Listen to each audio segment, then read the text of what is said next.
In the Great Phoenix Dynasty, the eldest princess made her first plea to the emperor for a marriage, her target being her niece's husband, who was already the imperial son-in-law. When Princess Changning, Lu Ruyan, learned of her aunt's intentions, she showed no anger but instead voluntarily signed the divorce papers. After all, it was common knowledge that the imperial son-in-law, Muge, was merely a stand-in for the princess's unrequited love. Muge had spent 3 years by the princess's side, caring for her meticulously to repay past kindness. Now that the princess's true love, Ji Yuchen, had returned, it seemed time for Muge to leave. On this day, Lu Ruyan entered the palace with the divorce papers to express her intentions to her father and mother. Emperor Lu Yuanwu's smile froze instantly as he exclaimed in shock. What? You want a divorce? The empress also turned pale and scolded. Changning, what nonsense is this? Lu Ruyan retorted confidently. I am not acting rashly. My marriage to Muge was only a temporary arrangement. Now that Ji Yuchen has returned, it is only natural for me to divorce Muge. The empress trembled with anger, her voice sharp as she snapped. Listen to what you're saying. As a royal princess, have you no sense of shame? To abandon your husband for another man utterly shameless. Are you trying to anger your mother to death? Lu Ruyan, however, remained unfazed and said, Mother, no matter how good Muge is, he is not the one I love in my heart. Even after these 3 years of companionship, I feel not a shred of affection for him. The empress's tone was full of disappointment. Muge has worked tirelessly these 3 years, caring for you in every way possible. His devotion has not gone unnoticed by me. Such a considerate and attentive man is rare in this world. Yet you insist on letting him go. How foolish. Lu Ruyan sneered and said disdainfully. Humph, isn't it only natural that he treats me well? These 3 years, he has enjoyed wealth and luxury that was already the greatest reward he could ask for. Now that Ji Yuchen has returned, it's only natural that I pursue my true love. Lu Yuanwu finally spoke, his gaze falling on the divorce agreement as he asked, Changning, have you thought this through? Are you truly determined to divorce Muge? Lu Ruyan replied firmly, Of course, father, I only wish to marry Ji Yuchen. Muge is simply unworthy of me. I beg you to grant me this wish. Lu Yuanwu sighed deeply and said, Very well, had it not been for my interference back then, your union with Ji Yuchen would not have been thwarted. Now I shall grant your request. But Changning, your mother is right. Though Muge may lack great talent, his devotion to you is unwavering. Although Ji Yuchen has a reputation for talent, he may not devote all his thoughts to romantic affairs. If you marry him, you might regret it in the future. Lu Ruyan frowned. She had thought her parents would agree without hesitation to her divorcing Muge, as the mediocre Muge was worlds apart compared to Ji Yuchen. Yet, she hadn't expected such strong opposition from them. She insisted, Father, Mother, my mind is made up. Please grant me the divorce. I will never regret it. Lu Yuanwu sighed helplessly. Since that's the case, I permit you to divorce Muge. From today onward, the two of you are no longer related. Later, I will order the imperial clan court to expel Muge from the royal family. Are you satisfied? A glimmer of joy flashed in Lu Ruyan's eyes as she promptly kowtowed. Thank you, Father, for your approval. She paused, then looked up at Lu Yuanwu with eager anticipation. Lu Yuanwu saw right through her thoughts and asked, You want me to arrange a marriage between you and Ji Yuchen, don't you? Lu Ruyan's face immediately lit up with a smile. Your Majesty is wise. I beg for your approval. However, Lu Yuanwu shook his head. You've just divorced Muge. If I immediately arrange a marriage for you and Ji Yuchen, it would be too hasty and invite criticism. Why not wait until the news of the divorce spreads and the uproar subsides? Then I can find a good opportunity to arrange your marriage. What do you think? Lu Ruyan pondered for a moment and nodded. Thank you, Father. I understand. In truth, she didn't care about her own reputation, but Ji Yuchen's career was flourishing, and she didn't want to cause him trouble. Lu Yuanwu waved his hand. You may leave now. After all, Muge has been with you for 3 years. Even if there's no merit, there's still effort. After the divorce, make sure to settle him properly, so no one can say our royal family is heartless. After Lu Ruyan left, the Empress frowned at Lu Yuanwu. Your Majesty, how could you agree, letting her act so recklessly? Don't you know her temperament? If you hadn't agreed, she might have turned the world upside down or even done something outrageous. Besides, it was us who cut off her previous marriage. If we obstruct her again this time, she might resent us. The Empress sighed helplessly. I understand, but we've all witnessed Muge's actions over these 3 years. I fear Changning might regret this later. A glint of cunning flashed in Lu Yuanwu's eyes. Don't worry,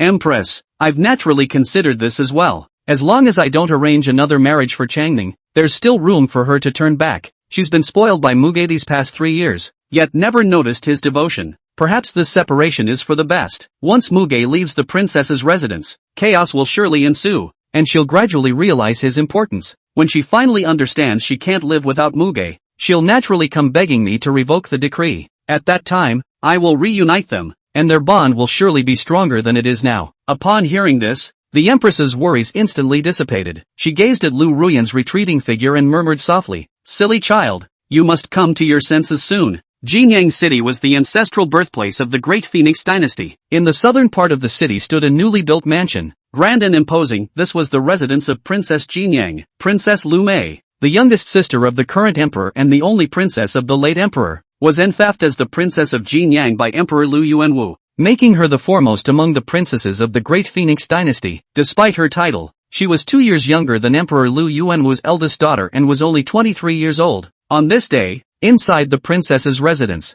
Lu Mei was sitting in the study, engrossed in a pink-covered copy of Dream of the Red Chamber. Hearing the report, she immediately set the book aside and fixed a sharp gaze on the messenger, asking, "Speak, what has happened?" The messenger reported, "Your Highness, Princess Chongning entered the palace yesterday to request a divorce from her consort, Mu Gu. His Majesty has already granted permission. Mu Gu has now been removed from the imperial registry and has left the princess's residence." Upon hearing this, a glimmer of delight flashed in Lu Mei's eyes. "Excellent," she said. She stood up and ordered, "Prepare the carriage and horses. I will depart for the capital immediately." The next day, inside Princess Chongning's residence in the capital, Lu Ruyan slowly opened her eyes, her head throbbing with pain, and instinctively called out several times, "Muge, Muge." Several palace maids hurried over at the sound. "Princess, you're awake. Are you feeling unwell?" Lu Ruyan scanned the room with her eyes and said impatiently, "Why is it you? Where is Muge? Have him attend to me." A palace maid softly reminded her, "Princess, have you forgotten? Yesterday, you divorced the consort, and His Majesty has already approved it." The consort packed his belongings and left the princess's residence yesterday. Lu Ruyan shook her head, slowly recalling the events. It turned out that after Lu Yuanwu approved the divorce yesterday, Lu Ruyan joyfully informed Ji Yuchen of the news, then proceeded to drink and celebrate with her sisters until she was completely drunk and had to be carried back to her residence. Due to the hangover, she had temporarily blacked out. She gathered her thoughts, slowly sat up, and extended her hand to the palace maids. "Bring it here." The maids exchanged confused glances, unsure of what she wanted. Lu Ruyan frowned. "Where is the hangover soup? Shouldn't there be a bowl of hangover soup for me after last night's drinking? Don't tell me you didn't prepare any?" The maids' faces paled, and they quickly begged for forgiveness. "Forgive us, Princess. In the past, it was always the consort who prepared the hangover soup for you. We momentarily forgot he is no longer in the residence. Please forgive us. We will prepare it immediately." The maids trembled in fear, knowing full well that such a mistake could cost them their lives. Lu Ruyan angrily said, "You people, as my personal maids,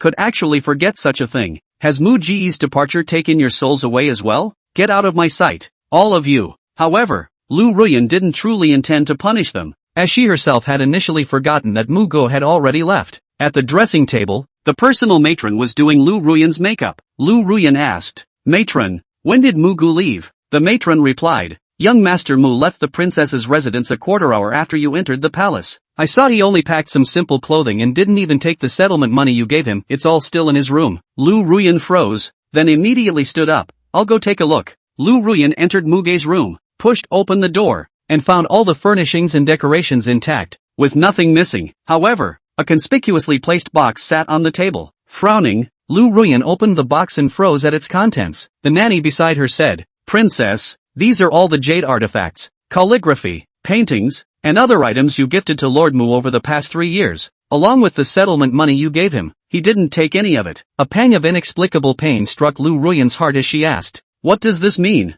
The nanny speculated. Perhaps the consort wanted to leave with a clean slate, completely severing ties with the princess's residence. The nanny herself felt deep admiration and emotion for Muge, as he had single-handedly managed all affairs, big and small, in the princess's residence over the past 3 years, earning the respect and affection of everyone in the household. And now that they watched Qin Yan leave, not even willing to take away a bit of the princess's residence, their respect for Qin Yan increased, enough to prove how Qin Yan's character was.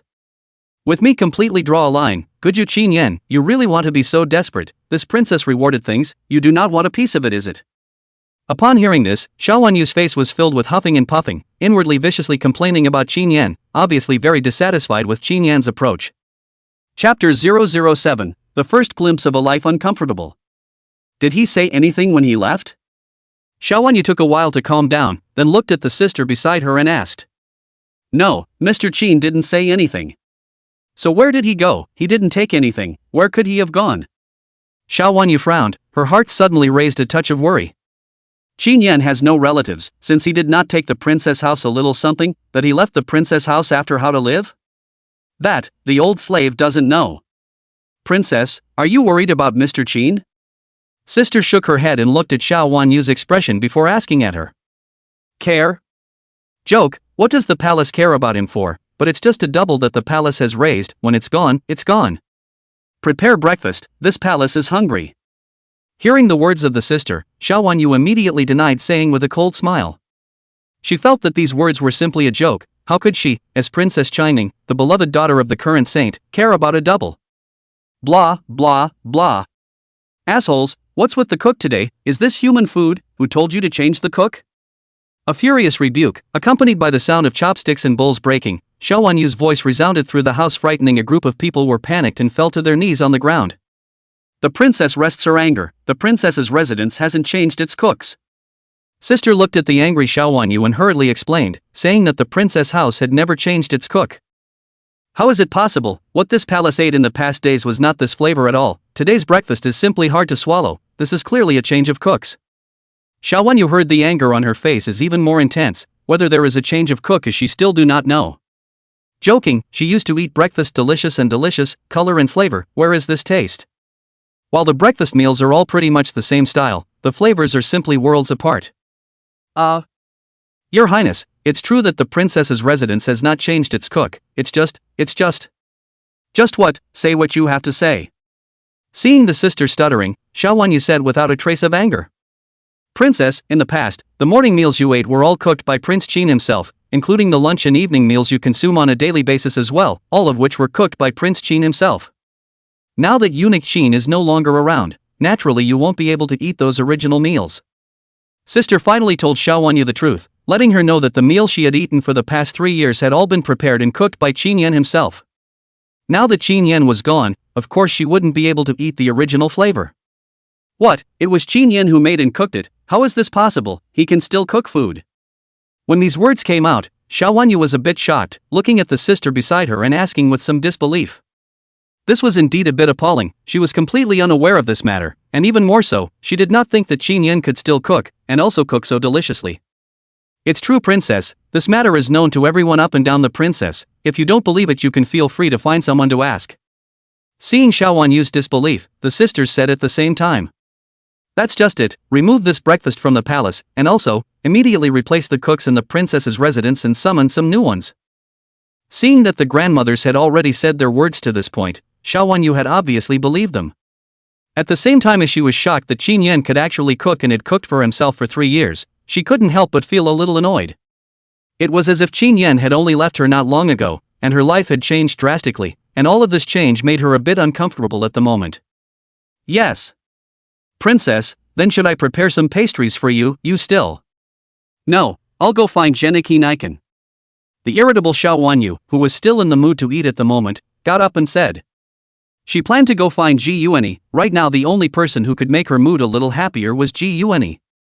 Boss Qin, how is it? 2,000 taels is really already the limit of how much the old man can part with this restaurant. If it wasn't for the fact that something is wrong with my old family and I don't have the heart to be running this restaurant, I wouldn't be willing to part with it even if it was 3,000 taels. Shangjing, East City, inside a restaurant that was in a lush location. At this moment, an old man dressed in the appearance of an officer looked eagerly at the side of a young man. This young man is elegant, upright posture is quite elegant, between the eyebrows through a touch of shrewdness and competence, eyes such as electricity, with a touch of soaring confidence, at a glance is a capable person. And this person, not someone else, was none other than Qin Yan, who had left from the princess's residence. Boss Lu, the bright people don't say dark words. Why do you want to sell out this restaurant? In fact, you and I both know. However, I'm not one who likes to rob while the fire is burning. How about this? 1,200 taels, I'll take your restaurant next, how's that? Qin Yan's gaze landed on the other party's body, as if he had already seen through the other party thoroughly. In just a few simple words, he had dissected the other party's current situation with a clarity that was clearly well back-tuned. Hearing Qin Yan's words, that boss Lu's expression changed, not expecting that the young man in front of him had actually inquired about the status of his restaurant. Sheen boss, 1202, then my bottom pants are lost when I disk this restaurant have spent 1502, you are not so bad to let me lose it, this way, 1500 up, I immediately sign a contract with you. Boss Lu, you don't understand the current situation. Now, your restaurant still has a breathing space, so I can offer you 1200 taels, if a few days later, not to mention 1200 taels, 500 taels are not wanted. I think there should be quite a few buyers who come to see your restaurant, and I dare say that my bid is definitely the highest. Qin Yan, however, shook his head and did not agree, but looked at the other party and said, "This." Hearing Qin Yan say so, Lu boss was dumbfounded. Indeed, since the news of his intention to put the restaurant for sale was released, many people have come to inquire about it. However, the offers given were more outrageous than one another. Obviously, those people understand that this restaurant has been unable to hold out. Next door there is a Tianxian Lu. It is clear that the disc of this restaurant also need to bear huge risks, so the price can give naturally also very low. And the 1200 taels given by Qin Yan was indeed already the highest price, making him unavoidably a little hesitant. Forget it, if Boss Lu is not willing to part with his love, then I am also a gentleman not to take it away from others, but if I take a step out of this door and Boss Lu seeks me out again, the price I give will not be today's price. Chapter 008, Lifting the Shackles, There's a Way Back. Boss Qin stay back, Boss Qin stay back 1200 taels is 1200 taels, I'll sell. Seeing Qin Yan want to go, immediately Lu boss blocked the Qin Yan want to go, and then promised to sell the restaurant to Qin Yan. Boss Lu, this is 1200 taels of silver bills, so count the number. Inside the tea room, Qin Yan and the other party signed the contract of sale, then Qin Yan took out the silver ticket and handed it to the other party and said, "No problem, Boss Qin, this is the key to the restaurant and the account book will all be given to you. However, Boss Qin, I'm curious as to why you're still dishing out this restaurant since you know the situation it's in. Could it be that you are confident that you can defeat the Heavenly Fragrance House?" After the sale was successful, Boss Lu looked at Qin Yan with curiosity and asked. The reason why he sold the restaurant is because next door opened a Tianxiang Lu, and this Tianxiang Lu invited the chef is extremely powerful. The meal is very outstanding, so will his business all. Emperor's son-in-law, you do not do a good book club. Why do you want to open a restaurant? This book club more money You write that the Red Chamber, the Journey to the West, the Water Margin, the Three Kingdoms have been worshipped as God's book. You continue to write books to sell books. That is not more profitable than opening a restaurant? Right after Boss Lu left, a middle-aged man following Qin Yan asked immediately, a hint of curiosity on his face. Old Joa, how many times have I told you that I'm not the emperor's son-in-law anymore? Just call me Gongzi from now on. If this is heard by outsiders, I'm afraid that it will lead to trouble. Remember, we are no longer from the princess's mansion. Don't invite right and wrong because of this. Qin Yan, who had heard the words, immediately rushed at the other party, warning him not to say the wrong thing again. It was a slip of the tongue, the old slave remembered. Joda, who had heard the words, immediately said, a look of embarrassment on his face. It's okay, I'm not blaming you, just write it down. Qin Yan sniffed, patted the other party's shoulder and did not blame the other party. After all, the other party used to call himself as the emperor's son-in-law when he was in the princess's residence, and it was normal for him to be unable to change his tone of voice for a while now. Joda, originally a steward of the Princess Changning's residence, was driven out of the princess's residence 2.5 years ago because of an incident that angered Princess Changning, Xiaowanyu. It so happens that Qin Yan was preparing for the road out of the urgent need to use people, and this Joda's ability after his half a year of observation found to be very outstanding, so Qin Yan secretly into the banner for him to do things. Since then, Joda has become Qin Yan's people.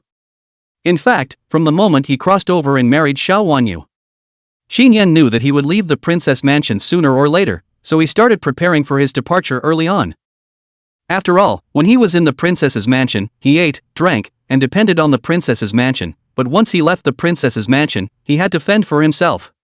So he couldn't wait until he was really kicked out of the princess's mansion before making any plans, so he had long been ready to start his plan to leave the mansion.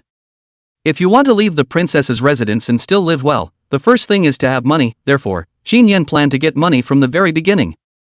The first thing he thought of to get money plan is to publish a book to sell money, so in the princess house of these 3 years, Gu Fengming in the care of Xiaowanyu's leisure time to write down the 4 great masterpieces before crossing the Red Mansion, Journey to the West, Water Margin and Three Kingdoms. Fortunately, the Great Phoenix Dynasty had an open literary style, and these kinds of novels were very prevalent, so as soon as these books appeared on the market, they quickly exploded in popularity and thus sales skyrocketed. More than 2 years of time, Qin Yan rely on the publication of books to sell books earned a pot full of money. Now Qin Yan's value owns more than 100,000 taels, so at all he is simply not rare to take away the princess house within a thing. Leaving the princess's residence, Qin Yan was just as much of a rich man, and there was no shortage of food and drink at all. On the contrary, after leaving the princess house Qin Yan, only the real sea is wide by the fish have a place to show their talents, the princess house, that is a cage to bind themselves. Now, he intends to develop his own business and enter the catering industry, and the discovery of this restaurant is his first shot to enter the catering industry. My lord, but you still haven't said why you want to disclose the restaurant. This is next door to the heavenly fragrance house, aren't we looking for death by opening a restaurant? Jodo was still puzzled as he looked towards Qin Yan to ask him, obviously still not understanding what he was doing. The catering industry is profiteering, much more profitable than our book sales. Nowadays, our books, piracy is rampant. Every time we have a new book on the market, but more than a month will be imitated, profit greatly reduced. In the long run, is not to others to do the graft? Qin Yan sniffed and said. In ancient times, there was no sense of anti-piracy, which naturally made money writing and selling books, but the problem was that piracy was also rampant. Especially now that their book club has been targeted, as long as there is a breeze, they will be crazy piracy, so it is not a long-term solution. That was why Qin Yan had set his sights on the catering industry. After all, the catering industry had been a profitable industry with high profits throughout the ages. But where are we going to find famous chefs to fight against Tian Xianlu? You're an excellent cook, my lord, but you alone aren't enough. Jodo, who heard the words, naturally understood what Qin Yan meant, but he still disagreed. Opening a restaurant required a famous chef, but the question was where to find so many famous chefs? Lao Zhou, this you do not understand. There is a kind of food and beverage, do not need a professional chef, old spoon, only need some know how to cut vegetables, and vegetables can be able to business backstage chef, and can be large-scale replication. Qin Yan suddenly smiled mysteriously and said to Joda. There are still restaurants that don't need a chef to open them, sir, are you not framing me? Jodo was instantly dumbfounded when he heard this, looking at Qin Yan and asking, feeling that this was outrageous. If you don't believe me, forget it. Have you prepared all those things I asked you to prepare? It's been ready for a long time, it's all in the storehouse, ready to be used. Well, soon you'll know exactly how I'm going to operate. Chapter 009, the heart is exposed, and the food is not appetizing. Bah, assholes, I told you to find a cook. What kind of cook did you find? What is this cooking that is so unpalatable? Want to poison this palace? Inside the princess mansion, Xiaowanyu angrily threw her chopsticks on the ground, her face very ugly. Upon hearing this, a group of palace maids immediately fell to their knees in fear and did not dare to raise their heads. Princess, this is the 5th cook we've gotten, are you still not satisfied? Sister looked at Xiaowanyu as she fumed and looked at her helplessly as she asked. This is already the 5th famous chef found in these days, but it still makes Xiaowanyu very dissatisfied. Just eat a bite, she burst into a rage. As a matter of fact, they had also tasted the handiwork of these newly found cooks, and they all felt that there was nothing wrong with it. They really didn't understand why Xiaowanyu was still unsatisfied, as if she was intentionally looking for trouble. Satisfied? How is this palace satisfied? What kind of pig food is this made? It's just awful. Xiaowanyu said with a face full of anger, she didn't even know, is this dish for? Hearing Ji Yuanyi's words, Xiaowanyu froze and asked. Being questioned by Xiaowanyu in such a manner, Ji Yuanyi was also stunned at once, obviously not expecting Xiaowanyu to actually notice this matter and even ask it in public. In an instant, Ji Yuanyi's face became a little embarrassed, not knowing how to answer the look. Oh, I see, Genichi Niken came to me on purpose and was too embarrassed to talk about it, so he made an excuse, didn't he? Seeing Ji Yuanyi's expression, Xiaowanyu immediately guessed something and said to Ji Yuanyi. Ji Yuanyi heard, immediately nodded with an awkward smile. I didn't expect the princess to be so smart, was seen through by the princess. Brother Genichi, you want to come to me when you want to come, why do you need to hide it? The door of my princess's residence is open for you at any time, you can come whenever you want to come, you don't need to make excuses. Xiaowanyu immediately rushed at Ji Yuanyi. Princess, although you are now reconciled, but you and I have no marriage contract after all. If I, a foreign man, often go in and out of the princess's residence, it will fall on deaf ears and bring bad influence to the princess. If you and I have a marriage bestowed by His Majesty, then no one will dare say anything if I go in and out of the princess residence. A flash of color flashed across the bottom of Ji Yuan's eye, then he rushed at Xiaowanyu with a helpless expression, indicating that he was in a difficult situation. It's also true that I blame father for not being willing to grant the marriage right away, saying that he will only do so after the wind of my reconciliation has passed. I don't know what he's afraid of, he's the king of a country, whoever dares to talk nonsense, just pull out his tongue. In that case, Brother Geniki, when I enter the palace again in a couple of days, I will definitely ask father to give us a marriage immediately. Xiao Wenyu rushed at Ji Yuanyi. Yes. Ji Yuanyi smiled a gentle smile at his words. Just now I heard outside that the princess seemed disgruntled, I wonder what happened. Ji Yuanyi reached his own purpose at this moment again looked to the Xiao Wenyu asked, just outside a long distance can hear Xia Wanyi's lions roar. It's not these wastes, can't even find a decent cook, nowadays the princess house's cook is simply difficult to eat confident difficult to swallow, this palace has not had a good meal for several days. Xiao Wenyu said with slight dissatisfaction, her mouth full of complaints. So that's how it is, eh? How about this, princess? How about the micro-minister takes you to eat something delicious? Geniki Nikan take me to eat something delicious, where to? Upon hearing this, Xiao Wenyu immediately asked with her eyes shining. Princess do not know that the East City yesterday opened an extremely special restaurant, called Sea Fishing. Its catering methods and eating methods in our unusual way is extremely different. I heard that the flavor is very special and tasty, why don't we go to taste a little bit of the princess thought how? Ji Yuanyi looked at Xiao Wenyu and said.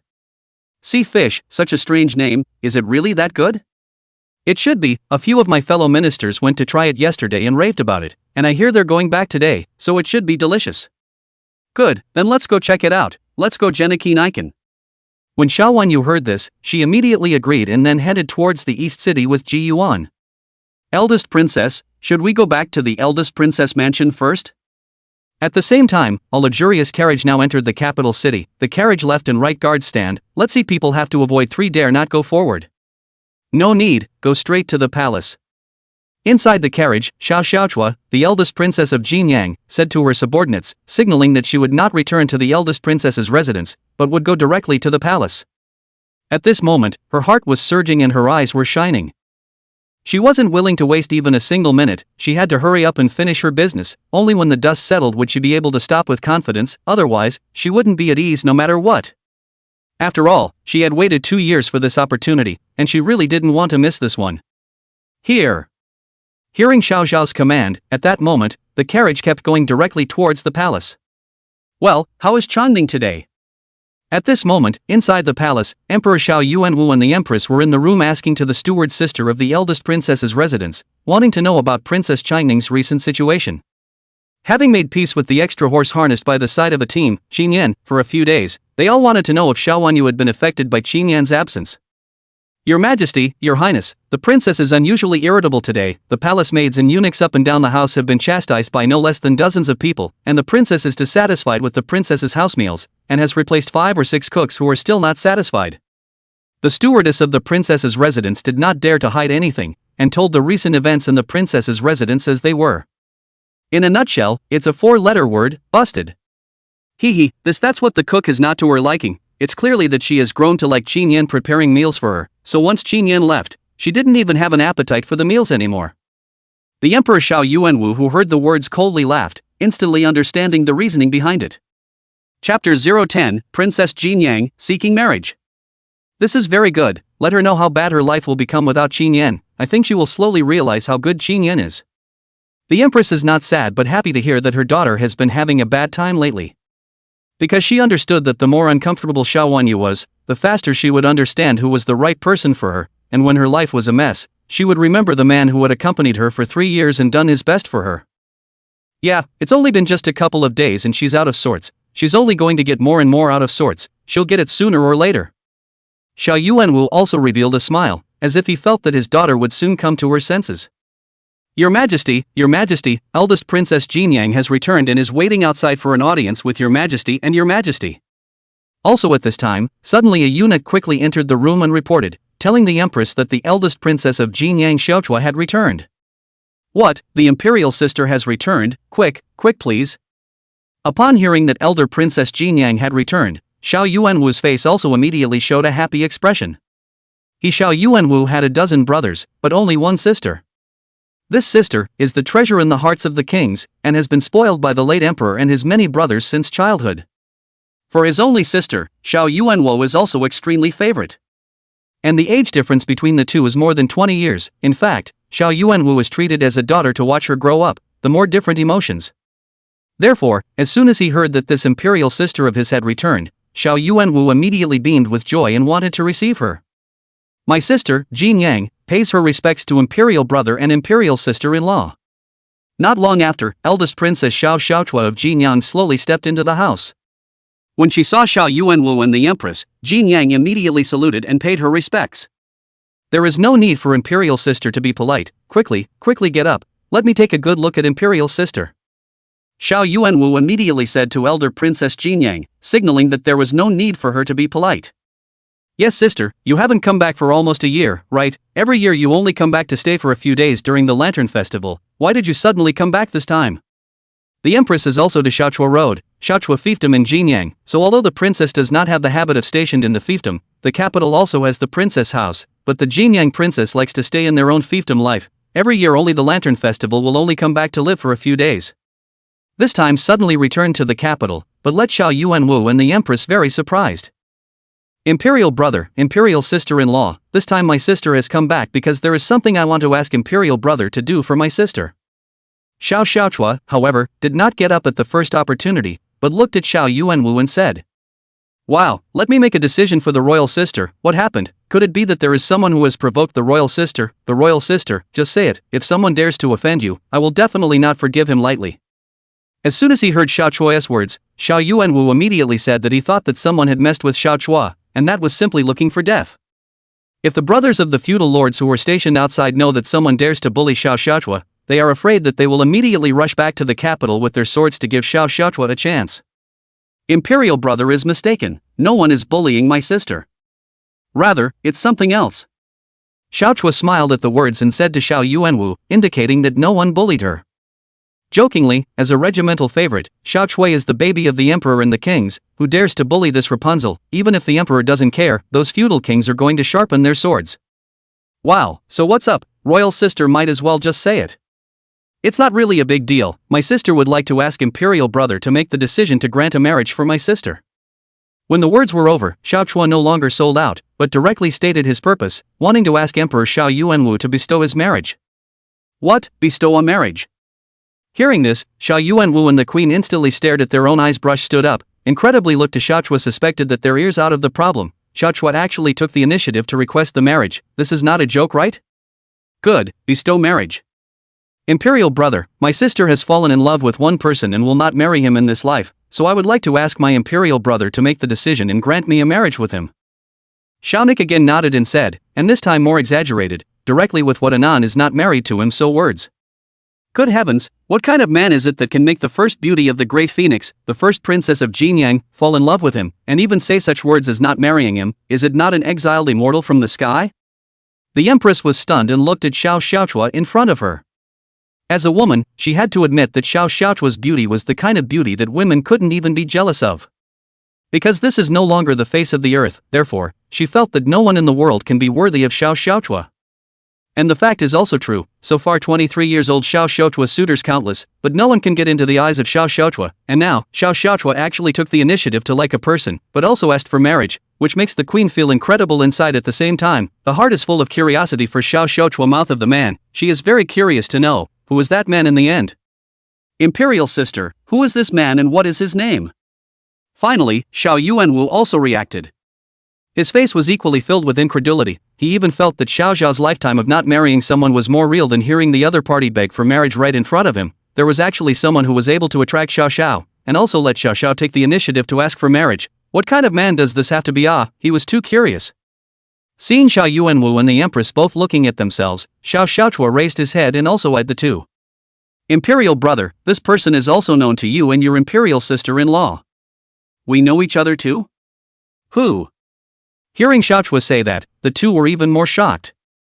They also recognized that it meant that it was someone from the scholarly family. But they quickly went through their minds and didn't think that there were any men in these individuals that could match Xiaochua. For a while, they became even more curious within themselves as to just what this person was. Qin Yan. Immediately, a person's name finally came out of Xiao Zhao's mouth.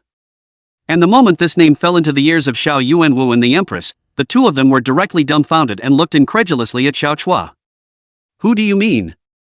Xiao Yuanwu simply suspected that there was something wrong with his ears. Was he hallucinating because he had heard this name too much lately? Otherwise, how could he have heard Xiao Xiaochua utter this name? Royal sister, who are you talking about? The Empress was also filled with shock, her eyes staring straight at Xiao Chua in front of her as she asked.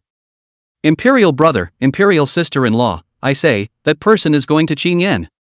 For Xiao Yuanwu and the Empress's reaction, it was obvious that Xiao Xiaochua had expected it, so she didn't feel strange, but she repeated the name of the person's name once again, telling the other party who she was going to marry. Qin Yan, you're talking about Changning's extra horse harnessed by the side of a team, Qin Yan? Royal sister, are you crazy? Chapter 011, still want him to be the spare tire?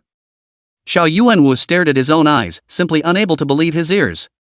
Right now, their own royal sister actually want to rob their own daughter's son-in-law. This is simply outrageous. His grandma too outrageous. Open the door. Outrageous to the home. Imperial sister, do you know that Qin Yan is Changning's extra horse harnessed by the side of a team? Your niece's extra horse harnessed by the side of a team. Empress this will also reacted, her eyes are also filled with shock, said to Xiaochua, it is difficult to calm down inside. Brother, sister-in-law, but Jin Yang heard, Changning and Qin Yan has been divorced.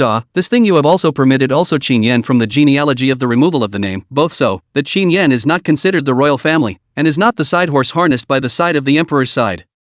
Nowadays, his status is only that of a commoner and he does not have a family. In that case, there does not seem to be any overstepping of the rules for Jin Yang to want to marry him, does it? In the face of Xiao Yuanwu couple's horror, Xiao Xiao seemed to have already expected it, her face still hung a calm and confident smile, looking at her royal brother and sister-in-law, faintly responding to the two of them. This. Hearing Xiao Xiao's words, the emperor and empress froze for a moment. It is really so, that Qin Yan has in Changning princess in divorce, the two have no relationship, and Qin Yan's name has been removed from the genealogy, now he does not have any relationship with the royal family. In this way, Jin Yang Princess Xiao Xiao wants to marry Qin Yan does not seem to have any problems and problems, also did not exceed what the law. Imperial sister, that said, but that Qin Yan was once Changning's extra horse harnessed by the side of a team after all, and now you're going to marry Qin Yan, isn't that a joke? It was only after a while that Xiao Yuanwu gradually calmed down, and then said to Xiao Xiaochua in a serious tone. Qin Yan although now has been with Princess Changning in divorce, but after all, before the Princess Changning's extra horse harnessed by the side of a team, so Xiaochua's nephew-in-law, but now, she actually want to marry Qin Yan, which is good to say not good to listen to. Spread out is not to let the world ridicule? Yes, imperial sister, if you do this, what will Changning do? Won't you let the world laugh at her? The empress also immediately said, trying to dissuade Xiao Xiao's behavior. Joke? Imperial brother, imperial sister-in-law, who exactly is the joke? Shouldn't it be Qin Yan who is the joke in everyone's eyes? We all know the reason why he and Changning married, and from the beginning to the end, they did not have any feelings for each other. The reason why Changning married Qin Yan, completely just because he looks a few minutes Ji Yuan's look, Changning just used him as a tool to talk about comfort. Now, as soon as that Ji Yuan came back, Changning discarded Qin Yan as if he were his own, making his 3 years of dedication a joke. If you want to talk about jokes, he, Qin Yan, is the real joke in everyone's eyes, right? Hearing this, Xiaochua's expression instantly suddenly became cold, and his words also took on a few strands of sharpness. To say that Qin Yan and Changning's feelings, who paid more at a glance. Both sides in divorce, that Xiao Wanyu is not a joke, but Qin Yan this double spare tire is the biggest joke in everyone's eyes, right? Once rose to become a phoenix, but now the phoenix is not as good as a chicken. Those in the capital of power and wealth, afraid of early Qin Yan is the biggest joke. You. Seeing Xiao Xiao actually help Qin Yan speak, even with a touch of indignation on his face, this made Xiao Yuanwu and the empress very shocked, and they couldn't quite understand why Xiao Xiao would be so angry. Imperial sister, you haven't crossed paths with Qin Yan, why do you suddenly want to marry him, and why does he have to be the one to do it? Xiao Yuanwu was puzzled and looked at Xiao Chui and asked. Previously, I have not heard of Xiao Xiao and Qin Yan have any interactions. This Xiao Xiao has been most of the time to stay in Jinyang, rarely back to the capital. Even if you come back most of the time to stay in the princess house or the palace, and Qin Yan also do not have much opportunity to get along alone. The two simply no intersection of people. Suddenly Xiao Chua will be noisy to marry Qin Yan, which makes Xiao Yuanwu very puzzled, when the two hitched. Yes, imperial sister, you know that Xiao Chua? Empress also wondered, looked at Xiao Chua asked, how she did not know Xiao Chua and Qin Yan are still familiar with each other, have reached the level of not married to him. This is also too exaggerated and bizarre. In matters of affection, there is a divine plan. I didn't know Qin Yan well before, and the reason why I wanted to marry him was also because there were things about him that I liked. Imperial brother, imperial sister-in-law, please also fulfill imperial sister and bestow the marriage. Xiao Nik did not explain anything more, but looked to Xiao Yuanwu continued to say. She rushed back this time. Its purposes for this matter, more so after returning to the capital. Even their own residents did not return to the palace to ask for marriage, for fear of being late to be born will appear what changes. This time, she was determined to win, and was bound to ask for the marriage grant to be to Qin Yan. No, no. However, upon hearing Xiao Xiao's words, although Xiao Yuanwu and the Empress did not know exactly why, they could not agree to this matter. Why?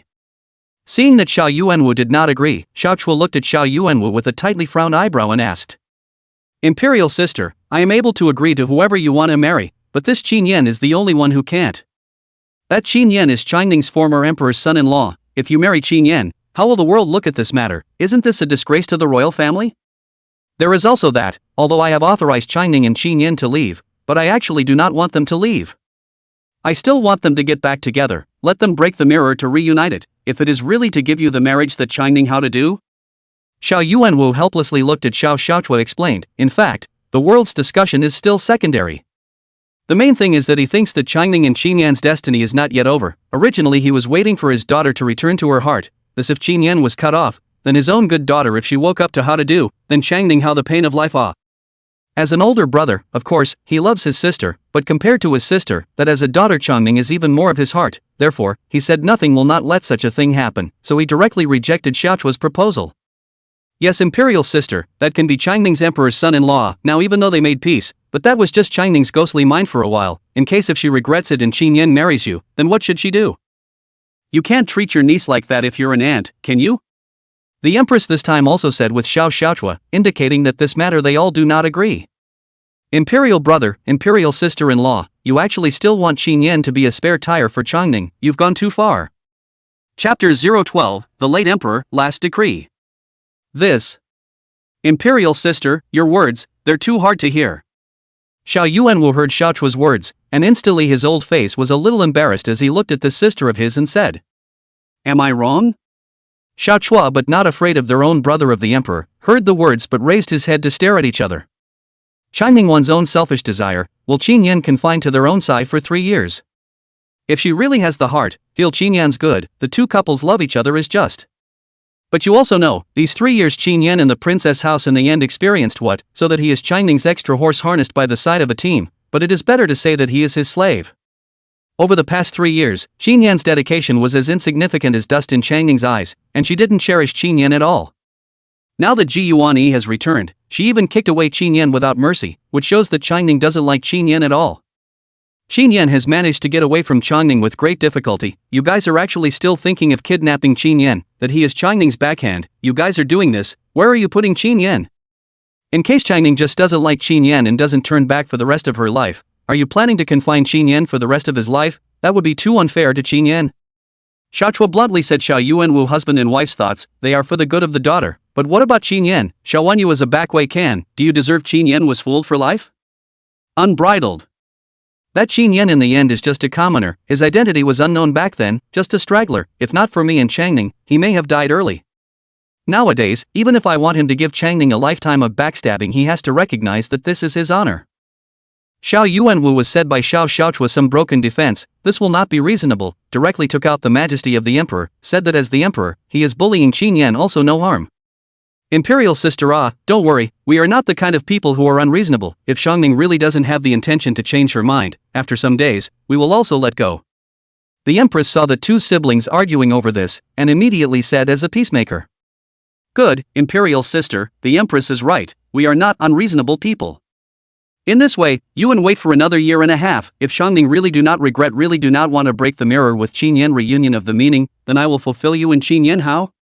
Xiao Yuanwu took a look and couldn't really make it too stiff, and immediately said to Xiao Xiaochua. A year and a half is enough for Qingning to see through her heart. By that time, if really regret has also been reconciled. If really do not regret, he can give marriage to Qingning and Ji Yuanwan, so good. No way. However, the words had already been said, but Xiao Xiaochua still disagreed. Imperial brother, I will not back down on this matter, nor will I allow you to trample on Qin Yan in such a way. Please imperial brother grant Qin Yan and I a marriage. Xiaochua said decisively, his words filled with a touch of unquestionable firmness. You. Imperial sister, then I will also tell you that this gift of marriage, I cannot give. As soon as he saw Xiao Xiaochua like this, Xiao Yuanwu also did not agree, and directly said that this marriage could not be given. Humph. Royal brother, that's not up to you. But just at this time, Xiaochua was humming, his eyes looking straight at Xiao Yuanwu and said, "What do you mean?" See Xiaochua this kind of eloquent eyes and the appearance of determination, instantly Xiao Yuanwu feels some not too good. He looked at his sister, immediately rushed to ask her, want to know the other side in the end intends to why. Imperial brother, have you not forgotten the imperial decree that father gave me back then? The late emperor's decree is here. Imperial brother, do you even dare to disobey your father's last decree? With those words, Xiao Xiaochua, the eldest princess of Jinyang, took out an imperial decree from within her own sleeve and held it in her hand to look at Xiao Yuanwu husband and wife. Seeing the moment of the imperial decree, Xiao Yuanwu and the side of the empress are frozen. For a while the face has become very ugly up. They seem to have really forgotten. Xiaochua hands there is also a former emperor's posthumous decree. This imperial decree was given to Xiaochua by Xiao Yuanwu and Xiaochua's father, the late emperor. That was when Xiao Xiao was 13 years old. Then 13-year-old Xiao Xiao had already shown the posture of a great beauty. Many foreign countries are interested in wanting to ask to marry the princess. However, Xiao Xiao was not willing to marry those foreign princes, so at the age of 13 at the Mid-Autumn Festival banquet, Xiao Xiao presented a dance for the late emperor. Its dance skills amazed the four seats. People feel as if it is a fairy down-to-earth in general. The emperor was very pleased with the emperor was going to seriously injure his own daughter at the age of 13 years old Xiaochua. However, Xiaochua has resigned those gold, silver and jewels of the reward, but instead to the emperor begged for a decree. The content of this decree is to allow Princess Xiao Xiaochua of Jinyang to have the right to independently choose her own extra horse harnessed by the side of a team. Only she Xiao Xiaochua sincerely want to marry someone, can become her Xiao Xiaochua's extra horse harnessed by the side of a team, and the rest of the circumstances, anyone including the emperor cannot force his marriage. The late emperor did not reject Xiao Xiao's request, but in front of the ministers and foreign envoys really wrote a decree to Xiao Xiao, allowing her to have the right to choose his own prince consort. This is also the reason why Xiao Xiao is now 23 years old but has not yet married, because there is such a former emperor's holy decree in. Even today's emperor Xiao Yuanwu have no way to force Xiao Xiao to marry. At this moment, Xiao Xiao took out this holy decree, which instantly made Xiao Yuanwu and the empress cool from the head to the bottom of the feet, because if Xiao Xiao took this holy decree as a proof, then whoever she said she wanted to marry, even Xiao Yuanwu, who was the emperor, did not have a way to refuse. One must know that this was the late emperor's holy decree, which was even more authoritative. If Xiao Yuanwu refused to recognize this holy decree, it was tantamount to denying the late emperor. Then, I am afraid that the repercussions that would be caused at that time would not be something that Xiao Yuanwu would be able to bear. At that time, he will not only suffer from the world's spurning, but also will be the 100 officials to attack this. More importantly, those feudal lords will also use this to denounce him. It is clear that Xiao Yuanwu simply do not dare to deny the authority of this holy decree. Imperial brother, you were present when father gave me this holy decree back then, and I'm afraid that I don't need my subject sister to remind imperial brother of what its contents are. Seeing Xiao Yuanwu and the empress with an ugly face of the holy decree, Xiao Chua, however, did not take it seriously, but said to Xiao Yuanwu, "I have known it since.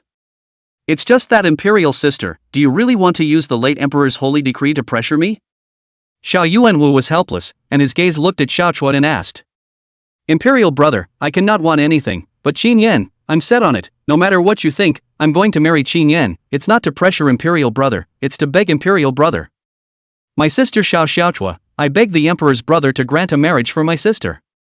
Holding the holy decree in his hand, Xiao Chua once again pleaded and said, with a firm gaze, without any hint of hesitation. Chapter 013, Helplessness, Last Chance. Hey, it's just... Xiao Yuanwu looked at Xiao Chua, who was holding the late emperor's holy decree, and finally let out a long sigh. "I promise you and first go back to the house. Tomorrow, I will give you and Qin Yan give marriage." Xiao Yuanwu finally agreed. He understood that he couldn't refuse the late emperor's will. And look at Xiao Zhao's attitude, she is already determined to marry Qin Yan. He did not know why Xiao Xiaochua would be so, rather than disobey his brother to marry Qin Yan, but he also understood that if he said further, this brother-sister friendship will be really finished. "Thank you, Emperor brother, for making it happen." At those words, finally, a smile surfaced on Xiao Xiaochua's face. She knew that Xiao Yuanwu would not refuse once he opened this mouth. Besides, she even carried out the previous emperor's imperial decree. Even as an emperor, Xiao Yuanwu did not dare to deceive himself. At that moment, she also took it as it was. Since things had already achieved their purpose, she was not in a hurry to let the other party bestow the marriage today, tomorrow, then tomorrow. Go and meet the mother. She does not yet know that you have returned, and should rejoice if she sees you. Seeing this, Xiao Yuanwu said to Xiao Xiaochua again. Mother, that is, the current Empress Dowager.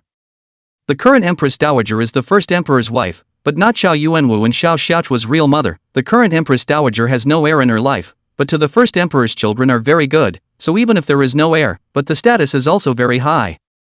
Xiao Yuanwu and Xiao Xiaochua grew up under the care of the Empress Dowager, so they were very much in love with the Empress Dowager. Among the many heirs of the late emperor, the Empress Dowager's favorite is the late emperor's only daughter, Princess Xiao Xiaochua of Jinyang. Yes, my sister excuses herself.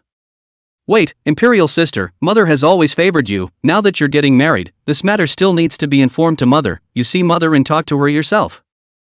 Seeing that Xiao Chua was about to leave, Xiao Yuanwu added another sentence and said, my sister understands, and I will speak with the queen mother. Xiao Xiaochua sniffed and gave a meaningful glance at Xiao Yuanwu, but did not say anything, but directly promised, after which, she turned around and left, leaving behind only the Xiao Yuanwu emperor and empress too. Your Majesty, how could you agree to the eldest princess? You agreed to grant her a marriage with Qin Yan. What about my Changning? Just after Xiao Chua left, the empress was somewhat unable to sit still and complained at Xiao Yuanwu. What can I do? Jin Yang, even the late emperor's imperial decree have moved out. If I do not agree, that is not disobedience to the late emperor. At that time once this matter is spread out, my Majesty, why? Xiao Yuanwu also had a bitter expression on his face. What could he do? Even though he was the emperor, he didn't dare to disobey the late emperor's holy decree. What's more, the great Phoenix dynasty ruled by filial piety. If he, the emperor, even disobeyed the late emperor's last decree, then what face does he have to be an emperor? But once the marriage is bestowed, if Shangning regrets it one day, she won't even have a place to cry. What can be done? Empress anxious, their husband and wife had been as stable as an old dog, thinking of manipulating the whole situation to grasp the rhythm, did not want to halfway to kill a Jinyang princess Xiao Xiaochua too. This time all the rhythms are upset. This will be, they are worried about, afraid that one day their own precious daughter regret have no place. How do I know, this Qin Yan? When did he have contact with my royal sister? How do I not know? Xiao Yuanwu was also helpless, while inwardly curious about how Xiao Xiaochua and Qin Yan actually hooked up. You still have the heart to care about this, your Majesty, so hurry up and think of something for your daughter. The empress, however, is too lazy to listen to these gossip things. She does not want to know why Xiao Xiaochua want to marry Qin Yan. She only wants to stop this thing from happening so that her daughter will not regret her life. Right now, there are 2 more turns. Upon hearing these words, Xiao Yuanwu finally calmed down. His eyes looked to the empress on the side, then said with her, what turn around? At those words, the empress froze, then hurriedly asked. Firstly, it's the queen mother. After all, Qin Yan has been Changning's extra horse harnessed by the side of a team, although they are a fake couple, but after all, they are also married. Mother most favored Jin Yang. If let her know Jin Yan want to marry a second marriage extra horse harnessed by the side of a team, I'm afraid that will not be happy. At that time if the mother can dissuade under the Jin Yang that this matter will also be resolved. I see, your Majesty has a point. No wonder your Majesty wants the eldest princess to meet with mother, so that's what it means. The queen drifted off and nodded. What about another turn? There is also a turnaround as Changning himself. In the end, these things are all because of Changning himself. The so-called unring the bell must be tied. If she knows the princess of Jinyang to marry Qin Yan this matter, not to mention that she will instantly have a sense of urgency, may be able to see their own heart is not certain. At that time, if she went to redeem Qin Yan and her 3 years of living together, must also have feelings. There must also be feelings, and the 2 of them will naturally get back together. At that time, even if Jin Yang has the decree of the previous emperor, it's not good to go and forcefully break up someone else, isn't it? Xiao Yuanwu said again. Your Majesty is right, this matter still needs Changning's own attention. We are here to give her a rush. If she doesn't realize it herself, it's useless for us to do anymore. The empress agreed with Xiao Yuanwu's words and also nodded her head. Right now, time is running out. I have promised to give Jin Yang a marriage tomorrow. If things don't turn around after today, then the king has no words, and I will have to give the marriage by decree when the time comes. Xiao Yuanwu long sighed. As an emperor or as a father, he has done the best calculations for Princess Changning. If there is no room for this matter, then everything can only be attributed to the number of days, when he also had to comply with the fate of heaven. The empress nodded her head, thoughtfully, and her gaze immediately up to the princess's sister. Sister Roan, you've heard about this matter, so immediately leave the palace and return to the house, inform Changning of Jinyang's request for a marriage, and let her think it over herself. The empress's gaze fell on the princess's personalized sister, telling her to hurry up and inform Changning of this matter so that she could look into her heart to redeem Qin Yan. Old slave understands, old slave will go to the princess to speak with her.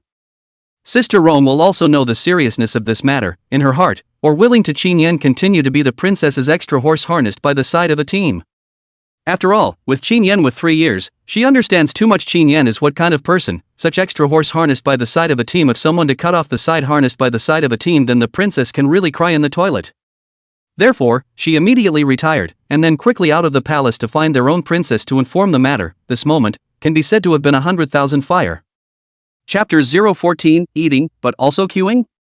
Line up, all those who didn't take a number come and take a number, then line up, don't crowd, don't cut in line, all those who took a number go and line up. Upper Kyoto, Eastern City. A restaurant before, at the moment the crowd will be in front of the restaurant is blocked to water vent. Shoulder to shoulder people crowded in front of the restaurant, and the entrance to a table, a small two look like a person pulling a voice constantly shouting, holding a bamboo basket. Bamboo basket is a piece of wood. So many people, Geniki Niken, what is this? All those people, why did they all go to the door to grab that sign? At the same time, a group of people appeared in front of the door of this restaurant. And one of them, a man and a woman, shone the brightest. It was the duo of Ji Yuanyi and Xiao Wanyu. I don't know. Ji Yuana look at so many people, is also directly startled, completely did not expect this restaurant door can gather up so many people come, have been almost will be the road in front of the door to block. You guys, go find out what's going on. Upon hearing this, Xiao Wanyu immediately ordered her guards to go and probe the situation so that she would know what was going on and what they were doing. Yes. Soon, the two guards quickly headed towards the crowd, and within a short time, the duo quickly doubled back again, sweating profusely. Your Highness, these are all people who are prepared to eat here. It's just that there are no more spots available in the restaurant, so if you want to eat you need to wait for an empty seat. The reason why all those individuals are grabbing that sign is because that sign is for marking numbers. Each sign has a number recorded on it, and whichever number is called in the past, the one with the corresponding numbered wooden sign will be able to enter the restaurant and dine inside. The guard inquired quite clearly, and explained the matter at once. All this fuss just to go in and eat? Hearing this, Xiao Wanyu was shocked. Looking at this restaurant called Fishing in the Sea, she was a bit incredulous. This on the capital within the large and small famous restaurant Xiao Wanyu have tasted, even if it is the most famous of the world's first floor also did not have such a hot scene. Looking at those who grabbed the wooden plate as if grabbing gold, Xiao Wanyu indeed did not shock. It has to be more delicious to be able to let people so rush. Yes, princess. Moreover, my subordinate has already asked, there are at least dozens of tables waiting outside right now. Even if we go and get the wooden license plate now, I'm afraid we'll have to wait for most of the day before we can eat. The guard added. It seems that this restaurant does have something to offer, it's just that there are too many people, dozens of tables. When is this going to wait? Your Highness, why don't we go next door to eat at the Heavenly Fragrance House, which is also quite good. Originally, Ji Yuanyi wanted to bring Xiao Wanyu to have a taste, but never thought it would be such a scene. Looking at so many people, he immediately said to Xiao Wanyu, signaling to go to the next door of the Heavenly Fragrance House to eat is also the same. How can this be, Geniki brother, didn't we agree that we were here to eat this seafood from the sea? Besides, so many people want to eat it, this palace is curious. What is the mystery of this restaurant? Is it really that delicious? You guys, go find a way for this princess, no matter what means you use, this princess wants to go in for dinner immediately. As a princess, Changning was used to being arrogant from a young age, so how could she be really stupid and wait for dozens of tables? Therefore, she didn't talk nonsense and directly ordered her guards to find a way to make them able to go in and eat immediately. Here. The guard promised, but also no nonsense, turned around and once again crowded into the crowd and went. This time, they went in for a while before coming out, and when they came out, there was already more than one wooden sign in their hands. Your Highness, this is the wooden sign we got, just wait for 2 tables and we'll be able to get in. As a princess escort, of course there are means. They just found the person with the more forward wooden sign, and then showed the identity of Princess Changning's residence, slightly coerced and enticed, the other party immediately obediently handed over their own wooden sign. Very good, well done. Princess Changning didn't care what tactics they used anymore, but nodded in satisfaction. 278 is there, to your meal, quickly come over, 278 where, if you do not say yes can be over the number of null and void. Sure enough, it doesn't take long for a loud voice at the door to start calling out the numbers of the number plates. When she heard the number 2, 7, and 8, the guards around Xiao Wanyu immediately looked at her. Princess, it's our turn. Okay, clear the way. Geniki-san, let's go. Xiao Wenyu was still satisfied and nodded her head in agreement. Soon, under the support of the princess houseguards, they squeezed through the crowd and were able to smoothly enter the restaurant. What a strong scent! What is this flavor that is so enticing? Only stepped into the restaurant, a rich flavor quickly came to the nose. This flavor, just smelled a few mouthfuls, immediately felt the belly rolling, a burst of hunger swept through the whole body, let a person have a kind of food finger unleashed feeling. As a royal princess, she had eaten countless mountain delicacies and seafood, yet this flavor was something she had never smelled before. How to say it, it was strange, but it was fragrant and tantalizing. Several guests, inside please, inside please. It was also at this time that a junior quickly stepped forward and rushed at the several people with a smile on his face. At the moment, Xiao Wenyu and the others were wearing their regular clothes, and were only able to tell from their clothes that they were the children of a rich family, so they did not reveal the identity of the princess. Junior, is there an elegant room? Ji Yuan saw the restaurant is also everywhere. People can be described as a full house. The environment is very noisy. At the moment of the small two asked. I'm sorry customer, the elegant rooms are all full, so we can only dine in the hall. Xiao Er sniffed, and at that moment somewhat embarrassed said. You go to the people inside the elegant room and tell them that this young lady is willing to pay for them to let out the elegant room. When Xiao Wenyu heard this, she immediately frowned, and immediately said to Xiao Er. What's this, don't go yet. One look at the hesitation of this Xiao Er, instantly Xiao Wenyu was displeased and drank at him. Yes, guest, then I'll go ask for you. Seeing this, Xiao Er did not say anything more, but turned around and left. Several guests, really sorry I have asked the guests within the elegant room, they are not willing to give up the elegant room, you see, you all should not still dine within the hall, in fact, they are all the same, the taste is all the same good. Not long ago, the second came back, face showing a touch of apology with a few people said, obviously the people in the elegant room also do not care, so some silver money. Chapter 015, Hot Pot Restaurant, Benefits of Crossing Over. Asshole, useless thing, this palace will go and ask in person to see who dares not give face to this palace. What is the status of Xiao Wenyu? How can she allow herself to eat with a group of people in the lobby? At that moment, a touch of anger appeared on her face. Not caring about the shopkeeper, she went straight towards the elegant room on the second floor.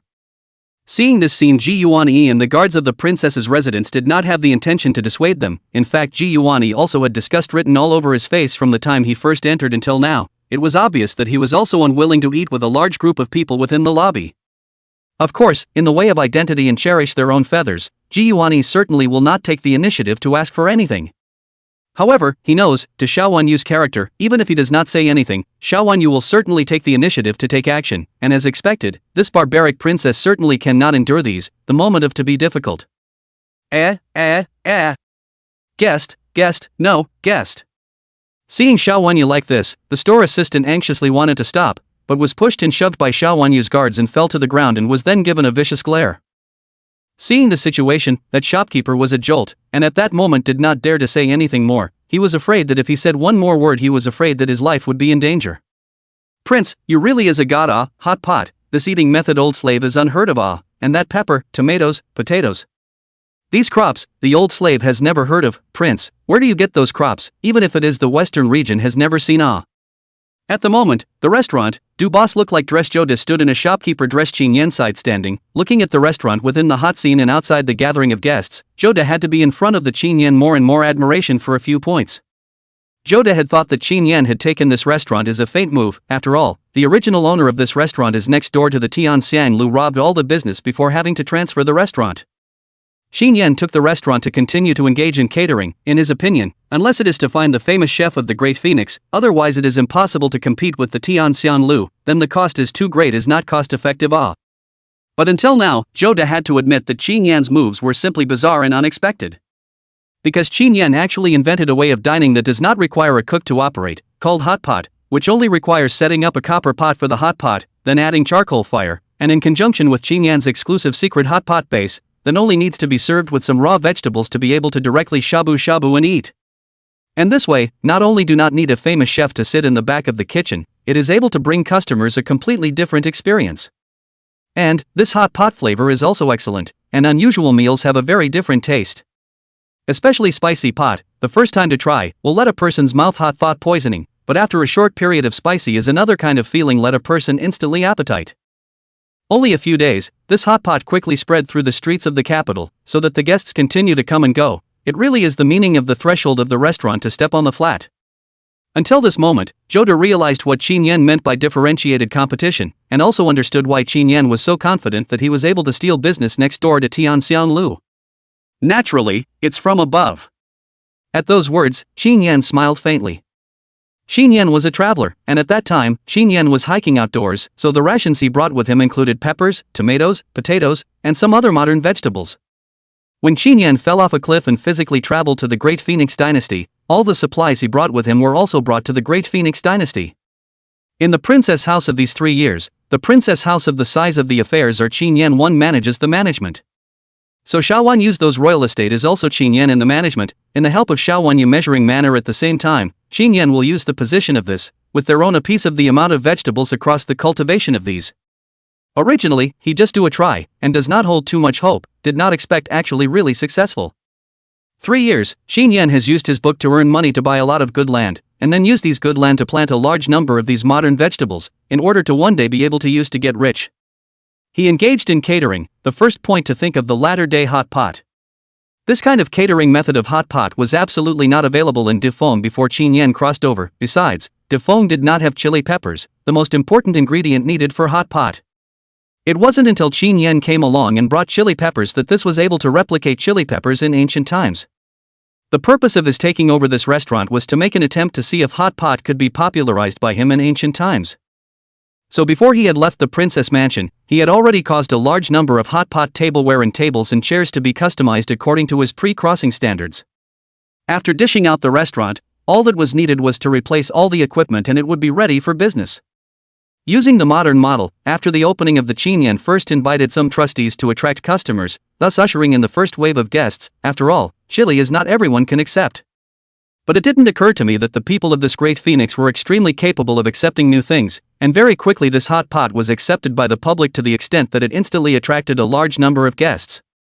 In fact, this point Qin Yan also expected. After all, crossing 3 years, for the eating habits of the Great Phoenix Qin Yan can be too familiar with, simply put is clear soup, difficult to swallow. To put it mildly, even the imperial food in the palace in Qin Yan's mouth is not as good as their own crossing the downstairs before the Jiangxi stir-fry delicious.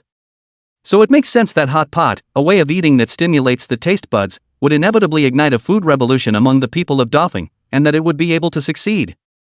This I believe. The prince is a divine being descending into the world, so I think all of this is a gift from heaven. Your Excellency, now that this hot pot has spread all over Xinjiang, according to today's trend, the fame will soon spread far and wide. At that time, we only need to follow the way of our store to radiate towards the other state capitals of the Great Phoenix, then very soon this Hai Liao will be able to open up all over the Great Phoenix. Jode a face of excitement, the thought of all do not need what the cook will be able to open a store, so that only need to find a good store will be able to quickly open a store, that make money as simple as printing money. Think of all the excitement. Yeah, it's a lot faster money than selling books. Qin Yan smiled and nodded. Are afraid that other restaurants will follow our example, with that pirated books. Mentioning books, Jody immediately frowned, expressing some concern. After all, they had made quite a bit of money selling books in the beginning, but they couldn't help that other book clubs pirated their books, and all of a sudden, they had disrupted their market. Chapter 016, Large Scale, Commercial Mutual Advocacy. No way. Books, they can pirate and copy, but fondue they can't copy. Why? Hearing Qin Yan being so confident, Jodo on the side asked in confusion. Simple, because hot pot needs hot pot base, without hot pot base they can't possibly replicate hot pot. And only I know the recipe and proportions for making the hot pot base. Furthermore, even if they know how to make the hot pot base, they don't have the corresponding raw materials. The most important chili pepper needed for the hot pot is only available to me in the whole of Great Phoenix nowadays, and without me supplying the chili pepper, then it's impossible for them to make it.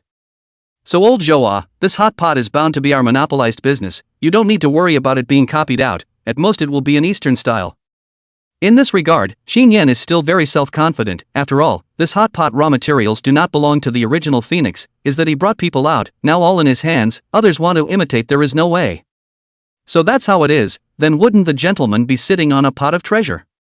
Hearing Qin Yan's explanation, instantly Zhou De revealed a smile and looked at Qin Yan with delight. You could say that. Qin Yan also nodded his head. Others thought that he left the princess house will definitely not live, but do not know, left the princess house although lost the identity of the extra horse harnessed by the side of a team, but he Qin Yen as well can be rich to become a great phoenix giant, the future to become the richest man is not without this possibility. Boss, it's not good, it's not good.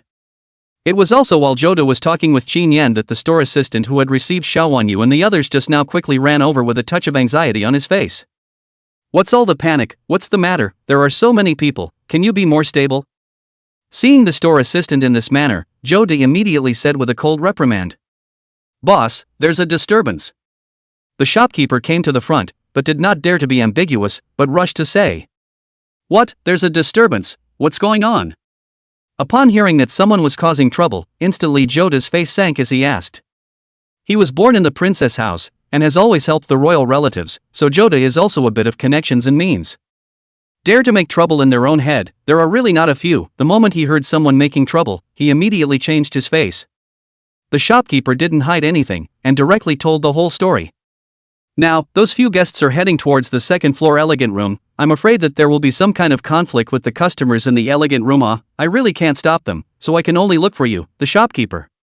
The store assistant rushed at Joda. This store, the nominal owner was not Qin Yen, but Joda.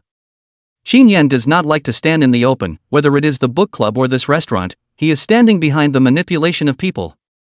So even these days in the restaurant, Qin Yen the de facto proprietor has been to do small 2 dress up, not only dress up as small 2, his work in these 2 days in small 2 general cannot, entertaining guests serving tea and water.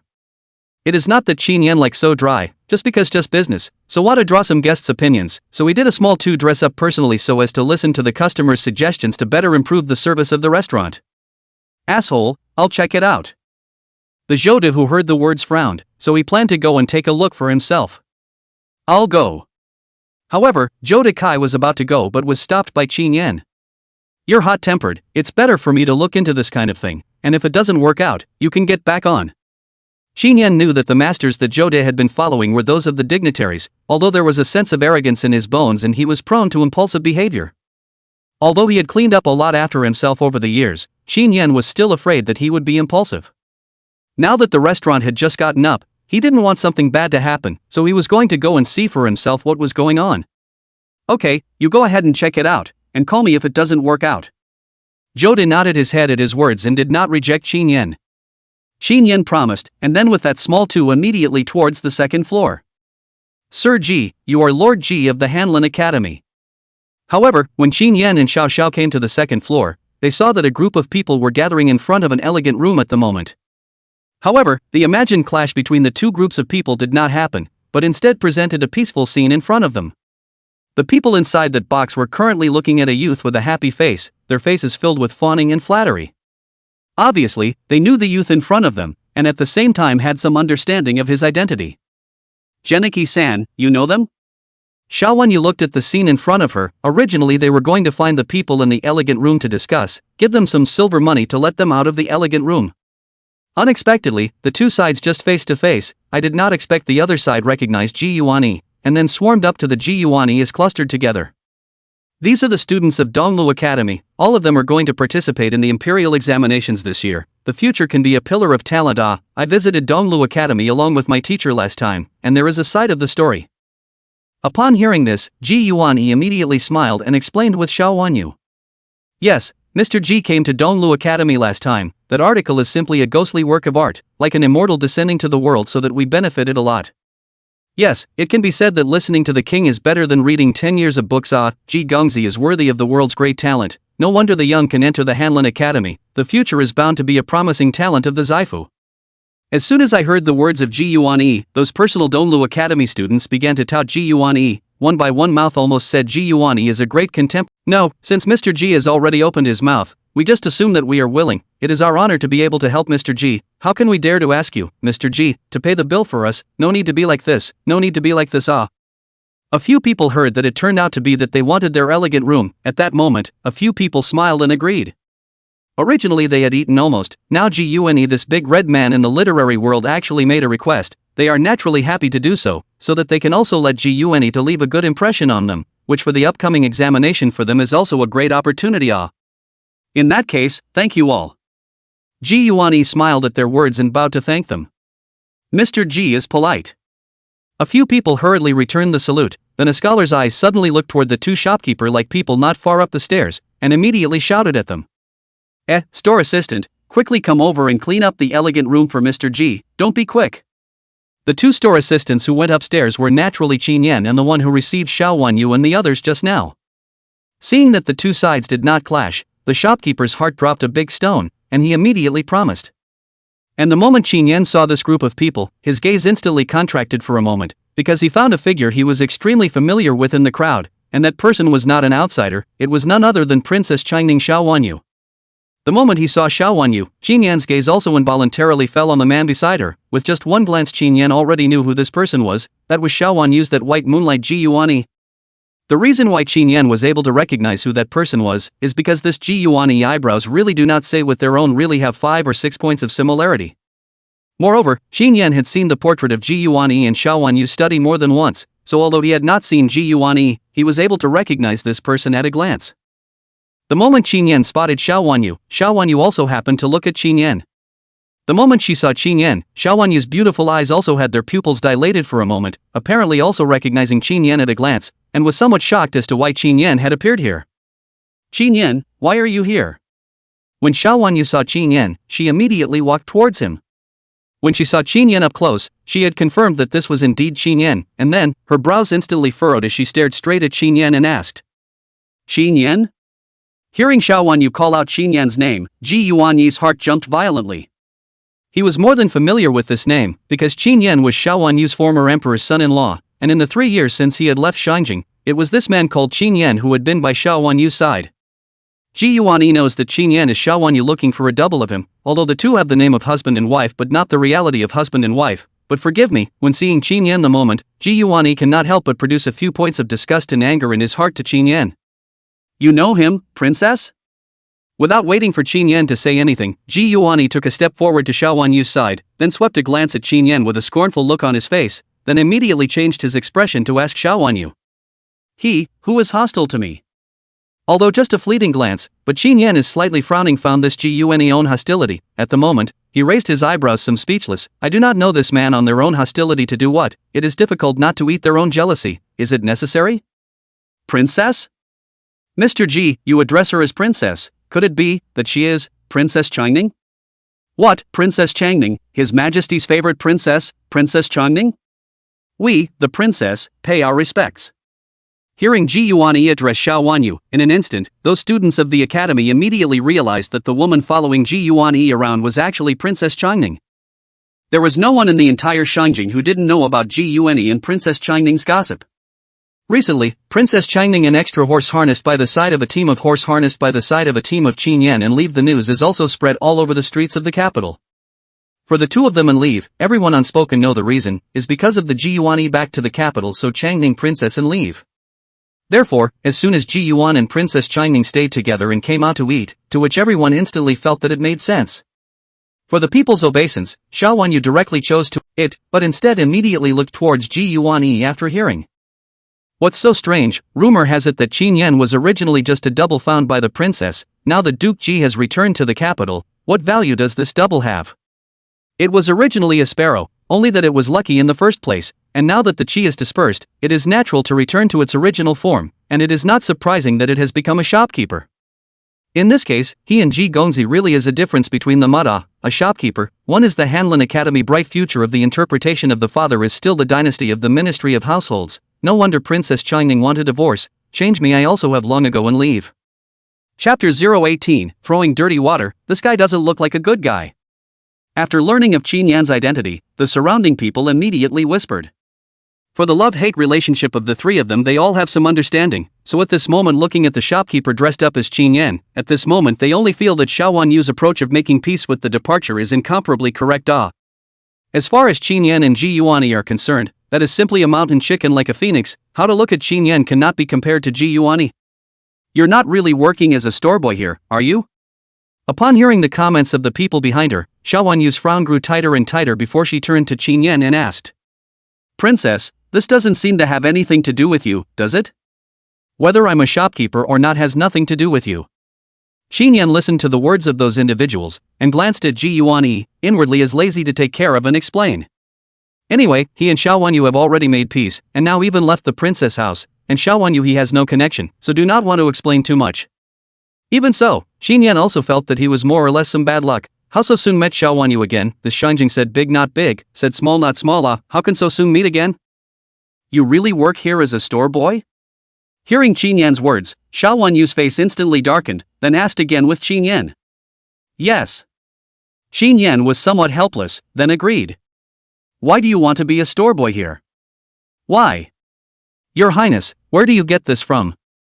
You are a high and mighty princess, with a salary and a cognac to feed you. Whereas we are but paupers, naturally we have to work hard to have food. What's wrong with me being a shopkeeper here? Xin Yan some tears and laughter. No, this woman Golden Branch and some stupid, did not expect to be able to stoop it to such a point to ask such words. She will not think that the world do not have to work to be able to eat, right? But I obviously gave you a lot of gold and silver jewelry and a settlement. Why did you not take it away that day? Those silver money is enough for you to live the rest of your life without any worries. You don't take that money, but you run here as a store assistant. Xiao Wanyu glared at Qin Yan and asked with some displeasure. That day Qin Yan left all the rewards and settlement fees for the past 3 years. Now, but ran to come here as a store assistant. She felt that Qin Yan was very incomprehensible. Those originally did not belong to me, princess. You also said that the Huang Liang is a dream. Don't let me give birth to any greed. Don't fantasize about things that don't belong to me. Therefore, those things were originally yours. It is reasonable for me to stay and return them to you. As to whether I am a shopkeeper or not, I won't trouble you with these matters. Xin Yan sniffed and said with a bitter smile, he did that for no other reason than to cut a clean one, so that it would be good for everyone. You. Hearing Qin Yan's words, Xiao Wanyu was somewhat speechless for a moment, not knowing what to say. Indeed, those words were her words. Let him not be delusional. Just did not expect Qin Yan so arrogant, actually do so desperate, to return all the things to her, that is not want to be tainted with it at all. Mr. Qin, if you're doing this, you're not doing it on purpose to embarrass the princess, are you? However, right at this moment, Ji Yuani, who was on the side, suddenly said, his gaze landing on Qin Yan's body. Hearing Ji Yuani's words, Qin Yan's brows furrowed as he looked at Ji Yuani in a somewhat puzzled manner. Embarrassing me on purpose? Xiao Wanyu froze, then immediately looked at Ji Yuani. Brother Yuani, what does that mean? Princess, Mr. Qin was after all your previous emperor's son-in-law. Although you two are now reconciled, he was your emperor's son-in-law after all. But now he is here as a store assistant. If this matter is spread out, will it not make the world laugh? What's more, it will make people think that you, princess, have treated Mr. Qin harshly, so that he has been reduced to the point of being a store assistant as a prince's side harnessed by the side of a team of horse. In this case, how will the world view you, princess? This Qin Gongzi acted, it is a little. Some. Ji Yuani didn't keep his words to himself, but the meaning he wanted to express was already obvious. It was clear that he wanted to say that Qin Yan was a bit of a villain. Wow. Geniki brother, I hadn't thought of it until you said it, and I really think it's so true when you reminded me like that. Could you, Qin Yan, you're doing this on purpose, deliberately trying to embarrass this palace, aren't you? You are deliberately working here as a waiter, so that the world will know that you, a hallowed former extra horse harnessed by the side of a team of the emperor's side, have been persecuted and only able to be reduced to a store waiter, so that the world will say that the palace has treated you harshly, so you deliberately did not take those bounties from me with the settling and fee, just to take revenge on the palace, right? The furious, angry Xiao Wanyu has been completely biased by Ji Yuani at this moment. She stared fiercely at Qin Yan and questioned, just as if she had completely believed in Ji Yuani's words, and regarded Qin Yan as that kind of despicable villain. This Ji Yuan deliberately throwing dirty water at me, trying to make this idiot Xiao Wanyu hate me? What kind of person was Qin Yan? He could tell at a glance that Ji Yuan was deliberately trying to speculate about himself and then haul out Xiao Wanyu's anger to burn it onto himself. Not to mention, his words are really quite reasonable and credible. After he said that, if Qin Yan did not understand that he is not a store assistant at all, and not to intentionally discuss Xiao Wanyu, he would have to think that he is really trying to take revenge on Xiao Wanyu. As for why Ji Yuani did that, Qin Yan also knows it well. This man is careful, afraid that he and Xiao Wanyu still have something to do, so deliberately want to make his relationship with Xiao Wanyu cracks, so as to eliminate the possibility of both sides of the old love rekindled. But for this behavior, Qin Yan can only say that the other side think too much, with a small man's heart to the gentleman's heart. Not to say that he was not much affection for Xiao Wanyu, even if there is, Qin Yan, since he has chosen to let go and will never be able to turn back, a good horse does not eat back to grass, Qin Yan is not licking the dog. However, so it seems that this Ji Yuani is not as good as imagined, and indeed, there are not many good things about readers. Originally Qin Yan's for Ji Yuan does not have any bad feelings, and after understanding his and Xiao Wan Yu's things, also for the two people some pity. But now it seems that this Ji Yuan is not as perfect as Xiao Wan Yu said in her mouth, is a downright gentleman. Right now on the other side of this behavior, more or less a hypocrite real villain. But none of this was any of Qin Yan's business, and he didn't want to get involved in their business again. I see, I didn't expect this Qin Yan to be so calculating. Aya, it's really unexpected if Duke Ji doesn't say it. I didn't expect this Qin Yan to be so underhanded, deliberately trying to embarrass the princess. Really is a wolf heart and dog lung. The princess at least let him be the emperor's son-in-law for 3 years. How can he treat the princess like this? Chapter 019, Green Tea Man, let me teach you a lesson. Are you finished, princess? Qin Yan listened to the surrounding people's comments, but also lazy to explain. Anyway, how he explains the other party will not listen. The other party is such a status, he knows very well that he can't defend himself. So instead of bothering with that lip service, just don't say anything at all. So good, Xiao Wan Yu misunderstanding himself cannot be said to be a good thing, so that the other side of their own heart disgusted perhaps will not look for his trouble. From now on, the two have no more interactions. Wouldn't it be nice for her to be her princess and herself to be her own tycoon, and for the two to stay out of each other's way? So you're admitting it and don't even want to explain? Seeing Qin Yan like this, Xiao Wan Yu immediately glared at him angrily and asked.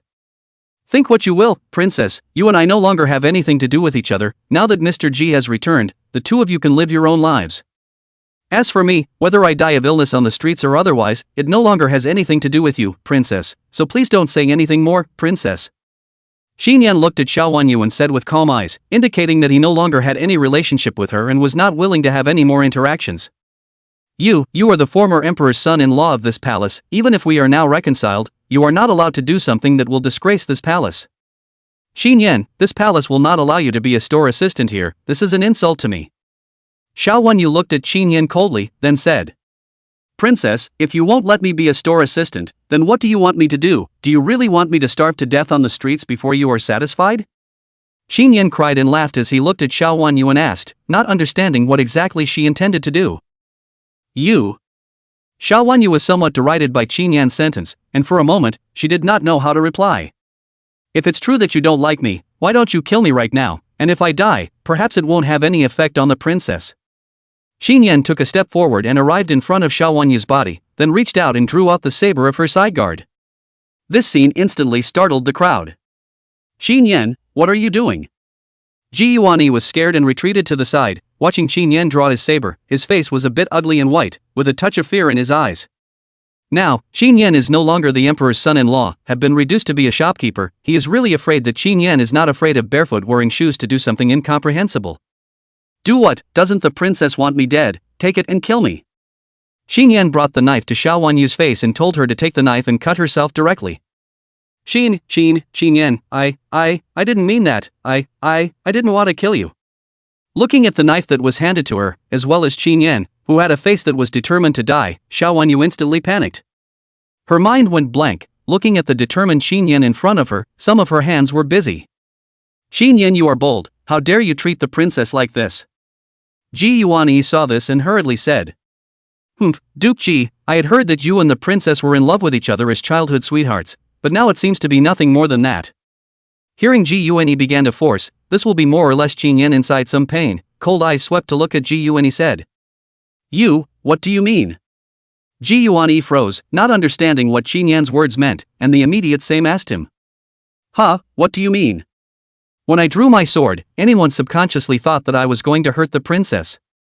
If you really love the princess, why do you subconsciously want to hide away from the princess instead of stepping forward to protect her? If I really want to do something to the princess, at this moment she has already been killed. And you, Ji Gongzi, are only thinking of saving your own skin, so it looks like your fondness for the princess is just that. Qin Yan laughed coldly and looked at Ji Yuan. Little man, dare to eyeball me, the pit won't kill you. Qin Yan originally didn't want to have any conflict with this Ji Yuan, but naturally, if he didn't mess with the other party wanted to pit himself instead. Since that was the case, then don't blame him for messing things up.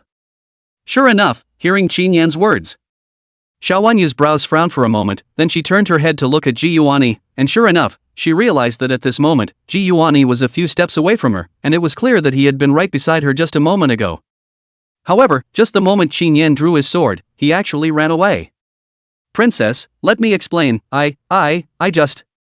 Brother Geniki, you don't have to explain, death and life are meant to be like that, it's human instinct, the palace doesn't blame you.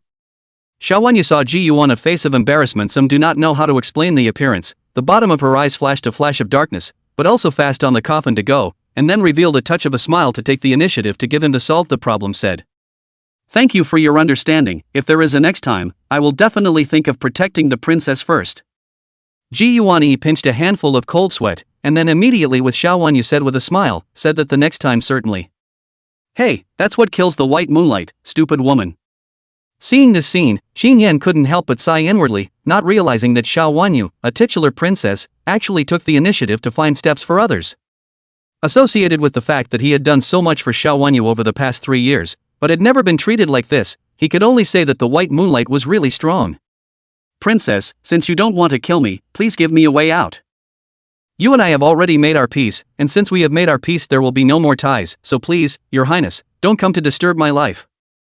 As for the speculation of the bystanders, that is even more need not care about. The world knows that I am just an incompetent generation. When I became your extra horse harnessed by the side of a team is also a piece of luck. Now even if I become a shopkeeper, but also is just to return to the original life and there is no good to ridicule. Qin Yan is too lazy to take care of this pair of oddballs. At the same time, the knife will be returned to the sheath, and then said with Xiaowanyu, indicating that he wants to be alone, the other party do not find their own trouble. Qin Yan, this princess has no intention of driving her to extinction. Hearing Qin Yan's words, Xiaowanyu's heart was irritated for no reason, and she hurriedly explained to him. She actually didn't want to see Qin Yan so downtrodden. She didn't want to see Qin Yan stooping low as a store assistant. "I understand that your highness is kind, so please stop talking. If you want to dine, I will help you pack up the elegant room." Qin Yan did not want to be long-winded to listen to the other side of the nonsense, straightforwardly want to end the topic, and then pointed to the elegant room as intended to go in to help clean up the elegant room out. "Wait." But just as Qin Yan was about to make a move, Xiaowanyu on the side blocked him again. "What more do you want, princess?" Qin Yan were speechless, looking at Xiaowanyu road, really can't figure out what the hell this woman wants to do? Chapter 020, Qin Yan, return to the palace with this princess. Qin Yan, you are working as a junior within this restaurant for no other reason than to make a living. This palace gives you a chance to live. Now this palace princess house also lacks a cook. This palace knows that you are excellent at cooking. Why don't you come to my princess house to serve in this position? This palace gives you to give you a salary of 50 taels of grain silver in a month. What do you think?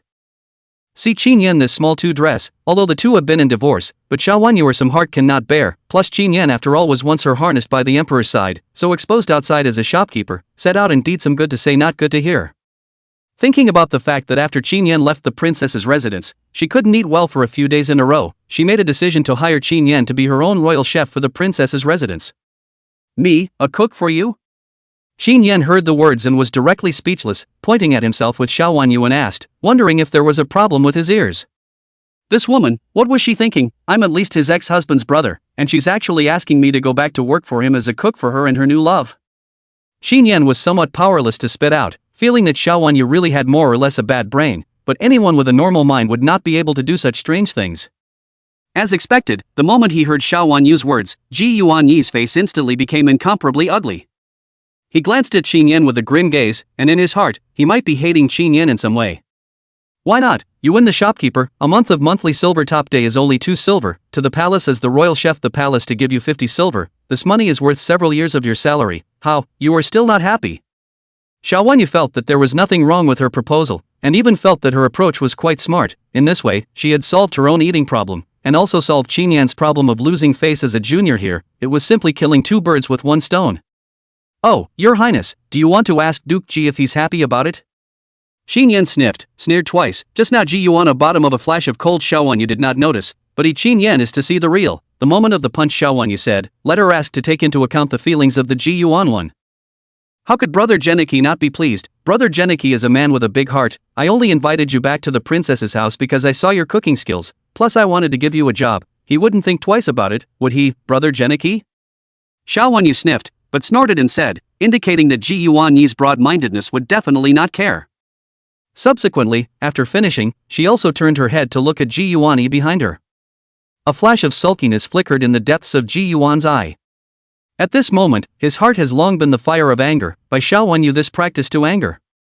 But he understood that he was not good to attack now, although Xiao Wanyu has already made peace with Qin Yan, but in the end, the emperor has not given marriage to him and Xiao Wanyu. If at this moment to cause Xiao Wanyu unhappy, afraid of giving marriage thing can really have no chance. He Ji Yuan endured humiliation for so many years, and now it is close to a shiver, how can he give up at this moment? At that moment's moment, Ji Yuan inwardly took a deep breath before revealing a gentle and humble smile. Of course princess is so sentimental, when it's a falsehood, how could I obstruct princess?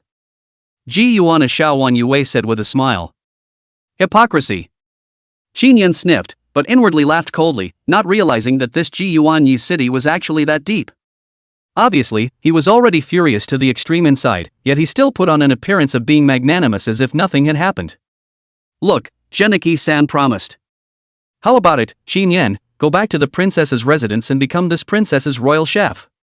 Xiao Wanyu did not notice Ji Yuan Yi's change of expression and inner thoughts at all. Seeing Ji Yuan Yi agree so readily, she was even very happy inwardly, thinking that Ji Yuan Yi was indeed a gentleman.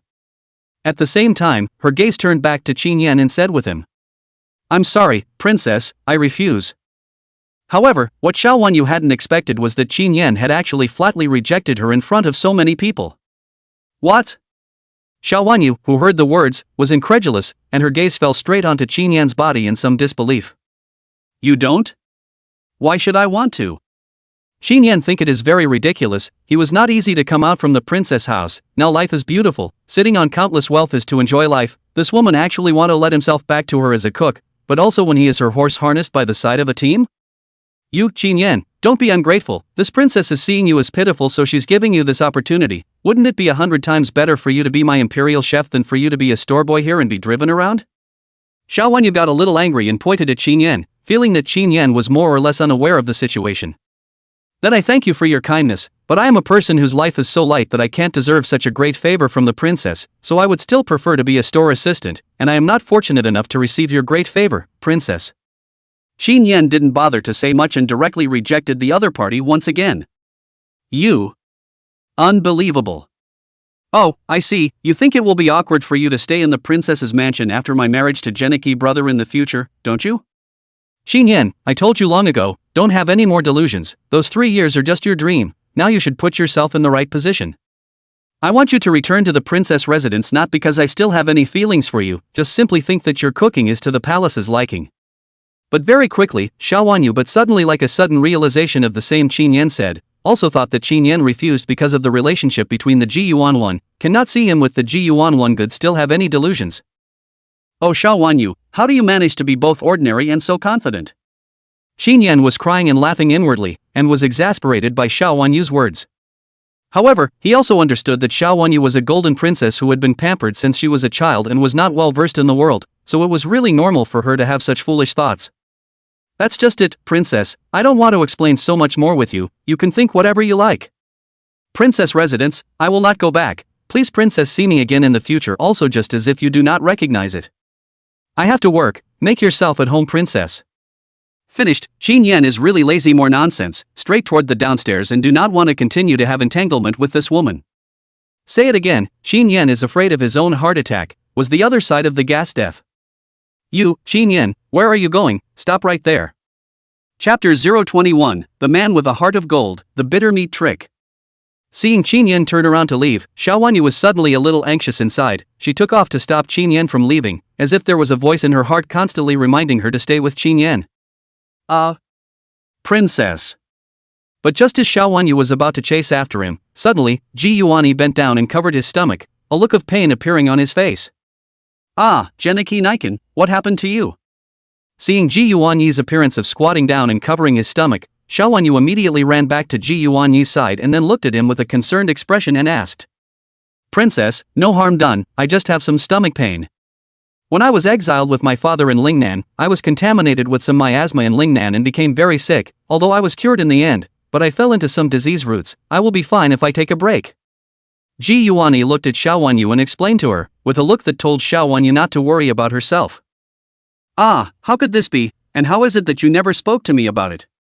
Upon hearing these words, Xiao Wanyu's face was immediately filled with a look of worry, her eyes were a little red and she looked very distressed.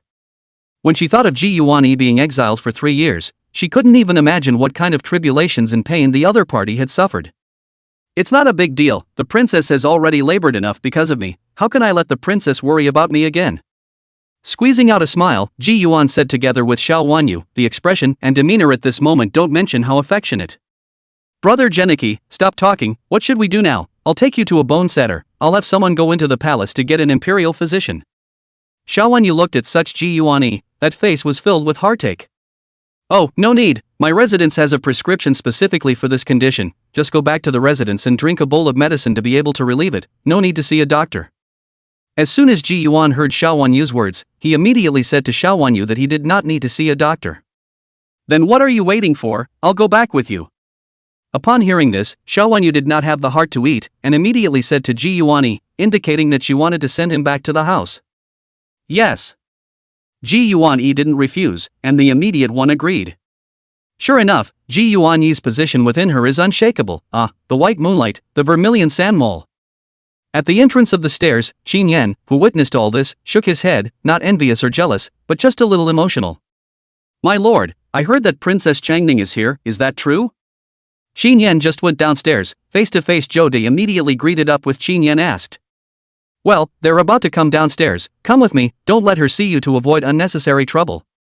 When Qin Yan saw Zhou De, he immediately pulled Zhou De towards the back kitchen. After all, Zhou De is a person from the princess's residence. If Xiao Wanyu sees that Zhou De is also in the restaurant, or the restaurant's manager, I'm afraid that even if Xiao Wanyu is stupid, she will be suspicious. Qin Yan didn't want to attract some unnecessary trouble, and he was even more reluctant to continue entangling with Xiao Wanyu. What are you looking at, princess? After descending the stairs, Xiao Wanyu subconsciously scanned around the restaurant, attempting to find that glimpse of a figure amongst the many people. Discovering Xiao Wanyu's movements, Ji Yuan, who was on the side, immediately asked. Oh, nothing, let's go. Xiao Wanyu returned a cry. She was looking for Qin Yan just now, but she did not find any more traces of Qin Yan. For some reason, not seeing Qin Yan, she was a little lost inside, but she was quickly diverted by Ji Yuan's words, and the two of them quickly left the restaurant with the entourage of the princess's house.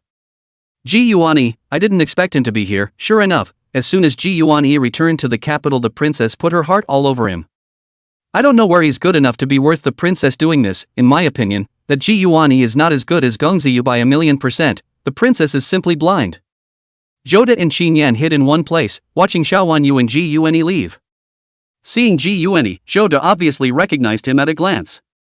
Seeing him with Xiao Wanyu, he immediately said with some indignation. In his eyes, although Ji Yuan was famous, he was not as good as Qin Yan.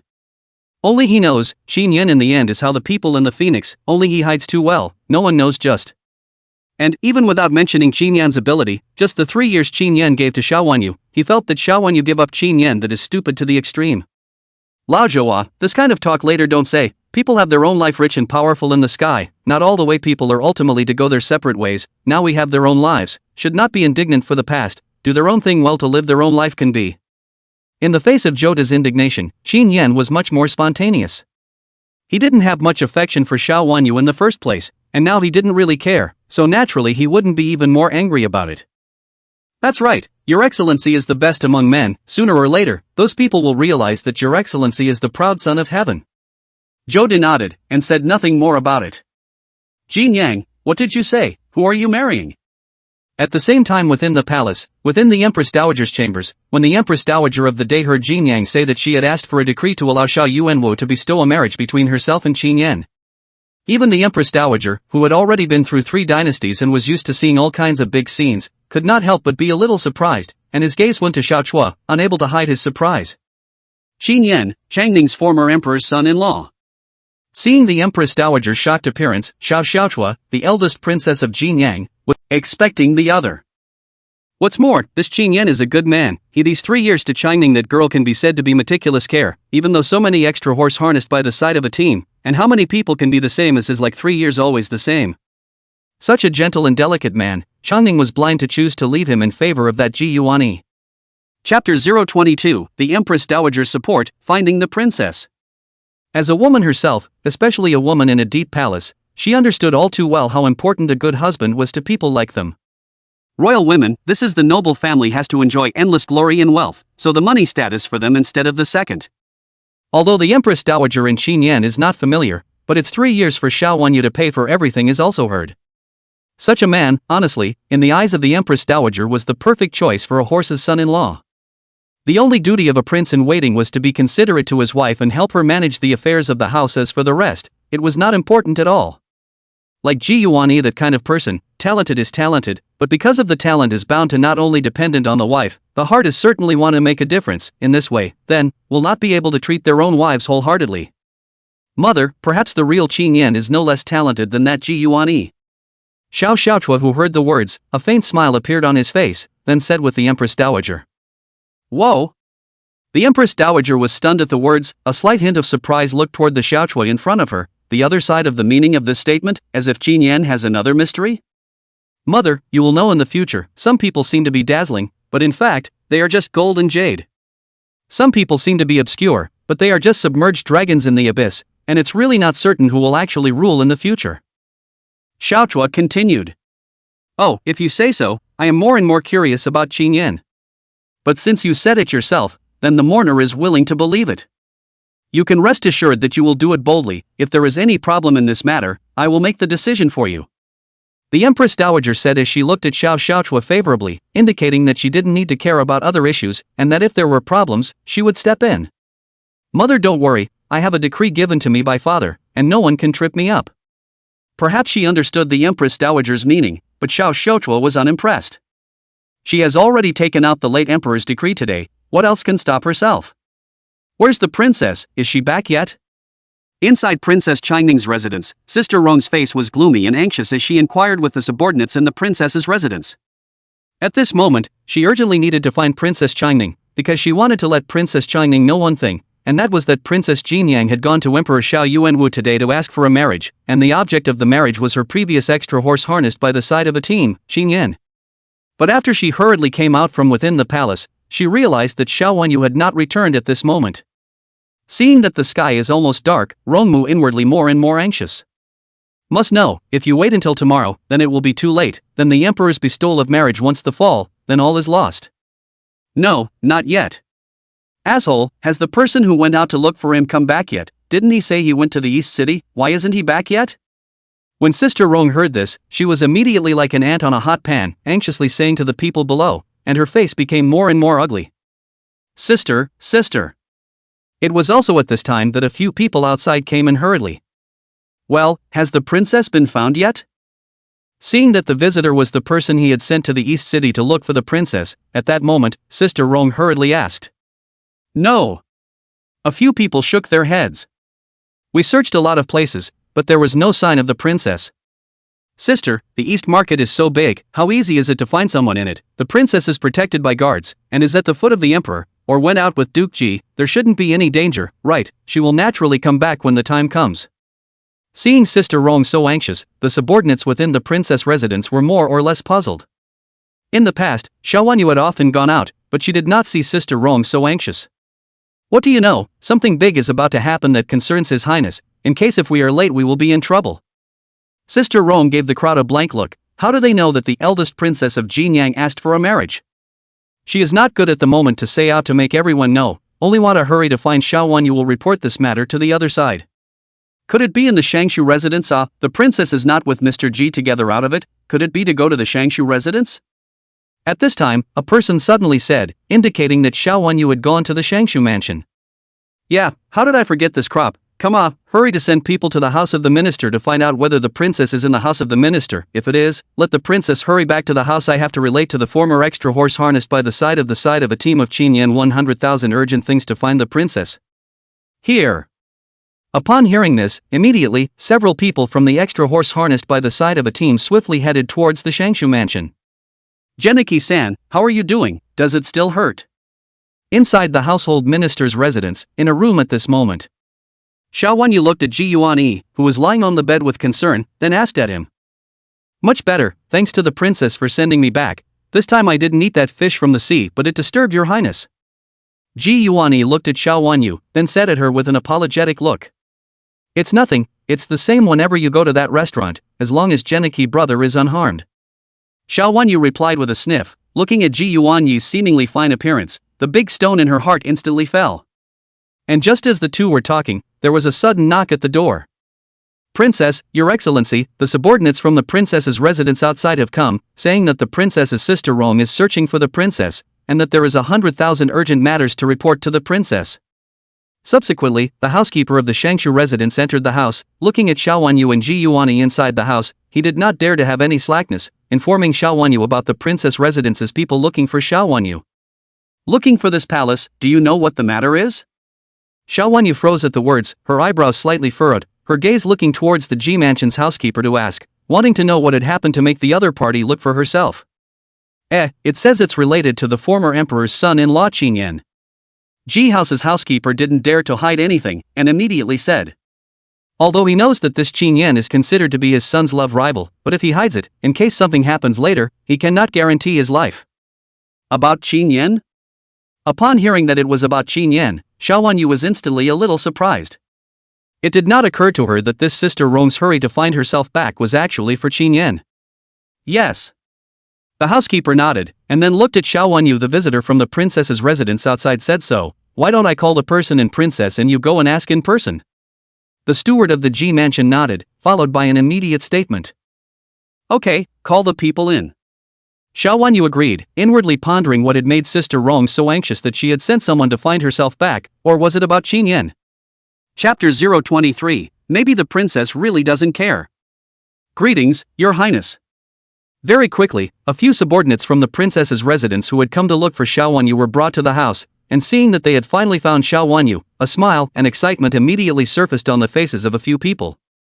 What's so urgent, or is it about Qin Yan? Xiao Wanyu's gaze looked towards the several people, immediately asking, not knowing what exactly had happened.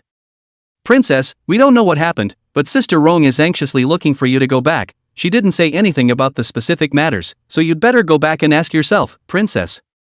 I wonder what happened. Now, Xiao Wanyu was more and more confused, not knowing what kind of medicine Rong Mama was selling in her gourd, so anxious to find herself back. Frowning, his gaze went to Ji Yuani on the bed, and he couldn't help but feel a little hesitant. It's Qin Yan again.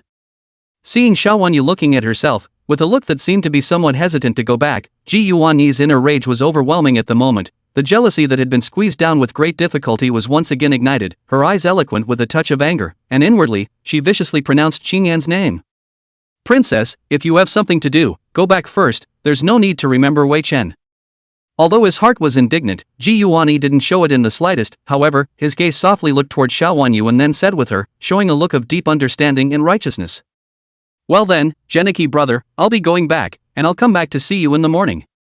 Unexpectedly, Ji Yuan's voice just fell. Xiao Wanyu immediately said, I'll look to go back to ask what in the end is about Qin Yan things so urgent. She didn't even hesitate. Could it be that she still thinks of that Qin Yan in her heart? Hearing that Xiao Wanyu was about to leave with a single promise, the jealousy in Ji Yuani's heart grew more and more violent. A flash flashed across the bottom of his eyes, and the moment Xiao Wanyu was about to leave, he suddenly sprayed a mouthful of blood out of his mouth. Ah, sir, what's the matter with you, sir? When the steward of the Ji mansion saw this scene, he was immediately startled and hurriedly shouted at Ji Yuani. Xiao Wanyu was just about to step out of the doorway when she heard the commotion inside the house. She immediately turned back. Then she saw Ji Yuani on the bed with blood spilling from the corner of his mouth, and on the ground there was a mouthful of blood that he had. Ji Yuani stopped Xiao Wanyu and said to her affectionately, indicating that he didn't want people to misunderstand that he was sick. But are you really okay like this? Hearing that, Xiao Wanyu's heart is also a beat. Indeed, if let her father and mother know Ji Yuani frail and sick things, I'm afraid that the marriage of the two people will not be so easy. Originally they are for their own and Qin Yan and divorce quite a few words. If they know this matter, I'm afraid that it will be even more troublesome. But she was still very distressed inwardly as she looked at Ji Yuani's appearance like this. It's fine, just rest a bit, I have a doctor in my house too, it's not a big deal. Well then, just lie down and get some rest. Princess, don't you still have something to do? I'm fine, just go back. Lying down, Ji Yuani looked at Xiao Wanyu, then said to her, signaling that if the other party had something to do, she should just go back first. Is there anything bigger than you? I'm not leaving, I'm staying with Geniki brother. Xiao Wanyu looked at Ji Yuani's appearance, which will still have the heart to care about other things. At the same time the Ji Yuani said that the heavens and the earth, he is the biggest. But the sisters of the house. No need for buts, the biggest things aren't as important as you. You guys go back and tell Sister Rong that there is something to talk about when I go back tomorrow, and that I'm going to stay here with brother Geniki today. Xiao Wanyu interrupted Ji Yuanyi's words, and then looked towards a few subordinates of the princess residence and rushed to them. Yes. Several people in the princess's residence certainly did not dare to make things difficult for Xiao Wanyu, and after hearing the promise, they did not dare to say anything more, and immediately turned around and went back to resume their orders. Seeing that Xiao Wanyu was not going to leave, Ji Yuanyi's heart instantly felt a lot more comfortable. Qingyan, who are you to compare with me? In Changning's heart, I, Ji Yuanyi, am the only one. What, you guys say the princess isn't coming back? Inside the princess mansion, upon hearing the report from the subordinate who had returned from the Ji mansion, Sister Rong froze, somewhat surprised. Yes, the princess commanded it that way. Have you explained to the princess that this matter is about the former emperor's son-in-law, Qingyan? Rongmu's brows furrowed before she turned to them and asked. Said so, but the princess said to wait until she returns to the mansion tomorrow, and today she's staying at the Shangshu mansion to accompany Duke Ji. AI, it seems that your highness doesn't have the former emperor's son-in-law in your heart. Rong Majia, who heard the words, let out a long sigh, originally thought that Princess Changning's heart is still more or less for Qingyan has a few feelings. But now it seems that this matter is afraid that they think too much. For the 3 years of the former extra horse harnessed by the side of the emperor's side Qingyan, Princess Changning really is not half of the love can be said. Then, if you think about it, perhaps Qingyan is really with the eldest princess of Jinyang. Princess Changning will not care about it, after all, now she already has Ji Yuanyi by her side. Sister, why don't you go to the Shangshu residence yourself? Looking at Rong's silence, someone said at that moment. There's no need for that, since the princess said that, let's do what the princess said. Rongma shook her head and felt that there was no need for that. This is good, each of them as well. I am afraid that if I go to say it, it will only affect Xiao Wanyu and Ji Yuanyi. It is better not to say it. Father. Inside the Shangshu residence, Ji Shou, then minister of the household, stepped into his son Ji Yuanyi's room, and when he saw his father coming, Ji Yuanyi hurriedly got out of bed and rose to greet him. Chapter 024, Father and Son in a Mess, Making a Big Deal Out of It. Is Princess Changning settled? Ji Shou looked at his son Ji Yuanyi, faintly glanced at him, then settled down at the table, self-consciously poured himself a cup of tea, rushed to his son, asked. Someone has been sent to settle the princess down to rest in the next room. Ji Yuanyi nodded back at his words. I heard you spit up blood. Ji Shou nodded, his gaze once again looking towards Ji Yuanyi. It's okay, my son just bit his lip off. Why did you do that? Ji Shou for this answer is no surprise. Ji Yuanyi body how he is a father is clear. What miasma old disease, are all unified bull. Although these 3 years their whole family were exiled, but in the end is the new party emperor's people, even if they are exiled is also quite outside the care, so 3 years did not suffer anything. Therefore, as soon as Ji Shou heard the subordinate talk about this, he instantly understood that this was just some petty tactics of Ji Yuanyi. Moreover, although Changning and Qingyan have already made peace, but His Majesty has delayed giving me and Princess Changning a marriage, and as long as the marriage granting decree doesn't come down, then the marriage between my child and Changning will be unstable for one day. My child also has no choice. Ji Yuanyi also had some bitterness in his heart and spat at his father. It's been so many days, but Xiao Yuanwu hasn't given them a marriage, can you blame him? His Majesty is also worried that those old ministers will once again interfere. It was because those old ministers of the previous emperor interfered back then that we father and son had to leave Shangjing. Now that Princess Changning has just been reconciled, if she agrees to grant you a marriage on the front foot and then on the back foot, I'm afraid that it will cause those individuals to be dissatisfied. But you do have a point, and since you've done it, why don't you just do it more directly? Ji Shou pondered for a moment, his gaze once again looking towards his son. What does father mean by? Since the princess stayed at the Shangshu mansion at night today, it doesn't matter whether the two of you are innocent or not. It would be better to spread this matter out and let outsiders know that Princess Changning is staying at the Shangshu mansion today just for you, so that once the news gets out, the fermentation of public opinion is a matter of the royal family's face. At that time, even if His Majesty wants to preserve Princess Changning's reputation, then he will have to give you a marriage as soon as possible, and once the marriage is finalized, then you won't have to suffer from the fear that Princess Changning still has any old feelings with that Qingyan. Ji Shou is worthy of being mixed in the officialdom of the old fox, at once from this matter to see the point that can be utilized, at the same time to their own son pointing said. Xiao Yuanwu was not give marriage, then make a little noise so that he had to give marriage. Today Changning Princess Nightstay Shangshu house is a good entry point. Regardless of whether the two in the end is not innocent, as long as this matter once spread out, that Changning Princess even if it is innocent cannot be said, then Xiao Yuanwu in order to their daughter's reputation is not obedient to give marriage. Father has a point, why didn't I think of utilizing this matter? In that case, what my child did today was not all foolishness. Hearing Jisho's words, Ji Yuanyi immediately became excited and said to Jisho, "Humph, you less smug there, this matter out, His Majesty will inevitably be on my Ji family have some words, you these days and honest, do not make any more trouble. But the good thing is, you and Princess Changning is a childhood friend, when His Majesty for you two also more or less feel the heart owed, will not be overly concerned about this matter, as long as you keep your peace he will not be really difficult for you."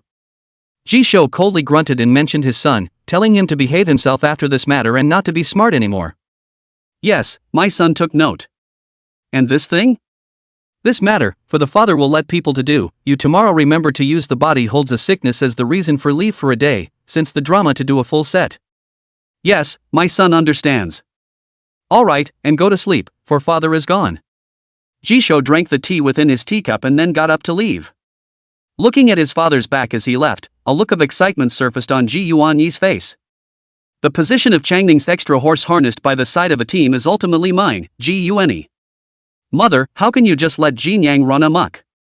That Qin Yan was Changning's previous emperor's son-in-law, how can you agree to let Jin Yang marry him?" At this moment, the palace is also not peaceful. Xiao Yuanwu and the empress is now in the empress dowager's bedchamber. Originally, the two thought of letting Princess Jin Yang come to the Empress Dowager at the same time, let the Empress Dowager know that she asked for the news of the marriage so that she can stop Jin Yang to do so. But unexpectedly, the Emperor and Queen two people get the news as the Empress did not stop this matter. This time the Emperor and Queen two people will not calm down, looking on the Empress asked. "Why should the grieving family stop it?" The Empress Dowager looked at this Emperor and Empress duo and asked with some surprise. "Mother, that Qin Yan was Changning's previous emperor's son-in-law. Do you not mind if Jin Yang marries such a second husband?" The Empress asked nonchalantly, "Didn't she say that the Empress Dowager favored Jin Yang the youngest daughter the most? How could she agree to let her marry a second marriage? Jin Yang is as happy as she wants to be after all, I am not her birth mother, and she has the decree of the late emperor, so how could I interfere?" The Empress Dowager sniffed and made a helpless gesture, saying to the couple. She had anticipated that the two would come, also saw that they are actually not happy with this marriage, just in the way of Jin Yang has the previous emperor's decree is not good to make things difficult, so think of letting themselves step in to stop, but she is quite optimistic about Qin Yan, since it is not possible to step in to be the villain, so in the front of this husband and wife, the Empress Dowager began to pretend to be a fool. Chapter 025, Empress Dowager of the Underworld, this girl is confused. This. As expected, once the Empress Dowager said this, the couple was dumbfounded, not knowing how to answer. Then again, I see that Qin Yan is not quite good. These 3 years to take care of Changning very good, kind and considerate people also careful. Since Changning doesn't want him, Jin Yang has a crush on him, what's wrong with giving him a marriage? Moreover, Changning and Qin Yan that file of things, you should understand more than the mourning family. Although they have been married for 3 years, but Changning is still intact, there is no need to be so harsh on others. The Empress Dowager said again, with an unspoken look. But. Listening to the Empress Dowager's words, the Empress' face was changing again and again, with a very difficult look. Why, isn't there something else to hide? The Empress Dowager frowned once and looked at the Empress and asked. The Empress did not know how to open her mouth, she was embarrassed to say that she wanted to keep Qin Yan as a spare tire for her daughter, such words, good words are not good to hear, said out of fear will cause this old lady's resentment. Mother, it's just that I don't think that Qin Yan is good enough for Imperial sister, and there's no hidden agenda. As soon as he saw that the Empress had been asked, Xiao Yuanwu immediately picked up the conversation and said. You as a royal brother rather love your sister more than your own daughter. Hearing Xiao Yuanwu's words, the Empress Dowager was coldly laughed with a slight hint of yin and yang in her tone and said. What does mother say to that? When that Qin Yan appeared beside Changning, he had no origin, no identity, and you didn't see that you felt that he wasn't worthy of your daughter, and you still bestowed the marriage.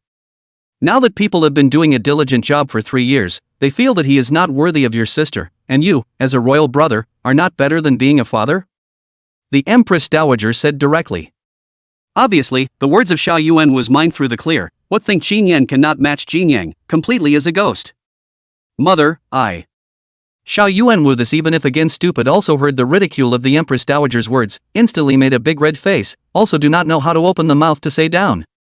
Your Majesty. Also at this moment, Xiao Yuanwu's personal eunuch walked into the house and looked at Xiao Yuanwu and shouted in a low voice. What is it? Xiao Yuanwu at the moment is in a panic inside, see the person who came immediately did not have a good mood. Your Majesty, Sister Young is here, saying she has something to report concerning Princess Changning. Sister Young, okay, let her wait, I'll. No need, let her come straight in, the grieving family would like to hear what's going on. Xiao Yuanwu had intended to say goodbye to the Empress Dowager before going to see Sister Rong, but unexpectedly was directly interrupted by the Empress Dowager. The Empress Dowager looked to Xiao Yuanwu's personal eunuch, signaling to call the person in. She also wanted to hear what was going on. Heir. At those words, this eunuch froze and looked at Xiao Yuanwu at a bit of a loss. Xiao Yuanwu was also a bit surprised, and his gaze similarly looked at the Empress Dowager. Why, Your Majesty, is the mourning family unable to hear? Seeing this, the Empress Dowager asked Xiao Yuanwu. No, what is there that you cannot hear, mother? Men, call in Sister Young. Yes. After a short while, Sister Rong followed the eunuch into the house. Seeing that both the Empress and the Empress Dowager were there, immediately Sister Rong saluted and greeted them. Sister Rong, is there something wrong with Changning by entering the palace at night? Seeing Sister Rong, the Empress Dowager directly opened her mouth and asked, wanting to know the other party's intention. Seeing that it was the Empress Dowager asking, Sister Rong was a little unsure of how to answer for a moment. She froze and looked up at Xiao Yuanwu, clearly unsure of whether she should say anything or not. If the Empress Dowager asks, just say so. Xiao Yuanwu would not bother to cover anything up this time and directly let Sister Rong answer. Yes. Your Majesty, Empress Dowager, Your Highness, tonight the princess she stayed within the residence of the Minister of Household, Ji Shou, and did not return to the princess residence. What? The moment these words came out, the three people in the room were instantly dumbfounded. The Emperor, the Empress Dowager, and the Empress all looked at Sister Rong in dismay, their expressions instantly becoming incomparably shocked. Sister Young, say again, where is Changning now? The Empress was the first to react, her voice rising a few points as she asked pointedly at Sister Rong. In the Ji house. Asshole, how could Changning she stayed over at the Ji mansion, what's going on here? The Empress Dowager will also be anxious, after all, is her own granddaughter, heard that Princess Changning actually stayed in a foreign man's home, this is not in order? What's going on? Xiao Yuanwu was finally reacting, and with a face of irony, he rushed at Sister Rong and asked. Seeing this, Sister Rong did not dare to hide, and gave a clear account of all the causes and consequences. That Ji Yuanyi is suffering from a physical ailment today, the princess is worried about him, that's why she stayed overnight at the Ji mansion. Sister Rong at the moment pressed her face to the ground, drenched in cold sweat. She didn't dare to look at the Emperor and Empress's face, using her but to think, she knew that this would be a bad time for the three of them to look at each other. Nonsense, this girl is really nonsense. As a princess, how can she be so shameless as to stay at an outsider's home? If this matter is publicized, how will others talk about her? The Empress Dowager slammed the table and said somewhat huffily, looking genuinely angry. This dead girl, simply messy, even though she again like that Ji Yuanyi, but the two after all, no marriage contract, she also just for Ji Yuanyi and divorce, this time so impatient, let people know how to think? The queen was also furious. Asshole, come on people, hurry up and send someone to the Ji mansion to bring me back Changning. Xiao Yuanwu was naturally furious, and he understood the seriousness of the matter. Slow down, what are you doing? But Xiao Yuanwu was just about to have someone bring Princess Changning back, but was immediately stopped by the Empress Dowager behind him. Mother, of course I'm bringing Changning back from the Ji mansion, can't I really let her stay overnight in the Ji mansion? Xiao Yuanwu said breathlessly to the old lady. You don't look at what time it is right now the curfew is already in place in the upper capital, you let someone go to pick up Changning, isn't that intentionally letting outsiders know that Princess Changning is staying at the Ji mansion at this moment? The Empress Dowager blankly glanced at Xiao Yuanwu and said, feeling that Xiao Yuanwu's behavior was a bit too reckless. Yes, Your Majesty, you can't go pick it up right now.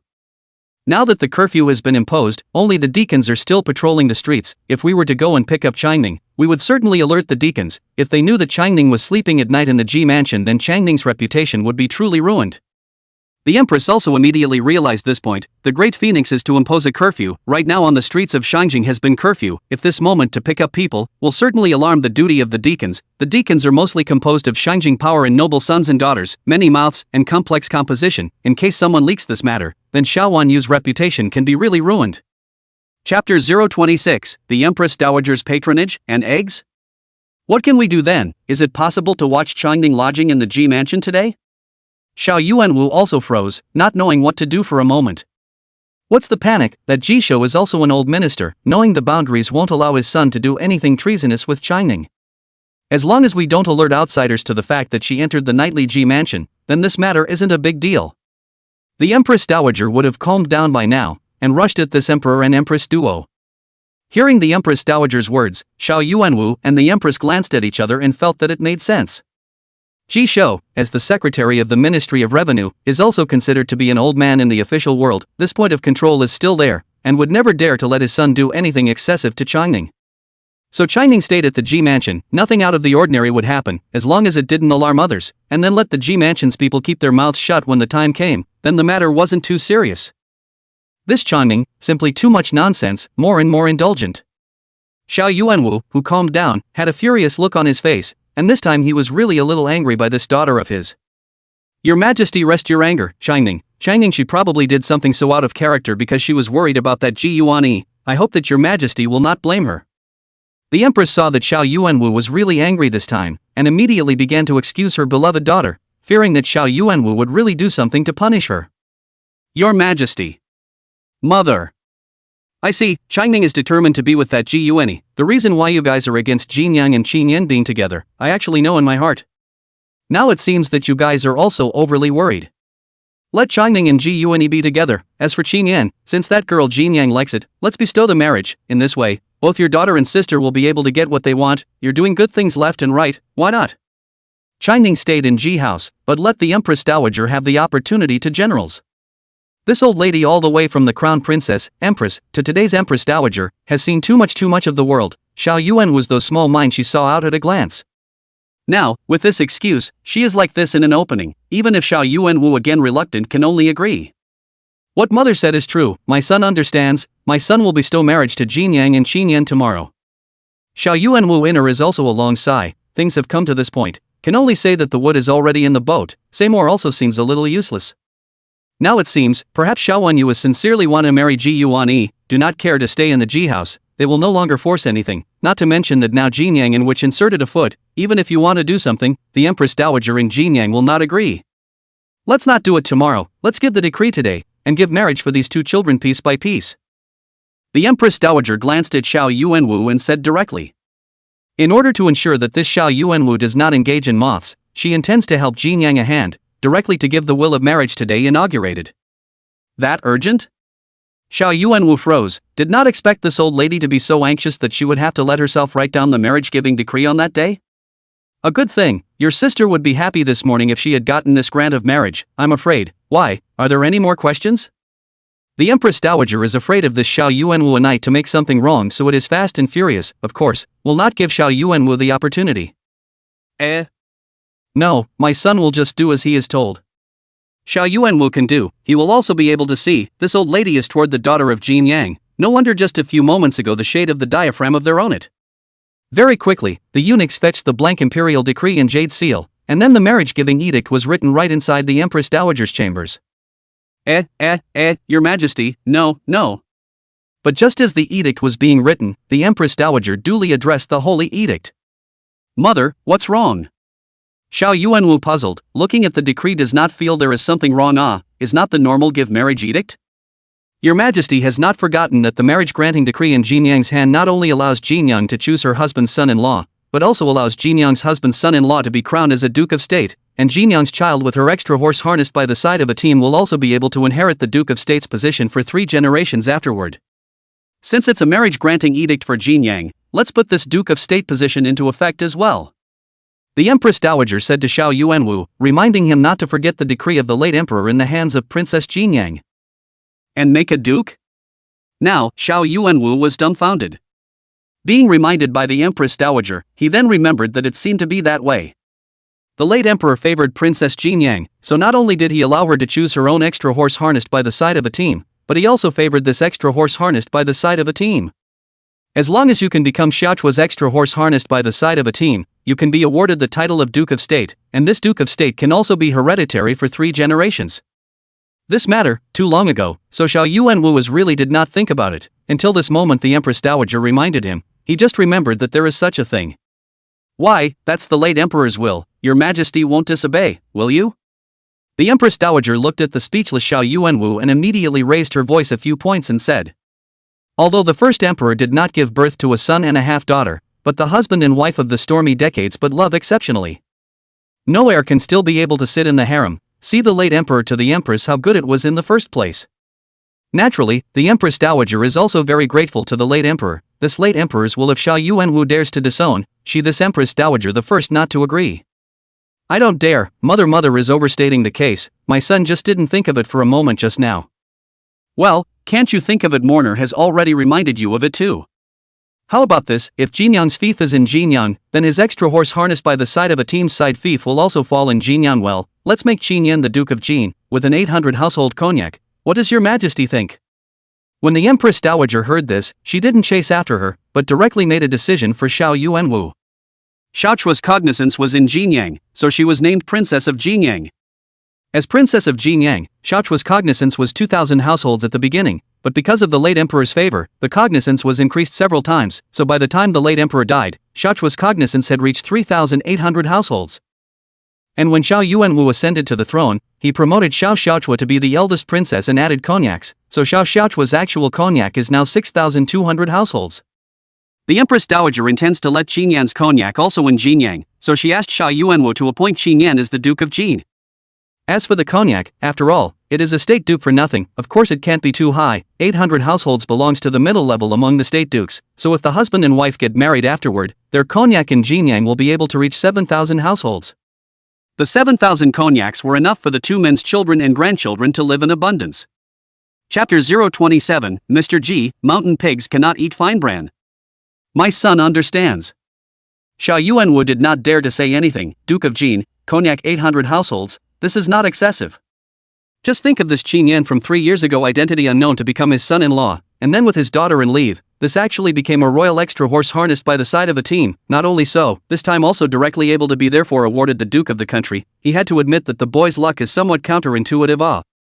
According to the Qin Tian supervisor and the others, this should be Qi luck, right? It means that Qinyan's Qi luck is very strong. In this way, the thought of his daughter giving up Qinyan for a Ji Yuani made him even more depressed inside. But the wood has been turned into a boat. Who let his own daughter does not cherish it, now he does not have any way to cluck. Mother, please read it. Xiao Yuanwu caused the decree to be drawn up and then submitted it to the Empress Dowager for inspection. The Empress Dowager took the imperial decree and read it carefully, finally revealing a smile of satisfaction. Very well, Your Majesty. This holy decree, stay here with me, and when tomorrow morning is early I will order the palace people to send it to the eldest princess's residence, and then find the Qinyan to bestow the marriage. The Empress Dowager directly received the imperial decree, and constantly let Xiao Yuanwu again asked about this matter. She was afraid that the old boy ghost's imperial decree on her here to feel at ease. Yes, all at mother's discretion. Xiao Yuanwu did not have any opinion. He will no longer have the mind to control Changning, love how to do it. Well, your sister's things well, your daughters and also give the marriage it. Anyway, that girl from childhood to adore Ji Yuani, if there is no you succeeded the throne when that file thing, it is not likely that the two have long been even the heir was born. Now since the two are still so much in love with each other, it will be directly fulfilled to it. The Empress Dowager looked to Xiao Yuanwu, but not just love their own daughters. After all, Changning is also her granddaughter, thinking of their own daughter's marriage into the marriage, but also not good regardless of Xiao Wanyu, to fulfill her that is. Mother, let this be put off for a while, there is no hurry. Upon hearing this, Xiao Yuanwu did not agree. He bestowed marriage to Qinyan and Xiao Chua. It was a helpless move, the late emperor's sacred decree was there, he had to comply. But his own daughter and Jia Yuani's marriage, he do not want to be so hasty. After all, Xiao Wanyu and Qinyan have just made peace, the result is so fast two people will be married again, and Qinyan is still with Princess Jinyang. This matter is afraid that will cause the capital uproar. Therefore, he did not want his daughter to be caught in the whirlwind of public opinion at this moment, and wanted to wait until the matter of Qinyan's marriage to Xiao Xiao had passed, and he would plan for this matter after the two were married. That's fine, it's your daughter, make up your own mind. Alright, the mourning family is tired, you guys go back. Once the Empress Dowager heard this, she didn't say anything more. Xiao Wanyu is Xiao Yuanwu's daughter, so she as a grandmother can't say anything more. Because of this matter in Jinyang, she was a little unhappy with Xiao Yuanwu. Naturally it is impossible to be unhappy with Xiao Yuanwu for Xiao Wanyu. Yes, my son will leave. Xiao Yuanwu and the Empress left the Empress Dowager's chambers after hearing the words, "This will," the husband and wife are also considered to be completely out of heart, completely and utterly do not want to care about Xiao Wanyu's things. Geniki-san, are you feeling better? The next day, early in the morning, Xiao Wanyu looked for Ji Yuanyi. She looked at Ji Yuanyi, who had spent the night as no different from a normal person, and immediately put her heart down, but still asked with concern. "Thank you for your concern, princess, I'm fine. On the contrary, your highness, you stayed in the humble abode yesterday, I wonder if you slept well." As soon as Ji Yuan saw Xiao Wanyu come to him early in the morning, a smile appeared on his face. He was fine, all of it was just him pretending, a night had passed and the purpose had been achieved, why would he need to pretend anymore? "It's okay, it's pretty good." Xiao Wanyu nodded and returned. "This is very good, the princess must be hungry, the servants in the mansion have already prepared the breakfast meal, how about I go with the princess to have a meal together?" "Yes, but, Geniki brother, aren't you going to the Hanlin Academy?" Xiao Wanyu's eyes lit up when she heard that Ji Yuanyi accompanied her to dinner, but thinking that Ji Yuanyi was now living in the Hanlin Academy, this would be the time to go to the Hanlin Academy, right? "I already sent for a day's leave yesterday, so I don't have to work today." Ji Yuan agreed with a smile. "That's great, let's go, I'm getting a little hungry." Once she heard that Ji Yuanyi didn't have to go to work today, Xiao Wanyu immediately became happier and promised to go to breakfast with Ji Yuanyi. "What's the matter, princess, this meal is not to your liking?" However, when the two of them were eating, Ji Yuanyi realized that Xiao Wanyu had only taken a shallow bite of the morning meal prepared by the Ji mansion, and immediately her brows furrowed, obviously not very satisfied with the food. "Brother Geniki, originally I thought that the cooks in my princess's residence were bad enough, but the cooks in your Shangshu's residence don't seem to be any better." Xiao Wanyu put down her breakfast and then spat. "Ah! How could it be? My Shangshu's cook is a retired imperial chef from the palace, I think it's delicious, how could your highness find it hard to swallow?" Ji Yuanyi froze, this breakfast he also ate, but do not think there is any problem, said also continued to eat 2 mouthfuls, only to feel very delicious awe. "Brother Geniki, perhaps it's because you've been living in a miasma land like Lingnan for too long, so everything feels delicious and pathetic. Don't worry, Geniki brother, you've come back, and you'll definitely be able to make up for what you lost all those years again." Xiao Wanyu, who heard the words, said, the implication that mountain pigs cannot eat fine chaff, Ji Yuanyi and Lingnan too bitter already do not know what good things are the flavor. Ji Yuanyi is what kind of person, this Xiao Wanyu words outside the voice he heard at once understand, immediately face is full of embarrassment, inwardly is angry, think Xiao Wanyu this is deliberately mocking their own, the bottom of the eyes is crossed a trace of indignation. "Right, why don't we go to fishing in the sea, yesterday there were some accidents, we have not tasted what that flavor is. But that flavor is strong, and also so many people's taste is definitely not bad, why don't we go earlier?" Xiao Wanyu put down the chopsticks in her hands, then said to Ji Yuanyi, indicating that she wanted to go to the sea to fish for her dinner. Ji Yuanyi, who already had some resentment in his heart because of Xiao Wanyu's unspoken words, the moment he heard the words Hai Hai Liao, the anger in the bottom of his eyes became more and more intense. At the mention of Hai Hai Liao, he thought of Qin Yan, and then looked at Xiao Wanyu, secretly saying in his heart that could it be that this woman still misses her ex-husband Qin Yan? "Geniki, why don't you say something, go or not?" Seeing Ji Yuan's words, Xiao Wanyu's immediately added, revealing a touch of petulant look. "Then, listen to the princess." Even though Ji Yuanyi had 10,000 reluctance within him, there was nothing he could do but agree. Chapter 028, Love? It's good that we don't have a grudge. Duke. In the Ji mansion, one of Ji Yuanyi's men quietly came to Ji Yuanyi's side, his eyes looking at Ji Yuanyi and shouting in a low voice. "How's it going? Are all the arrangements for you ready?" As soon as Ji Yuan saw the visitor, his eyes were stern and he asked at the visitor. "According to your lordship's order, the people have all been prepared, so don't worry, just wait and watch the show." The visitor's eyes also carried a touch of gloom in his eyes, and when he heard this, he nodded with Ji Yuanyi to indicate that everything had been arranged. The corner of Ji Yuanyi's mouth that heard these words couldn't help but spread a cold smile as his eyes looked towards a house within the compound. Qin Yan, don't blame me, if you want to blame me, you can only blame the princess and you still have entanglements, there is also the fact that, on the contrary, let the princess see you within the restaurant, then don't blame me. Ji Yuanyi coldly snorted inwardly thinking, he prepared a good show, intending to stage it when he went to the restaurant together with Xiao Wanyu, when the good show came on, he had to make Xiao Wanyu completely loathe Qin Yan. Wow, I didn't realize that there were already so many people coming to eat at this restaurant so early in the morning?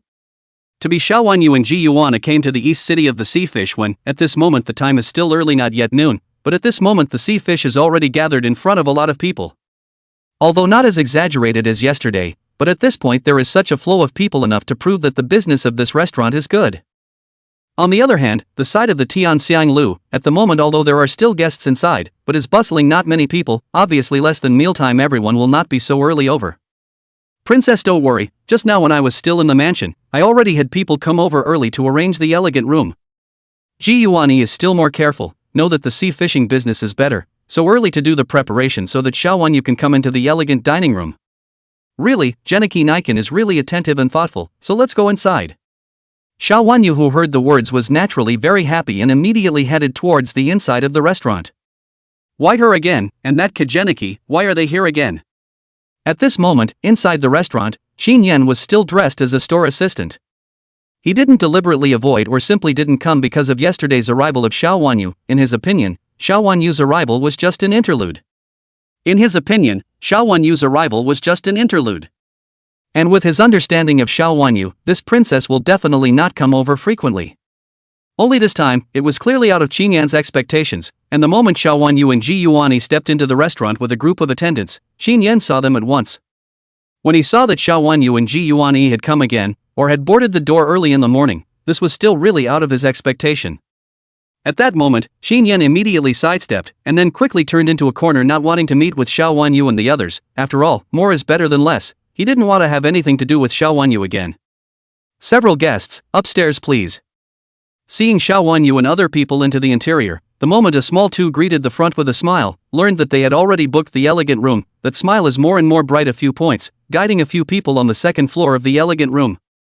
Xiao Wanyu's gaze was currently looking around inside the restaurant, looking at the store filled with guests, many store assistants weaving in and out of the store, as if she was attempting to look for any sign of someone in general, only to look around and fail to find that familiar figure. What are you looking at, princess? Ji Yuan, who was on the side, naturally also realized Xiao Wanyu's movements. A touch of anger seeped out from the depths of his eyes, although his mouth asked, but in his heart, he knew exactly what Xiao Wanyu was looking for. Obviously, she was looking for Qin Yan. No, it's nothing, let's go upstairs, Geniki-san. Xiao Wanyu was startled by Ji Yuan and could not help but feel a little weak. She herself didn't know what she was looking for, and subconsciously searched for a certain figure amongst the crowd, and that figure was naturally Qin Yan. She didn't understand why she would want to see Qin Yan, but if she let Ji Yuan know that the person she was thinking about at the moment was Qin Yan, it would be a bit too much. Yes. Ji Yuan nodded his head but didn't ask any further questions. Instead he went upstairs with Xiao Wanyu. My lord, why are this Princess Changning and Ji Yuan here again? Zhou did at this time also do not know from where appeared out, glanced up the stairs of the two, similarly recognized these two people, see Qin Yan deliberately hiding in the corner. The moment of the to Qin Yan asked. How do I know? Qin Yan breathlessly bristled. He didn't know what this was all about, why these two had come here so early in the morning. It can't be that the princess still misses you. After all, Gongzi, you were in the side of the princess, good food and drink to serve her for 3 whole years. People are not grass and trees cannot have no feelings. Perhaps the princess is really in love with you is not certain. Jodo looked like a person who had been there before and looked at Qin Yan with a meaningful smile. Off, do you think I'd still be standing here if she was in love with me? Her true love is Ji Yuan, not me. I was swept off my feet as soon as Ji Yuan came back. Have you ever seen anyone's true love swept off their feet? Qin Yan rolled his eyes, still very clear about his own position, so he completely took the other party's words as farts. If Xiao Wanyu wanted to have feelings for him, then even a sow would get on a tree. That makes sense, so what should we do? Why don't you take shelter for a while, my lord? Zhou De Herd also felt that Qin Yan said reasonable, but where Princess Changning has even half of the feelings for Qin Yan, also not so fast to sweep it out to make room for other men. Now, Qin Yan's downfall does not just prove that Princess Changning and Qin Yan simply do not have any feelings to speak of. For the sake of unnecessary trouble, Zhou De immediately said to Qin Yan, signaling whether he wanted to avoid it first. Just as well, it just so happens that I have an appointment with the owner of a restaurant in the West Market today to talk about business, so I'll go back and get ready first. East City, the success of this sea fish, so that Qin Yan saw the potential of their own plans, so even if the restaurant has just opened not 2 days, but Qin Yan has already done a good job to open a branch of the preparations. Qin Yan's initial plan is in the capital of the southeast, northwest, and 4 major cities in the sea to open a sea fish, so that the first word of mouth in the capital of the sound, and then the capital of the center, the radiation to the surrounding state capitals. The ultimate goal is to naturally look all over the north and south of the Yangtze River to earn a pot full of money. Therefore, he in the West City has looked at a good location of the restaurant, intends to disk down to do a branch. Originally scheduled to talk about business in the afternoon, but now Xiao Wanyu's appearance makes Qin Yan not want to stay any longer to avoid any unpleasantness with Xiao Wanyu like yesterday. After all, this is an ancient feudal society, the other party is a princess. Honestly, Qin Yan really cannot afford to mess with this god, but cannot afford to mess with, he can hide. Chapter 029, On Purpose, Coming at Me? West City, so soon we'll be opening a branch? Joda's eyes lit up upon hearing this, knowing that Qin Yan is planning to open a branch in the western city's rhythm. Yes, I told you earlier, we have this model, open a branch very quickly, and do not need a celebrity chef to support the scene, with the store to recruit all the staff can open the store, otherwise you think I previously let you prepare so many customized tables and chairs tableware to do what? Right now, Hai Liao has become famous, with a steady stream of customers every day, and it's obvious that our one store can't absorb that many customers, and the sooner we open branches the more we'll earn. Qin Yan nodded and said to Joda, what children's love are not as important as his Qin Yan to make money. He also, Gongzi is really a man of God. Ridiculous princess, still think you just a running hall of the second, but I do not know Gongzi now body value of huge wealth. Not much time on the capital of the richest man is not impossible. Joda hemmed and hawed and said at Qin Yan, his eyes full of admiration. Less ass kissing, I'll leave this place to you, and you'd better not let the princess see you either, so as not to attract unnecessary trouble. Qin Yan cast a sidelong glance at the other party and said, not eating his set of horse's ass, and after instructing Joda, he intended to leave the restaurant and go out. It's him, isn't it? That's right, it's him, I've been watching him for a long time, it's him, Qin Yan. And just as Qin Yan was about to leave the restaurant to go out, the gaze of a table of people in the lobby who were dining at the moment but looked toward Qin Yan, a few people briefly exchanged a few sentences before determining the identity of the Qin Yan in front of them, and at the same time, they hit each other with a wink. Store boy, come here. Among them, a big and thick middle-aged man within this table gazed towards Qin Yan, who was about to go out, and shouted at him in a commanding manner. Qin Yan, who was about to go out, was shouted at by the other party and immediately stopped in his tracks before looking at the other party in confusion. Me? Qin Yan pointed at himself and asked at the other party. Blind, who do I call if not you, get over here. The other party shouted at Qin Yan without any good humor, signaling that he was the one shouting for him to go over. Qin Yan was stunned in his heart, but he didn't think much about it. Right now, he was wearing a store assistant's costume, and the other party was also a diner. Qin Yan thought that the other party called out to him most likely because he needed some service. Now that it was still early in the day, Qin Yan wasn't in a hurry to talk business, so he walked towards the other party. Several guests, what do you need to serve? Do you want to add more food, or do you have any other needs? Qin Yan reached the front and politely rushed at the other party. Can't you see that master's wine bowl is empty? Pour master some wine. When the other party saw Qin Yan coming over, he looked Qin Yan up and down for a few moments. He then pointed to his own wine bowl, signaling for Qin Yan to pour himself some wine. Qin Yan heard, a frown, feel out some wrong to, this tone, this attitude, how to feel like to find fault with the rhythm.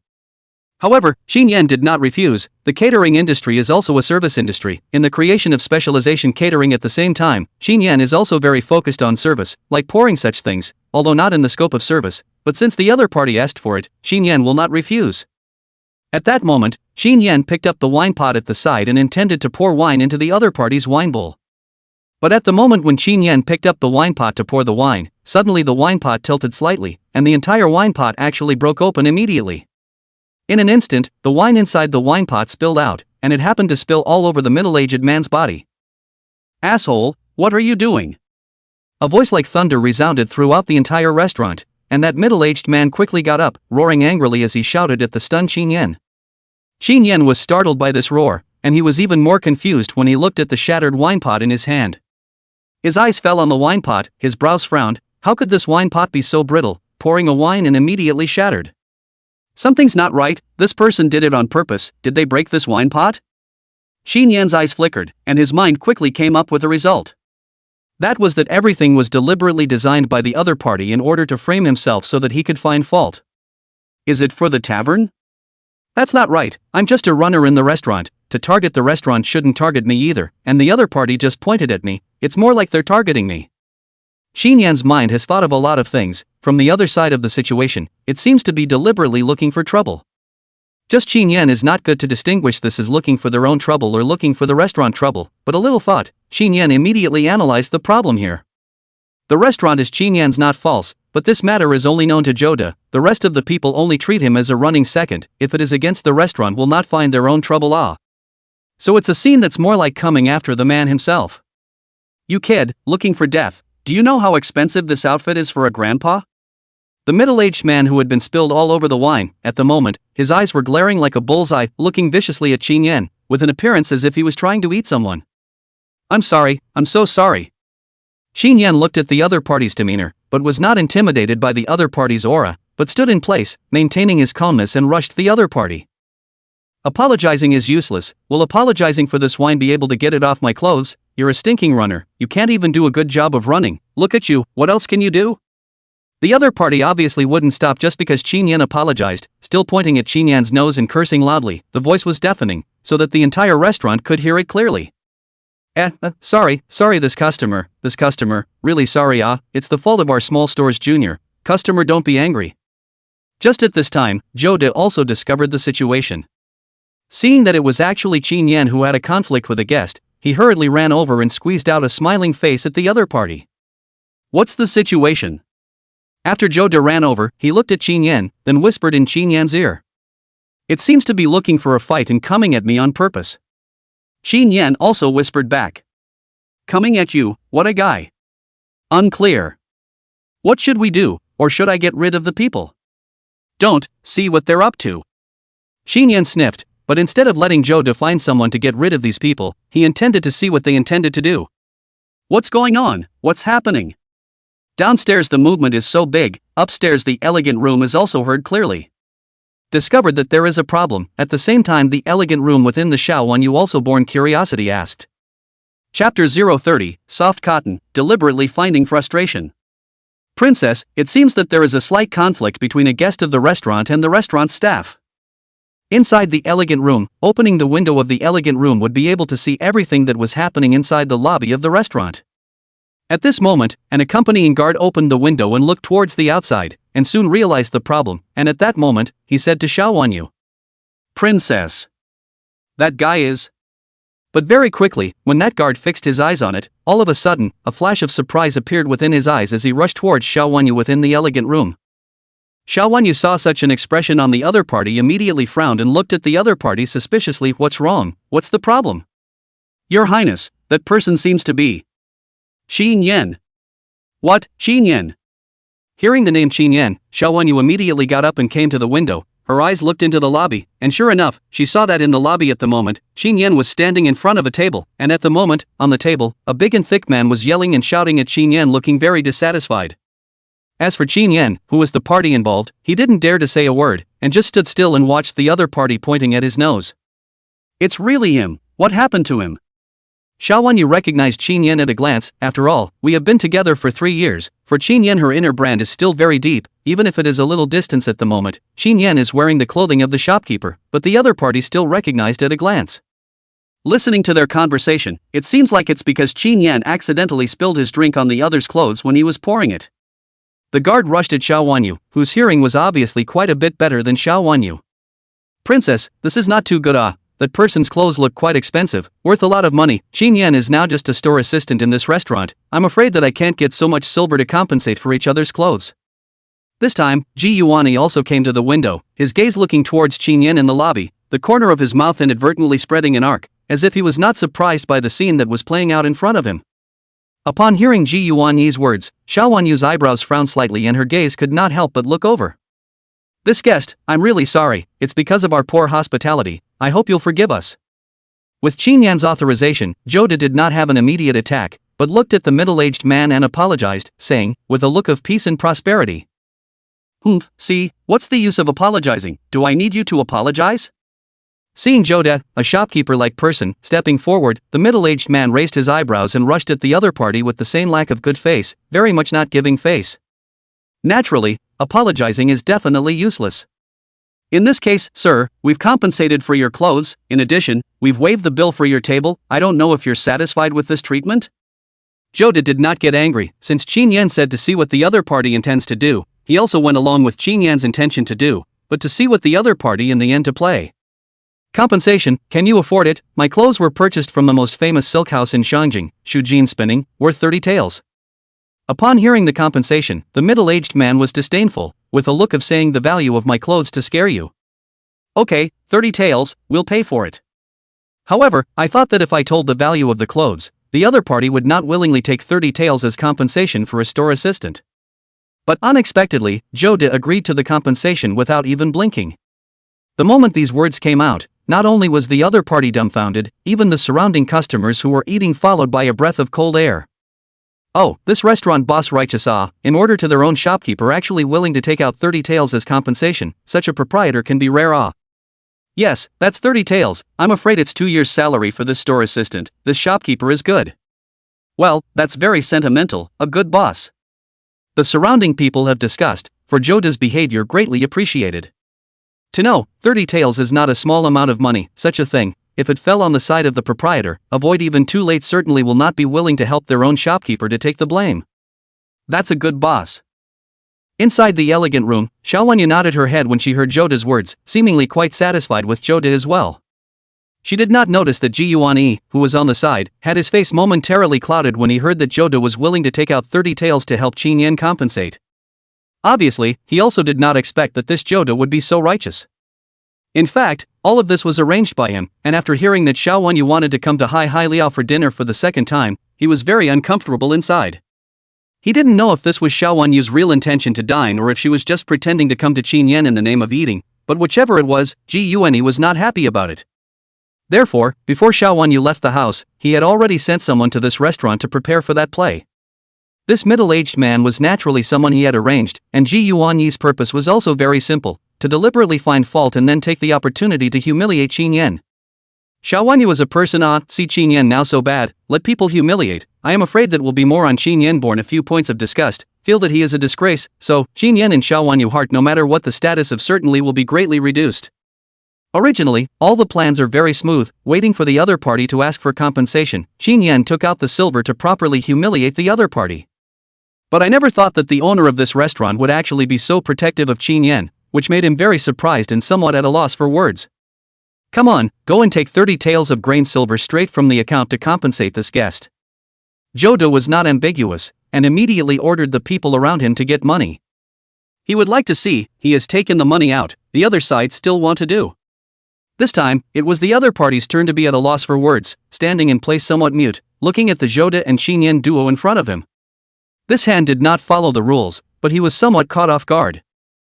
Guest, here is 30 taels of grain silver, so, is there anything you are not satisfied with? Within a short time, someone fetched 30 taels of grain silver, Joda placed the silver on the other party's table, then gazed at the other party and said, "Asshole, being rich is great." But unexpectedly, when he saw the 30 taels of silver, the other party pushed all the money to the ground, and then shouted at Joda with an offended expression. Seeing this scene, Joda and Qin Yan glanced at each other, and in their hearts, they realized that indeed, this guy had deliberately come to pick a fight. Normally, if not intentionally find fault, this silver also compensated, but also free of charge, this thing is also over, but the other side to see the compensation of the silver but not only did not collect money, but also a look of stormy, this is not obviously intentionally find fault? Chapter 031, This Again, Dog. What does this man mean, after all the money he's paid out, why is he still like this? Inside the elegant room, Xiaowanyu's brows furrowed in some displeasure. Although it is said that Xiaowanyu is a heartless woman, and the brocade is used to, usually a high and mighty appearance, but she is not completely an unreasonable person. In this case, Joda stepped in to take the money to compensate, in her opinion, things are over, but did not think the other side suddenly set off the table, this behavior, even if she is not very smart woman this will feel that the other side is a little bit of intentional fault-finding implications. Stupid. Ji Yuan also secretly cursed inwardly, feeling that his men's work was also too stupid. This will actually the original plan has been Joda's behavior of money out of pocket has been dissolved, and then make further trouble will not be able to stand the reason. A smart person should learn to stop at this moment, and stop at the right time. But it was a bit not too smart to find someone this time, actually lifted the table directly, which is not obvious to tell others that they have a purpose? This scene, even Xiaowanyu, who he felt was somewhat stupid, could see it, so he could tell just how clumsy it was. He secretly cursed, his heart was a little uneasy, deeply afraid that if this matter went on any longer, something would go wrong and he would get himself involved. Immediately, Ji Yuan gave a look to the servant beside him. The servant at his side understood and immediately quietly walked out. What is the meaning of this, guest? Joda, this is not dry, he is also from the princess house of people, in the past used to cross the people, in the past outside also has some reputation, on the capital within the 3 religions and 9 streams he also know. This anger was very inexplicable, she obviously felt that she didn't like Qin Yan, but she also couldn't see others bullying Qin Yan, and now that she saw that Qin Yan was going to be bullied, Xiao Wanyu felt very uncomfortable. This action of Xiao Wanyu fell into Ji Yuanyi's eyes. Seeing Xiao Wanyu tense up for Qin Yan, Ji Yuanyi's anger rose within him. He had felt that although Xiao Wanyu and Qin Yan were reconciled, they still seemed to have some different feelings, and now, it seemed that his feelings were not wrong. At that moment, Ji Yuanyi secretly clenched his fists for Qin Yan more and more hate a few points. Your Excellency is acting like this, I'm afraid you're not here to eat, but to deliberately pick a fight, right? Having heard the other party's words, Qin Yan and Joda were also basically certain that the other party was coming at Qin Yan, and their purpose seemed to be to. Yes, that dog Ji Geniki? He sent it? Originally, Qin Yan thought that it was Xiao Wanyu who wanted to teach himself a lesson, but the moment he saw Ji Yuanyi's evasive eyes, he was almost certain that this person was afraid that it was not Xiao Wanyu's person, but Ji Yuanyi's person. Qin Yan has always been conscious of being good to people, the only thing to say that there are some contradictions, perhaps it is this Ji Yuanyi. Being verbally attacked by the crowd, at once this middle-aged son was not calm and loudly reported his name, then he viciously swept around, his eyes filled with a touch of sternness. Chapter 032, Jingwei Street Envoy, isn't that the city manager? What, this man is Tueru? Tueru, who's that? Big deal. Tueru you do not recognize, it seems that you do not often mix in the East City. This Tueru known as the East City hegemony. People called Tuer Master, the entire East City of the 3 religions and 9 streams have to give this Tuer Master some thin face, know why? Why? Because he also has a big brother, called Tu Dahu, and the reason why this Tueru can mix in the East City all kind of rely on his big brother. His big brother Tu Dahu is a person of the Kingwei, the left street of the Kingwei. The entire East City are under the management of his big brother Tu Dahu. Hearing this Tueru report his name, at once, some of the people who were eating in the restaurant were immediately shocked, not having thought that the middle-aged man in front of them was actually Tueru, the fatal star. This Tueru himself is nothing to be afraid of, is nothing more than a more famous East City rascal.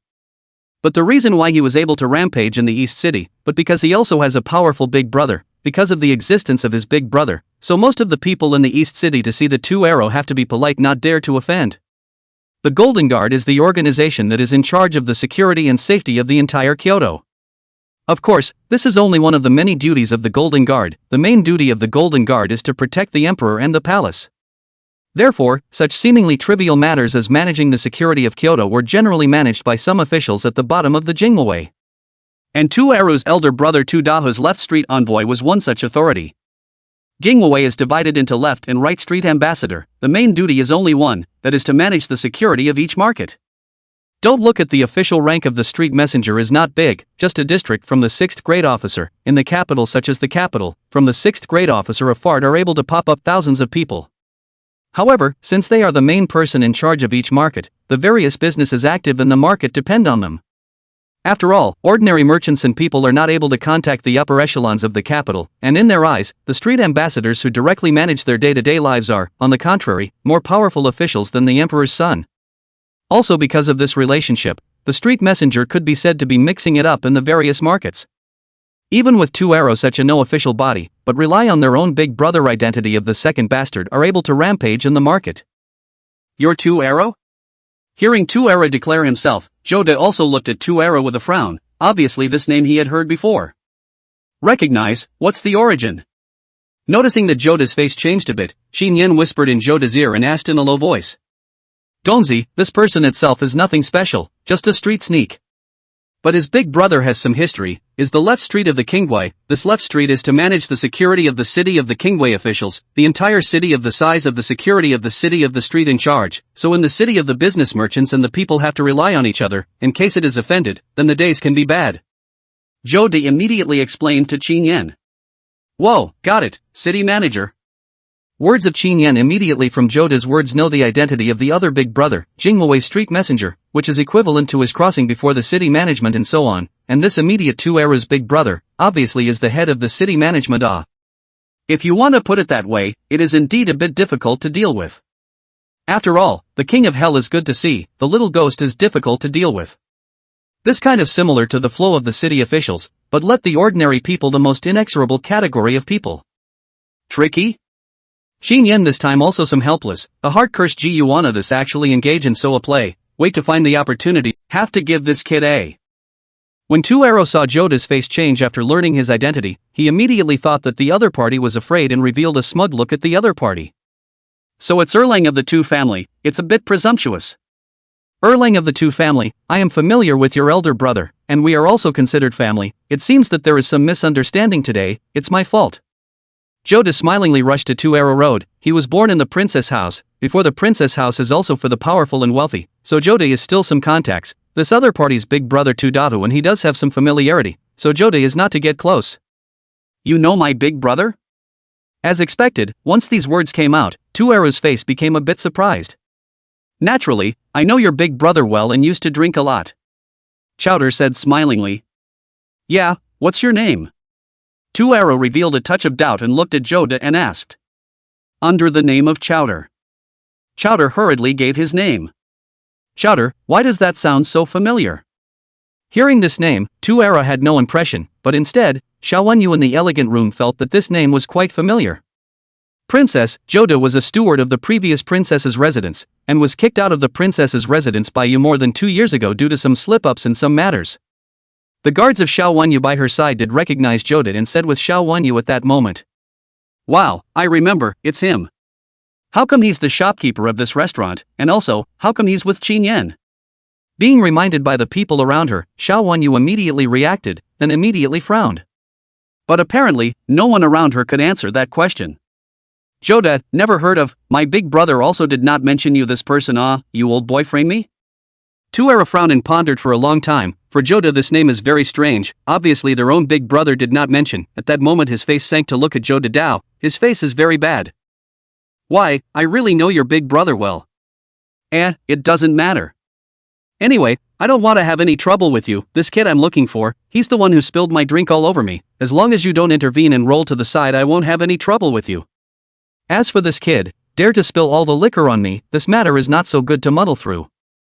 Two Arrow did not intend to entangle more with Joda. Originally his target was Qin Yan. This would be as long as Joda did not intervene. He was also too lazy to care whether Joda recognized his big brother or not.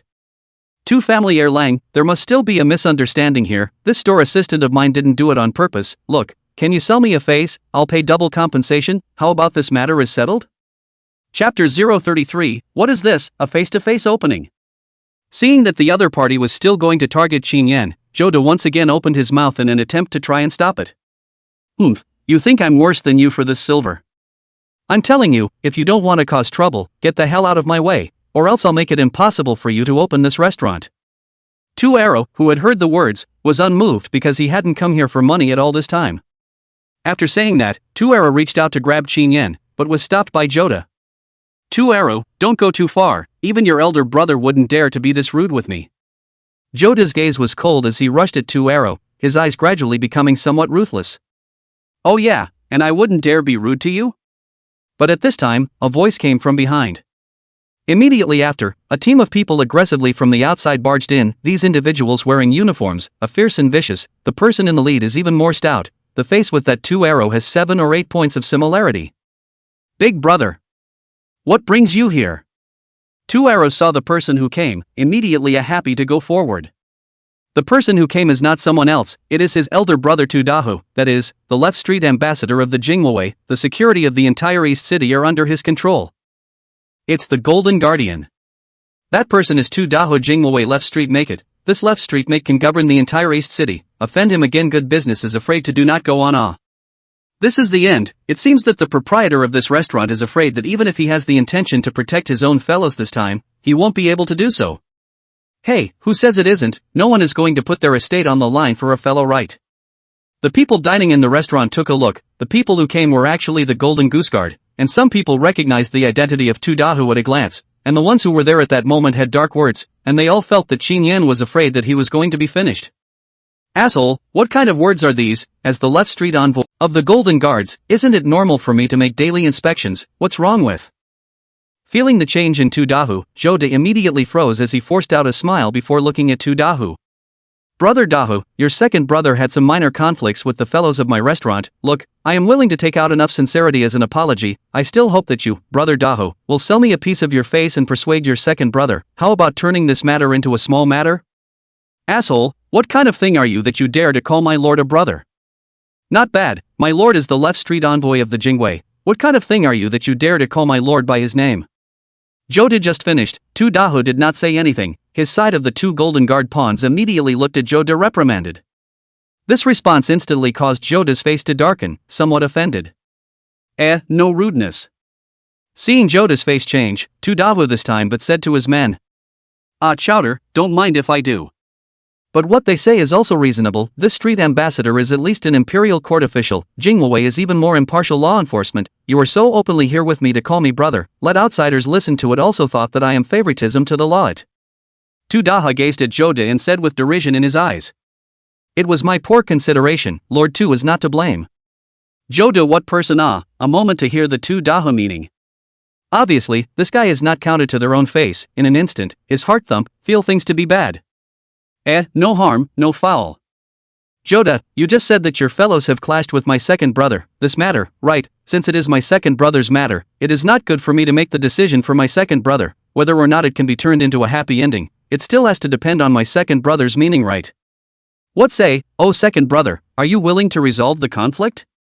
With his eyes looking towards his second brother, Tu Daho rushed at Tu Arrow and said. And when Tu Arrow heard that, his eyes met his own big brother and instantly understood what his big brother meant.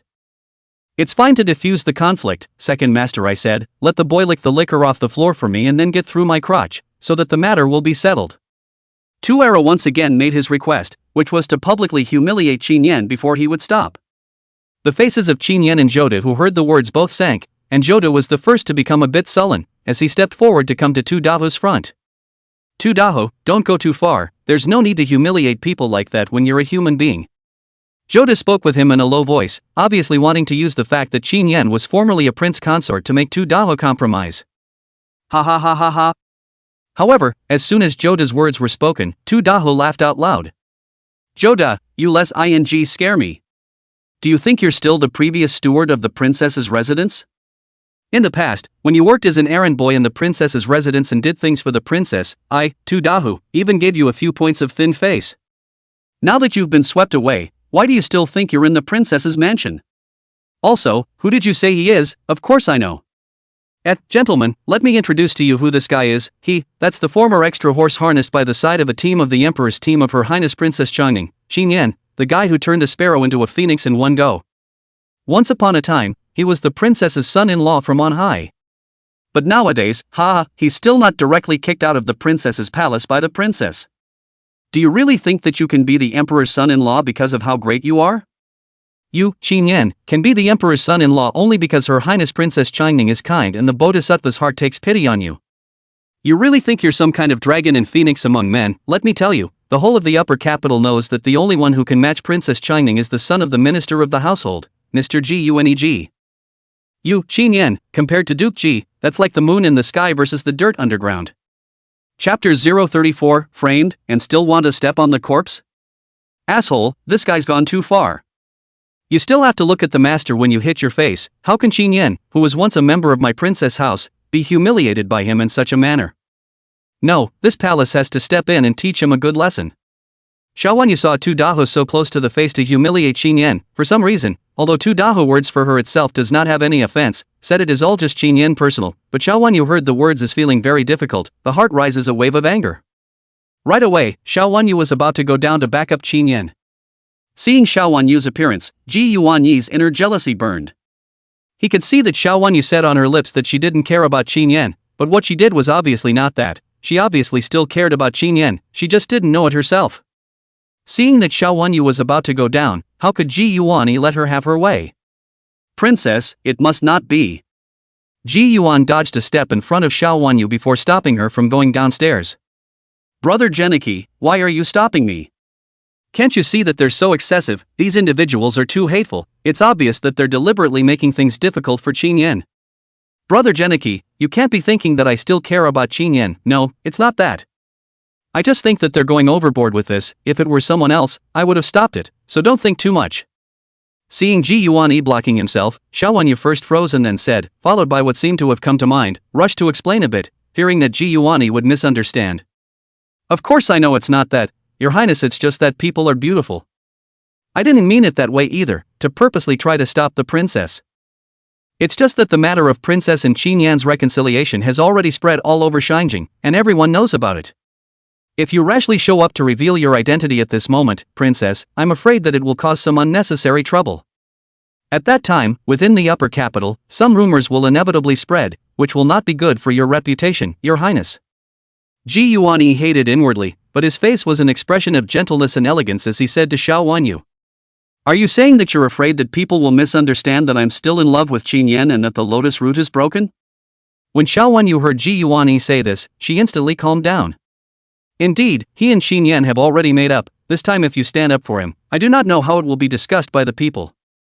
If that was true, then how would Ji Yuan be able to handle himself when the time came? I'm the one who didn't think it through, Geniki-san, I'm sorry, I didn't think it through that much. Xiao Wanyu, who had calmed down, looked apologetically at Ji Yuan with a touch of embarrassment in her eyes. It's fine, I'm just afraid that it will affect your reputation, Princess. But Qin Yan Princess, you are not convenient to come out, why don't you let my people go, in the name of my Xingshu house, that the left street ambassador of the Jingwu guards wouldn't dare not to give face to my Xingshu house, at that time, as well as being able to solve the siege for Qin Yan, but also be able to not affect the princess, what do you think? As soon as Ji Yuan saw that Xiao Wanyu was still remembering Qin Yan, his heart had a calculation at that moment. Since Xiao Wanyu didn't want Qin Yan to be humiliated, it wasn't impossible. He had his own people step in to quell this matter, and as Xiao Wanyu's childhood friend nowadays, stepping in to help her former extra horse harnessed by the emperor's side, this spreading out would only add to his Ji Yuan's reputation, and he would surely be praised by all. At the same time, Xiao Wanyu will also be more favorable to him because of this, and feel that he is generous. In this way, the effect is not bad. Between this and the other, his Ji Yuan's purpose is also considered to have been achieved. Really, you're willing to help him? Naturally, as it is the princess's business, of course it is also my business. I'll have someone go down and tell those golden guardians not to make things difficult for Qin Yan, that is. Ji Yuan nodded with a smile. That's great, Geniki-san, you're so nice. Xiao Wanyu immediately revealed a smile, thought Qin Yan is her ex-husband. Ji Yuan, a more or less heartsome diaphragm, will not care about this matter. Now here Ji Yuan happy to help, but let Xiao Wanyu more and more feel that Ji Yuan are really good. It's a small matter, the princess doesn't have to care. You guys go and tell that Tu Dahu not to make things difficult for Qin Yan. As soon as Ji Yuan saw Xiao Wanyu looking at himself with a face of adoration, his heart felt a lot more comfortable, and he immediately signaled his entourage around him to deal with the matter.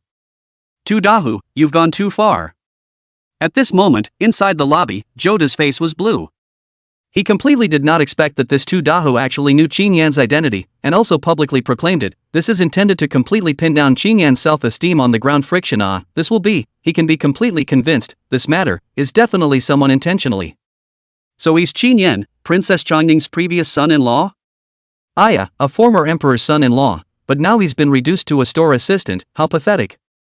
What's so pathetic? He's already lucky enough, alright, how to say he's also been the emperor's son-in-law for 3 years, isn't it? I heard back then Princess Changning married him because he was a bit like Ji Yuan, so Ji Yuan kicked him out of the princess's residence as soon as he returned.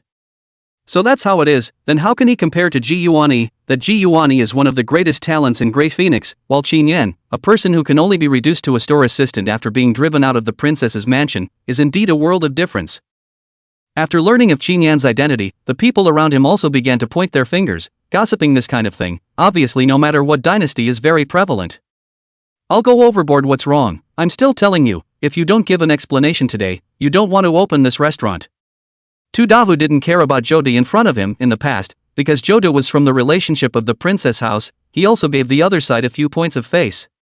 But this time, he was following the orders of the minister's office, and Ji Yuan will become Princess Changning's emperor's son-in-law in the future. For Ji Yuan a business, and so on the evening of the house of the minister and the princess house, he Tu Dahu promising future, still need to care about has not been in the princess house to do the work of Joda? Therefore, this time, he was determined to make a fool out of Qin Yan. And seeing Tu Dahu's attitude, right now the people inside the restaurant didn't dare to say more. After all, they didn't dare to provoke the group of fiends in front of them. Hey, that stinking store boy, why don't you hurry up and lick me clean and then get through my crotch? Don't let anyone else do it for you. Tuera had a sardonic smile on his face, his gaze looking towards Qinyan, with a look of waiting to see Qinyan's good show. What to do, Gongzi? Why don't you go and beg Her Highness for help? After all, you were once the princess side by the side of a team, and she wouldn't be so bad as to see you humiliated like this. Zhou De quietly said to Qinyan. He knew that Xiao Wenyu was currently inside the restaurant. If Qinyan went to beg the other party would definitely not sit idly by. Chapter 035, Holy Decree, is it a marriage grant? Beg her, then I might as well drill my pants. Qinyan inwardly cried and laughed. Of course he couldn't go and beg Xiao Wenyu. Jokingly, he had already drawn a line with her, and now he was still going to beg her, then he might as well commit suicide. What's more, this matter itself in Qinyan's opinion is Gun made out. There is Gun in Xiao Wenyu's side. Even if he goes to beg her, it is estimated that Gun will not let himself have a good end. Therefore, Qinyan simply could not go to beg the other party. Instead of begging the other party, it would be more decent to drill his own crotch and forget about it. Duke. Seeing that Qinyan did not say anything, Joda this is really anxious. He has also been at his wit's end. Just as Tudaho said, he is no longer a member of the princess's residence, and naturally there is no way to deter the other party. There's no hurry, I have my own way. Qinyan, on the contrary, was still calm and composed as he looked at the arrogant Tudaho and Tuero, a trace of coldness flashing through his eyes. He was about to open his mouth, but at that moment, a commotion rang out from outside, instantly attracting the crowd inside the restaurant. And heard the commotion, Tudaho frowned. Dare to make a commotion at this time, this is not to add to his blockage, was about to be angry, but just opened his mouth as instantly closed. Immediately, he stared at his own eyes, unbelievable to the position of the door. Only at this moment, a group of people barged into the restaurant. These people, dressed in standard armor, each with a cold and majestic look, were none other than the Feather Forest Army, one of the Imperial City's guards. After the Faline Army opened the way, several people came out from it. The first one, dressed in official attire, holding an imperial decree in his hands, walking as a high and proud posture. Behind him also followed two eunuchs dressed in the same nostrils. It is clear that these personal status is not low. Eunuch Shui, why is he here? Inside the elegant room, Xiao Wenyu could not help but be stunned when she saw the visitor, and was somewhat surprised at how the other party could appear here. Seeing Xiao Wenyu's expression, although Ji Yuani didn't recognize that eunuch, he also knew that this person's identity might not be low. At that moment, he looked towards Xiao Wenyu. Your Highness, who is that person na?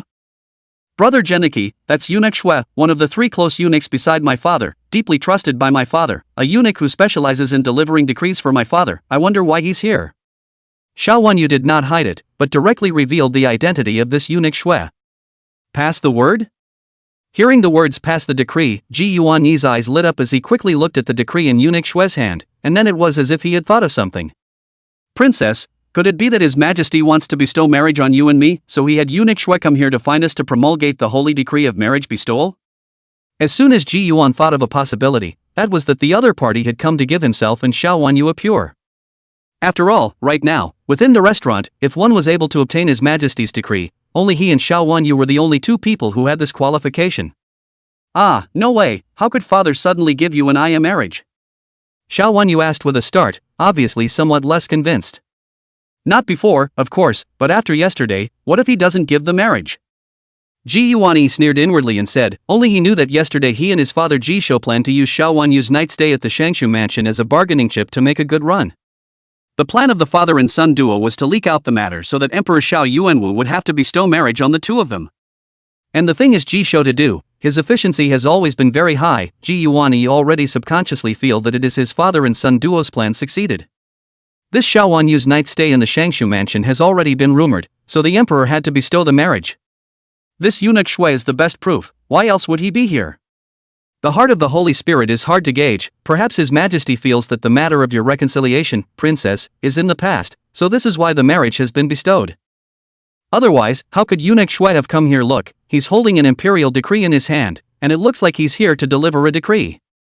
Ji Yuani of course would not tell Xiao Wenyu the truth, but said perfunctorily, and even pointed to the imperial decree held in eunuch Shui's hand. Well, that makes sense. Then in that case, father is really going to give you and I a marriage? Xiao Wenyu as Ji Yuan so say also feel that the other side said in a few points of truth. To see the decree, her eyes flash of the road. Just her heart suddenly some uncomfortable up. In the past she dreamed with Ji Yuani together two people can become husband and wife.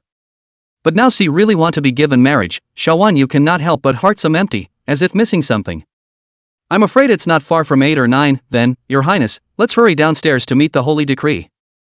Ji Yuan-yi didn't notice that Xiao Wan-yu's face didn't seem as joyful as he had imagined, but inside he was ecstatic at the moment.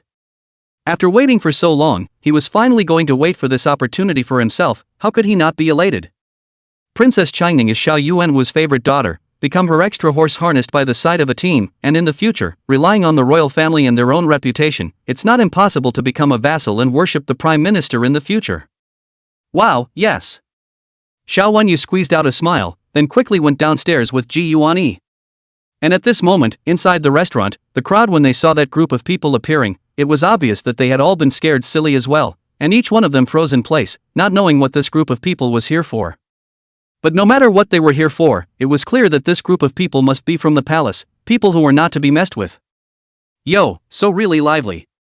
Eunuch Shui, holding the holy decree, walked into the restaurant at this moment, and saw that there were so many people in the restaurant in the morning. He could not help but be a little surprised.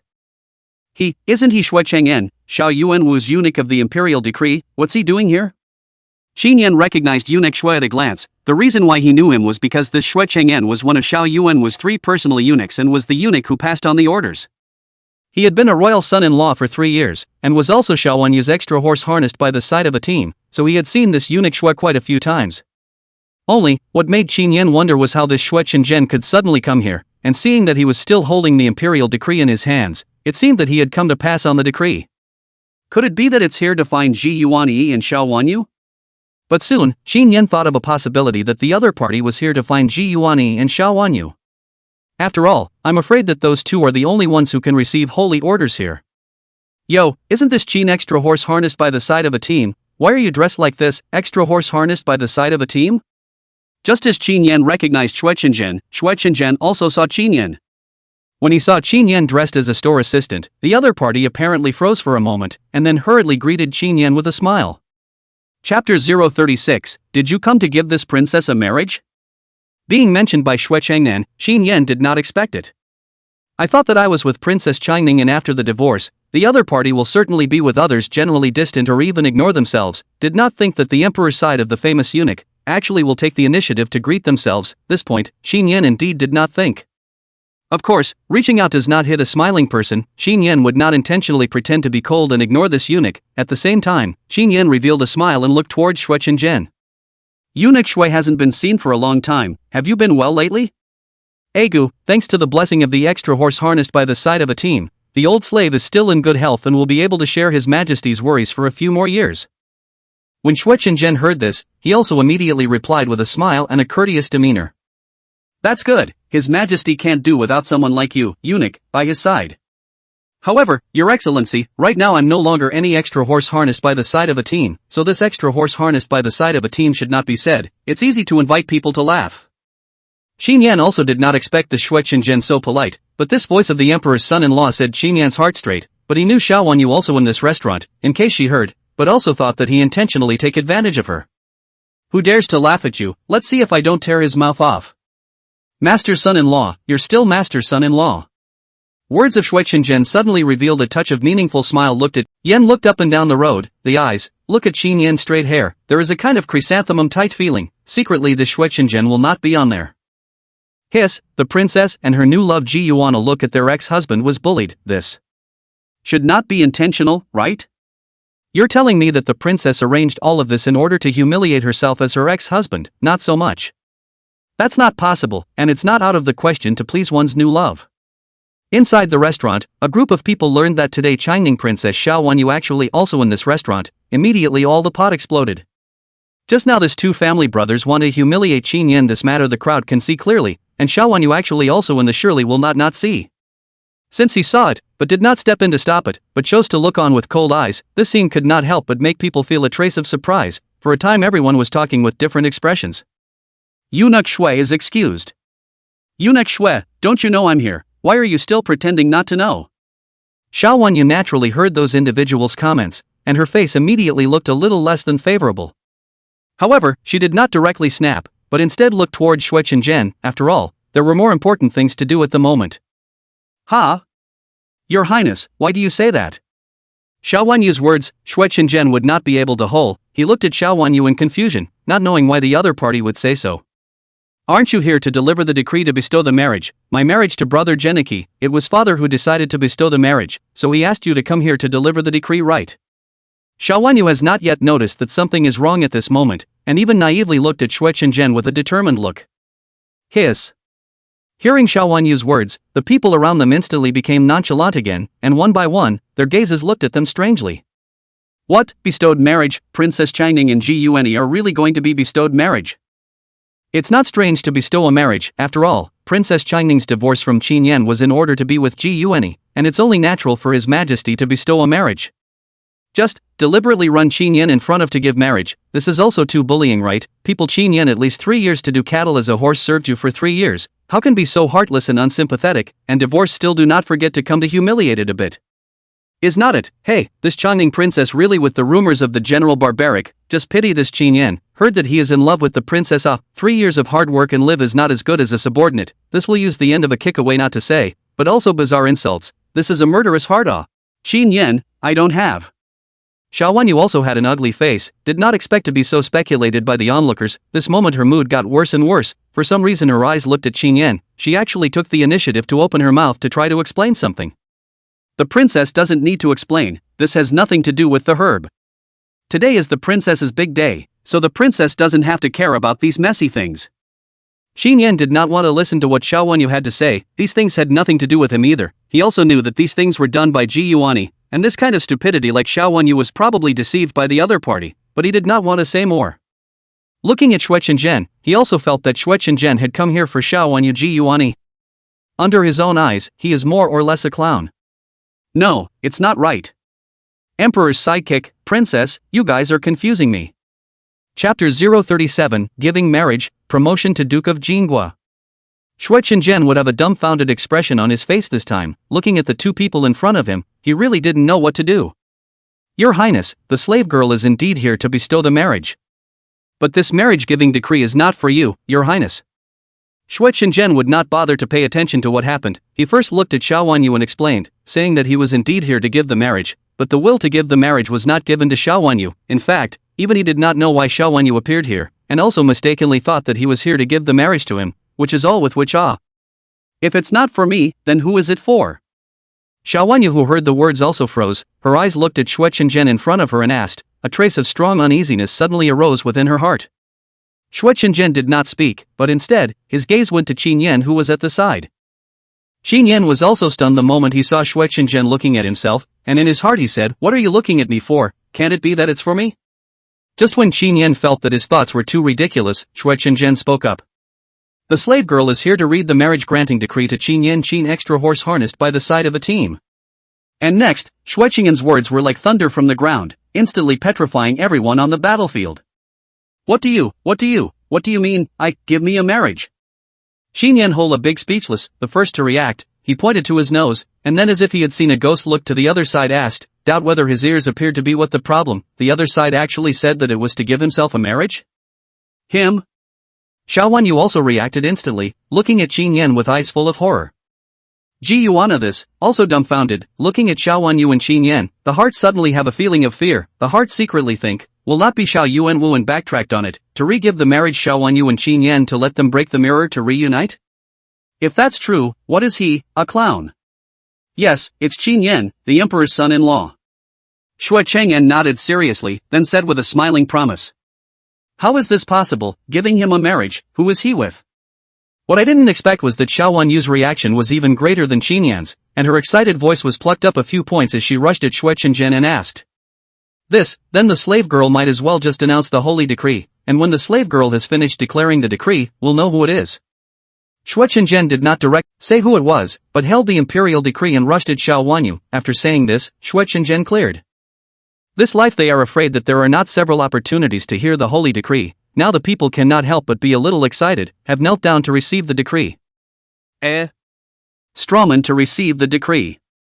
As the main character of the Qin Yan is the subject of this imperial decree, so Qin Yan dare not be slow, according to the etiquette of the mouth, immediately praised to receive the decree. In the name of the emperor decrees. I heard that the positioning of the universe, yin and yang, and all living things, family and country, peace, marriage and solid state. Jinyang Princess Xiao Xiao, the late emperor's daughter, my sister, born in the palace, set thousands of favor in one. Sexual capital sensitive and intelligent, soft Jiaoweijia mannerisms show the royal style, words and deeds full of goodness and benevolence, is really the best of the clan. Xinyan is a man of outstanding talent, loyal and pure ambition, handsome in appearance and upright in character, with the virtue of a gentleman and the integrity of a husband. Now I see that the two of them are a good match, virtue and talent, is really a match made in heaven. In order to make it a beautiful thing, in order to end the good of the two surnames, the Jinyang Princess Xiao Xiao and Xinyan concluded a good marriage, with the Ministry of Ceremonies organized in March after the wedding. I hope that after marriage, the two of them will be able to raise their eyebrows together, the Qin and Sa, with one heart and one mind, to go through the years together. Both bear the glory of the royal family, when thinking of the heavy responsibility of the gods of earth and grain, for the world's people to set an example of harmony. Chiming in. Shuechingen's voice, inherited within the entire restaurant, even the people outside could hear it clearly. Word by word, it fell into the ears of the crowd and stunned everyone present into speechlessness.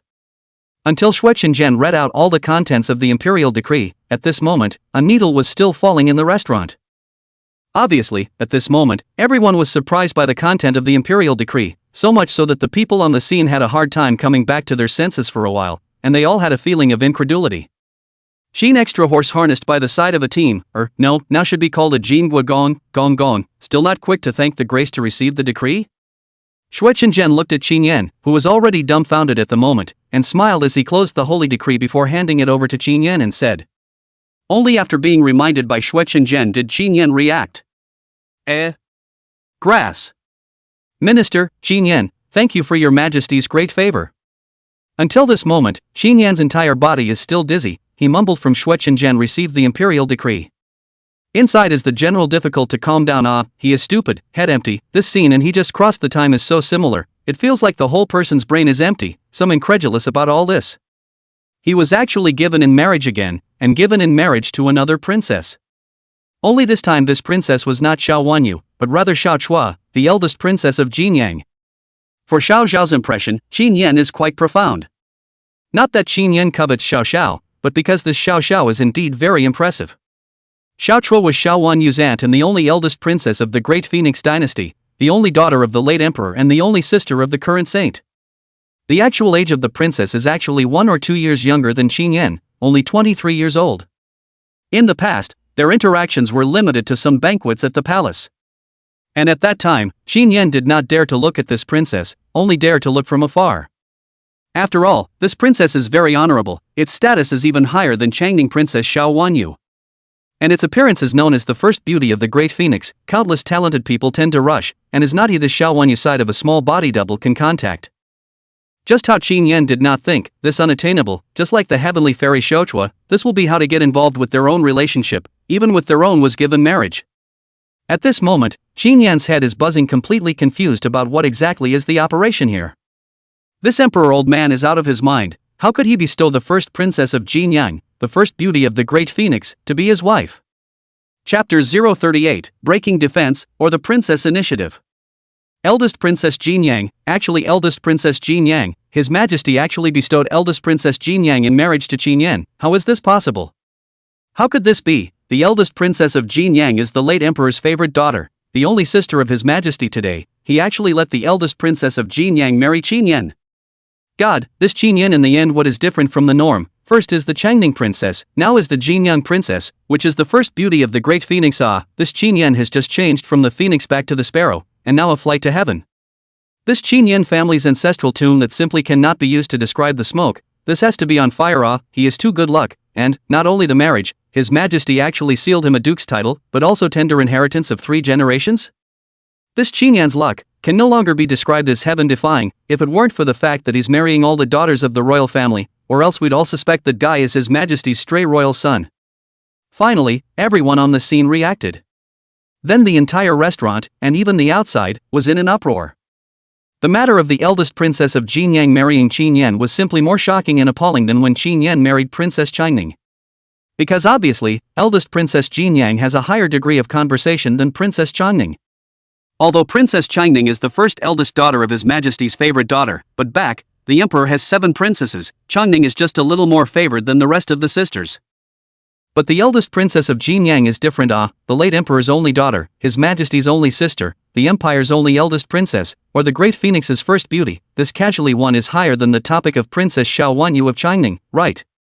Like a great phoenix first beauty, that attracted countless young talent rushed. In fact, it is also true, the eldest princess of Jinyang suitors countless, up to the noble family's son, down to some of the fame of the young talent, none of them do not want a kiss. I did not expect, eventually fell into the hands of the Qinyan.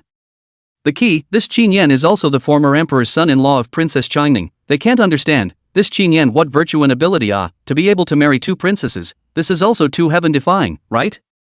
Marry the first princess of Jinyang and be crowned Duke of Jin.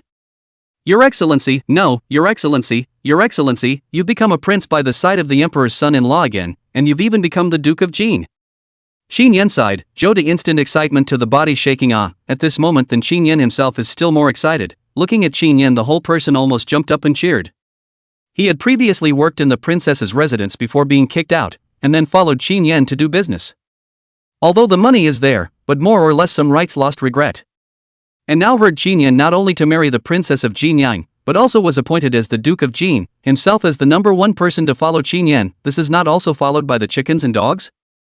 Thinking of their own future with the Princess Palace and the Duke of Jin as a dependency, Zhou de lost everything. This is not completely back, not only so, or further how can he not feel ecstatic? No way, this can't be right, there must be a mistake somewhere, this can't be right. However, when she heard the content of the holy decree, Xiao Wanyu almost planted herself on the ground, her face was pale and she muttered something in her mouth, feeling that this was all so unreal, feeling that she had made a mistake somewhere. Shueqinzhen, are you mistaken? How could father give the marriage to Aunt Jinyang and Qinyan? You must be mistaken, right? In the next second, Xiao Wanyu somewhat lost her temper and looked at Shueqinzhen, grabbing the other party's arm and asking, her expression slightly showing a hint of hideousness. Egu my aunt, your highness, you give the slave girl 10,000 guts. Slave girl wouldn't dare to make a mistake. This is true, it's his majesty's personal decree. Seeing this, Shueqinzhen immediately said to Xiao Wanyu, indicating that even if he gave himself 10,000 heads, he wouldn't dare to make a mistake about such a thing. Impossible, how could father let Aunt Jinyang marry Qinyan, is he crazy?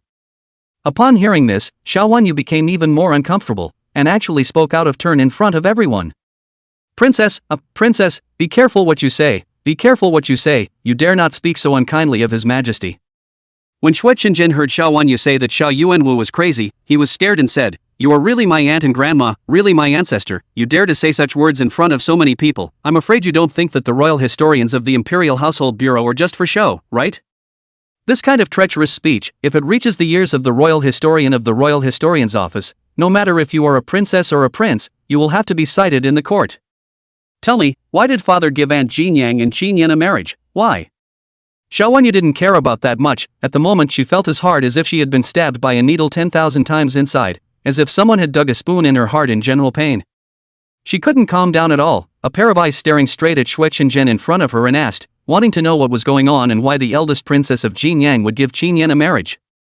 Princess, this is not his majesty's intention, this is the bestowal of marriage that the eldest princess of Jinyang came to the palace yesterday and took the initiative to beg for, this is the eldest princess of Jinyang's own intention.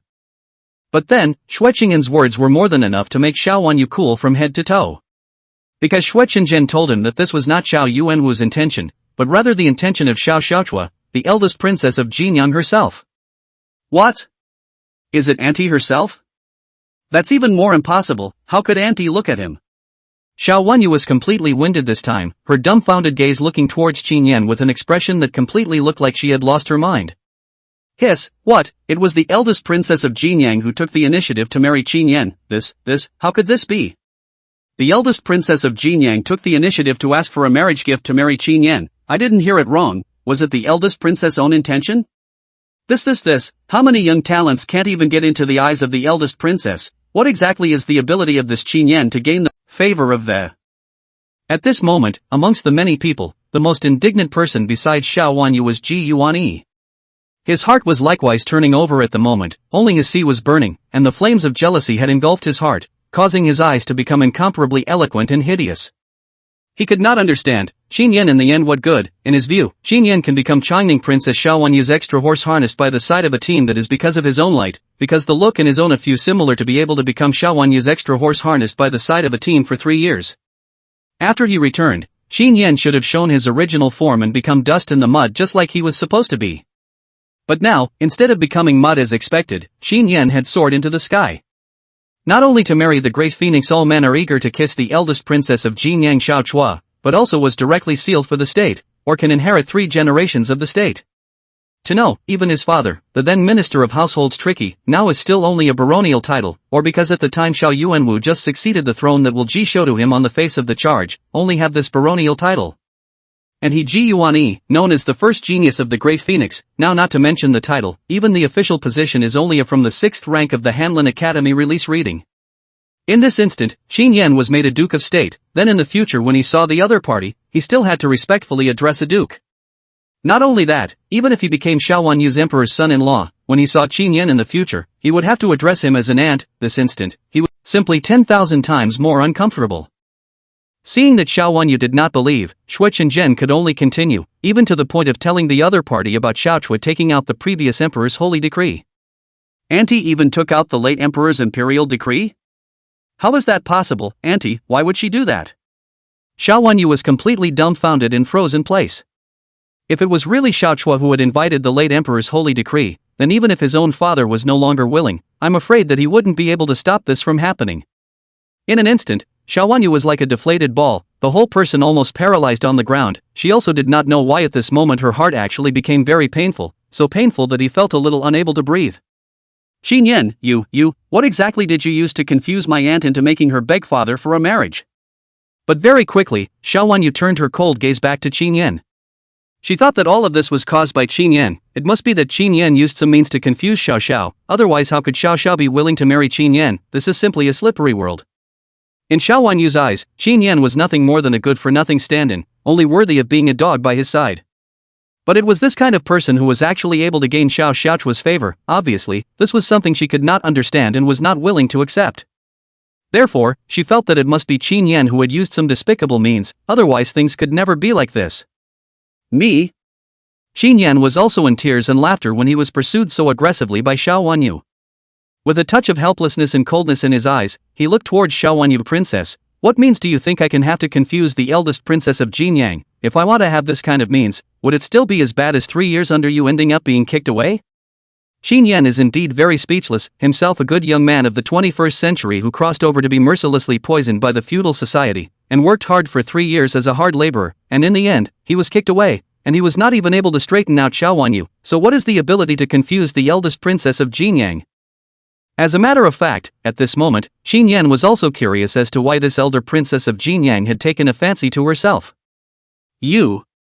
Xiao Wanyu was instantly at a bit of a loss as to how to reply to Qin Yan's words, as he heard that Qin Yan's words were more or less tinged with a hint of complaint and helplessness. And princess, this matter doesn't seem to have anything to do with you. You and I are both reconciled, marriage is free, now it's me who's being given in marriage, it's not like Mr. G is being given in marriage. Princess, what are you doing reacting so loudly? Seeing that Xiao Wanyu was dumbfounded, Qin Yan immediately said again without any good humor. This matter is not related to Xiao Wanyu, the two sides of the marriage is their own and Xiao Chua, Xiao Wanyu at most is the wedding time to drink a cup of wine, and she has a gross relationship, and is not given to the marriage to Ji Yuani. The eldest princess of Jinyang is this palace's aunt, how is she not related to this palace? Xiao Wanyu, however, was somewhat unconvinced and said to Qin Yan. It's never been a case of parents' orders and matchmakers' words, I've never heard of a latecomer interfering with an elder's marriage, Your Highness, you'd better mind your own business. Qin Yan was speechless and glanced at Xiao Wanyu, thinking that instead of minding other people, this woman should mind Ji Yuan properly. This guy seems to be by no means a good and kind person at the moment. You? Qin Yan, don't think that just because you have a marriage contract with Aunt Jinyang now that you can override this palace. Let me tell you, this palace won't agree to this, you don't deserve my aunt, just wait for me, I will definitely not let this happen. Xiao Wanyu was infuriated by Qin Yan's words. In the past, when she spoke, where would Qin Yan dare to put a fart? Now, all learned to talk back to himself. At once, Xiao Wanyu inwardly to explode with anger, pointing at Qin Yan said. Oh. Qin Yan didn't argue too much with Xiao Wanyu and only spat out the word oh. Oh, what do you mean by that? Oh, you don't think the palace can do it? Oh, princess, I didn't mean that. Asshole, you clearly have. If you say so. And what do you mean by this bar, that you both believe and don't believe, that you perfume this palace?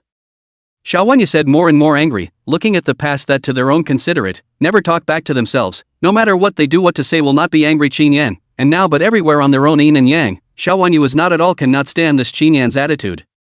Princess, I'd say think what you want, do what you want, it's out of my hands and I don't want to care, feel free. Being so pestered by this woman, Qin Yan also completely lost his good temper and looked at Xiaowanyu and said coldly. You. A single sentence exasperated Xiaowanyu. Looking at Xiaowanyu's appearance, Qin Yan was really too lazy to pay any more attention to this difficult woman. Joda, go fetch 100 taels of silver tickets. Yes, Your Excellency. Joda sniffed, turned around and immediately went to fetch 100 taels of silver tickets and handed them to Qin Yan. Eunuch Shui, thank you for making the trip, these are for the men to buy some wine to eat, a small tribute, I hope the eunuch will smile. Qin Yan has always done things properly, these people who pass the decree can be Xiao Yuanwu side of the people, cannot be offended, they run a trip naturally have to give some good benefits so that the future is good to meet is not. Your Excellency is polite, then the slave girl will accept it with a smile, and I will have to ask Your Excellency for a cup of wedding wine to eat 3 months later. Naturally, I'll be waiting for Your Excellency when the time comes. Qin Yan smiled and agreed. That's fine, Your Excellency, the slave girl still has to go back to the palace to deliver her orders so she won't be delayed outside much, Your Excellency, don't forget to go into the palace to thank you for your kindness. Eunuch Shui is a decent person, received the benefits of a smile, and when he left, he did not forget to mention some Qin Yan, let him go to the palace to face the saint to thank you. I know, eunuch, take your time. Qin Yan would understand and nodded at that moment before sending Shuechingen's group away. Congratulations to the Duke, congratulations to the Duke. As soon as Shuechingen left, Jodi immediately looked at Qin Yan with a joyful smile, his mouth grinning to the back of his head, his expression feeling happier than if he had become the emperor's son-in-law. Detto. Qin Yan smiled faintly and patted Jodi's shoulder. Although all of this had happened inexplicably, and Qin Yan still didn't know what elder Princess Jin Yang intended to do until now, but this matter was considered a good thing for the current Qin Yan. Your Excellency, now that you have not only become the prince consort of the eldest princess of Jinyang, but have also been named the Duke of Jin, in the future, even here in the upper capital, you will be a top-notch figure. Oh, just now there was someone else who wanted you to drill his crotch for him, Your Excellency, it's better if you don't forget about it. At this moment, Joda's gaze instantly fell towards the two brothers of the two family. At this moment, the status of both sides is simply a 180-degree turn. Previously, Qin Diffractor was only an abandoned emperor's son-in-law, and was treated as a shopkeeper who was bullied at will. Now well, a holy decree, so that Qin Yan from a discarded extra horse harnessed by the side of a team instantly became the first extra horse harnessed by the side of a team of the Great Phoenix, and also be named a first-class county duke of the Jin Guogong. The state of the position in the body, even if it is the court within the first grade officers have to be obedient to Qin Yan salute called a master the two family brothers these two people, simply in front of the Qin Yan as a mole cricket.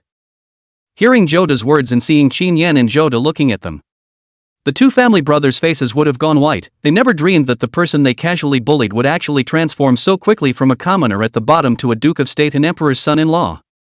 Thinking about how arrogant they had been just now, in an instant, the two of them were drenched in cold sweat. Tu Dahu's gaze quietly looked towards Ji Yuani, thinking to have Ji Yuani step in and say something for himself. However, he realized that at this moment, Ji Yuani was glowering there with a scowl on his face, expressing anger at times and grudges at others, not even noticing them. For a split second, Tu Dahu's heart went cold, and he vaguely felt that it was going to be bad. Don't worry, how could I forget? When Qin Yan heard this, he also revealed a cold smile. Qin Yan, although he didn't like to cause trouble, but since the matter came to his door by itself, Qin Yan wasn't afraid of things. What's more, now he is really Fish Leap Dragon Gate, as the fiancé of the eldest princess of Jinyang, and is the newly promoted Duke of Jin, the District 2 family brothers, that in his eyes became a mole cricket, the identity of the two sides, in a short period of time has been a sea change. Chapter 040, please ask Duke Ji to call, Duke of State. Oh, Your Excellency, misunderstanding, this is all a misunderstanding. How arrogant Tu Dahu was just now, how humble he was at this moment. Earlier, he was still in the posture of a ferocious old man who was the best in the world, but right now, he was revealing a fawning smile as he said to Qin Yan. Misunderstanding, how? Qin Yan is interested, looking at this Tu Dahu expression with a slight hint of ridicule asked, want to hear how the other side still want a sophistry. Your Excellency, the little ones just now were a little too arrogant in their words, but Your Excellency, the matter between you and my second brother, it is always still Your Excellency that you are not careful. You mean, my fault? Qin Yan didn't wait for the other party to finish, immediately pointed to his nose and said, his tone of voice following a few points of elongation. Dare not, I didn't mean it that way. Tu Dahu's tears were coming out in a hurry. Looking at Qin Yan's aggressive stance, he felt it was going to be bad. Old Zhou, help put in a few good words with the Gong Gong. You and I have at least been friends for many years, and I didn't take care of you less before, right? Tu Dahu's eyes looked at Zhou De again, then rushed to Zhou De and whispered, thinking to let Zhou De let himself go for the sake of years of friendship. Oh, I, Zhou De, dare not have friendship with you, Master Tu, isn't it what you said, less with you to call you brother. I'm just a dog that was driven out by the princess's house, but not that big a face. Zhou De, of course, it is impossible to forgive Tu Dahu, just his own good words of advice to each other, but humiliated himself. This will be where it is so easy to this matter will be over. Hearing Zhou De's words, Tu Dahu's face was suffocating red, not knowing how to defend. The gaze of help this time once again looked in the direction of Ji Yuanyi. At the moment the only one who could save himself might be Ji Yuanyi. Well, this will be Ji Yuanyi. Finally mentality is adjusted. See Tu Dahu cast a gaze, he frowned, a moment or decided to go out. After all, this thing behind the scenes planning is him. If Tu Dahu suffered, fear will affect him. Qin Yan, don't bully others with your power. Mr. Qi. Ji Yuanyi was halfway through his sentence when suddenly a high pitch interrupted Ji Yuanyi's words. Only Zhou De stepped forward, his eyes looking at Ji Yuanyi. Duke Qi, please be careful with your words. Now that my duke has been personally appointed by His Majesty as a first-grade county duke, according to the court's etiquette, you, Duke Qi, are just as small from the 6th grade Hanlin Academy release readers, and when you see my duke talking to my duke, you should address him as a duke or a duke of the country, instead of calling out my duke's name directly. Zhou De, this will be considered a dogfight. After all, the previous are to the powerful work, so the set of foxes and tigers Zhou De is also easy to come. See Ji Yuanyi actually open-mouthed to help the two family brothers, but also called Qin Yan name, this Zhou De of course, it is impossible to let the other side off the hook, directly up to remind that. You. Ji Yuanyi did not expect, nowadays even Zhou De such a servant dared to talk to himself like this. Qi, Zhou De's words, he really cannot pick a fault. Indeed, in accordance with court etiquette, although Qin Yan does not have an official body, but there is a title, the Duke of Jin is the first-grade county duke, ranked in the duke, marquis, uncle, son, male, and so on at the head of the title. Not to mention him, even his father Jisho saw Qin Yan now also have to respectfully address a duke of the country, not to mention that he is the Hanlin Academy's readers. For a moment, he, who was already inwardly jealous of Qin Yan, had a face that turned red with anger, feeling greatly humiliated. Zhou De, you are reckless. But also at this time, Princess Changning also slowed down, her expression is very ugly, her heart is now a mixture of flavors. One is because Qin Yan and the eldest princess of Jin Yang give marriage, this matter to her impact is too big. Two is because Qin Yan before to her attitude and earlier he did harnessed by the side of a horse when the difference is too big, led her some trance. But she still couldn't listen to someone bullying Ji Yuanyi, seeing as how in the past the steward of her own princess house, Zhou De, had dared to bully Ji Yuanyi so wantonly, it was obvious that Xiao Wanyu would not sit idly by. Princess, I'm not being unbridled, I'm just being honest and reminding Mr. G, after all, Mr. G is the #1 talent in my great phoenix, so he can't lose his manners, so how will outsiders look at him if they know about it? Zhou De a skimpy mouth, if changed in the past, Zhou De absolutely dare not talk back. But now it is not the same, he is Qin Yan, this Jin Guigong and Qin Yan behind the Xiao as a backer, he is also considered to support the up, to his friendship with Qin Yan, in the future, the princess house will certainly have his seat, therefore, naturally have to charge forward for Qin Yan. Asshole, you even dare to contradict this palace. Somebody, slap his mouth. Where had Xiao Wanyu ever received such anger, a steward who had been expelled by herself from the princess's residence, and now dared to act recklessly in front of her, of course she wouldn't allow it. At that moment, her eyes were hard and she said to the attendant beside her, have someone slap Zhou De. Yes. The guards around Xiao Wanyu were ordered to step forward and were about to do so. But just as the other party was about to hit Zhou De, Qin Yan took a step to stop in front of Zhou De. Who dares? Qin Yan glared at the guard, a glance will be the other side of the glare back 2 steps, the other side raised his hand but the support prong in mid-air but do not dare to fall. The Qin Yan in front of him is not what it used to be, he is the prince consort of the eldest princess of Jinyang, or the court of the Duke of Jin. Qin Yan, what are you doing? Seeing Qin Yan defending Zhou De, Xiao Wanyu's gaze coldly swept towards Qin Yan and asked. Princess, you're going a bit too far, Zhou De is my man, if you hit him, don't you have to ask me? Qin Yan, however, did not intend to back down, looking at Xiao Wanyu's annoyed look at him, Qin Yan's instantly asked. When did he become your man, aren't you just working as a store boy within his restaurant? Hearing this, Xiao Wanyu frowned and looked at Qin Yan. Just now, she felt that there was something wrong with the relationship between the two of them. Jodo was obviously dressed as a shopkeeper, but he listened to Qin Yan's appearance at all times. And after Qin Yan was honored, a doggy face looked than their own honored even happier, and now heard Qin Yan said Jodo is his people, she is more and more doubtful. Who told you I'm the store boy of this tavern? Qin Yan snorted at his words and looked at the other party as he asked. Isn't it? Xiao Wanyu froze and looked at Qin Yan in dismay. Princess, you are afraid that you have misunderstood. This tavern is not mine at all, I am only the shopkeeper of this tavern, and the real proprietor of the tavern is my lord in front of you. Jodo will have a proud face and said at Xiao Wanyu, indicating that he is only the manager on the surface. In fact, the owner of the restaurant is the Qin Yan in front of him. What do you mean, this restaurant is owned by Qin Yan? Chapter 041, Qin Yan, where did you get the money? Xiao Wanyu was surprised to look at Qin Yan. This matter she indeed did not think. This restaurant, actually is Qin Yan opened? Ah, so this restaurant is openly owned by Jin, then this dish named Hot Pot was also invented by Jin? I seem to have heard that when the Duke of Jin was previously the prince equal of a team of horse harnessed by the side of a team in Princess Changning's mansion, Princess Changning's food and drink was personally taken care of by the Duke of Jin. Could it be that it's true, that he has such culinary skills? No way, then why is this Jin still doing the junior costume? Joda's words not only let Xiao Wanyu some surprise, even with the restaurant within the crowd of guests are also very surprised. Originally thought that Qin Yan is just a store assistant in the restaurant, never thought that it is the proprietor of this sea fishing? Impossible, how can he be the proprietor? What kind of proprietor is dressed like him? Ji Yuanyi was the first to jump out and express his disbelief. His eyes fell on Qin Yan, looking at Qin Yan dressed as a shopkeeper. How could he not believe that he would be the proprietor? What do you know, my master said, do catering should be good service need to understand what the guests need, and our service and what is missing, so my master personally do store assistant, its purpose is to better know the customer's real reaction to improve the restaurant's service. Joda snorted, despised and glanced at Ji Yuanyi, thinking that he, a great talent, didn't know anything. Compared to his own male master, he was simply a jumping clown, just like this, still the first talent of great wind?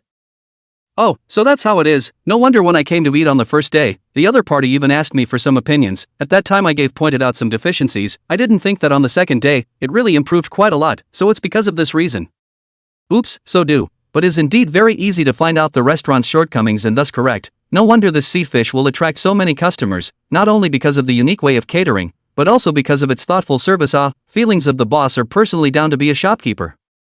Guests heard this, had the dawning, and then one by one admiring eyes looked at Qin Yan, think Qin Yan is the proprietor actually also personally when the shopkeeper to improve the service. This practice people have to sigh its dedication. There is this kind of proprietor, why worry about the restaurant do not do up it? After all. Xiao Wanyu was also in a trance, her eyes looking towards Qin Yan, her mind instantly flashing through many images from the past 3 years. Xiao Wanyu had a deep understanding of what Zhou De had said. Because in the 3 years in the princess house, Qin Yan would do everything himself, and would definitely present the best in front of her. Xiao Wanyu also had to admit that over the past 3 years, Qin Yan had taken good care of himself, which could be said to be watertight without any mistakes. Originally thought that this was Qin Yan's talent, but right now it didn't seem to be that way. The reason why Qin Yan was able to do everything must be because he had personally experimented with it many times before doing it. At that moment, Xiao Wanyu couldn't help but develop a few strange colors in her gaze towards Qin Yan. Princess, didn't you say that Qin Yan didn't take away a single penny you gave him when he left? Then where did he get the money to open the restaurant from? Could it be that he collected a lot of silver money that you couldn't see in the 3 years he was in the princess's residence, and that's how he got the money to open the restaurant? Even when he was about to leave the princess's residence, he deliberately made a gesture of not wanting a single needle or thread. Discovering that Xiao Wanyu's gaze at Qin Yan had changed somewhat, Ji Yuan was anxious, and then hurriedly grasped a point and said to Xiao Wanyu. When these words came out, Xiao Wanyu, who originally had a touch of guilt in her heart for Qin Dang, instantly came to her senses, and she frowned and thought carefully about what seemed to be the case. Qin Yan left all the rewards of his 3 years when he was leaving, as well as the settling fee that he had given to himself not to be, a gesture of high style and honor. But now the other side actually have the money to open such a large restaurant, then where does this money come from? At that moment, Xiao Wanyu looked at Qin Yan with a doubtful gaze, secretly thinking in her heart, could it be that Qin Yan is a moralistic person, superficially disdainful of her bounty, but in reality, he has already made a lot of money in the past 3 years? Qin Yan, where did you get the money to open the restaurant? Xiao Wanyu stared at Qin Yan before asking in a questioning tone. Not yours anyway. Qin Yan sniffed, knowing that Xiao Wanyu does not believe in himself, and in his heart he sighed that really the weight of the words of the white moonlight is heavy, and whatever Xiao Wanyu says she believes. If it's not the princess's, then whose is it? You were just a person of unknown origin before, even your present identity is only after knowing the princess. This restaurant needs at least 1,000 taels of silver to open. If you didn't take it from the princess's residence, where else could it be from? Ji Yuanyi sneered and rushed at Qin Yan. Qin Yan, when you left the princess residence, you left behind the rewards I had given you over the past 3 years, and you also left behind all of the settlement money I had given you. If you hadn't taken money from the princess residence before, then how would you have had the money to open a tavern? This palace doesn't mind you taking money from the princess's residence, but your behavior of deliberately leaving my reward but secretly taking money from the residence, isn't it a bit too disgusting for people to think? Xiao Wanyu stared at Qin Yan and questioned, a look of disappointment filling her eyes. The accounts of your princess's house are big and small. There is a sum of money, you can let a random accountant check the accounts to see if there is any enrichment or not. Qin Yan was speechless. He talked about the money of the princess's residence by himself. Jokingly, he really didn't care. Oh, you did all those accounts, so of course you must have gotten them all done without fear of checking them. In vain the princess trusts you so much, you are actually such a lowly person. Princess, I'm afraid that the eldest princess of Jinyang doesn't know about this matter, so why don't you tell the eldest princess about it, so that she can see Qin Yan's true colors? Ji Yuanyi heard, as if grabbed the lifeblood of something, quickly rushed to Princess Changning, saying that Qin Yan's character is bad and corrupt, and that he should tell this matter to Xiao Xiao, so that she can see clearly the true face of her future emperor's son-in-law. Not bad, Qin Yan, I can't tolerate you even if you behave like this. You are not worthy of my aunt in the first place. I will definitely tell my aunt your true colors so that she can see you clearly. You don't want to be my aunt's son-in-law. When Xiao Wanyu heard Ji Yuanyi's words, for no reason her heart jumped violently. She felt that Ji Yuanyi's words were very reasonable. If this matter was told to Xiao Xiao, letting her know that Qin Yan was such a greedy person, she couldn't help but see Qin Yan's true colors clearly. Xiao would ask her father to cancel the bestowal of the marriage because of this. In that case, Qin Yan would not be married to Xiao Xiao. Chapter 042, The first princess appears, protecting her husband in a dominant manner. There's no need for you to take so much trouble, Changning. Just as Xiao Wanyu finished these words, her provocative gaze looking towards Qin Yan, thinking that she would be able to scare Qin Yan with this, a voice suddenly came from outside. Along with that voice, there was a commotion outside, but also a burst of exclamations, as if something extraordinary had happened outside, generally puzzling. And along with the sound of this speech, a few guards took the lead and walked inside the restaurant, and along with that line of people, a woman slowly stepped into the restaurant.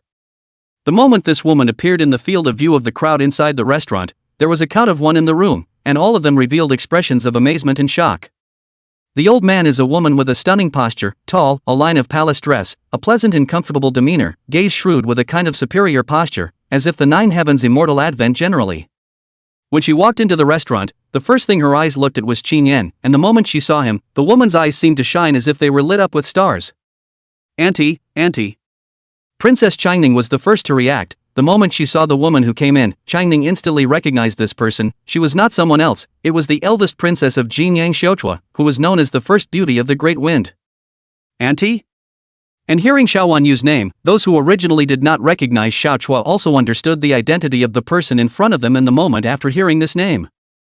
Jinyang Princess. The legend is like a fairy in general, like the ordinary people only heard their people do not see their people, in the past only from a variety of rumors heard that Xiao Chua how the posture of the world, this is considered to see the real person, see Xiao Chua himself, the people present in the heart of the only one thought under the name of no false, Xiao Chua really looks like a city.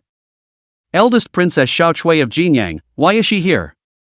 Qin Yan at the moment is also more shocked inside, even as a traveler, before crossing the countless PS beauty, but the Xiao Chui in front of you is completely above those people, and she is a real pure natural beauty. People can grow into her like this. It is no wonder that it is known as a fairy on the ground, is indeed beautiful almost in the demon. Only, at the moment, Qin Yan was more curious as to why the other party would suddenly come here. Was it not to find him? Auntie, what brings you here? Confirmed that the person in front of him is indeed his aunt Jinyang Princess Xiao Xiaochua, Xiao Wanyu immediately went forward and took Xiao Xiaochua's arm, and then asked in a somewhat petulant manner. What, I can't come? Xiao Xiaochua smiled noncommittally at his words and glanced at Xiao Wanyu to ask a rhetorical question. No, of course not. Auntie, just now Shui Qinzhen came to deliver the decree saying that you're going to bestow marriage with Qin Yan. What's going on here? Why do you want to marry Qin Yan? Xiao Wanyu actually didn't want to know why Xiaochua came here in her heart. The first thing she wanted to know after seeing Xiaochua was what was going on with that bestowal of marriage. and why Xiaochua wanted to marry Qin Yan, a waste of space who was only a substitute in her eyes. What's not to like? In the face of Xiao Wanyu's question, Xiaochua appeared very calm and frank, glancing at Xiao Wanyu and asking again in return. Of course not. What is he, Qin Yan? How can he be worthy of you, auntie? Moreover, this guy was my emperor's son-in-law before. How can you marry him, auntie? Xiao Wanyu immediately opened her mouth and said, glaring at Qin Yan with a disgusted look as she rushed at Xiaochua. Shut up. But what Xiao Wanyu didn't expect was that Xiaochua's face immediately turned gloomy the moment he heard Xiao Wanyu disparage Qin Yan in such a way. With one hand, he shook off Xiao Wanyu's hand and then came to Qin Yan's side. With Qin Yan still somewhat stunned, Xiao Zhao's next action caused those present to be shocked once again. Only to see Xiao Wanyu come to Qin Yan's front and reach out her hand to take Qin Yan's arm in front of everyone, and then her gaze turned to Xiao Wanyu. Changning, you have to remember, he is no longer your son-in-law now, you have already made peace with him, his marriage no longer has any relation with you. And now, he Qin Yan is my Xiaochua's man, my extra horse harnessed by the side of a team. Whether as the great phoenix's eldest princess's son-in-law or as your elder, you are not allowed to be so unbridled with him. Xiaochua used an educated tone and nonchalantly rushed at Xiao Wanyu in front of everyone, telling her to be more polite to Qin Yan. She actually defended me? Qin Yan's head will be a little confused again, feeling the warmth coming from his arm, the tip of his nose a unique fragrance, that comes from the body fragrance of Xiaochua's body.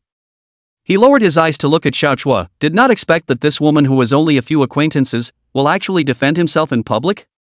This kind of treatment, he hadn't even tasted it in the 3 years he had been with Xiao Wanyu. In the past, participating in the banquets of those princes and generals, there were many people who would make things difficult and humiliate Qin Yan because of his origin.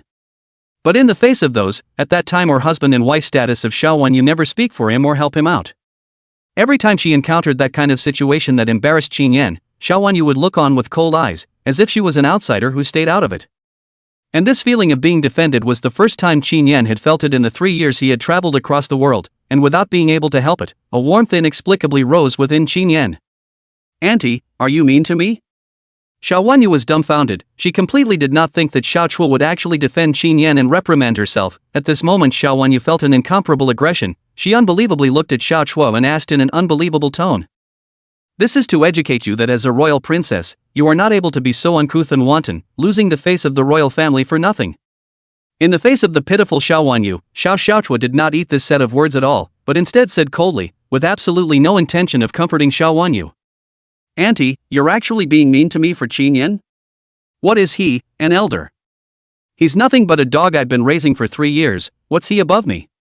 You're actually being mean to me for him, you're my aunt, you don't help me, you help him. Auntie, what kind of ecstasy did he give you? Qin Yan, what kind of sorcery did you use to confuse my aunt, you piece of trash? Snap. A crisp sound of a mouth resounded through the restaurant. Xiaochua took a step in front of the mouthy Xiao Wanyu, and without warning, she lifted her own right hand and fiercely threw a slap on Xiao Wanyu's face. Xiao Wanyu, who told you to speak to your elders like that? I have warned you, he Qin Yan is my Xiaochua's man, your aunt, you were so disrespectful, this day the palace will teach you a good lesson on behalf of your father and mother. Chapter 043, This Palace, Believe in Him. No one had expected that Xiao Wanyu, this Princess Changning, the beloved daughter of the current saint, would actually be slapped in public. The person who slapped her, however, was also a woman of no lesser status, her aunt, the eldest princess of Jinyang, Xiao. The reason, however, was because of a man who was inextricably linked to the two, Qin Yan. Qin Yan was also dumbfounded when he saw the scene. He didn't expect Xiaochua to beat Xiao Wanyu and to defend himself. At this moment, Qin Yan's head is a little dizzy. I do not know why Xiaochua is so to himself. This is good some abnormal, right? You hit me, you dare to hit me, even my father and mother never hit me, you dare to hit me? Xiao Wanyu was also dumbfounded, covering her face that had been slapped by Xiaochua. She was completely dumbfounded, looking at the Xiaochua in front of her. An inexplicable strangeness made her somewhat not recognize the Xiaochua in front of her. In the past, she remembers Xiaochua is graceful and luxurious, simply do not put anything on the heart of the people in front of her, giving a kind of transcendence, all the world cannot enter her eyes feeling. Therefore, she has never had any dispute with people, also never heard of her and people have any unhappiness.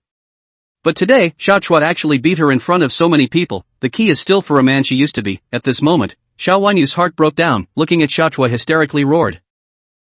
Because of that, this palace is all the more reason for you to wake up a bit. Changning, this palace warns you once more. Qin Yan is now my Xiaochua's extra horse harnessed by the side of a team. If you treat him with such disrespect, then you are slapping this palace in the face, and I won't blame this palace, as an aunt, for not giving you. Eldest princess, when Princess Changning did this, she actually didn't want any conflict with you, but for your own good. You've misunderstood her. Seeing Xiao Wanyu and Xiaochua clash, Ji Yuanyi inwardly cursed Xiao Wanyu stupid to do something so reckless, simply a stupid vase. Seeing that Xiao Wanyu's temper was beaten down by Xiao Xiao, he immediately looked at Xiao Xiao, intending to personally fight. Misunderstanding? Xiao Xiaochua sniffed and glanced at Ji Yuanyi, sneering a non-committal smile. Yes, Princess Changning, the reason why Princess Changning did that. That is because I am afraid that you have been deceived by this Qin Yan. Qin Yan is actually a moralistic hypocrite, seemingly depending on money as dirt, a noble attitude, but in fact in the Princess Changning's house of the time to enrich themselves, greed and inked do not know how much silver money. Princess Changning was also worried that you, Princess Changning, didn't know Qin Yan's character, and that's why she was a bit reckless, but her intentions were good. Ji Yuan looked at a glance at the opportunity to come. The moment of the said to Xiao Chua will be their own and other people on the just witnessed the speculation and accusations directly out. After saying that, Ji Yuanyi also glanced at Qin Yan with a dash of sinister eyes, inwardly thinking that he would never be able to let this double of his carp leap the dragon gate. Yes, Auntie, I meant to warn you, I didn't mean to contradict you. This Qin Yan, he is not a good person. On the surface he returned all my rewards and settlement fees for the past 3 years, as if he was acting in a noble and honorable manner. But in reality, he has embezzled a lot of my silver during the 3 years he managed the princess's residence, and here, this restaurant is the proof. He's a penniless person who left the princess's mansion without taking anything, yet he's able to afford such a tavern. It must be because he's embezzled a lot of money before. Such an evil-minded and greedy person, if you really marry him, you will definitely regret it. Xiao Wanyu was reminded by Ji Yuanyi, and immediately came back to her senses. Hurriedly joined Ji Yuanyi's camp, told Xiao Xiaochua all of Qin Yan's actions, so that Xiao Xiaochua can see clearly Qin Yan's true colors. Wow, is that right? Qin Yan, tell me, are you such a person? Upon hearing this, Xiao Xiaochua gazed at Qin Yan before asking in front of the public. Facing Xiao Xiao's gaze, Qin Yan was a bit surprised because after listening to Xiao Wanyu and Ji Yuanyi's words, Xiao Xiao's eyes never changed even though she asked that way, which could only mean one thing, and that was that Xiao Xiao didn't suspect herself. This inexplicable wave of trust made Qin Yan moved by it, and at the same time, he wondered why Xiao Xiaochua would trust himself so much. No, I haven't taken a single penny from the princess house that I shouldn't have. Qin Yan shook his head and said decisively. Humph, of course you won't admit it. What murderer would admit to killing someone? Ji Yuanyi replied directly with a cold smile. That's right, if you say you're not, then you're not, the evidence is in front of us, and you're still pretending, who's going to believe you? Xiao Wanyu also said immediately. I believe it. But when Xiao Wanyu's words just fell, Xiaochua immediately opened his mouth. I believe 2 words sound, so that everyone present heard it clear. What? Ji Yuanyi and Xiao Wanyu were stunned and looked at Xiaochua with unbelievable gazes, wondering if they had heard wrong. Auntie, what do you say you believe? Xiao Wanyu realized that something was wrong and immediately pursued again. I said that I believe Qin Yan's words, and I believe that his character does not care to do such things. Xiao Xiaochua looked at Xiao Wanyu and replied again. This time, the tone became more and more firm and incomparable. Auntie, you're crazy, you've only known him for how long and you actually believe him? Now, Xiao Wanyu really crazy, looking at Xiaochua. Do not understand Xiaochua this in the end what is wrong. Why would rather believe a man who has not seen a few faces, but also not willing to believe in their own Why can't I trust him? He's the palace's son-in-law. What's more, why would the owner of the hallowed Ichuan book club covet that little bit of silver in your mansion? Chapter 044, Self-Evidence, Now You Believe It? Reed River Book Club? It's the same Reed River Book Club that sold many chapter book novels such as The Red Mansion, Journey to the West, and Water Margin, and Qin Yan is the owner of Reed River Book Club? How can it be? The owner of the Reed River Book Club has always been a mystery, including the author of those novels is also a mystery. Qin Yan is actually the owner of the Reed River Book Club. No way, Qin Yan is the owner of the Reed River Book Club. Doesn't that mean that Qin Yan knows the authors of those novels? Jin Yang Princess actually said so, more than half wrong. If it is true that Qin Yan is the boss behind the Reed River Book Club, then he did not bother to take the money of Princess Changning's house, just sell books of money are estimated to be able to let Qin Yan rich party. Xiao Xiaochua's words instantly made everyone present dumbfounded. Reed River Book Club is 2 years ago suddenly appeared a book club. These 2 years published books on sale are chapter book novels, and once released on the sensational Wind, so even with this book club has become the leader of the many book clubs in the Wind. But so far, no one knows who the owner of this book club is, including the authors of those novels are not found mysterious. Today, Xiao Xiao suddenly exposed that Qin Yan was the owner of the Reed River Book Club, which was like a big rock hitting the surface of a calm lake, a stone stirring up 1,000 waves. She actually knows that the Reed River Book Club is mine? Qin Yan was a little surprised and looked at Xiao Xiao. He is the owner of the Reed River Book Club. This matter, in addition to his own work Zhou De accident, almost no one knows. How he did not expect, in front of Xiao Xiao actually know this matter. A moment, Qin Yan felt that this Xiao Xiao cannot be imagined simple. It seems that the other party knows a lot of secrets belonging to their own. Seeing that Qin Yan was looking at himself, Xiao Xiaochua was not amused as she smiled back at Qin Yan, revealing a meaningful smile. The owner of the Reed River Book Club, Auntie, you said. Qin Yan is the owner of the Reed River Book Club. This can't be. How can this be? How can he be the owner of the Reed River Book Club? Xiao Wanyu was also dumbfounded, shocked, and looked towards Xiaochua, expressing serious doubts about what Xiaochua said. Xiao Wanyu of course know Reed the River Book Club, because in fact she herself is Reed the River Book Club's loyal fans, several Reed the River Book Club on sale novels, she is very favorite, especially those love novels as to let her infinite melancholy and empathy. Therefore, when he learned that the owner of his favorite book club was actually Qin Yan, whom he despised, Xiao Wanyu's heart couldn't accept it, and even more so, she felt that this matter was very ridiculous. Eldest princess, are you not talking nonsense? For Qin Yan's face, how could he be the owner of the Reed River Book Club? Now, Ji Yuan is a bit of a defense, because he is also a fan of this book club. As the first scholar of the Great Wind who reads all kinds of books, naturally, he has also read the chapter books released by the Reed River Book Club. At first, Ji Yuan was still very disdainful, thinking that this kind of novel is what is good to see. However, after reading it, he only felt that it was a divine book and loved it. Now that he knew that Qin Yan was actually the owner of the book club, the gap in his heart was no worse than Xiao Wanyu's. He found it even more difficult to accept that his favorite book actually came from his own double's hand. He found it even more difficult to accept that his favorite books actually came from the hands of his own double. How could he live with himself? Therefore, immediately, Ji Yuan said that this is absolutely impossible. Is Xiaochuo in order to enhance the face of Qin Yan so deliberately said that? Yes, Auntie, you must be talking nonsense, you said that for Qin Yan's face, right? Xiao Wanyu was also immediately of the road, looking at Xiaochuo, trying to see Xiaochuo open his mouth. The eldest princess is not talking nonsense. This Reed River Book Club was originally opened by my father-in-law. This matter, I can testify. Seeing that the other party did not believe, Zhou De immediately also jumped out and said, indicating that this matter he can testify that it is indeed true. Who the hell are you? You're Qin Yan's lapdog, naturally you speak toward him. As soon as he saw Zhou De jump out, Ji Yuan said with a cold snort. Why can't I prove it? I've always taken care of the Reed River Book Club, I did everything up and down. You do not believe? You can ask Tu Dahu. Reed River Book Club will give him a sum of money every month, in order to ensure the stability of the book club in the bazaar, every time I step forward to give money. My words can't be trusted, then his you should always believe it. Zhou De instantly unconvinced. Was Ji Yuan so questioned? He immediately said to Ji Yuan, the bookstore has always been him to take care of Qin Yan. Qin Yan, in addition to the regular delivery of manuscripts outside the bookstore, he does not care. So Zhou De is actually the helmsman of the book club, and he is the one who always handles all the affairs of the book club. And Tu Dahu, as the left street ambassador of the Jingwei, manages the security of the bazaar, so in order to ensure the stability of the book club, Zhou De will offer a considerable amount of money every month, in order to ensure the safety of the book club.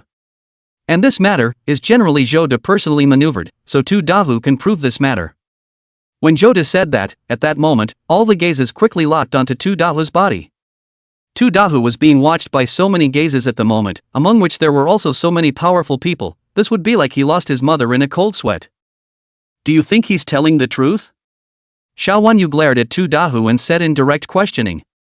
Tu Dahu, you can think clearly. This palace and Princess Changning are both present. Lying is equivalent to the crime of deceiving the king. What is the consequence of deceiving the king? You should be clear.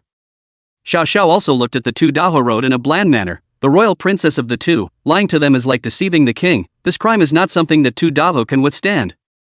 Dare not, my humble servant dares not conceal, Zhou De, what Zhou De said is true. That the Reed River Book Club does give us a sum of money every month, and that money, every time, is given by Zhou De who approached me. Tu Dahu, where dare to hide, the moment of the truth. How about this, now you believe it. Duke Ji, you've said that I'm my family's male master's lapdog, so who do you think I'm working for as a lapdog? Seeing Tu Dahu say so, the corners of Zhou De's mouth immediately lifted as his gaze looked at Ji Yuan together. The whole room was in an uproar when these words came out. In that case, Qin Yan is really the owner of the Reed River Book Club? So, Qin Yan knows Mr. Chow who wrote The Red Mansion, then how much of a handsome man is Mr. Chow to be able to write such a strange book as The Red Mansion? Yes, Reed River Book Club so many books, when the Red Chamber is the most, that Mr. Chow was also afraid that only Qin Yan know. Having found the owner of the Reed River Book Club, then, wouldn't all those great talents who wrote the books have surfaced? Chapter 045, Returning to the topic of support. Qin Yan, are you really the owner of the Reed River Book Club? Xiao Wenyu would be completely staggered this time as well, as she looked at the familiar yet unfamiliar Qin Yan in front of her. Familiar because for 3 years, she had seen Qin Yan's face every single day, so it seemed incomparably familiar. However, what was unfamiliar was that in the face of this face that she had been familiar with for 3 years, she didn't know exactly what kind of person Qin Yan was. Nowadays, when Xiao Wenyu was made to think about it, let alone knowing some of his behind-the-scenes identities. Even the most basic of what Qin Yan liked to eat, what colors he liked, and what hobbies he had she didn't know at all. It was as if in these 3 years, one had never really gotten to know him for even a minute or a millimeter. It was as if he had kept him by his side, as if he had really only done so for that trace of his godlike look that was similar to Ji Yuanyi's. Is it important? Qin Yan, however, asked in disbelief. Of course it's important, you're the owner of the Reed River Book Club, but you've been in the princess's residence for so many years, yet you've never said anything about it. Xiao Wenyu looked up at Qin Yan and said, feeling that it was Qin Yan who was deliberately concealing himself. Changning, as I. Xiao Wenyu's face was iron blue, she wanted to retort something but didn't know how to open her mouth. Looking at the indifferent Qin Yan, her heart was suddenly very aggrieved. Qin Yan, you've changed. Xiao Wenyu had a look of Han wanting to cry. In the past, Qin Yan would never talk to her like that, but right now, from his words to his expression, Qin Yan was so cold and icy that it made her psyche feel very bad. Nuts. Looking at Xiao Wenyu's appearance, Qin Yan was really annoyed and couldn't help but curse inwardly. Honestly, he used to not hate Xiao Wenyu, although Xiao Wenyu had not treated her well for 3 years, but at least Xiao Wenyu had given him a place to live, and also allowed him to live in Great Phoenix. Therefore, even after leaving the princess house after the divorce, Qin Yan does not hate Xiao Wenyu, thinking of a goodbye too wide, and then no more interactions. The other side can find true love he also sincerely bless. But right now, the repeated entanglements, and Xiao Wenyu's bad behavior towards himself, which made Qin Yan's heart for Xiao Wenyu's trace of good feelings also in a moment swept away. Seeing that now Xiao Wenyu was showing this kind of aggrieved expression, as if she had done something wrong, Qin Yan felt a wave of nausea. In contrast, only a few face-to-face, Xiao, from the beginning of unconditional trust in themselves and maintain their own, which makes Qin Yan's heart is very touched. It is true that there is no comparison, there is no harm, love and do not love is really very clear. Don't get off the subject, what we were discussing in the party wasn't the issue of this tavern. Rather, it's his problem. Qin Yan lazily ignored Xiao Wenyu and stretched out his hand to Tu Eru. The other party's humiliation of himself just now, Qin Yan has not yet forgotten it. If it wasn't for Ji Yuanyi and Xiao Wenyu's nonsense, he wouldn't have exposed himself as the boss of the Reed River Book Club, and this time, his own armor was a bit too much. The heart is more or less irritated, and naturally resentment is going to be voiced. He looked at Tu Eru with an unkind gaze and addressed him. This. Tu Eru this which still has an arrogant posture. Looking at Qin Yan again to the spearhead of his own, do not look at his physique big, but now the fear like a frightened rabbit at a loss for words. Big brother, save me. Tu Eru was scared less and rushed for help from Tu Dahu. Tu Dahu was also a face of cold sweat. Previously Xiaochua did not come to the pressure are already big enough. Now the eldest princess of Jinyang have stepped in. He more and more feel that some of his own life is not guaranteed. Asking for help, Tu Dahu looked towards Ji Yuanyi, and this time Tu Dahu could only hope for Ji Yuanyi to save his life. Jin Guagong, you also don't bully others with your power. This matter just now upstairs we also witnessed everything. Although Tu Eru's previous behavior was a bit aggressive and somewhat unforgiving, but in the end it was you who first spilled someone else's drink, and you don't blame them for being annoyed. In my opinion, both you and Tu Eru are at fault, so how about resolving this and calling this matter a day? Ji Yuanyi received Tu Dahu's gaze, the heart-cursed waste, but also cannot sit idly by, lest the other party dog anxious to reveal themselves, the immediate opening said. Right.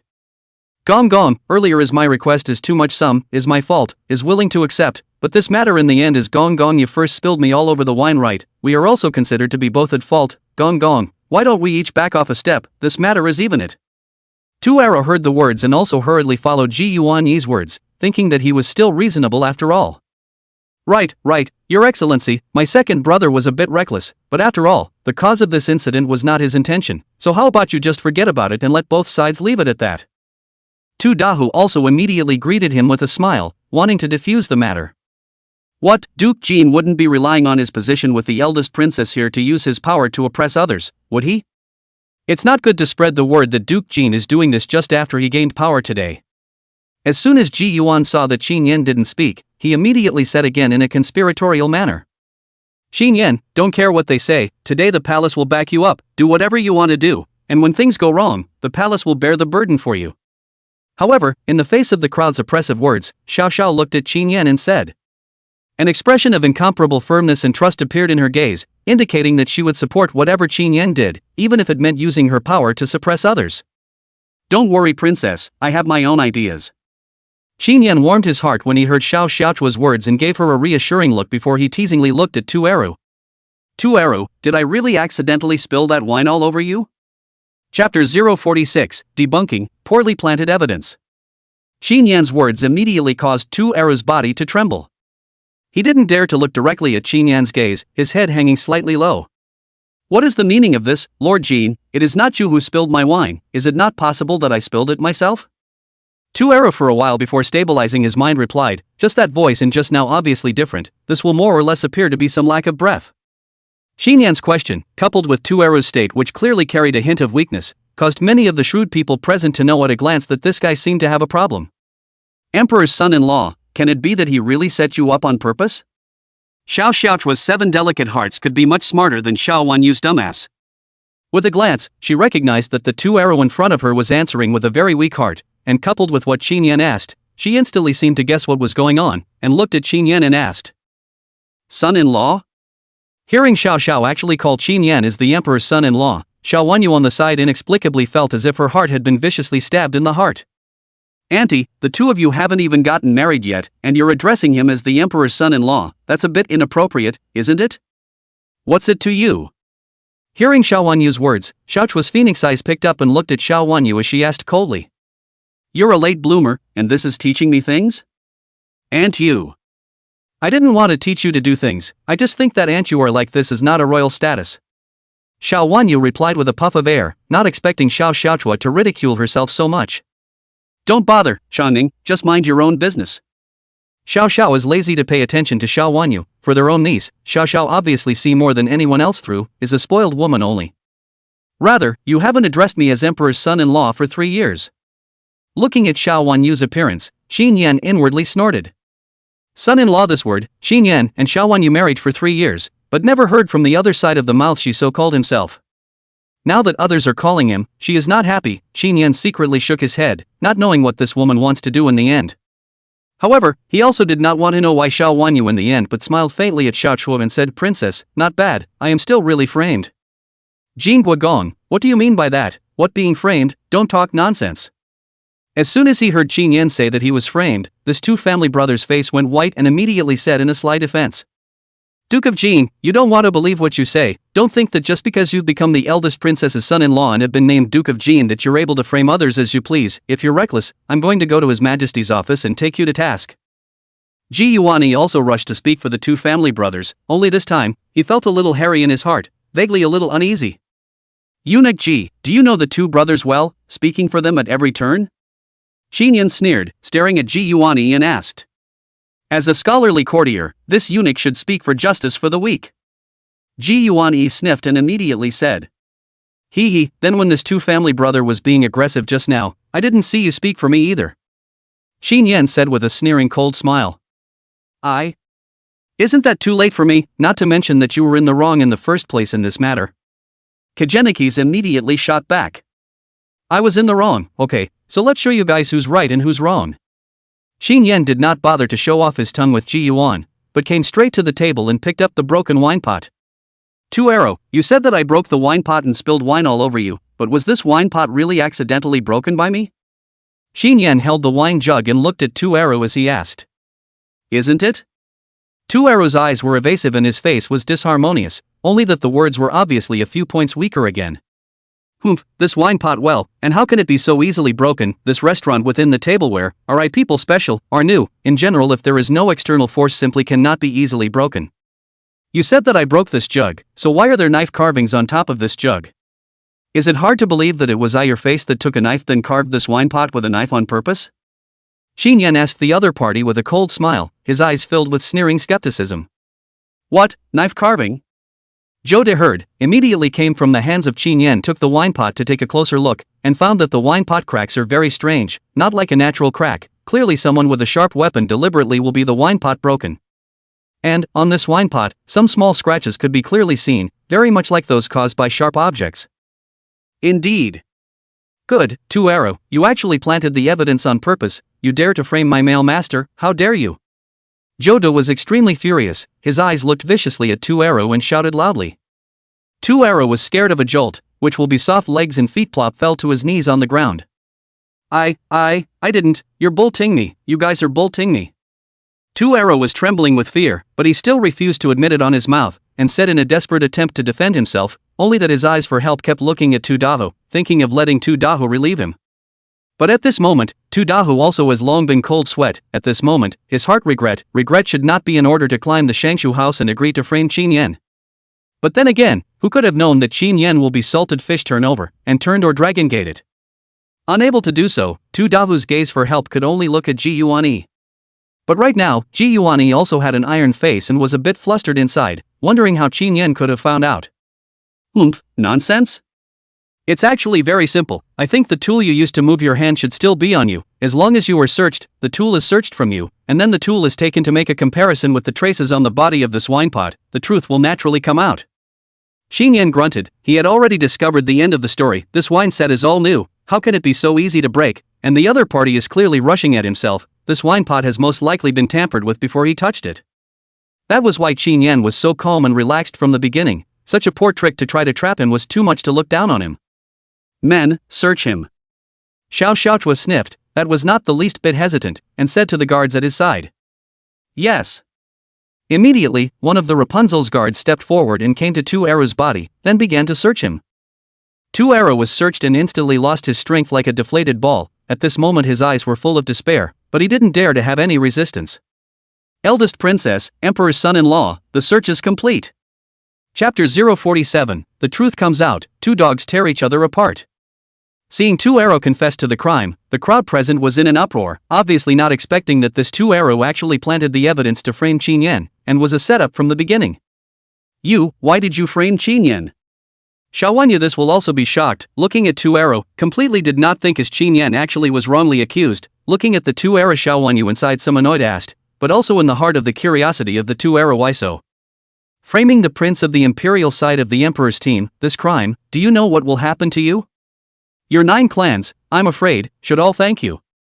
Xiao Xiao sneered at the Two Arrow Road. Qin Yan's identity today as the eldest princess, extra horse harnessed by the side of a team, is considered to be back to the imperial relatives, but also the dynasty of the Duke of Jin, which no matter what the identity, framed Qin Yan, that is the 9 tribes' elimination of the fate of the fun. Ah! Hearing Xiaochua's words, Tu Dahu and Two Arrow were dumbfounded. 9 clans, 9 clans elimination. The thought that their 9 clans would die because of the 2 of them, in an instant, the 2 of them were liver and gall. I beg the princess to spare my life, I beg the duke to spare my life. Tu Dahu and Two Arrow cowed out as if they were pounding on garlic. Their hearts were already terrified, and they had long since lost the arrogant appearance they had earlier. Why don't you tell me who ordered you to set me up? Qin Yan didn't bother to watch the 2 people beg for mercy, but instead questioned in a cold voice. As he said that, his gaze inadvertently looked in Ji Yuan-yi's direction. It was obvious that Qin Yan had already guessed the person behind the curtain himself. Yes, it was one of the stewards of the Ji Mansion. It was the steward of the Ji Mansion who told us to frame you, Your Excellency. It's really none of our business, we're just doing what we've been told. After all, Tu Dahu and Two Arrow were not stupid people. They had already died at the end of their lives. How could they still keep their secrets? And at that moment's moment, they shook out all the things. Nonsense, how could my Ji Mansion let you do such a thing? Ji Yuan-yi heard. Immediately the face is difficult to see the extreme, immediately the opening of the mouth to defend. Mr. Ji, what are you so nervous about? They haven't even said that your family did it yet. You're so agitated, aren't you weak-minded? Qin Yan looked at Ji Yuan-yi's out-of-control appearance at the moment, and sneered in his heart that this dignified guy was no better, and was so quick to sink his teeth into it.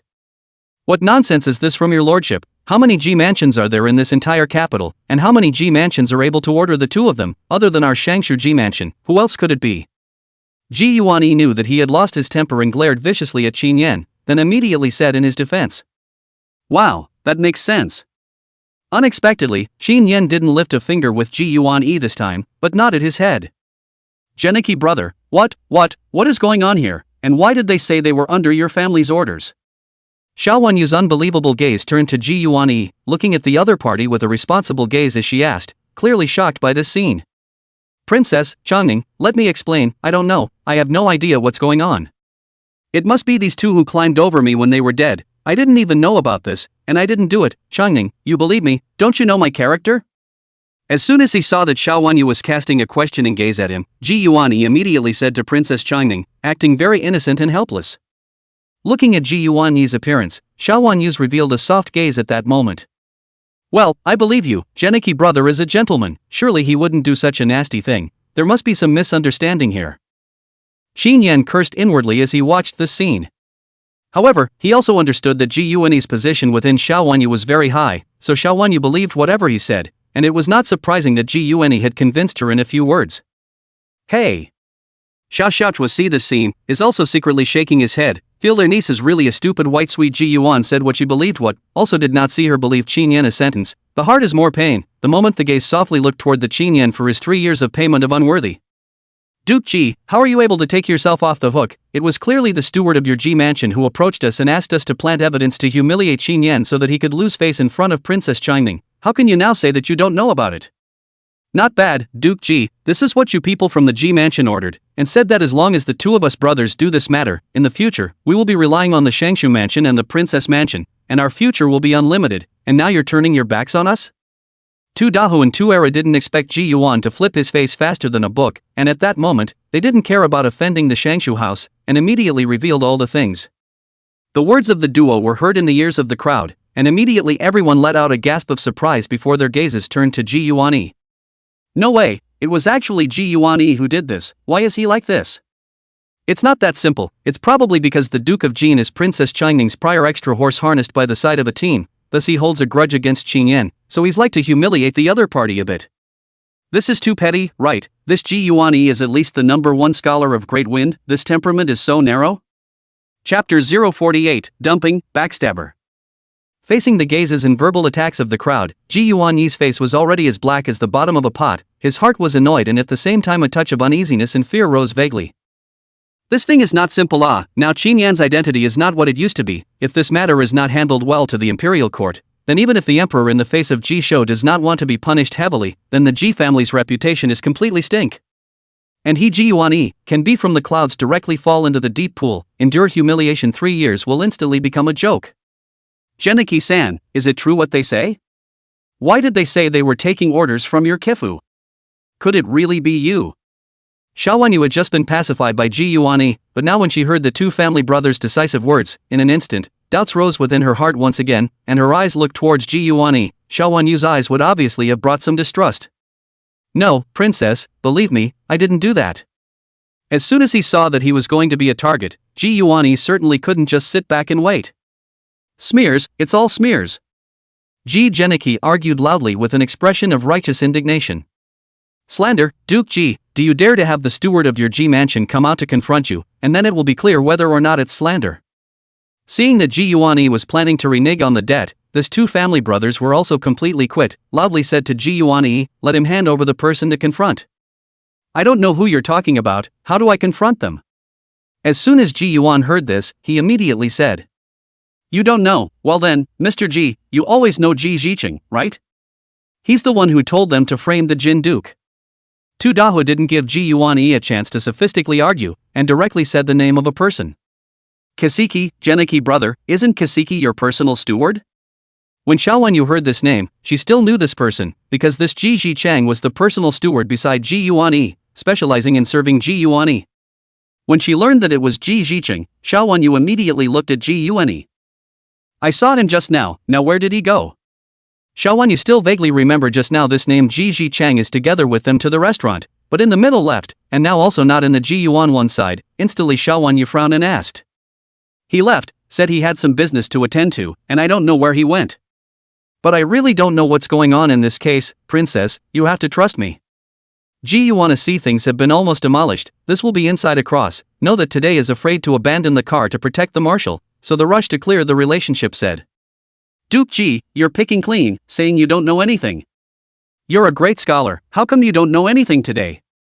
See Ji Yuan's expression know that this guy has something to hide, listening to his words, the side of the Qin Yan or almost angry laugh, looking at Ji Yuan said. What do you mean by that? Ji Ziqing is just one of my lord's subordinates, do my lord have to know everything about the subordinates? As soon as Ji Yuan heard that Qin Yan was shading himself, he was so angry that his teeth were about to be clenched, glaring at Qin Yan and retorting. None of my young master's business. And just then, suddenly, a voice rang out, followed by a man from outside walking in. Ji Chang? Seeing the person coming, immediately the two family brothers and Xiao Wanyu recognized the identity of this person, not the other person is exactly what they are looking for. Ji Chang. Your Excellency, this man is Ji Ziqing, he was the one who told us to humiliate you, everything was at his command. Seeing Ji Ziqing arrive, Tu Dahu immediately said to Qin Yan, indicating that this person was the mastermind. Seeing Ji Ziqing's appearance, Ji Yuan's face rapidly changed as he gazed towards Ji Ziqing. And Ji Ziqing was also looking at him in the same way. As the two of them looked at each other, there was a sudden exchange of eyes. In just a single glance, Ji Yuan imperceptibly nodded with Ji Ziqing, and the moment Ji Ziqing saw Ji Yuan's nod, an expression of relief appeared in his eyes. This subtle movement between the two sides was not obvious, but Qin Yan saw all the eye contact between the two sides in his eyes, and his heart suddenly thumped. Sure enough, after Ji Ziqing appeared, he did not want to plead his case, but came straight to the front of the Qin Yan Plopneal. Duke Jin, this matter is my doing. It was me who let the two family brothers come to the restaurant to humiliate you. All of this was done by me alone. It has nothing to do with my family's Duke or the Ji mansion. It's me who can't stand to see you stay by Princess Changning's side for 3 years. It's me who feels that you've snatched away everything that originally belonged to my young master. So I'm filled with resentment towards you in my heart, and I'm afraid that after spending 3 years with the princess that the princess has developed a love for you. That's why I want to make you make a fool of yourself in front of the princess, so as to make the princess loathe you. So, when I heard that the princess was said to be coming to the restaurant where you were, I deliberately arranged for the two family brothers, and I did all of this without my young master knowing a thing about it. Ji Ziqing loudly took everything on himself, a gesture that was clearly intended to take all the blame. Your Excellency, you heard me, it's him who ordered us to set you up, we're just following orders, it's none of our business, please spare your life, Your Excellency. Yes Master Gong, just spare our lives, please. Seeing that Ji Ziqing had confessed, the two family brothers said in a bitter plea. And Qin Yan, Zhou De and even Xiao Chuo were all frowning. They certainly didn't believe that this was the work of Ji Ziqing alone, and they also all understood that it must be him who was going to take the blame for Ji Yuan. Ji Ziqing, do you know what happens when you frame a royal relative and the prince's son-in-law of the current state? Are you seriously going to carry everything on your shoulders? Xiao Xiaochua stood out and asked at Ji Ziqing, still trying to make the other party understand the severity of the consequences and thus tell the truth.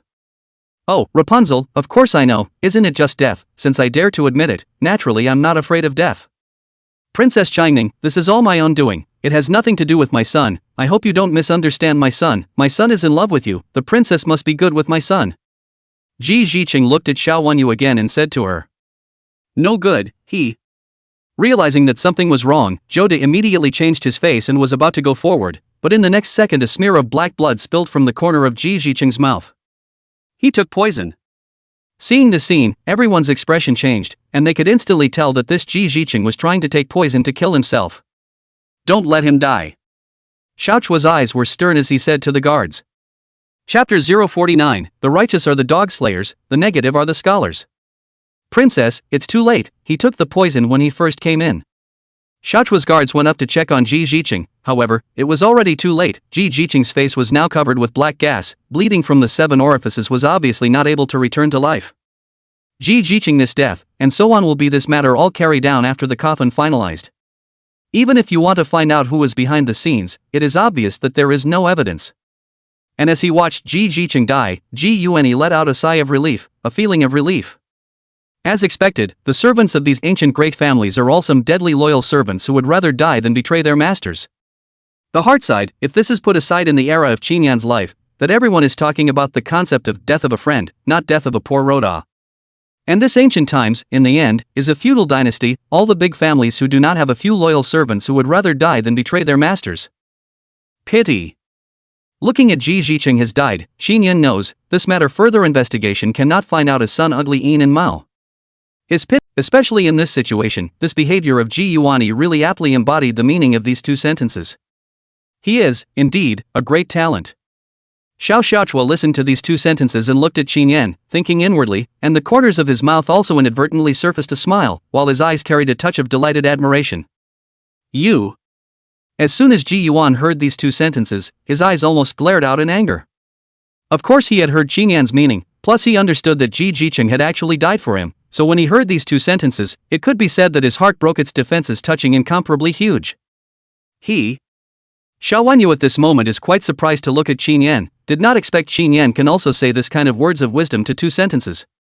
In the past, Xinyan gave her the impression that the image of a family cook, no fun, will only manipulate the housework like a housekeeper without half a penny of ink. But now that she heard Xinyan exporting such golden phrases, it made her somewhat impressed with Xinyan. Your Highness, how will these two be disposed of? Seeing that Ji Zicheng was dead, at that moment, even though he knew that he was just a scapegoat, he could no longer pursue the curtain. The guards beside Xiao Chua looked at Xiao Chua and pointed at the two family brothers. Emperor's son-in-law, what do you think of these two? Xiao Xiaochua didn't make the decision himself, but instead looked at Xinyan and asked, letting Xinyan make the decision. Remove Tu Eri to the capital Zhaoying, and let the capital Zhaoying dispose of him according to the Great Phoenix laws. As for this Tu Daha, he is, after all, an official of the imperial court, a left street envoy of the Jingui from the 6th rank, so let's leave it to the Jingui themselves, thinking that they will give us a just result. Xinyan did not want to deal with these two men, but one to the Beijing Zhaoying, one to the Jingwei. Xinyan understands, with the presence of Xiao Xiaochua, will be handed over to these two people. Their fate is also certainly a dead end, so there is no need for himself and Xiao Xiaochua to step forward, from someone to deal with this matter for them. According to what the extra horse harnessed by the side of a team said, these two people will be handed over to the Beijing Zhaofu and Jingwei respectively. Tell them that the crimes committed by these two are egregious, and when the results come out, let them inform the palace. Xiao Chua did not oppose Xinyan's intention, but directly let his own people take the two brothers away, and said with an admonition. She understands that once she opens her mouth with these words, the Jingwei and Jingshafu will definitely not dare to bend the law. Here. Rapunzel, spare your life, Jean Guogong, spare your life. The two family brothers were taken away, and they even begged loudly for mercy on their way out. It was because they also understood that being sent to the Jingshafu and Jingwei, what awaited them was also the word death. At this moment, they were undoubtedly desperate and remorseful. Princess, thanks for today. When the people were taken away, Xinyan's gaze looked toward Xiao Xiao to say thank you and said. For the woman in front of him, Xinyan is still very grateful inwardly, although it is somewhat inexplicable to be given in marriage, but Xiao Xiao's trust and support for himself undoubtedly makes Xinyan very grateful. Between husband and wife, there is no need to say thank you. Looking at Xinyan's respectful demeanor, Xiao Xiaochua was smiling. Xinyan was a little coy by Xiaochua's sentence, his face was a little red. Honestly, it was the first time he met a girl who was so proactive, and the key was still such a stunning beauty. Before crossing over, although Xinyan had also had girlfriends, they were all others he chased after. After crossing over, that's not to mention that he was Xiao Wanyu's manservant. Now, suddenly there was a woman who was so good to herself, it really made Xinyan a little uncomfortable. Does the emperor's son-in-law have anything else to do today? Seeing that Xinyan was a bit embarrassed, his face was still a bit red. The smile on Xiao Xiao's face grew brighter and brighter as she stepped forward and said to Xinyan. Is there something the princess wants? Hearing this, Xinyan hurriedly asked. Take you to the palace to thank you. Xiao Xiao did not hide, the marriage has been given, according to the rules, Xinyan should go to the palace to thank the graces. When Eunuch Shui was leaving, he reminded Xinyan of this, and Xinyan still remembered. Good. Knowing that it is to go to the palace to thank the grace, Xinyan did not refuse, but directly agreed. Take it away, and the palace joins you. Xiao Xiaochua, who heard the words, naturally reached out and pulled Xinyan, and then in the envious gazes of a crowd, Xinyan was pulled away by Xiao Xiaochua. Chapter 050, The Dragon's Fury, Xiao Wanyu's Trouble. Into the palace, Xinyan is not the first time. How to say also been 3 years as a team of horse harnessed by the side of a team, although a titular team of horse harnessed by the side of a team, but every time the palace to organize what banquet and so on, Xinyan is still qualified to participate. But in the past, Qin Yan is followed by Changning Princess Xiao Wanyu together into the palace. Today is very different, because this time he is followed by Jinyang Princess Xiao Chao together into the palace. Come on, keep up, all of you, go faster, don't delay, come on. The Imperial Extremity Hall was where Xiao Yuanwu dealt with court politics on a daily basis in the Great Phoenix Palace, so during the day, Xiao Yuanwu would spend most of his time working in the Imperial Extremity Hall. After Xiao Xiaochua and Qin Yan entered the palace, they came to the Imperial Extreme Hall. Just have not entered the temple, inside the head came out a group of people, the leader is a big eunuch, followed by several small eunuchs, see their state as a look of urgency, do not know what happened. Eunuch Kong, what is the matter that makes you so anxious? Seeing the person who came out, Xiao Xiaochua recognized who the other party was at a glance, it was Kong Chengli, the personal grand eunuch beside Xiao Yuanwu, one of the three major eunuchs along with Xue Qinzhen earlier. Yo, ISNT this Her Highness the Rapunzel, this is the Duke of Jin? What are you two? Kong Chengli heard the word seem, suddenly stunned, did not think that it is Xiao Xiaochua and Qin Yan two people. For Qin Yan and Xiao Chua things, as one of the three major eunuchs, Kong Chengli is of course aware of, understand that the two have been ordered to give the marriage, and Qin Yan, His Majesty's former son-in-law, is now His Majesty's brother-in-law. Growing up in the palace, Kong Chengli is also considered to have seen countless events in the palace, but like Qin Yan so, by the princess in divorce, and by the princess son-in-law is really the first time, so now see Qin Yan, he is also have to look high a few points. Blessed by Imperial Brother's gift of marriage, I brought my prince consort to thank him for his kindness. Xiao Xiao did not hide his purpose and directly told Kong Chengli that he had brought Qin Yan to thank him for his kindness. Egu, princess, emperor's son-in-law, the two of you should come back another day, His Majesty's dragon face is furious this time, it's not a good time to give thanks. Upon hearing that the two were here to thank for their kindness, Kong Chengli frowned, then lowered his voice and whispered to the two, signaling them to come back at another time. What's going on with the dragon's face, what's going on? Hearing Kong Chengli's words, Qin Yan and Xiao Xiaochua both became curious and looked at him one after another to ask. This matter is related to Princess Changning, the slave girl has more to say, the two of you listen to me, go back first and come back another day. The slave girl will still have the decree to travel outside the palace to summon Princess Changning into the palace, so I won't talk more with the two of you. Kong Chengli who heard the words but did not say more, but said to Xiao Xiaochua and Qin Yan. After saying that, after a salute to the two people, with a group of eunuchs hurriedly and busily toward the direction of the palace, leaving only Xiao Xiaochua and Qin Yan, two people look at each other in the face. Looking for Xiao Wanyu's, what happened to Xiao Wanyu? It looks like she angered Xiao Yuanwu, it shouldn't be, doesn't Xiao Yuanwu usually favor this daughter? Qin Yan wondered in his heart and couldn't help but feel a pang of curiosity. Xiao Xiaochua was similarly a bit puzzled, and his pair of spiritual eyes kept turning.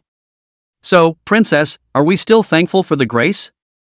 Qin Yan was at a loss for words, and his gaze went to Xiaochua to ask. That Kong Chengli did not dare to hoodwink me, and the fact that he said so shows that Imperial Brother is indeed in a state of shock now. He had not agreed to my marrying you, and this time he is annoyed. If we go in to thank him for his kindness, I fear that we will offend him even more. Forget it, come back another day. But since I've come to the palace, it's not like I have to go to my royal brother to thank him for his kindness, go to the Ci Ning Hall to see mother. Xiao Xiao understands that her marriage to Qin Yan was forced by her with the late emperor's decree, and Xiao Yuanwu did not agree to it in the first place. This time he was furious, if they will go to thank the grace will inevitably have the danger of attracting fire, so it is better not to go. Therefore, Xiao Xiao immediately decided not to go to the emperor to thank the grace. Instead, she planned to go to the Empress Dowager. After all, this marriage grant, the Empress Dowager is standing in her team, it is always necessary to bring Qin Yan to thank the Empress Dowager. Yes. Qin Yan naturally did not have any questions, promised to go with Xiao Xiao together toward the Ci Ning Hall. Princess, slow down, slow down. And just at this moment, inside a luxurious carriage, Princess Changning couldn't wait to jump out of the carriage, with a group of maids behind her chasing after her, telling Princess Changning to slow down. Facing the chasing shouts of a group of people behind her, Princess Changning turned a deaf ear. She naturally didn't linger after Qin Yan and Xiao Xiao left the restaurant. Watching Qin Yan and Xiao Xiao leave holding hands, Xiao Wanyu's lungs were about to explode with anger. At the same time, she is also non-stop on the hoof to follow together to the palace. She wants to ask their father and mother exactly what is going on, why Xiao will want to marry Qin Yan. Princess Changning, princess, you've even come by yourself. Princess Changning came to the palace in a furious manner, and had just gotten off the carriage to walk towards the Imperial Extremity Hall, when she happened to run into a pair of people head-on. When the visitors got a clear look at Princess Changning, the other party was immediately startled, then quickly stopped Xiao Wanyu. "Dead eunuch, get lost, this palace is not in the mood to talk to you right now." Princess Changning saw Kong Qingye blocking her way and glared viciously at the other party. She was in an extremely bad mood right now, so she was filled with anger when she saw anyone, and she directly and unceremoniously cursed at Kong Qingye. "Egu my princess, who made you angry?" "Humph, none of your business, off." "Princess, you calm down, it's not that the slave girl wants to stop you, but the slave girl was originally sent by His Majesty to look for the princess you, it's not just right, the princess you came by yourself, it saves the slave girl from running back and forth." Being treated so rudely by Xiao Wanyu, Kong Qingye was not angry. Knowing the status of this aunt, of course he didn't dare to make any advances. "Looking for me, what does father want with me?" Hearing Kong Qingye's words, Xiao Wanyu froze and asked with some surprise, but did not think that Xiao Yuanwu was also looking for himself. "Then the old slave doesn't know." Upon hearing this, Kong Qingye's eyes flashed with a touch of cunning, but he did not inform Xiao Wanyu of the fact that Xiao Yuanwu was furious with the dragon's face at this moment. Although he didn't dare to offend Xiao Wanyu, but Xiao Wanyu would have a mouthful of dead eunuchs, in the end, it still made Kong Qingye's heart very irritated, so naturally he wouldn't remind Xiao Wanyu. "Oomph, punk. Then often I'll ask father myself." Xiao Wanyu didn't think much of it, and with a grunt of anger, she asked Kong Qingye to move out of the way. Kong Qingye was obedient this time, smiling and obediently stepping aside. Xiao Wanyu at that moment straight towards the Imperial Extremity Hall, behind Kong Qingye with a group of eunuchs carefully followed her together. Very quickly she came to the Imperial Extremity Hall. Father. Chapter 051, Asking for Sin, Not Knowing It Yet. Huangji Hall, at the moment the ground is in a mess, the zhangjiang and pen and ink scattered all over the place, obviously was overturned. A father broke the originally oppressive atmosphere of the Imperial Palace, and a group of palace maids and eunuchs kneeling on the ground pressed their heads a little lower after hearing this sound. Because they know, the arrival of the main man, for fear that will make this imperial palace instantly turned into a purgatory. "Father, why did you agree to Qin Yan's marriage to his aunt? Why did you give them a marriage?" After entering the hall, Xiao Wanyu completely failed to realize that the atmosphere in the hall was not right, and just after entering the hall, she yelled loudly at Xiao Yuanwu, her words still full of resentment. Hearing the voice, Xiao Yuanwu knew that it was Xiao Wanyu who came, and his heart was still a little surprised at how this girl arrived so quickly. Hadn't he just sent someone to look for her? However, the doubts in his heart had only just arisen when Xiao Wanyu appeared in front of Xiao Yuanwu with an attitude of accountability. Then, Xiao Wanyu looked at Xiao Yuanwu nonchalantly, and without saluting, she directly questioned him to his face. In the face of Xiao Wanyu's so behavior, Xiao Yuanwu first froze, then his face instantly became unsightly and incomparable up. This is holding a bellyful of fire, and now see Xiao Wanyu's so behavior, his inner just suppressed the anger tang once again burned up. Unbridled. You're questioning me? Xiao Yuanwu has always been more indulgent to Xiao Wanyu on weekdays. After all, it is his daughter with the empress as her first daughter, so for Xiao Wanyu than other princesses are more favored some. But today, Xiao Yuanwu originally because of Xiao Wanyu things burning with anger, did not think that this girl is not only not a hint of realization, at this moment actually also directly up with this attitude to question him, instantly let Xiao Yuanwu's anger surged, the tone of voice also immediately became cold and serious up. Father, you. This roar, but Xiao Wanyu was scared dumbfounded. From the time he remembered, Xiao Wanyu's impression has not been so questioned by Xiao Yuanwu. Looking at his father's face of anger, Xiao Wanyu's entire body froze in place. On your knees.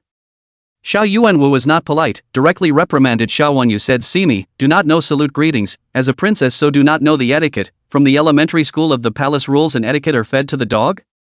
However, Xiao Yuanwu did not intend to let Xiao Wanyu off the hook, and continued to reprimand, his words instead becoming a bit sharper. My son pays homage to my father. Being continuously reprimanded by Xiao Yuanwu, Xiao Wanyu's tears instantly filled her eyes, and she obediently knelt down in aggravation, bowing to Xiao Yuanwu. And also at this time, Kong Qingye and a group of eunuchs into the hall to see so Xiao Wanyu. Kong Qingye's eyes flashed a touch of triumph. He knew that with Xiao Wanyu's reckless character, as long as he did not tell her that Xiao Yuanwu was in a dragon's face, she was afraid that she would directly hit the muzzle of the gun. As expected, Xiao Wanyu was being reprimanded by Xiao Yuanwu, and when he saw the scene, Kong Qingye felt an incomparable sense of relief in his heart, and even cursed stupid in his heart. Humph. Seeing Xiao Wanyu salute, Xiao Yuanwu did not subside his anger, but snorted coldly. You still have the nerve to ask me why I want to bestow the marriage between your aunt and Qin Yan. I ask you, what has this got to do with you, that Qin Yan is you yourself want to make peace with? Now since he has made peace with that, What has it got to do with you? What qualifications do you have to question me? Xiao Yuanwu stared at Xiao Wanyu and was furious, only feeling that this daughter was simply wasted, disappointing him to no end. Oh, father, that is my son's former emperor's son-in-law. Even if he is divorced, he should not marry his aunt. What does this put me in? Xiao Wanyu cried out with a wow sound and cried to Xiao Yuanwu with an aggrieved look. Father, not only are you not helping me, you're actually being mean to me. Oh. Immediately, she cried louder and louder, and instantly the entire hall was filled with Xiao Wanyu's cries. Shut up. In the past, when Xiao Wanyu cried like this, Xiao Yuanwu was afraid that he would be so distressed that he wanted to pick the moon in the sky and give it to his own precious daughter. But today, Xiao Yuanwu was too lazy to spoil her, and at this moment, looking at Xiao Wanyu's behavior, he only feels disgusted to the extreme. You still have the nerve to ask me where I have placed you. I would also like to ask you, where have you placed me? Where have you placed the entire royal family? Xiao Yuanwu pointed at Xiao Wanyu and questioned. What has my son done to make you ashamed of yourself, father? The moment these words came out, Xiao Wanyu immediately stopped crying, although she was a little stupid, but she was not really stupid. The meaning in these words she still heard. This obviously had the meaning of complaining about herself. In an instant, Xiao Wanyu's heart instantly thump a sound. Some understand over why today Xiao Yuanwu so treat yourself. Is not someone is fiddling with what whether to let Xiao Yuanwu misunderstanding? Did what, huh, don't you know yourself? I ask you, yesterday, where did you sleep? Eyes sharp, his gaze went to Xiao Wanyu as he coldly asked. Yesterday, I. Hearing this question, Xiao Wanyu was first stunned, then her brain exploded with a bang, and she was at a bit of a loss as to how to answer. What, afraid to say? Seeing his daughter in this state, Xiao Yuanwu once again sneered. What is there to be afraid to say? My son stayed at the Ji Shangshu residence yesterday. Xiao Wanyu tilted her head and looked at Xiao Yuanwu. Father, although my son stayed at the Shangshu mansion yesterday, I didn't do anything to overstep my bounds. Brother Geniki was sick yesterday, and my son was only worried about him, so he stayed at the Shangshu residence, and did not do anything unseemly with Brother Geniki. Xiao Wanyu continued, and in her words, she didn't seem to take this matter seriously, and was still very unimpressed. Asshole, you, a royal princess, not yet out of the cabinet nor given in marriage, living in the home of a foreign man, actually dare to speak out loud that you have not done anything beyond the bounds. Do you still want to have a face? Xiao Yuanwu looked at Xiao Wanyu, who still had an unrepentant face, and was directly angry and happy, pointing at the other party with trembling fingers. It was too eager to go forward and give the other party a slap to make her sober up. Then what's wrong? The son of this and the source of a brother's childhood sweetheart's too small without guessing each other love. This matter is known to everyone. Besides, yesterday I lived in the Shangshu residence thing extremely secret. Also no one knows. Father, you afraid of what?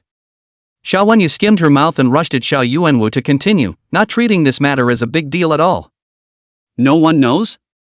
If no one knows, I will not need to be so angry. I tell you, you yesterday night sleep Shangshu thing, now rumors of the buzz, afraid of the whole of the capital city right now. No, you actually dare to say that no one knows? What? Chapter 052, Pity the World's Parents, Pave the Way. When Xiao Wanyu heard Xiao Yuanwu's words, her entire body instantly rose. Impossible. How is it possible? Yesterday I lived in the Shangshu residence is extremely secretive. How is it possible for outsiders to know about it? Xiao Wanyu couldn't figure it out. Reasonably, the people who knew about this matter were extremely secretive. The people in her princess's residence will definitely not talk nonsense, nor will the people in Shangshu's residence, so how did this matter leak out? For a moment, Xiao Wanyu was somewhat in a trance. If you want people to not know unless you do it yourself. Do you think that if the people of the Shangshu residence don't say anything, and the people of the princess's residence don't say anything, then no one will know? Xiao Yuanwu's face was ugly. He also thought that this matter would not let outsiders know. Even yesterday also deliberately did not alarm the people of the Golden Guard at night. Its purpose is to help Xiao Wanyu to hide this scandal, but did not want to end up with this matter is still exposed. If it is not this morning, the royal historian directly ran out to participate in the Xiao Wanyu. Xiao Yuanwu do not know that this matter has been spread to the public. Royal princess, night stay outside the male family residence. This thing is good to say, not good to hear. Damage to the face of the royal family, but also let Xiao Wanyu's reputation swept to the ground, which let Xiao Yuanwu how not to anger it? Xiao Wanyu's face was unsightly and she didn't expect this matter to leak out. You say you, from childhood to accept is the royal education. Not to mention that you and leave now is to be a person, even if it is not, you do not dare to sleep at night outside the male home. I know that you and that Ji Yuan a chin in music, but you really can't stand it so? Xiao Yuanwu pointed at Xiao Wanyu and kept on counting, with a look of pain.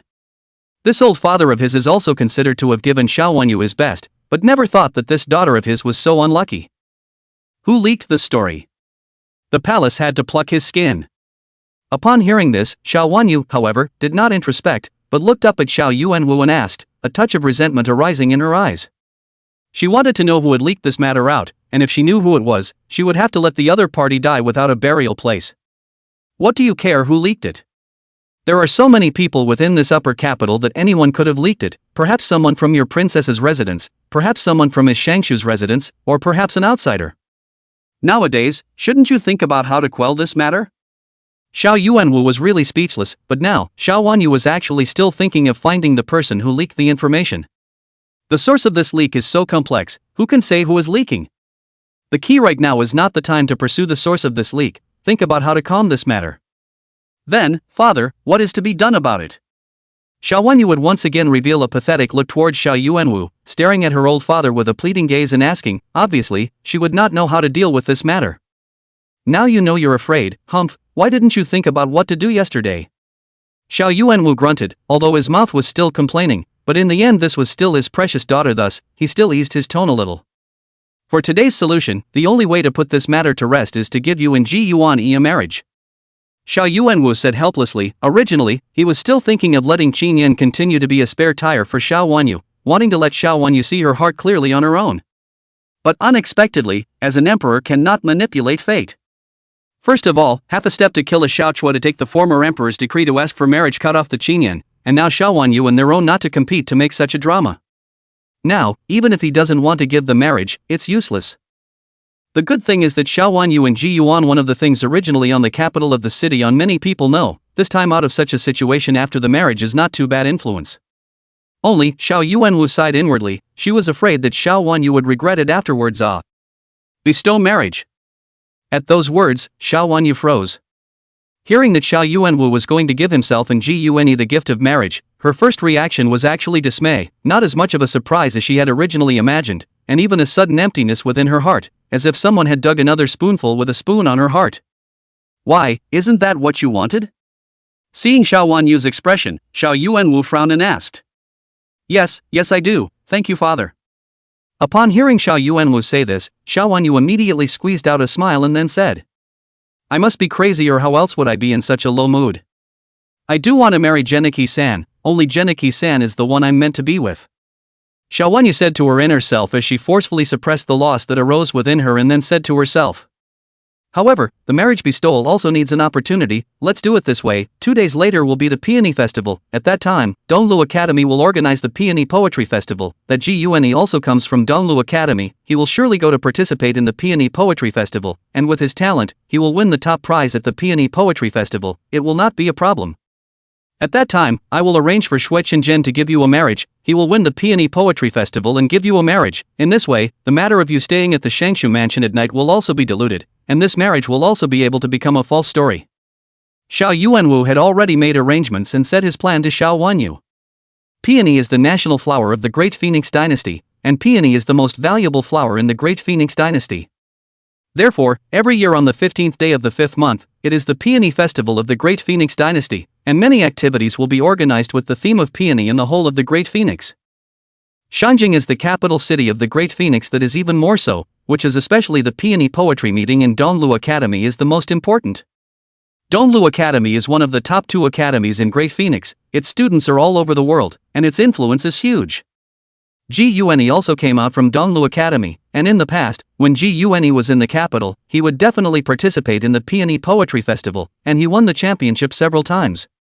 Xiao Yuanwu, in order to play down the matter of Xiao Wanyu's nightly stay at the Shangshu mansion, planned to have Ji Yuanyi bestow a marriage for them after winning this Peony Poetry Festival. By the time Ji Yuanyi won the championship and was given a marriage, coupled with the fact that Xiao Wanyu and Ji Yuanyi had been rumored to have had a scandal before, this would be able to minimize the impact of the matter. Thank you, father. Hearing that Xiao Yuanwu had already arranged things, Xiao Wanyu instantly revealed a delighted smile and said excitedly to Xiao Yuanwu. Changding, Father Emperor, I can only do so. In the future you and have to collect your temper, cannot be so capricious again. Now, your regrets are about to be filled, you should also be satisfied, don't do anything to disappoint me again. Xiao Yuanwu said with Xiao Wanyu in his serious tone, the things that happened in just a few days. Xiao Yuanwu was anxious, and the reason for this is because of Xiao Wanyu's capriciousness, so he also had to knock each other. Chapter 053, still thinking about it? Not to be ashamed of the secretary.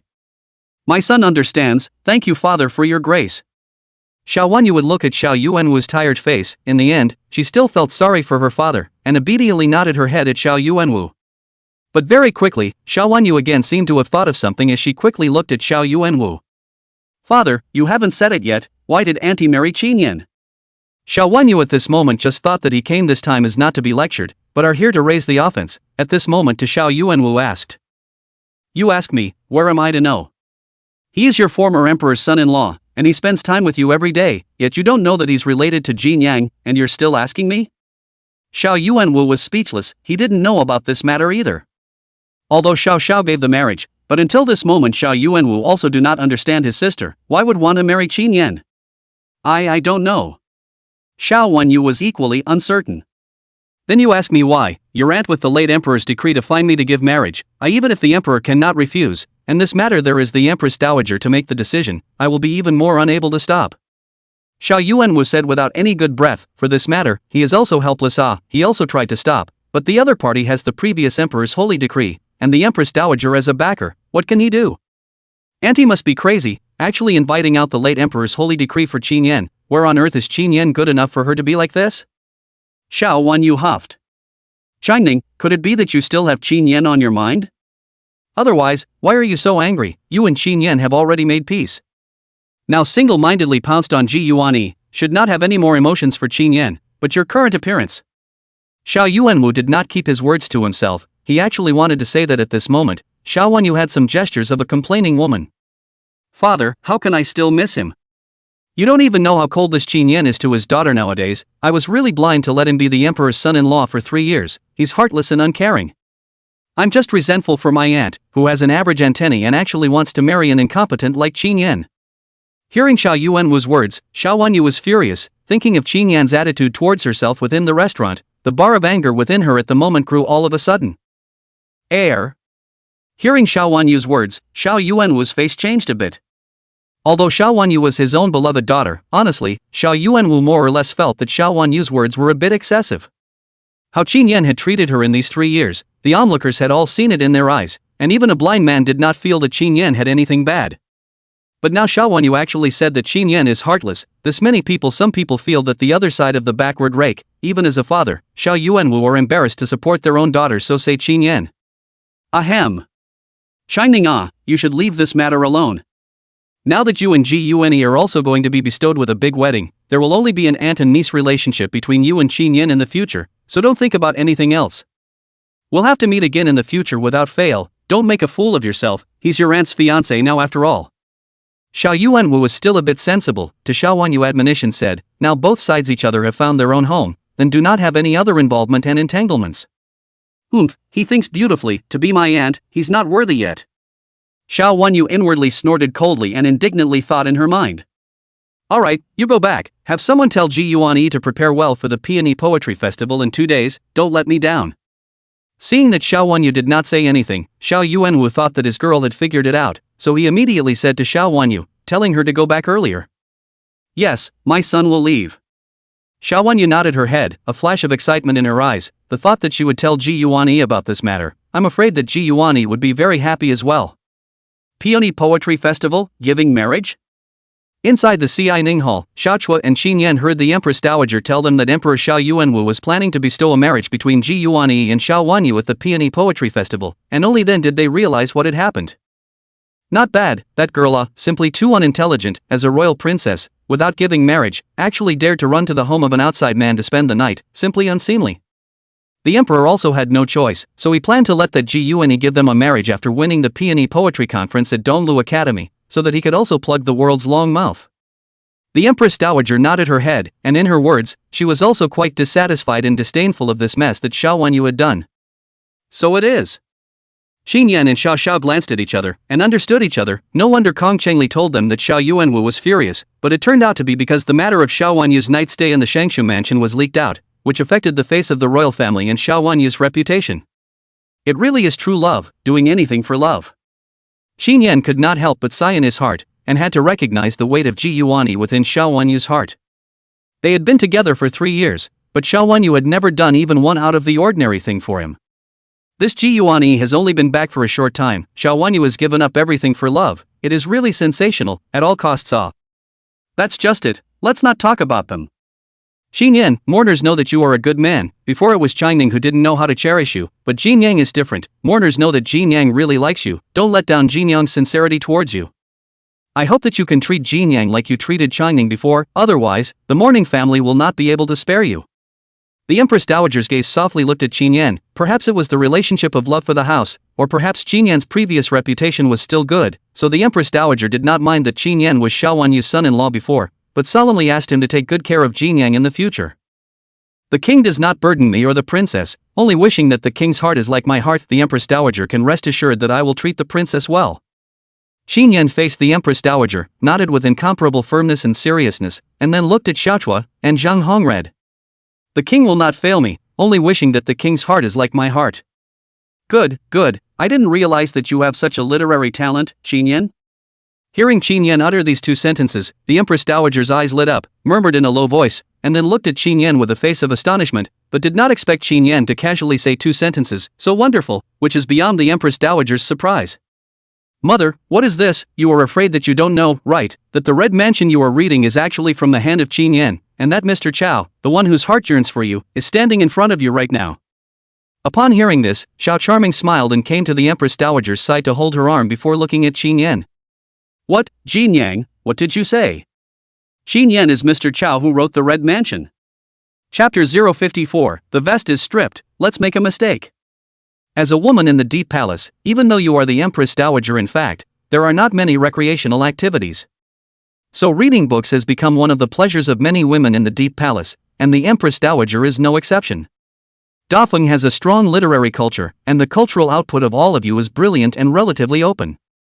Therefore, the women of the Deep Palace love to read some chapter book novels on weekdays, and a book of Red Chamber has almost become the whole of the back of the house of the great Phoenix women regarded as a divine work of God. The Empress Dowager is the Red Chamber of the faithful readers. She had read The Red Mansion no less than several times, and admired the portrayal of the characters and the plot, and even empathized with some of them. As a result, the Empress Dowager has also long been enamored of Mr. Chao, the author of The Red Mansion, and has made him her inner idol. Just did not expect, today Xiao actually told him that the Qin Yan in front of him was the author of The Red Mansion Mr. Chao that she wanted to take a look at with all her heart, which is undoubtedly a heavy bomb. Yes mother, you probably don't know, right, Qin Yan is actually the owner of the Reed River Book Club, and all those famous novels released by The Red Mansion over the past few years are all from the hand of Qin Yan in front of you.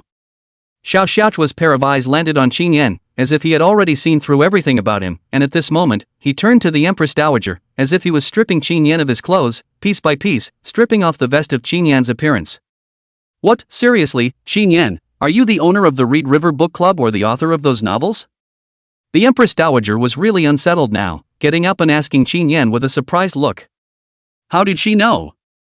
Qin Yan's inner panic forced him to look at Xiaochua. I did not expect that this woman not only knew that the Reed River Book Club was opened by him, even the author of these novels he knew that they were written by Qin Yan. When Qin Yan first wrote these novels, in order to express his respect for these masterpieces, he did not put his own name on them. But corresponding to their original author to add up, for example, The Red Mansion Qin diffraction on the title of Mr. Chao's name and the Three Kingdoms is crowned with the name of Mr. Luo, but did not want to use this to seek fame. But obviously, even if Qin Yan did so, in the end was still misunderstood. Xiaochua does not know from where the channel learned that these books are from his hands, and even the author of these books directly think that Qin Yan himself. Enlightened Empress Dowager, misunderstanding, this is a big misunderstanding. It's true that I run the Reed River Book Club, but I'm not the author of these books, I'm just publishing their writings in their place. I wouldn't dare to say that I wrote them, that would be laughed at for being deceitful. Qin Yan said with an immediate explanation. Husband, don't be modest. You're saying you didn't write any of these novels? Then I ask you, where is the author of these books, and might you call the person out to meet him? Xiaochua, however, looked at Qin Yan with a wry face and asked, but she had investigated. Originally she did not think that Qin Yan is the author of these books, but eventually she found that these Mr. Chao or Mr. Luo, all are not found. It is like the world does not exist at all this number of people. In this way, Xiao had to come to a conclusion, that is, Qin Yan is the author of these books, only Qin Yan did not use his own name to the author of these books, and even in order to not let people suspect, and thus each book have got a vest. To know, there is no first martial arts, the great phoenix of those who are literate, but all a little bit of literature like to go around showing off to show off, in order to make themselves famous so that the world. It was the first time Xia Xiaochua had seen such a counterproductive, low-profile and introverted approach like Qin Yan's. So do not care about fame and fortune, but also so understanding, will also take care of people's men. Playing the lantern Xiaochua feel the world is difficult to find. She did not know Xiao Wanyu in the end what madness, actually willing to make peace with Qin Yan and leave. Now, Qin Yan dumbfounded, where he gave to get these individuals to go, those are his pre-crossing great powers their own crossing, these people did not cross Qin Yan, it seems that I really underestimated you. I just wondered, my daughter is such a noble person, there are thousands of sons of the world, and princes of various countries in front of her, but she doesn't like any of them, and prefers you. Before, I didn't understand, but now I seem to understand.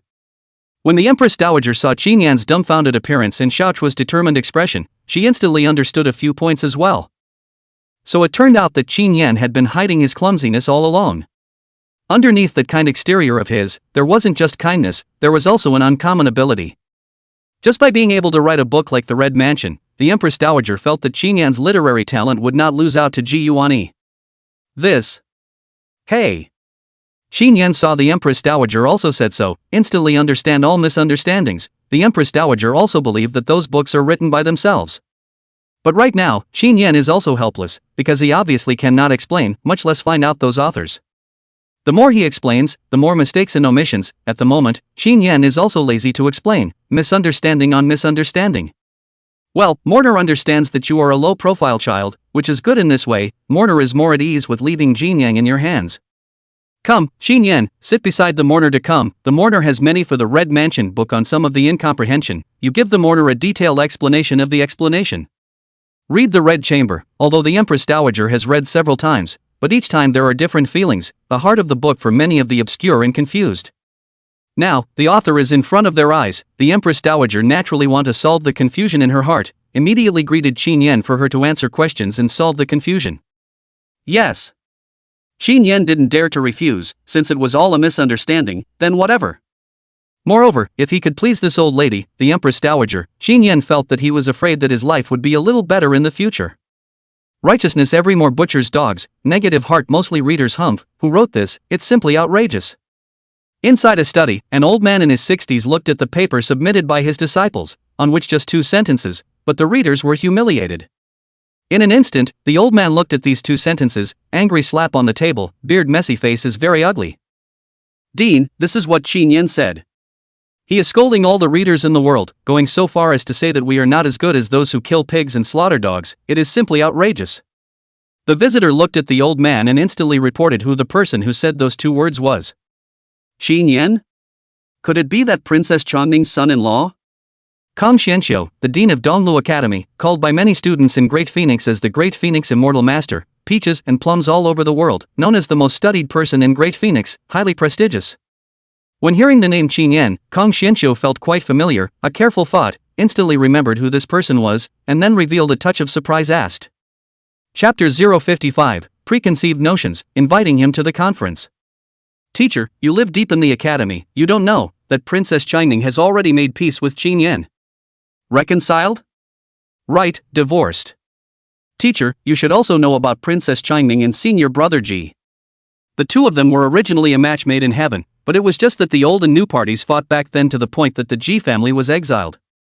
As a result, Ji's brother and Princess Changning were separated from each other, and Princess Changning later married Qin Yan, only because Qin Yan looked a bit like Ji's brother. In this matter, the old man is impressed. Kang Xianxiu nodded, he really did have an impression regarding this matter. The reason was simple, Ji Yuanyi was his disciple, his student, so he more or less knew about Ji Yuanyi's matters. So now Geniki is with the princess? Kang Xianxiu looked at his disciple and asked. I don't know if they're together or not, but ever since elder brother returned he's been inseparable from the princess. Then why did this Qin Yan say, there are many dogs that fight for justice, and many people who are negative are scholars? Can't it be that this is a satire on Geniki? Hearing this, Kang Xianxiu looked like he had finally touched the threshold, and at that moment, he asked the person in front of him. If he did this one with his own eyes, then I'm afraid that this one might have been used to satirize that favorite student of his, Ji Geniki. Yes, teacher, you guessed correctly, these are the words Qin Yan used to satirize senior brother. Outrageous, this Qin Yan is not out of love and hate this took this to satirize the source one, but he is so behavior, satire is not Ji-yuan one person, he is the world of the readers are scolded in. Kong Xianqiu's face immediately grimaced as a touch of anger filled his gaze, not really knowing why Qin Yan had to make such a sentence to satirize Ji-yuan. When he thought of the complicated relationship between Ji-yuan, Qin Yan, and Princess Changning, he thought that Qin Yan was narrow-minded and made this sarcastic remark to retaliate against Ji-yuan. The first thing he thought was that Qin Yan was narrow-minded, so he made this sentence to satirize and retaliate against Ji-yuan. Such behavior, in the eyes of Kong Xianqiu, is underhanded, even if these two sentences sum of the bottom of the text, but so as to make his impression of Qin Yan directly fall into the dust. No, this Qin Yan is too petty. Teacher, you don't know yet, do you? This Qin Yan is arrogant nowadays. See, Kong idle repair face huffy, seems to Qin Yan quite a word, when the next person again add fuel to the fire said. Arrogant, why arrogant, isn't he reconciled with Princess Changning, why is he still able to be so arrogant, without the shelter of Princess Changning, this son is still able to be arrogant with what bottom line? This statement, but let Kong Xianqiu some puzzled, he was puzzled to look at the other side asked. If still Changning Princess's extra horse harnessed by the side of a team, Qin Yan may still have some arrogant capital, now have been separated, he is separated extra horse harnessed by the side of a team, still arrogant ah? Teacher, you don't know, this Qin Yan doesn't know what method he used, although he made peace with Princess Changning. But he gained the favor of the Princess of Jinyang, and was even married to the princess by His Majesty. Not only that, but His Majesty also sealed that Qin Yan is a first-class county duke and gave him a title of Duke of Jin with a cognac of 800 households. It's because of this that Qin Yan has become more and more arrogant, and even made this word to satirize senior brother Ji, it's simply abominable. What, is that even possible? The eldest princess of Jinyang is actually going to marry Qin Yan? The old man as the dean of Donglu Academy was not supposed to gossip, but hearing this, he was quite surprised. Because the world knows how honorable the eldest princess of Jinyang is, the only daughter of the late emperor, the only eldest princess of the Great Phoenix, or the first beauty of the Great Phoenix. How many people for her like to rush, but she did not give each other a smile, do not want to marry Qin Yan. Yes, this matter is 1,000 times true, and it is now spreading all over the upper capital, so it can't be false. The visitor rushed at Kong Xianqiu. Oof, outrageous, even though he is the Duke of Jin, who was ordained by His Majesty, and is the extra horse harnessed by the side of a team of the eldest princess of Jinyang, he should not have humiliated Geniki in such a way, much less made this sentence to humiliate the world's readers. At this moment, Kong Xianqiu's face was even more furious, already portraying Qin Yan as a villain who was bullying others. AI, teacher, but now he is the eldest princess's son-in-law and the Duke of Jin, who in the world can do anything about him, I'm afraid that His Majesty will have to fear him 3 times, and brother Ji is even less worthy of mentioning in front of him. Humph, so what if he's the prince's side, so what if he's the Duke of Jin? If you want to bully Geniki, you still have to ask Lao Fu. As soon as Kong Xianqiu heard this, he immediately went cross-eyed like a cat with fried fur. Old me would like to see how this Qin Yan is so 3-headed and 6-armed that he can make the eldest princess covet him. Isn't his kid a bit literate? Well, then let him come to the Eastfoot Academy to try. Peony poetry meeting will be held soon, you go, for this dean to give an invitation to this Qin Yan, let him come to participate in the peony poetry meeting of Donglu Academy. At that time, I would like to see what kind of accomplishments this kid has, dare to humiliate the source of the first. Really think that all the people of my Donglu Academy have died out. Kong Xianqiu face gloomy, Qin Yan these two satirical words of the readers, already let him dislike. Now learned that Qin Yan still take this mockery of Ji Yuan, this is more let him angry, Ji Yuan how to say is also his favorite students, was so humiliated and bullied, how can he do the teachers stand by and watch? Therefore, Kong Xianqiu planned to give Qin Yan an invitation to come to the peony poetry meeting of Donglu Academy, and then at the poetry meeting, he would like to see what this Qin Yan, who looked down on the readers, was capable of. Yes, sensei, I'll get right on it. Hearing Kong Xianqiu's words, a brilliant light flashed across the mountain within the visitor's eyes, and he instantly nodded his head in agreement. Go, and also, tell Geniki not to be afraid of that Qin Yan, little Qin Yan, can't afford to turn any waves yet, even if there are really waves, master will block for him. Understood, don't worry sensei, I'll be sure to get the word out. Silently exiting Kong Xianqiu's study, as soon as Sun Mo exited outside the study, a person hurriedly came up and tapped him on the shoulder. How about its senior brother's son, did teacher he promise to send an invitation to Qin Yan? The person who came was a scholar named Zhao Lei from the same academy. Seeing Sun Mo come out, he asked in a low voice to him. Hush! Seeing the visitor, Sun Mo immediately made a silent gesture and then pointed to the side, signaling to speak next to him. Zhao Lei would understand, and the two of them quietly walked out of the dean's courtyard. How is it, senior brother Sun, is it done? When he left the dean's courtyard, Zhao Lei once again asked after him. Don't worry, I'm sure I'll be a success when I make my move. The teacher has already said that he'll send an invitation to Qin Yan to attend the poetry meeting. Really, that's great, senior brother Sun. I'll thank you on behalf of senior brother Ji. Chapter 056, Please husband, call me mother.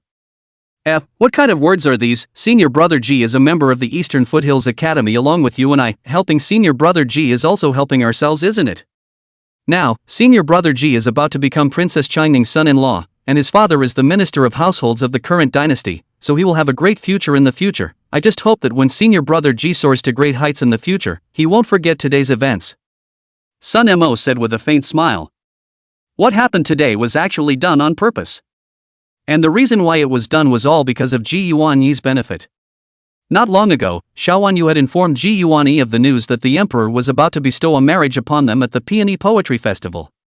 Knowing that he would be given in marriage soon, Ji Yuanyi was naturally overjoyed, and it was also at the upcoming Peony Poetry Festival. For this session of Peony Poetry Festival, Ji Yuanyi can be said to be full of confidence and had planned to win the championship to achieve his first shot at fame after 3 years of coming back to the capital. If it is also able to then together with the princess was given in marriage, Ji Yuanyi heart secretly happy, this is absolutely no less than the pleasure of the gold list. Therefore, the first thing that comes to mind is that the restaurant was humiliated today, and the original game was to make Qin Yan embarrassed. But I never thought that Qin Yan's salted fish turned back to let himself become a joke of many people, and even the most powerful men around him also paid the price of his life. With regards to this matter, Ji Yuanyi of course couldn't possibly stop there. Thus, he thought of utilizing this peony poetry meeting to pick up his face. In the restaurant, Qin Yan used the phrase, "There are many dogs who fight for justice, and those who are ungrateful are mostly scholars," to satirize himself, even though this phrase actually refers to his behavior of abandoning the car to protect the commander-in-chief in order to avoid being implicated himself, and then dumping the black pot on other people. But he could still use it to provoke Qin Yan's relationship with those readers, so he used some of his connections within the Donglu Academy to spread the words to the old dean's ears, and then used the opportunity to provoke and confuse, so that Kong Xianxiu mistakenly thought that Qin Yan did not put them in the eyes of the readers. Thus, while making the old dean hate Qin Yan, he borrowed the Donglu Academy to suppress Qin Yan. The best thing would be for the old dean to send an invitation to Qin Yan to attend the Peony Poetry Festival, and then humiliate the other party at the Peony Poetry Festival, so that all the shame would be washed away. And everything was just as Ji Yuanyi thought. The old dean of the academy who lived deep in the academy was indeed very easy to believe in this matter, and thus of letting people send invitations to Qin Yan. In that case, no matter whether Qin Yan agreed to participate in the Peony Poetry Festival or not, he would become the laughingstock of the entire Shangjing. By refusing to attend, he would be looked down upon by the people of Shangjing, thus belittling and mocking him as a wimp. If you participate in the meeting, it is even worse. Into the East Lu Academy, Qin Yan, this in Ji Yuanyi seems to be just some dog luck guy. I am afraid that it will be instantly compared to many students, then even more woeful. Ji Yuanyi most want to see is Qin Yan public embarrassment. The best is Xiaochua see Qin Yan so wretched after a kick to kick it away, and then let him Qin Yan to see himself and Princess Qingning bestowed marriage, the kind of comfort Ji Yuanyi dream will wake up laughing. Naturally, I will certainly inform senior brother Sun's kindness in full to senior brother Ji. Don't worry senior brother, when senior brother enters the officialdom with his golden title, I think that senior brother Ji will definitely take great care of you senior brother. Zhao Lei looked at Sun Mo and immediately took a stand, stating that he would definitely pass these words on to Ji Yuanyi. Good, then I'll go prepare the invitations. Sun Mo was elated, his eyes glowing. He was about to participate in the imperial examination. If he got the Ji family to take care of him, he thought that whether it was the path of the imperial examination or the future career could get some help, which is why he risked deceiving the dean to help Ji Yuanyi. Eldest princess, it's not too good, although you and I have been given in marriage, but after all, we haven't really gotten married yet. Will you let me live in your eldest princess's mansion? Will this not cause gossip? On a luxurious carriage, Qin Yan looked at the bright and colorful Xiao Xiao inside the carriage, swallowed his saliva, and then rushed to Xiao Xiao. At this moment, the light inside the carriage is slightly a touch dim, but it is because of this dim light, resulting in if bright and dark makes Xiao Xiaochua's posture in this environment more and more fascinating.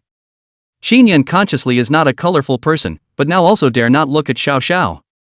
It is really because at this moment Xiao Xiaochua is too tempting. Qin Yan is afraid that he will also be confused by the beauty and do something out of the ordinary.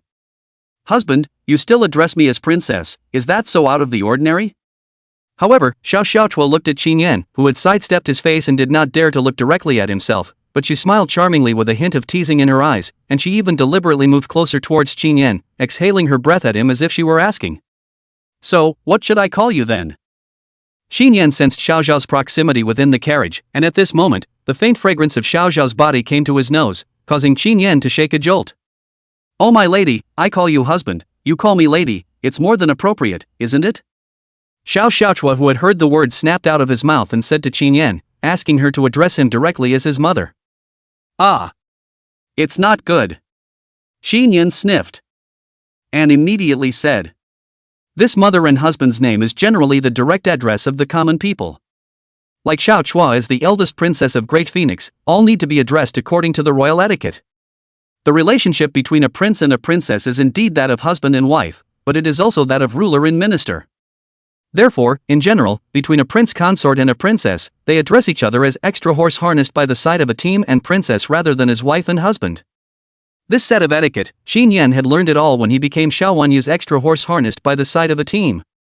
Therefore, at first hearing Xiao Xiaochua asking him to address him as his wife, more or less made Qin Yan a bit uncomfortable. Why not? Xiao Xiao sniffed, pouted, and looked at Qin Yan and asked, Am I not your maiden? Do you have other maidens? Of course not, it's just that, you're the eldest princess, according to the royal etiquette, I should address you as princess or eldest princess, while the princess addresses me as son-in-law, right? Seeing this, Qin Yan hurriedly explained. What royal etiquette? I don't like it. Husband, I know that you certainly have no real love for me now, and for the matter of marrying me, you are only going along with it, and you don't know much about me, so I won't blame you. You and I will slowly get along, and you will naturally get to know me in the future when you are familiar with me. What I can tell you nowadays is that it is by no means a whim that I want to marry you, I like you, so I also hope that you will also like me after getting to know me. I don't like what princess extra horse harnessed by the side of a team name, that seems too detached, I prefer you and I like ordinary people husband and wife general, you don't think of me as a princess, I don't regard you as extra horse harnessed by the side of a team, you take me as you treat me as your wife, and I will only treat you as my husband, okay? Chapter 057, Warmth, Staying at the Princess Mansion. Xiao Zhao's words had caused Qin Yan to be quite moved. For love and so on, Qin Yan in fact does not much believe. Just like Xiao Wanyu, both sides get along with 3 years, pigs can be able to deal with feelings to it, but Xiao Wanyu froze did not have half of their own emotions. But now, listening to the words of Xiao Chua, looking at each other's eyes, Qin Yan actually inner choice to believe. Husband, I know that you are afraid that you won't be able to come out and trust me that quickly due to Changning, but I'm not in a hurry, we can take our time. Seeing that Qin Yan's gaze was finally looking squarely at him, Xiao Xiao did not dodge his own eyes, but instead just looked at Qin Yan with his gaze. Okay, I believe you. Qin Yan nodded, he was not some pedantic person, he would never give up a large area of the forest because of a Xiao Wanyu, to do so would instead be a gesture of letting go. Therefore, when encountering Xiao Chua show this kind of sincerity, Qin Yan also do not mind to try on each other to understand each other well in depth. So, what did the husband call me? Seeing Qin Yan nod his head, Xiao Chua asked with a bright light in his eyes.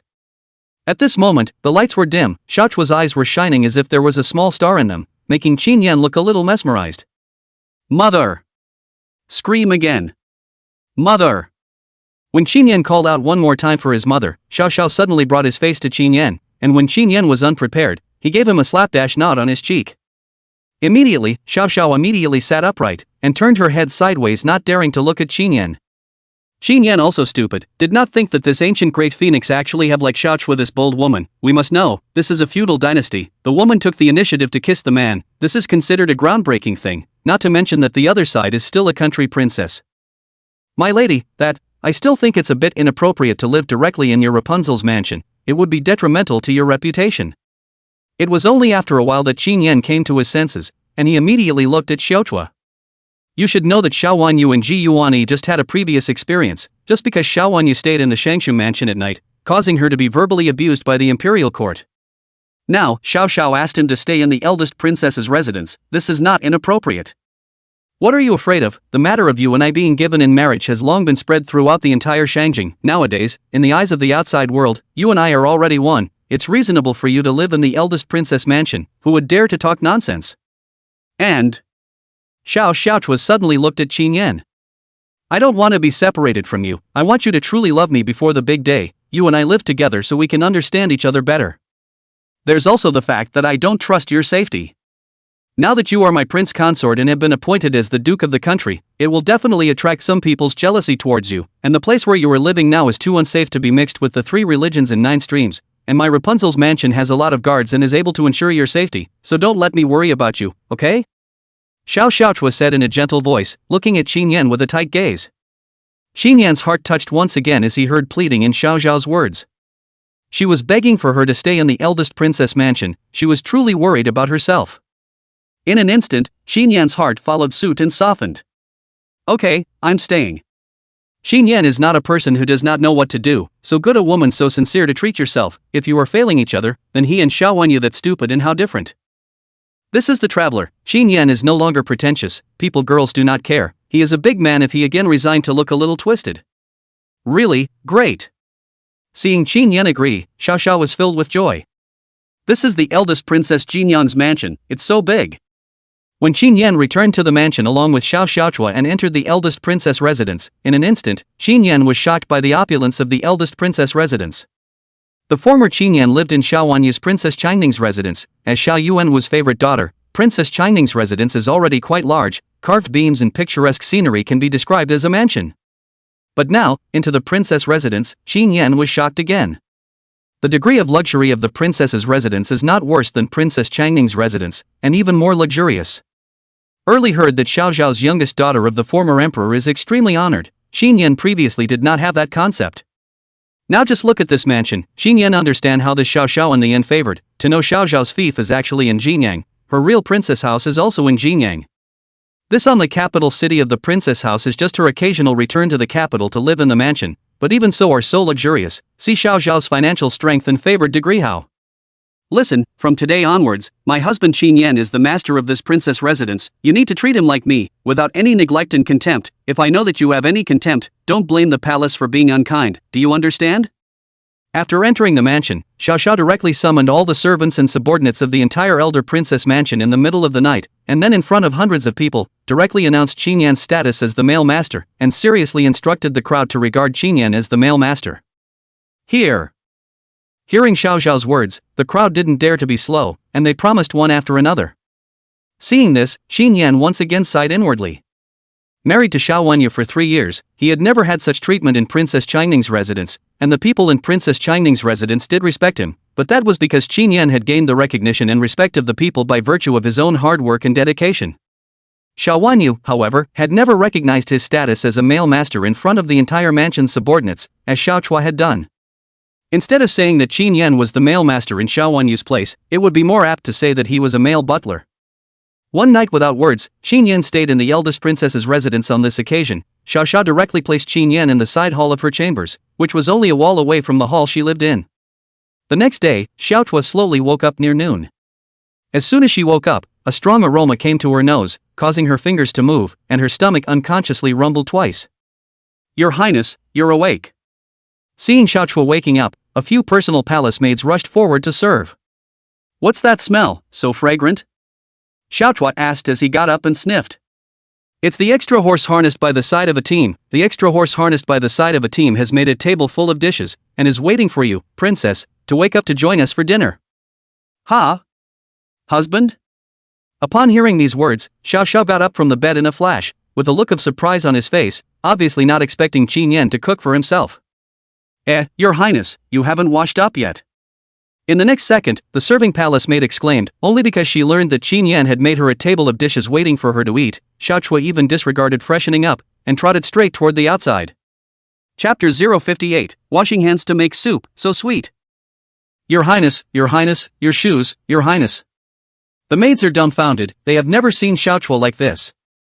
Do not wash up as just, not even wear clothes, even bare feet to run out. This is still that dignified as a fairy on the ground of the eldest princess of Jinyang? Maiden? Qin Yan was, at this moment, waiting outside Xiao Xiaochua's chambers. A table in front of him had been filled with a table full of dishes that Qin Yan had made. In the past, when he was at Xiao Wanyu's place, Qin Yan would also prepare meals for Xiao Wanyu every day. Now, Qin Yan came from the Princess Changning's residence to the princess's residence naturally is not thicker than the other. Treating Xiao Wanyu is still so, now treating the sincere Xiao Xiaochua, Qin Yan is even better. Xin Yan also understands that Xiao Xiao is the eldest princess, and she wants money, power, and status, so what Xin Yan can give is limited. For people to wash their hands for soup, this is Xin Yan a few things to get out of the way, so since it will not be because Xiao Xiao likes himself to do nothing, so in the morning, he made a table for Xiao Xiao, waiting for Xiao Xiao up a piece of meal, but also was considered to be for their cohabitation life to open up a good start it. Your Highness, shoes. Look at Xiao Xiao ran out of the room, followed by a few courtesans constantly shouting. Xin Yan just realized that Xiao Chua at the moment only wear a inner clothes, hair messy look on the no wash, moreover, the other side also bear a pair of feet so ran out, but let Xin Yan a moment look a little dumbfounded. But looking at Xiao Xiao's appearance, Xin. Why did you just run out, not even wearing a shoe, what if you catch a cold? Xin Yan hugged Xiao Chua, looked at her with tears and laughter and asked. This woman is already cold, not wearing shoes on the cold ground, in case if the cold cannot be good. You have to know, the ancient medical level is poor, a small wind chill can kill a person. Missed you. Wanted to see you sooner. Xiao Xiaochua, facing Xin Yan's question, smiled brightly and replied to Xin Yan, and that pair of eyes just looked at Xin Yan with deep affection. It's not like I'm going to run, so are you afraid you won't see me? Don't do that next time. Aha! Xiaochua nodded his head in a well-behaved manner. Your Highness, hurry up and put on your shoes, and this dress. At this time, the palace maids behind them also rushed over and looked at Xiao Xiaochua who was now in Xin Yan's arms. A few palace maids were greatly shocked and their hearts were thunderstruck. How could they not equate the woman who was now in Xin Yan's arms with the high and mighty Princess Jin Yang in the past? Is this still a person? No, husband, you carry me over to sit. However, Xiao Xiao tilted her head, looking like she didn't want to put on her shoes, and then rushed at Xin Yan in a petulant tone, asking him to carry her to the table. Can't really do anything with you. Xin Yan helplessly smiled, but did not refuse, but held Xiao Chua to the table and sat down, placing Xiao Chua sitting on his lap. Bring it, I'll put it on her. Afterward, Xin Yan reached out to the palace maid and asked for shoes, then personally put on Xiao Xiao's shoes. Xiao Xiaochua for this intimate gesture instead of not a trace of shyness, on the contrary, is smiling incomparably bright. See Xin Yan does not mind in the slightest to put on his own shoes. This moment Xiao Xiaochua's smile is very bright, is simply much more brilliant than the peonies in May. It smells so good, husband, did you make all this? Putting on his shoes, Xiao Xiaochua, however, was not willing to get down from Xin Yan, just like a child just sitting on Xin Yan's lap. Then his eyes looked at the dishes on the table, and made an effort to sniff with his nose, and then asked Xin Yan immediately afterward. Yeah, made it for you, try it, I can't speak for anything else, but I'm somewhat confident in my cooking skills. Xin Yan didn't have the intention to drive Xiao Xiaochua away, so he let the other party sit on his lap, then nodded his head. This was true, Xin Yan's cooking skills even before he crossed over had reached the level of opening a pipe. 3 years after crossing over, he had also cooked for Xiao Wanyu for 3 years, so his cooking skills had blended the essence of modernity and antiquity, and could be said to be perfectly in line with the tastes of the people of Great Phoenix. This I believe, after all, my husband is the one who owns a restaurant, so this cooking skill is naturally not that bad. Xiao Xiaochua nodded his head in recognition and picked up his chopsticks. Although she said that on her lips, Xiao Xiaochua was praising Xin Yan's cooking because of her love for him. Only when she tasted it herself, her eyes instantly lit up. A never-before-seen taste instantly swept through her mouth, causing her taste buds to instantly bloom like a budding flower. Yummy! The comment that came out of her mouth was true. This time there was no intention to say that the dish was delicious just because she liked Xin Yan. Rather, she sincerely praised a delicious sentence, even if she did not recognize Xin Yan at the moment. When she ate this dish, she also heartily praised a delicious sentence. Is it good? If it's good, eat more. Xin Yan slightly smiled and looked at Xiao Xiao. At the moment Xiao Xiao in his arms, he can obviously feel Xiao Xiao's body of the thin. This Xiao Xiao unavoidably some too thin, although the women like to have their own slim figure, but this is too thin is not good, so Xin Yan really want to let Xiao Xiao eat some good to grow a little bit fatter. Don't be so thin and weak. Aha! No need to, Xin Yan said. This word taste buds were open. Xiao Xiao has not cared about the other. To the table full of dishes as a burst of wind is sweeping leaves. A little bit not a princess look, but let a person feel like a famine fleeing the famine. I can't eat anymore, husband, your cooking is so delicious, those imperial chefs are nothing compared to you, it's so delicious.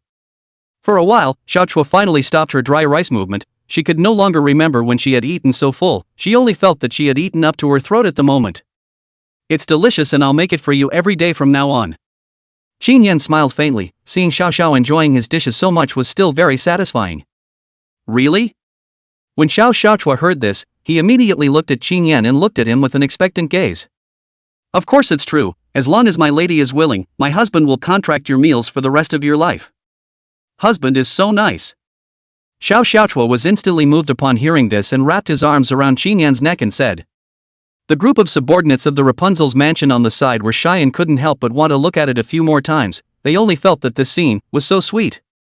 Chapter 059, even if it's a hangmen banquet, you have to taste the saltiness. Rapunzel, ahem. And at this time, a voice suddenly sounded. A person from the outside head in. When saw in front of Qin Yan and Xiaochua two people hugging in a piece of time, the other party immediately dry coughed too, and then quickly turned his back to the duo. Do not dare to look directly at it. What happened to Raikaru? The person who came as a guard-like dress-up people, this person Qin Yan also saw yesterday. At first sight, Qin Yan did not distinguish, until later carefully scrutinized, Qin Yan realized that the person in front of him is actually a woman. However, because her appearance and dress leaned towards the male side, it was easy for people to confuse her gender, and it was only at this moment that Qin Yan realized that the person in front of him was called Lei Qing. Your Highness, just now a few students from the Donglu Academy came outside and sent invitations. Lei Qing turned her back to Qin Yan and Xiao Xiaochua and informed them of the matter. Hearing the word students of the Donglu Academy, Qin Yan and Xiao Xiaochua were both stunned. Send invitations? What invitations? Xiaochua frowned, but she did not know why this Donglu Academy sent invitations to herself. She was a woman, and had never had any interactions with the Donglu Academy. Most of the time in the day-to-day in the fiefdom of Jinyang, so rarely contact with the people in the capital, this Donglu Academy suddenly sends invitations to himself as to let Xiao Xiaochua some puzzlement. It's the Donglu Academy, an invitation to the Peony Poetry Festival. Lei Qing said hurriedly. Peony Poetry Festival? Once he heard this, Xiao Xiao just remembered. Nowadays, it was the month of May, when peonies were in full bloom, and the annual Peony Festival was a great event to appreciate peonies in Great Phoenix. On the day of the Peony Festival, the whole Great Phoenix would organize a lot of peony-themed activities with peonies as the theme, and the most famous one in the capital was the Peony Poetry Meeting of the Donglu Academy. At that time, not only can you enjoy the many peonies in full bloom in Donglu Academy, but you will also be able to read the peony-themed poems and songs of many talented men and women, so it can be said to be quite a grand poetic meeting. It is just that in the past, Xiaochua usually only returned to Shangjing around the Lantern Festival, so he never participated in any peony poems and forgot about it. What is this Donglu Academy doing sending me invitations? I don't have any connection with their academy either. Xiaochua learned that because of the peony poetry will come to send invitations, the immediate frown, some surprised. Princess, they're not only here to deliver invitations to you, they're also delivering invitations to the extra horse harnessed by the side of the emperor's side. Lei Qing said again at that moment, said that this invitation is not only Xiaochua one only, there is also Qin Yan also received an invitation. What, an invitation to the husband? Now, Xiaochua looked at Qin Yan with even more confusion. If she didn't remember wrongly, Qin Yan hadn't participated in the Peony Poetry Conference in the past, so how come he suddenly sent an invitation to Qin Yan this time? Yes, they also said that it was the intention of President Kong of the Donglu Academy to appreciate the extra horse harnessed by the side of a team's side's talent, and wanted to let the extra horse harnessed by the side of a team to participate in this year's Peony Poetry Festival together, so as to let the world's talented people enjoy the extra horse harnessed by the side of a team's side's literary talent. Lei Qing said with another nod, confirming the matter. Appreciate my talent. What talent do I have that they should appreciate? Qin Yan is also a little confused, a blank face, the heart suddenly rose a touch of bad premonition, thinking that it is possible that he wrote the book of the vest leakage. Even those individuals also know, this should not Emperor's son-in-law, I'm afraid this has something to do with the sentence you said yesterday, every righteousness is more of a dog slaughterer, and the negative heart is more of a scholar. But just when Qin Yan was puzzled, Lei Qing was the one who told the truth. In connection with my remark?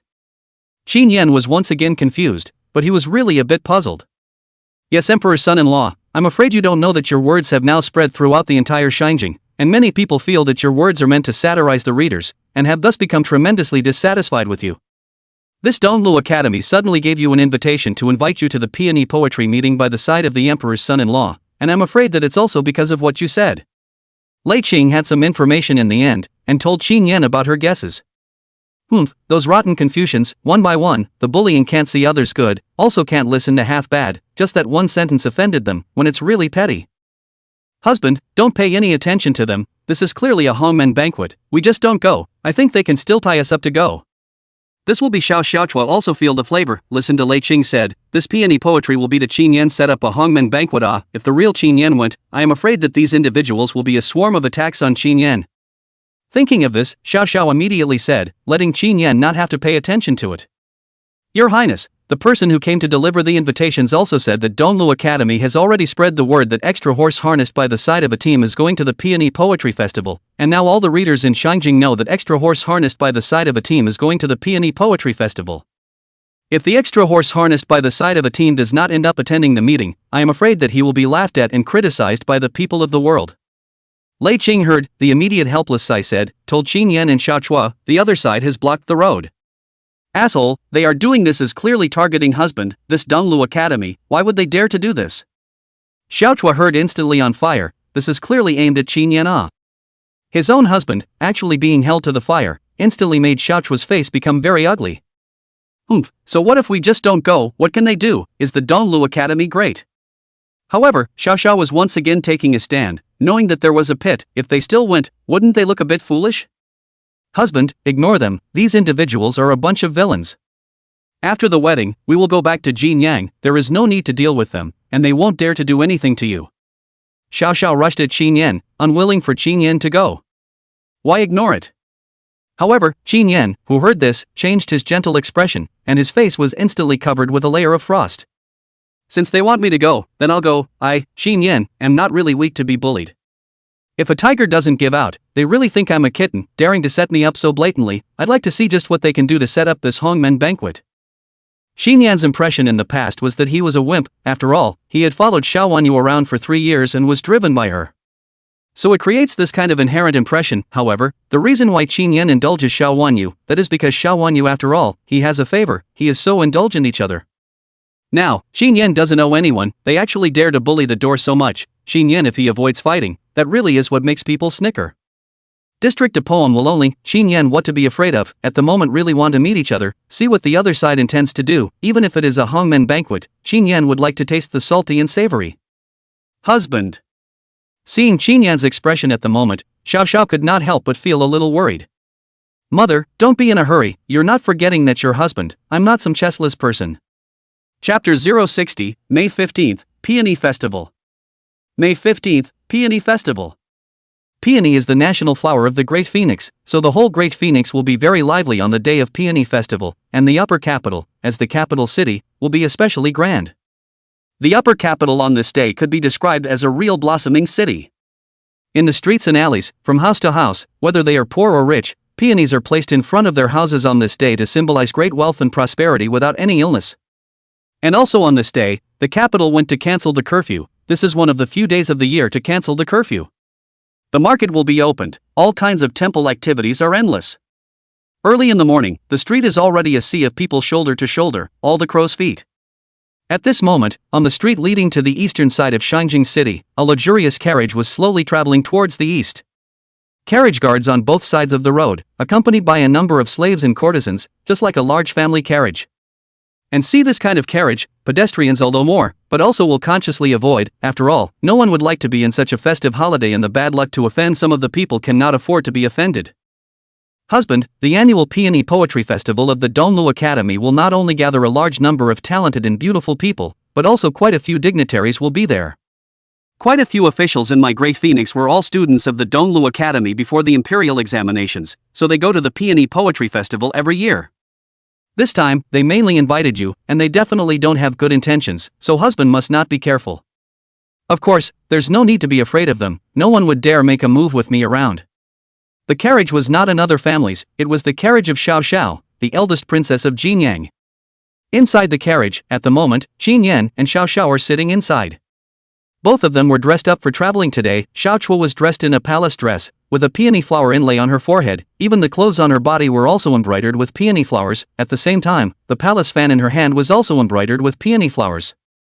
After all, today was the Peony Festival, so as the first princess, Xiao Xiao was dressed in accordance with the peony theme. And Qin Yan today's attire has changed from the usual casual, today is also dressed for travel, waist-tie jade belt, foot-cloud boots, body is made of brocade dress, head wearing a beautifully carved openwork hair crown in the center of the position of a large cat's eye stone looks extremely dazzling. This is Xiao Xiaochua for him to carefully prepare the attire. At this moment, Qin Yan was just like a fluttering gentleman, with delicate features and a dusty temperament. He had the appearance of a few exiled immortals. Mother, rest assured that it does not matter is just a group of people attached to elegance. Soldiers come to block the water to cover the earth. They want to make things difficult for me, but also have to look at their own a few kilograms and twos. For this time the Hongmen banquet, Qin Yan is relatively calm. Mud people still have 3 gas, each other directly writing face provocation. Qin Yan if avoid and not fight this is too not a man, not to mention that now his identity is different, after all, lose their own face to the harmless, but if the face of Xiaochua's face a piece of the loss of the Qin Yan heart is naturally unwilling to. Therefore, this peony poetry festival, he still must come, but to see, these a few pounds and a few taels have what can be done. Husband is so confident, his appearance is really charming. Xiaochua looked at Qin Yan's expression, couldn't help but be mesmerized, stretched out his long and thin fingers, and sketched over towards Qin Yan's face, seemingly wanting to sketch out Qin Yan's face in front of him. I have to say, people rely on clothes. Qin Yan carefully dressed after the appearance, but also in the capital city of the number of looks. That woman see not for the hearted, only Xiaowenyu that stupid will be discarded as my own. Donglu Academy is located in the east of the capital city. It was named because it relies on the Donglu Mountain, and as early as the founding of the Great Phoenix, this Donglu Academy had already been established, so it has long been famous, and has become a high academic institution that all the students in the world want to enter. Outside the Donglu Academy today, there are even more people. The carriages of various families came in droves, and the entrance of the entire Donglu Academy was already jammed with water. Those who can be invited to participate in the Peony Poetry Festival of Donglu Academy are either famous talents in the whole country or prominent officials and dignitaries who came from Donglu Academy before, which is not only a simple poetry festival, but also a fame and fortune field for exchanges among various classes. So many noble families also come here to participate in the Peony Poetry Festival. Quick, get out of the way. Just at this time, the appearance of a group of people immediately caused the front of Donglu Academy to be a commotion. Sun Mo, the scholar of Donglu Academy, led a group of students, and when he saw a conspicuous carriage coming, he immediately greeted the people to make the road open for the carriage to drive through. Just after the carriage stopped, a group of people led by Sun Mo immediately greeted the past, and the smiles on their faces made people wonder who could make the people of Donglu Academy care so much. Because of this, the surrounding people all gazed at the carriage that had come, and then cast curious gazes one after another. Senior Brother G's great presence, this peony poetry meeting of the Eastern Foothills Academy is a magnificent sight. Soon, the answer was revealed. On the carriage, the first one to come out was a handsome young man, the other one had a tunic, a scholar's attire, holding a folding fan in his hand, appearing graceful. It was not someone else, it was Ji Yuan, who was known as the first talented son of Great Phoenix. It's Ji Yuan Ji Gongzi, no wonder the people from the East Foothills Academy would be so valued, so it's Ji Yuan who's here. It's been 3 years now. Mr. G hasn't participated in the peony poetry meeting for 3 years now. In the past, wherever this peony poetry meeting has been attended by Mr. G, without exception, Mr. G would shine, and even win the top spot in the poetry meeting several times. Yes, these past few years the Peony Poetry Society without Mr. G's participation always felt like something was missing. Now it's good that Duke G is back again this year, and it will definitely add a lot of color to the peony poetry meeting. Blessed to be able to enjoy Mr. G's masterpieces again. Seeing that it is Ji Yuan, the surrounding people are not surprised that the people of Donglu Academy pay so much attention to it. After all, Ji Yuan is not only the son of the minister of the household, the first genius of the Great Phoenix, but also from the East Lu Academy. This time back, it is a homecoming, the home game. You all are too kind. It's hard for all of you to preside over the peony poetry meeting of the Eastern Foothills Academy today. Ji Yuan down the carriage, with a few people exchanging pleasantries with each other, a face of spring, full of smiles, obviously today in a good mood. It was no wonder that he was happy today, because Ji Yuan understood that as long as he won the top spot in the poetry contest today, then His Majesty would give him and Xiaowenyu a marriage. There was also the fact that he knew that Qin Yan would be here today. When the time came for Qin Yan to see with his own eyes that he had won the Poetry Society and bestowed a marriage to Xiaowenyu, the soothing feeling would definitely be great. Chapter 061, Xiaowenyu's Mentality, Gathering at the Academy. Just as Ji Yuan was exchanging pleasantries with a few students from the East Foothills Academy, the curtain of the carriage was lifted once again, and then a beautiful figure appeared in front of the crowd. When they saw the woman coming out of the carriage, the crowd cast stunning gazes one after another. Meet Princess Changning. The one who came out was no other than Xiaowenyu, who came to the Peony Poetry Festival together with Ji Yuan. Today's Xiaowenyu could be described as traveling in full dress, a dress with the most conspicuous colors, and the huge peonies on the dress were also highlighting her status and position. Xiao Wanyu was originally a beauty, although not as good as the eldest princess of Jinyang, who was known as the first beauty of the Great Phoenix. She was definitely not comparable to ordinary women, and she still stunned a lot of people when she made an appearance here. Many men couldn't help but cast envious gazes towards Ji Yuanyi the moment they saw Xiao Wanyu. After Xiao Wanyu stepped out of the carriage, the horseman quickly came to the front of the carriage then fell to his knees. Xiao Wanyu stepped on the back of the carriage and was helped down from the carriage by Ji Yuanyi. She swept her gaze over the people present, as if she were looking for any sign of someone, but in the end, she didn't find the person she wanted to see. "What are you looking for, princess?" As soon as Ji Yuan, who was on the side, noticed this subtle movement of Xiao Wanyu, he immediately asked with curiosity. "No, just looking around, haven't seen a scene with that many people in a long time."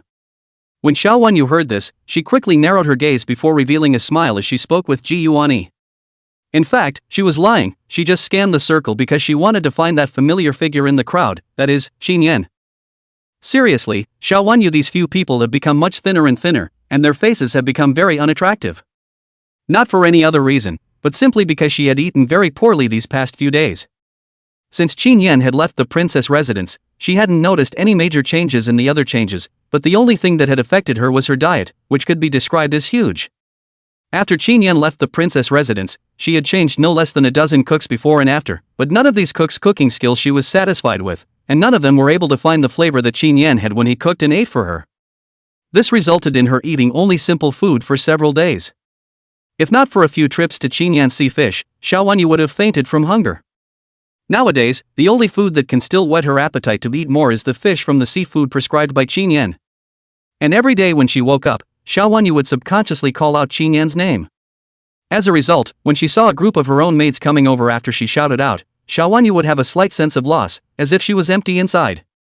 Because of this relationship, so Xiao Wanyu do not know why, there is always an impulse to want to see Qin Yan, several times to go to Qin Yan's restaurant. Her purpose is not only to eat, but also thought to be able to meet Qin Yan also good. Just nay, Qin Yan did not show up at the restaurant at all in these few days, and there was even a rumor that Qin Yan had even stayed in the Rapunzel's mansion. This news, again, let Xiao Wanyu have a kind of cool from head to feet, feeling very depressed. Originally thought that after Xiao Yuanwu promised to give her and Ji Yuanyi a gift of marriage, she would feel happy, but when she saw Ji Yuanyi in the past few days, Xiao Wanyu, although she also felt quite good, she always had a feeling of drifting away and being uncomfortable, and this feeling was subtly changing Xiao Wanyu's body and mind. "Princess, what kind of crowd is this? Most of the people have already entered the academy and are enjoying this year's various colors of peonies inside the academy. Does the princess want to go in and enjoy looking at those peonies first?" Hearing this, Sun Mo hurriedly smiled at Xiao Wanyu and said, "Today is the Peony Poetry Festival. Naturally peonies are indispensable, so the whole academy is decorated with peonies of various colors, which is very beautiful." "Most of them?" Hearing this word, Xiao Wanyu's eyes lit up. "Qin. No, has my aunt, the eldest princess of Jinyang, come?" Xiao Wanyu was about to blurt out the word Qin Yan, but suddenly realized what was going on and immediately changed her mind and asked, "Eldest Princess Jinyang?" "Not yet, Her Highness the Rapunzel has not yet come." Sun Mo sniffed and hurriedly replied, "Oh." Hearing that the eldest princess of Jinyang had not yet arrived, Xiao Wanyu instantly lost a few moments of enthusiasm in response. Looking at such Xiao Wanyu, Ji Yuanyi's eyebrows frowned imperceptibly. Just now Xiao Wanyu subconsciously blurted out the words, "Ji Yuanyi of course is not stupid." This Xiao Wanyu obviously wanted to ask Qin Yan to come, and then changed her mouth to ask the eldest princess of Jinyang, which cannot help but let Ji Yuanyi inside a little annoyed. Feel Xiao Wanyu is not still thinking about Qin Yan? Of course, he would not reveal such thoughts of his, but instead looked towards Xiao Wanyu and tenderly said, "Princess, let's go in first. I'll take you to meet some of my fellow students and close friends. They're all famous talents in our Great Phoenix." Aha! When Xiao Wanyu heard this, she didn't refuse, only her emotions weren't that high, and with a promise, the few people were about to enter the academy.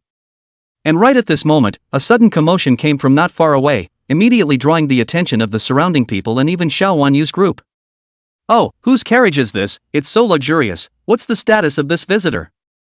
"That's not true. How come I haven't seen this carriage before? What kind of carriage is it? So beautiful." "Hiss, this carriage I recognize, named 6 Cult Linglong car, is before the western region into the tribute of a carriage, is dedicated to the late emperor's gift package. However, when the late emperor was alive, he gifted this carriage to the eldest princess of Jinyang, so this carriage has always been ridden by the eldest princess of Jinyang, and on weekdays it mostly appears in the city of Jinyang, and I was once fortunate enough to see it on one of my excursions to Jinyang, and it was the eldest princess's carriage. What, it's the carriage of the eldest princess? In that case, the visitor is the eldest princess of Jinyang? Seeing this luxurious 6-horse-driven exquisite carriage, the surrounding people were incomparably amazed by the luxury of the carriage. Afterwards, some people who knew the origin of the carriage quickly told the origin of this carriage, which was a gift from the western regions a few years ago, and was given to Xiao Xiao, the eldest princess of Jinyang, by the late emperor who was still alive at that time. Therefore, recognizing the carriage, the crowd instantly understood who the visitor was. It was the eldest princess of Jinyang, Xiaochua. The carriage slowly came to a slow stop at the entrance of Donlu Academy. At this moment, the gazes of all the people around were all gathered on this carriage. Very quickly, the door of the carriage was opened, and the first person to appear was not the lone Princess Xiao Xiaochua of Jinyang that everyone had imagined, but a man. Just the appearance of this man suddenly also caused a crowd of sighs. Everyone's eyes instantly bright, looking at that fluttering gentleman, cannot help but heart secretly said, good, a stranger like jade, good gentleman. Chapter 062, Congratulations. Who is this man, that he is so handsome, such a beautiful man? I do not know, have not seen, but it is indeed good looking. This world there are men can grow more pleasing to the eye than women, really rare. This person I recognize. He is not shining princess before the extra horse harnessed by the side of a team Qinyan, once seen. He attire a bit actually can be so good looking, before how did not find. Qinyan, isn't that His Majesty's just appointed Duke of Jin, the prince consort of the eldest princess of Jinyang? That's right, this carriage belongs to the eldest princess of Jinyang, and this Qinyan's current status is the eldest princess of Jinyang's son-in-law, so he couldn't be more appropriate in this carriage. Qinyan's appearance caused a small sensation. To be honest, Qinyan is still relatively handsome, but in the past 3 years Qinyan is very low-key, most of the time in the Princess Qining's residence, so do not see people. As a result, everyone's impression of Qinyan is very vague, since some people have occasionally seen Qinyan also forgotten. Therefore, when Qinyan, who had been carefully dressed by Xiao Xiao, appeared in front of the crowd, he immediately brightened up the crowd's eyes. The image of that fluttering gentleman was instantly reflected in the hearts of all the people, and a sigh of exclamation was heartily issued. Qinyan. He's so good looking. At this moment, the most shocked person was none other than Xiao Wanyu. She looked at Qinyan standing on the carriage, looking at today's different Qinyan, living with him for 3 years. Xiao Wanyu actually did not know that Qinyan can also be so good looking. Xiao Wanyu has seen more than a few sons of the family. Ji Yuani is also handsome of force, but at the moment in front of Qinyan but also some eclipsed the state. Her heart shocked at the same time, but also cannot help but for their own 3 years did not find Qinyan this trait and feel chagrin. She did not know the side of the man who accompanied her for 3 years. The original is a man like an immortal general. Qinyan. Ji Yuanyi's gaze naturally also fell on Qinyan's body, especially when he saw Xiao Wanyu beside him casting a stunning gaze at Qinyan. The fire of jealousy within his heart once again blazed. Originally, everyone's focus was on him, but right now, Qinyan's appearance instantly shifted those gazes to Qinyan. Unable to help it, Ji Yuani gritted his teeth inwardly and cast a viciously spiteful gaze. In the face of the surprised expressions of the people around him, the person in question, Qinyan, was relatively calm. He ignored the gazes of the crowd and turned around to hold the door of the carriage, after which a figure within the carriage came out from within. When the person appeared in front of the crowd, once again, a clamor erupted from the scene. Beautiful. Could it be that the peony fairy is on her way to Earth today, and there is such a beauty in the world? Too beautiful. Is this the eldest princess of Jinyang? She really deserves the title of the first beauty of this great phoenix. God, if there are really golden children in this world, I'm afraid that these two are the only ones who are too good for each other. Xiao Zhao's appearance undoubtedly once again made the crowd appreciate a scene of absolute beauty on Earth.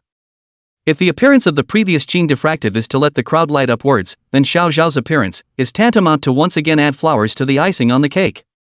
Xiao Xiao has been crowned the title of the first beauty of the Great Phoenix, but few people have actually seen her in person. Today, Xiao Xiao traveled in full costume, which can be said to really make the title of the first beauty sit down. Qinyan got down to the bottom of the carriage, and then gazed tenderly at Xiao Chua and extended his hand. Xiao Chua very naturally put his hand on Qinyan's hand. By Qinyan assisted from the carriage down, the two people demeanor intimate, immediately let the people present people incomparable born envious expression. Greetings, Your Highness, Princess Rapunzel, Duke of Jin. When Xiao Xiaochua and Qinyan he came to the door of the academy holding hands, although several people were unwilling in their hearts, they had to follow the etiquette and go forward to bow and salute Qinyan and Xiao Xiaochua. Be excused. Xiaochua swept a glance at a few people, from the other side of the dress recognized that these individuals are the people of the East Lu Academy, knowing that today is a Hongmen banquet, so Xiaochua's attitude towards these individuals is extremely cold. "Aunt!" Xiao Wenyu this time also came up and looked at Xiaochua and shouted. Just shouting Xiao Xiao, her eyes couldn't help but look towards Qin Yan, who was holding hands with Xiao Xiao. When she saw the two sides interlocking their fingers, Xiao Wenyu only felt that it was very eye-catching. "Changning has arrived as well, and Auntie has to congratulate you today."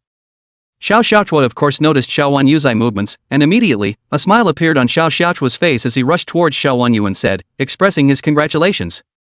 "What does Auntie mean by that, congratulate me?" Xiao Wenyu froze and looked at Xiaochua with some surprise, not knowing what this meant. "Changning, you still want to hide it from me? I heard the mother say that today the imperial brother intends to marry you in Ji Yuan. This is not a big happy thing. In this case, Changning, you also counted to get what you want, as an aunt, not to congratulate you." Xiaochua said to Xiao Wenyu. This was to deliberately remind the other party that she was the one who was going to marry Ji Yuan soon, so don't think about Qin Yan, nowadays Qin Yan is her person. After saying that, Xiao Xiao also leaned towards Qin Yan's body and looked up at him. "Husband, don't you think congratulations are in order?" "Yes. Princess Changning, it is time to congratulate you on getting what you want." Qin Yan smiled faintly, knowing that Xiaochua did this on purpose, but he didn't care if Xiaochua did it on purpose. He and Xiao Wenyu had already drawn a line in the sand, and now that Xiaochua was treating him well, it was enough. As for the matter of Xiao Wenyu and Ji Yuan, it is none of his business. Reasonably speaking, this will be Xiao Wenyu should be very happy. After all, with Ji Yuan together has always been Xia Wenyu's injustice. "Qin Yan, do you really think so?" However, it did not occur to me that just after Qin Yan finished his words, Xiao Wenyu looked up at Qin Yan and asked with a touch of sadness in her eyes. "Princess Changning, nowadays you should address me as your aunt, or Duke Jin or Qin extra horse harnessed by the side of a team. Calling me by my name seems a bit inappropriate. And it doesn't seem to matter much what I think." Seeing that Xiao Wenyu was actually asking herself this kind of question in front of Xiaochua, Qin Yan was instantly somewhat speechless. I don't know if this woman is trying to harm herself or what, so-called, but to make it look like the two of them still have some connection. Immediately, Qin Yan also did not spoil the other party, directly coldly rushed to say, let her pay attention to the proportion and occasion. Nowadays, with their relationship, it would be too inappropriate for the other party to ask such a question. "Changning, husband is right, you are indeed a bit rude. Qin Yan is not something you should call by name." 063, the Emperor and Empress holding out, with a clear goal in mind. "Auntie, the two of you haven't officially gotten married yet. It won't be too late to call this aunt when the marriage is really consummated." Xiao Wenyu's face was very ugly as she looked at the loving appearance of Qin Yan and Xiaochua. At the moment, it was as if there were 10,000 ants gnawing inside her, which made her very unhappy. Especially Qin Yan's indifferent attitude made Xiao Wenyu feel more and more uncomfortable inside. She couldn't accept Qin Yan conversing with himself with such an attitude, and she felt suffocated every time. "Eldest princess, why don't the two of you go into the academy first? Don't stay here at the entrance of the academy. The peonies are in full bloom within the academy right now. It's a good time to enjoy the peonies." Seeing Xiao Wenyu and Xiaochua a bit of gunpowder, and Xiao Wenyu this kind of behavior and attitude, led a lot of people are a bit surprised. Ji Yuanyi's face became very gloomy. He immediately made a wink to Sun Mo, the other party will understand, and immediately smiled to Xiaochua and Xiao Wenyu, indicating that the two people do not argue. "Husband, let's go." Upon hearing this, Xiao Xiao did not bother to pay attention to Xiao Wenyu. Holding Qin Yan's arm, he then directly pulled him around Xiao Wenyu towards the inside of the academy. As she watched the duo walk past, the anger within Xiao Wenyu increased. "Damn it, how dare he!" Xiao Wenyu's face turned white with anger, viciously staring back at Qin Yan's back, her eyes revealing a touch of resentment. "Princess, what's wrong with you?" It was only at this time that Ji Yuan pretended to come forward and looked at the huffing and puffing Xiao Wenyu, showing a look of concern, and asked, "Brother Geniki, today you must play well at the poetry meeting, isn't it just a Qin Yan? What's the big deal? Other than being able to do some cooking and looking good, the others are simply useless. I want everyone to know that the man I, Xiao Wenyu, will marry is the best man in Great Phoenix." Xiao Wenyu looked at Ji Yuan with 10,000 indignation in her heart. She wanted Ji Yuan to show off his skills at the poetry meeting, so that everyone would envy her for being able to marry a great talent like Ji Yuan. "Don't worry, princess, I will be fortunate enough not to dishonor you." Hearing this, Ji Yuan said with full confidence. Without the need for Xiao Wenyu to say it, he would also do that. The purpose of inviting the Qin Yan to the Poetry Society today was to let him make a fool of himself in front of the crowd. This is the Donglu Academy, not a good place. Qin Yan and Xiao Xiao stepped into this Donglu Academy. All the way, looking at the layout of Donglu Academy, Qin Yan could not help but sigh inwardly. In the end, this Donglu Academy is one of the top 2 academies in Great Phoenix. The scale is huge, and the building is also extremely exquisite. Today was the Peony Festival, so the fragrance of peonies was everywhere in the academy. All along the way, peonies of various colors were placed on the roadside. There are fire-red peonies like those of Yashiki, with cascading petals and fire-red flowers that look very festive. There are also single-petal flowers as white as snow like the white crane lying in the snow, with an elegant posture. The purple and black smoky violet and the green precious pea green are dazzling in various colors, and all the peonies bloom in unison, just like being in a sea of peonies. Looking at these delicate peonies, even those who are not fond of staging can't help but get lost in them. Your Majesty and the Empress are personally visiting my Donglu Academy today. It truly makes Donglu Academy glow. And just as Qin Yan and the others arrived at the Donglu Academy, at this moment, within a flower hall of the Donglu Academy, a group of teachers of the Donglu Academy, led by Kong Xianxiu, the dean of the Donglu Academy, were presently gathered here in a respectful manner. At this moment, there were 2 people sitting in the center of the flower hall, and these 2 people were no one else but the Emperor and Empress of the Great Phoenix. Although the Peony Poetry Festival of Donglu Academy was famous, the Emperor did not visit it many times.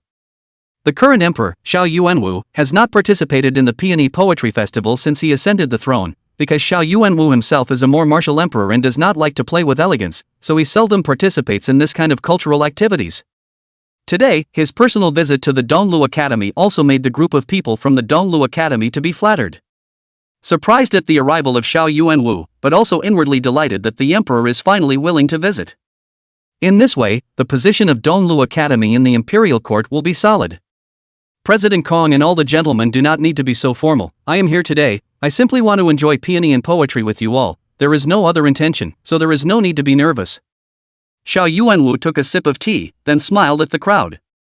Although the words are so said, but in fact Xiao Yuanwu is not simply to come. He came here because of his daughter, Xiao Wanyu. He planned to give Xiao Wanyu and Ji Yuani a marriage gift at this peony poetry conference, although he severely reprimanded Xiao Wanyu last time, as his most precious daughter, Xiao Yuanwu still loved this princess of his. That was why he had come to this peony poetry festival, with the aim of seeing with his own eyes that his beloved daughter would be able to fulfill her wish of marrying her beloved, and to be considered as a witness. Yes, Your Majesty, this poetry festival has gathered a lot of young talents from Shangjing and even Great Phoenix. And Ji Yuani, the son of Lord Ji, the minister of the household, is even participating in this peony poetry festival again after 3 years, and with the gathering of heroes, he will surely shine in the poetry festival. Kong Xianxiu smiled and replied, in fact, he also knew that the emperor said that he came here simply for the poetry festival and peony appreciation. He was afraid that the real purpose was mostly for his son-in-law Ji Yuani. Ji Yuani, known as the first talent of my Great Phoenix, I'm looking forward to his performance at the poetry meeting. As expected, when he heard Ji Yuani, Xiao Yuanwu's face immediately revealed a smile. Although for the last time Xiao Wan unites Stay Shanshu house thing, he for Ji family some dissatisfaction. However, Xiao Yuanwu still valued Ji Yuani, his talent was indeed good, and he should be able to build a good career in the imperial court in the future. Now, is about to become his son-in-law, Xiao Yuanwu love house, naturally for Ji Yuani is still full of expectations. Dean, everything is ready, the invited guests have all arrived, and the preparations on the poetry party side are almost complete. It was also at this time that a person came to Kong Xianxiu's side, and then said in a low voice to Kong Xianxiu. Upon hearing this, Kong Xianxiu nodded, and then his gaze went to Xiao Yuanwu and the Empress. Your Majesty, Your Highness, the poetry festival side is ready, please move to the poetry festival with Your Majesty. Good, then let's go. Xiao Yuanwu's eyes lit up when he heard this, and he also looked forward to it in his heart, thinking to see what talents the talented people of Great Phoenix had nowadays. These guys, one by one, look at me like I'm an enemy. Is it necessary? It's not just a sentence, I didn't curse so dirty. The peony poetry meeting of Donglu Academy was arranged at the back of the mountain of the academy, and at this moment, all kinds of guests had already settled down, and naturally, Qin Yan and Xiao Xiao had already settled down, and in a very conspicuous position. Just not long after being seated, Qin Yan felt that the gazes of the people around him were all looking at him from time to time, and their eyes were all with a touch of ill will, so he couldn't help but, Qin Yan inwardly slandered a sentence. Chapter 064, Taking the Poetry Festival as an Opportunity to Beat Him Up. Your Highness, Mr. G. Greetings, Your Highness, Sir G. Mr. G hasn't participated in this peony poetry festival for many years, and he will surely amaze the audience with his skills when he returns this morning. The crowd at the scene who looked at Qin Yan with a kind of hateful gaze, Gun was. Since it should be so, all of you rest assured, as a reader, I must for everyone out of this mouth and the heart of the evil gas, let him so coarse people know, we readers are not good to bully, to use the power to suppress people is also by no means an easy task. Seeing that everyone was on his side to hate Qin Yan, Gun was very happy and pleased in his heart. These individuals didn't know all about the situation at the restaurant that day, so they weren't aware that Qin Yan's comment was actually a sarcastic remark about abandoning his loyal servants. Gun of course would not take the initiative to explain, even to the point of inciting these scholars and readers, making them mistakenly think that Qin Yan did not look down on them as readers. The effect is also immediate. Today's poetry meeting, everyone is excited, obviously waiting for Qin Yan to make a fool of himself in public. Abbot Kong, I and the Empress will not appear, you and go and preside over the poetry meeting, no need to pay attention to us. It was also at this time that Xiao Yuanwu arrived at the peony poetry meeting surrounded by a group of teachers from the academy. However, Xiao Yuanwu did not intend to show his face, but instead spoke to Kong Xianxiu. He planned to hide behind the screen and silently observe this peony poetry meeting. After Gun won the top spot in the poetry festival, he would be asked to directly bestow the holy decree of marriage. Yes, then, Your Majesty, we will take our leave. Kong Xianxiu nodded his head and immediately retired. Your Majesty, why are this Jin Yang and Qin Yan also here? Right after Kong Xianxiu retreated with a group of people, the Empress was the first to spot the duo of Qin Yan and Xiao Xiaochua in the poetry hall. Because of their status, Xiao Xiao and Qin Yan's position was the most conspicuous one. However, at the sight of them, the Empress asked with some surprise, but did not think that Qin Yan and Jin Yang would actually appear here. The Empress does not know this Qin Yan a few days ago because he said a word, and therefore offended the readers of this world. This Kong Xianxiu learned of this matter is quite annoyed, and therefore specially invited Qin Yan to be here today. I am afraid to give him some embarrassment. Xiao Yuanwu seemed to have long been informed of Qin Yan and Jin Yan's appearance, and then said to the Empress. Ah, offended the world's readers, what did he say? Now, the Empress was curious and looked at Xiao Yuanwu and asked. This one sentence offended the world's readers, what kind of treacherous words must have been said? She was quite curious in her heart. Righteousness is every bit as much as slaughtering dogs, and negativity is mostly for scholars. Oh, I did not think that this Qin Yan also has this kind of literary talent to say this kind of words, but it is true that some excessive. Xiao Yuanwu laughed and said to the Empress. The righteous are all dog slayers, the heartless are all scholars. This Qin Yan, he really dares to say it. The Empress was also dumbfounded at the words. These words, she felt all prickly to the ear when she heard them, so it was no wonder that those bookworms gnashed their teeth in anger when they heard these words. That's not true, can't you see that the people at the scene are all looking at Qin Yan like he's killing his father? Xiao Yuanwu also laughed and said. Then he still dares to come, Your Majesty, you didn't stop him, these people are afraid that they're going to embarrass Qin Yan. Empress speechless, looking at the smiling Xiao Yuanwu rode. Now, although Qin Yan is not his son-in-law, but at least is his brother-in-law, inside and outside are royal relatives, which if the public embarrassment, but also the royal lost face is not. I just want to give him some embarrassment. This kid abducted my imperial sister, and the Empress Dowager is now saying good things about him everywhere. His luck is too good some, now also became my great phoenix of the state. Changning heart must be wrathful with resentment, Ming is not good to attack, on today's rub this Qin Yan's flames, so that you my daughter to export the anger, so in the future to meet again will not be that kind of cross swords. Xiao Yuanwu certainly had his own plans for not stopping, he knew that Qin Yan's affair with Xiao Xiaochua had upset Xiao Wanyu, and he was definitely angry inside. In addition, Qin Yan's words were directed at Ji Yuan, which aggravated the conflict between the two sides. Xiao Xiaochua used the late emperor's decree to force him to give marriage. This matter, Xiao Yuanwu more or less still have some interferences. Qin Yan now spring, too much ambition, even he cannot look at the eye. He did not stop, in order to let these readers frustrate Qin Yan's sharpness, at the same time also good to knock each other so that he does not drift only good. Of course, there is also the idea of giving their own daughter outlet. In the end, the two sides in the future or often face, help Xiao Wanyu out of the gas, see each other again in the future will not be too sharp as not. So it is. The Empress instantly understood the meaning of Xiao Yuanwu, nodded her eyes to Qin Yan, helplessly shook her head, only thinking that after today everyone cannot start any more conflict is good. Dean's here. It was also at the time when the Emperor and the Empress were chatting. Kong Xianxiu with a group of academy masters had already arrived at the scene of the poetry meeting. Seeing Kong Xianxiu's arrival, the students and readers present at that moment got up and looked at Kong Xianqiu. After all, as the dean of Donglu Academy, Kong Xianqiu's status in the minds of the readers was not generally high. However, this did not include Qin Yan and Xiao Xiaochua.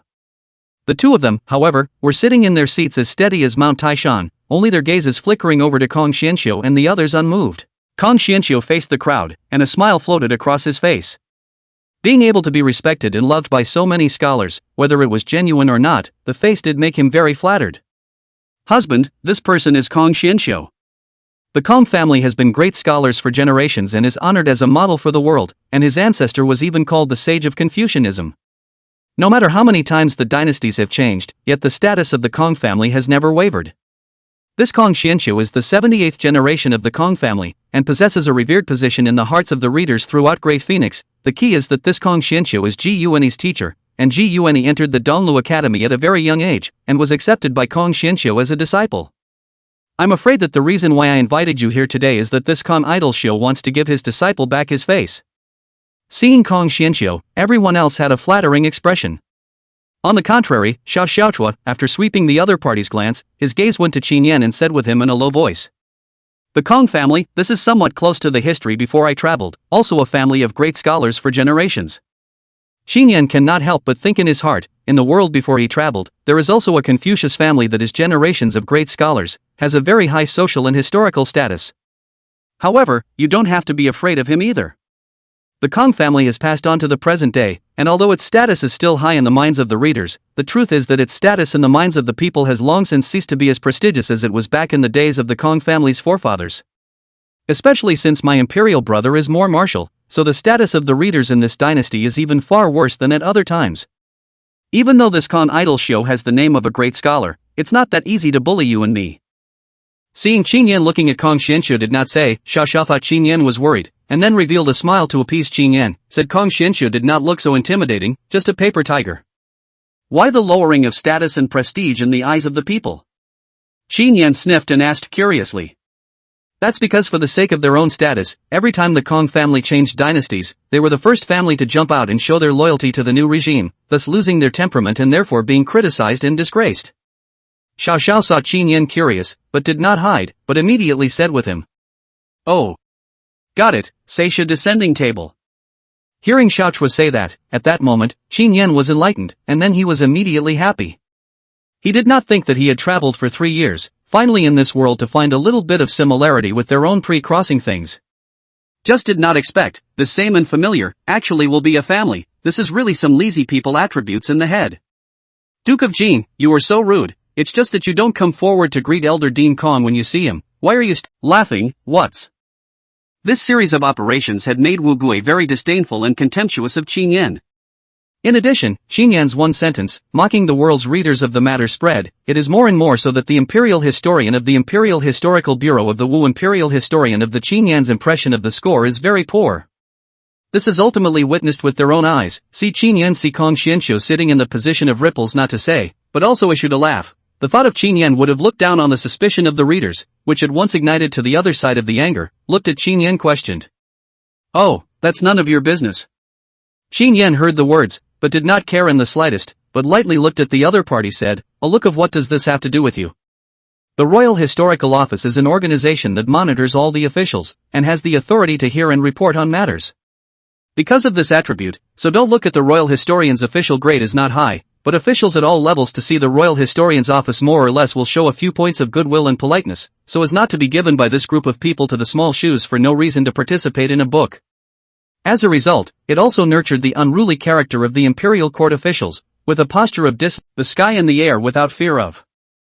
You. Crude. No wonder I can say righteousness every more slaughtered dog's generation, negative heart is mostly readers this kind of poem, really with those killing pigs and slaughtering dogs generation general vulgarity. Hearing Qin Yan's words, Wu Gui instantly exploded with anger, pointing at Qin Yan in a furious voice, his fingers trembling. None of your business. Unexpectedly, when he saw the shivering Wu Gui, Qin Yan once again spewed out 4 words, none of your business. You. I'm the imperial court attendant. See Qin Yan completely do not give himself face, or a do not care about the expression said out of your business, this Wu Gui instantly angry almost a mouthful of blood sprayed out, and then roared in a high voice. None of my business? Heh, isn't it just the royal historian's office? It's quite something? Have you ever heard of mending even carloads, picking up flat buckets, putting the push on the royal secretary, wrist off the school secretary? The squire, I'm afraid, has more wild dogs than the roadside. Chapter 066, Fainting at the Royal Historian, Slapping Ji Yuan. But that kid, what a dirty curse. Behind the screen, Emperor Xiao Yuanwu had just taken a sip of tea, but when he heard these 4 verses of Qin Yan's poem, he directly sprayed a mouthful of water, and then his face revealed an odd look. Your Majesty, are you all right? When the Empress saw Xiao Yuanwu like this, she hurriedly patted Xiao Yuanwu's back with a concerned expression. I have nothing to do, Empress. I did not expect that this Qin Yan is really a bit of learning. This satirical verse open mouth, in the past really underestimated him. Xiao Yuanwu waved his hand and said. All along, Qin Yan gave them the impression that it is a benchmark image of the 3 good men, love his wife, will deal with the household chores, and do whatever it takes not to get involved in the womanizer. But no one has ever felt that he has the rest of the advantages, but also do not know that Qin Yan actually have this kind of literary talent. At first, when he heard Qin Yan say the words righteousness is often the generation of slaughtering dogs, negative heart is often the scholar, Xiao Yuanwu was a little bit slightly surprised. Although this is somewhat unpleasant, but in fact, many people recognize Qin Yan's these 2 sentences, including Xiao Yuanwu. In fact, Qin Yan these 2 sentences are also quite high evaluation. I thought that Qin Yan was only occasional, so 1 or 2 sentences, not really have any talent, but now hear Qin Yan do this kind of poetry again. Mak Wu Gue, Xiao Yuanwu feel that this is not accidental, obviously, say they have previously underestimated Qin Yan, he also has unique. It's a bit of talent, but it's a bit too sharp, and I don't know how many people will be offended by this poem. The Empress shook her head speechlessly, also did not think that Qin Yan turned out to be so. Can't afford to lose the Lord? Quiet. There were hundreds of people at the scene, but after Qin Yan said this kind of verse and words, it instantly became a pin drop. Everyone looked at each other, their gazes were directed to Wu Gue, and inwardly they could not help but feel a touch of sympathy for this Wu Gue. His proud status as a royal secretary was actually inferior to a dog in Qin Yan's mouth, and this poem, which was even more full of sarcasm, expressed the fact that there were as many royal secretaries as there were people in this upper capital. Ho ho ho! A voice broke the dead silence of the scene, and Xiao Xiaochua, the eldest princess of Jinyang, was the first to react, and immediately couldn't help but laugh out loud. Husband, this mouth of yours, when really more poisonous than a poison-sharp blade, fill the even carload, pick up the flat bucket quantity, push the service imperial history, wrist off the school scholar. I don't think you can think of it. Xiao Xiao looked at Qin Yan. Of course she understood the poem Qin Yan made. The meaning of this poem is, there are so many people to fill up the queues that they use carts to carry them, and those who are as official as gleaners are as many as the rice in a bucket, and the one who casually grabs one of them is the royal secretary, and the one who breaks away from his hand is also the one who was the official of the school secretary. The implication was that Wu Gui's retainers were numerous in a place like the upper capital city, and the other party was not worth mentioning at all. You. Hearing Xiaochua's laughter, finally broke the dead silence. Wu Gui will be this face white ugly, angry body trembling more than, he pointed his finger at Qin Yan, his mouth constantly issued a groan, but a word cannot say all. Lord Wu. Imperial Secretary Wu.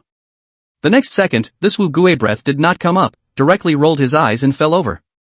Fortunately, the people around him quickly assisted him. A group of people to Wu Gui is shouting, to prevent this guy did not come up with a breath of air directly fainted in the past. Qin Yan, how can you be so rude? Seeing Wu Gui was angry fainted, Ji Yuani is both surprised and happy. Surprised is not thought Qin Yan really is angry deaf, can give a royal historian to live angry fainted. The happy is today Qin Yan's such behavior, undoubtedly to his own trouble, led him like a tiger to add wings. The more Qin Yan did this, the more people would be offended, and the more favorable it would be for him.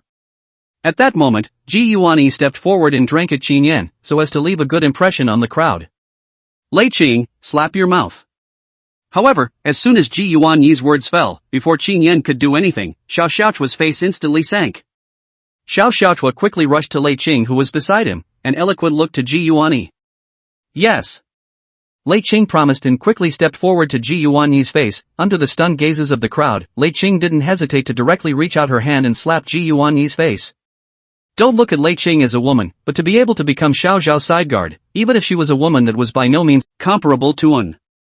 This slap, Ji Yuani was slapped dumbfounded, sitting on the ground he didn't react for a long time, a bright red loud mouth mark on his face was clearly visible.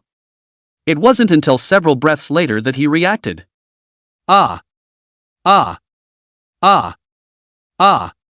You dared to hit me? Ji Yuani covered his face that had been slapped by Lei Qing and looked at Lei Qing with a stunned face, then he was angrily questioning, his expression instantly becoming hideous and incomparable. Geniki no Kyo. It wasn't until this moment that Xiao Wanyu reacted as an afterthought.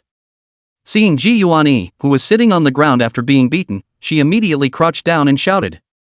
Auntie, how can you hit someone? How did you become like this? The old you wasn't like this. How did you become this bossy and rude after only a few days with Qin Yan? Why did you hit brother Yuani?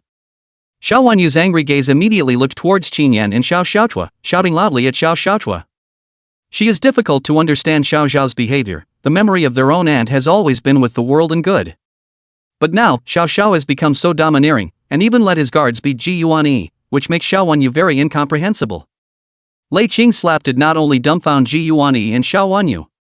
The scene of the crowd are also dumbfounded, looking at this scene, and then look to the like heavenly fairy Xiaochua. Everyone cannot help but hit a shiver at the same time, inwardly wondering, in the end, who said that the eldest princess of Jinyang is beautiful and kind-hearted?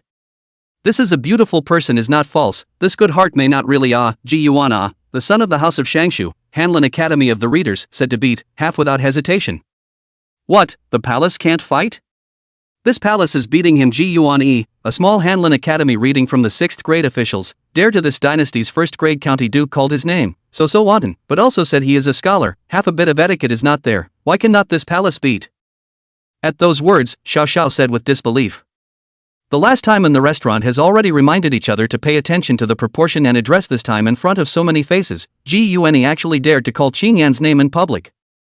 Qin Yan may not care, but Xiaochua cannot allow others to be so contemptuous of Qin Yan, Ji Yuan, and why not? Not to mention that he is now only from the 6th rank, even if the emperor's son-in-law, Xiaochua is not afraid of him. Chapter 067, Disliking a person with good reason. This girl, how did she become so sharp? Xiao Yuanwu and the empress who saw this scene were also stunned. Watching Ji Yuani being slapped by Xiao Xiaochua's guards was something that almost no one would have expected, including Xiao Yuanwu. He frowned, feeling that Xiaochua had changed a lot after returning from Jinyang this time. In the past, she was uncontested in the world, but these days, she gradually became sharp. Like in the past, encountered such a thing, afraid of Xiaochua eyes do not blink a little, simply will not care. But today, in front of so many people, she had no qualms about making a move on Ji Yuan. This kind of change really makes Xiao Yuanwu heart feel very uncomfortable. It seems that Jinyang really cares about Qin Yan, and can't allow him to be half wronged. The same as a woman's queen is to see this more understand, Xiaochua before not to fight not to grab, that's because those things are not her care. But now it is different, Qin Yan is she personally snatched, with the first emperor's decree. At the moment slapped Ji Yuan also because of the Ji Yuan outspoken. Judging from these things, Jinyang's desire to marry Qin Yan was by no means as simple as a whim. This Ji Yuan is also yes, the mouth is not a choice of words, how to say is also in the Hanlin Yuan as an official, from childhood is also in the Shangjing grew up. How can make such a presumptuous and rude mistake? Regarding the matter of Xiaochua slapping Ji Yuan Xiao Yuanwu did not just take sides with him as his son-in-law to be. According to the court's etiquette, it is true that Ji Yuan has been calling Qin Yan's name very rude. Ancient times are very careful about this, the etiquette of honor and inferiority is very careful. Especially they are these big phoenix upper characters as so, Qin Yan whether as Jin Yang princess's prospective extra horse harnessed by the side of a team, or now the identity of the Duke of Jin, is not now Ji Yuan from the 6th rank of the Hanlin Academy readers can be called by his name. Not to mention Ji Yuan cannot, even Ji Yuan's old man Ji Shou, even from the 2nd grade of the Ministry of Commerce, see the 1st grade of the County Duke of Qin Yan, but also have to respectfully address a Duke of State. Therefore, a slap is really nothing, and to be really serious, it is possible to punish the other party for disrespect. Therefore, Xiao Yuanwu felt that this slap Ji Yuan received was worth it, sort of letting him wake up. Don't think that you can be wanted just because you are about to become the emperor's son-in-law. I. Ji Yuan covered his face. When he heard Xiaochua's words, he tried to refute Xiaochua, but he opened his mouth but couldn't say a word. Indeed, he had spoken out of turn. With his current status, it was true that he shouldn't call Qin Yan by his first name when he saw him. It was just that Ji Yuan had never placed Qin Yan in his eyes, a double of himself, who would hang on to his heart all the time. He also forgot for a moment that this own double is now not what it used to be, then before to stay in the side of Xiao Wanyu also identity powerful.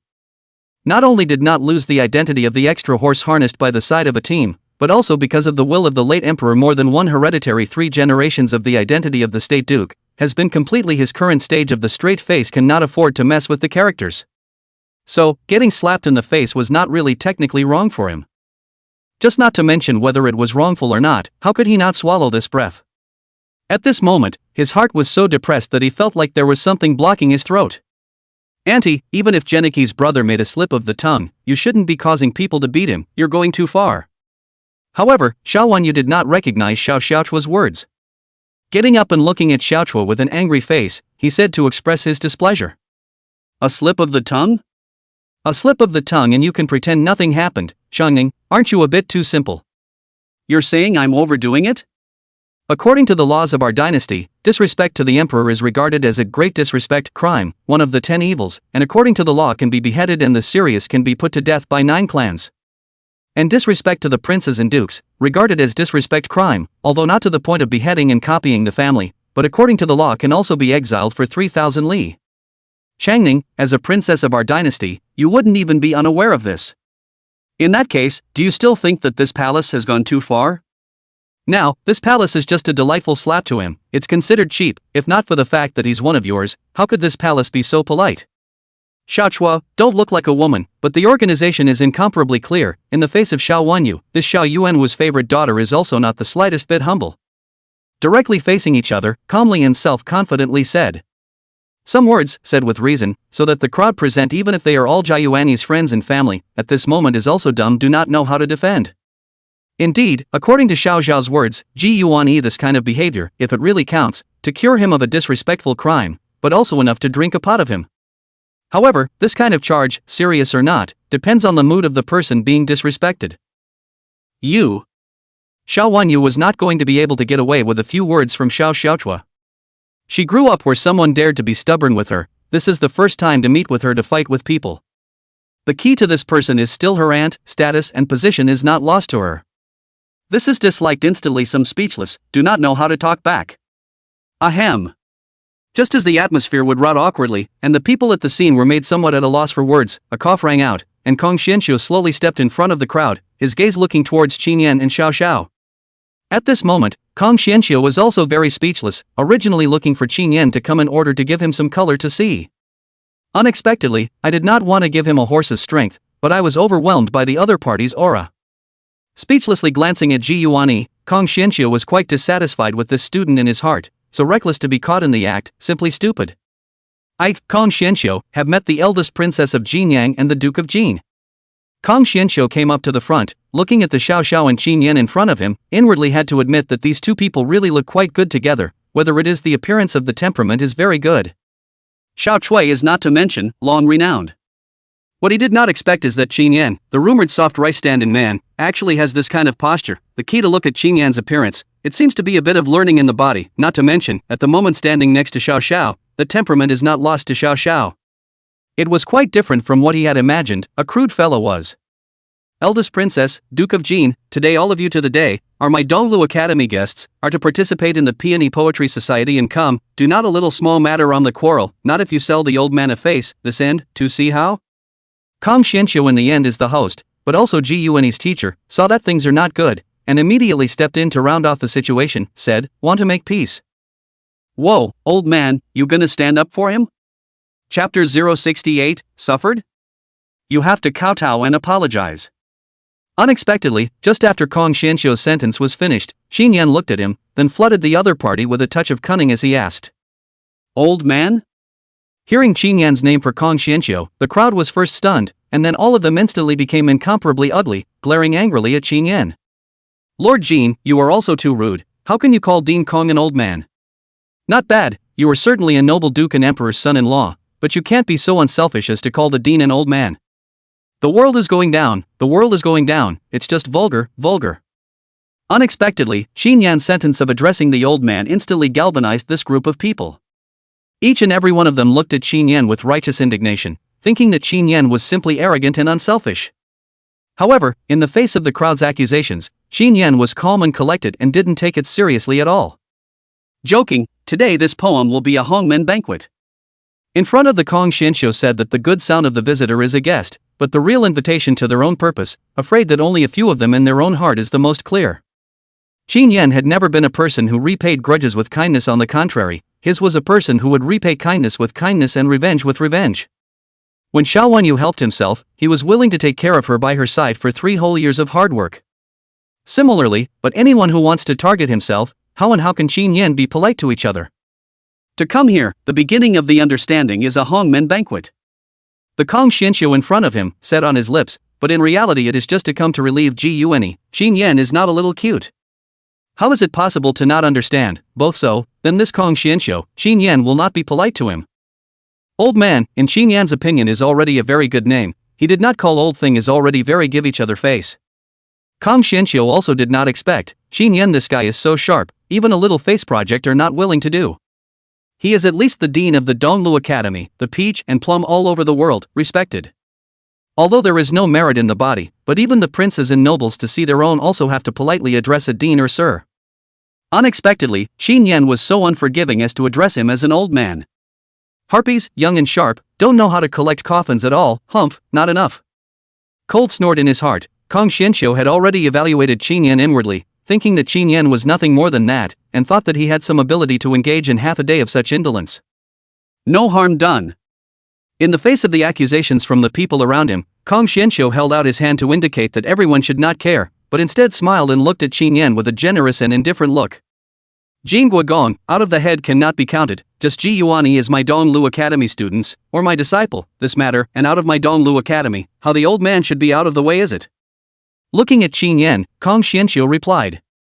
The old thing is really moralistic, it's just like Ji Yuanyi, it's really a master and disciple. It seems that Ji Yuanyi's hypocrisy is also all learned from this Kong Xianxiu. As his eyes locked with Kong Xianxiu, Qin Yan couldn't help but think inwardly. I have to admit, this Kong Xianxiu's qi cultivation is still very good, at least it's not as impulsive as Ji Yuanyi. But the more people are like that, instead, the more scary and frightening they are. Husband, you can do whatever you want, there's no need to be afraid, we're not afraid of them if we're justified. That said, we're not afraid of them even if we're not justified. Seeing this, Xiao Xiao came to Qin Yan's side and relied on him to whisper. His eyes swept over the crowd with a gesture that Qin Yan need not fear his support. Don't worry, I'm not afraid. Qin Yan smiled, his heart warmed up, no matter when, Xiao Xiao stood firmly by his side, this feeling of being loved and cared for is still very refreshing. Okay, what's the harm in selling you a face, since you want to stand up for him, then I will fulfill you. Don't say I'm bullying the old man, let's do it this way, it's not impossible that you want to stand up for him instead, I'm a big man who doesn't remember the small man's faults, you bow and apologize to me, and I'll say that this matter never happened, how about it? Qin Yan looked towards Kong Xianxiu, and said instantly, asking him to bow and apologize to himself on behalf of Ji Yuanyi. Arrogant. Unbridled. Insolence. Qin Yan's words just fell, the surrounding people once again the stress, especially the group of teachers in the East Foothills Academy, one by one, jumped out angrily said, that look, the mustache quivering, obviously was angry enough. Neo. Teacher, not. Ji Yuanyi's face was also incomparably ugly, hearing that Qin Yan had actually asked Kong Xianxiu to bow and apologize to him, at this moment, his face was as black as the bottom of a pot. Lord Jin, this matter is my disrespect to you, if you want to apologize, I will just apologize to you. Teacher, you must never apologize to him. Ji Yuanyi would still be considered a bit of a brain this time, knowing that if he did not do or say anything, then I'm afraid that he would soon be criticized. So at that moment, he said to Kong Xianxiu, indicating that he let himself apologize. What I said about bowing and apologizing was for the dean's sake. If it was you in person, it wouldn't be a bowing apology, it would be a kowtowing apology. Qin Yan's gaze quickly looked towards Ji Yuanyi and said with a cold smile at him. The last time the restaurant thing let Ji Yuanyi escape, Qin Yan has not yet found the opportunity to settle the score with him. I didn't think that this kid actually wanted to play tricks on himself again, Qin Yan won't let him get what he wants. Knowing that he would soon marry Xiao Wanyu and become the emperor's son-in-law, Qin Yan understood that it was not good to be unfavorable to him head-on, but looking for this kind of opportunity that he had sent to the door by himself, Qin Yan would definitely not give it up. Of course it is unrealistic to exile him, even if he stands behind Xiao Shouchua Xiao Yuanwu will not agree. But let him make a fool of himself in public, Qin Yan thinks it is not too much. What are you talking about? Now, Ji Yuanyi dumbfounded, did not expect Qin Yan actually want him to kowtow and apologize in public. If he really did that, he would not have the face to stay in the capital in the future. In an instant, his face was even more ugly than before. I can't hear you clearly, so I'll repeat, if it's you, you'll have to kowtow to me and apologize. Hear me clearly, Duke Ji, you don't really want your benefactor to apologize to me for you, do you? Anyway, if it were me, I wouldn't be able to do such a thing even if I were dead. Xinyan looked at the stunned Ji Yuanyi and stole joy in his heart before speaking. This time, Xinyan directly put Ji Yuanyi on the fire. The second half of his sentence directly blocked Ji Yuanyi's back road. Xinyan said that, if really still let Kong Xianxiu for him to apologize, that Ji Yuano afraid of spine are going to be poked and prodded. This is actually the purpose of the Xinyan want to properly clean up his. Chapter 069, Real, do you know me? This Xinyan. Xinyan's words not only blocked Ji Yuanyi's path, but also Kong Xianxiu's path. Right now, even if one wanted to apologize for Ji Yuanyi, it would not be possible. Because if he insisted on apologizing for Ji Yuanyi, it would be tantamount to putting Ji Yuanyi in an unjust situation. At that moment, Kong Xianxiu's face became very unattractive. His eyes looked towards Xinyan frowning. Just felt that Xinyan is not but air, but just an instant, this will Kong Xianxiu and feel that Xinyan seems to be not what a straw man are. This kid, in one sentence, has moved the situation back again.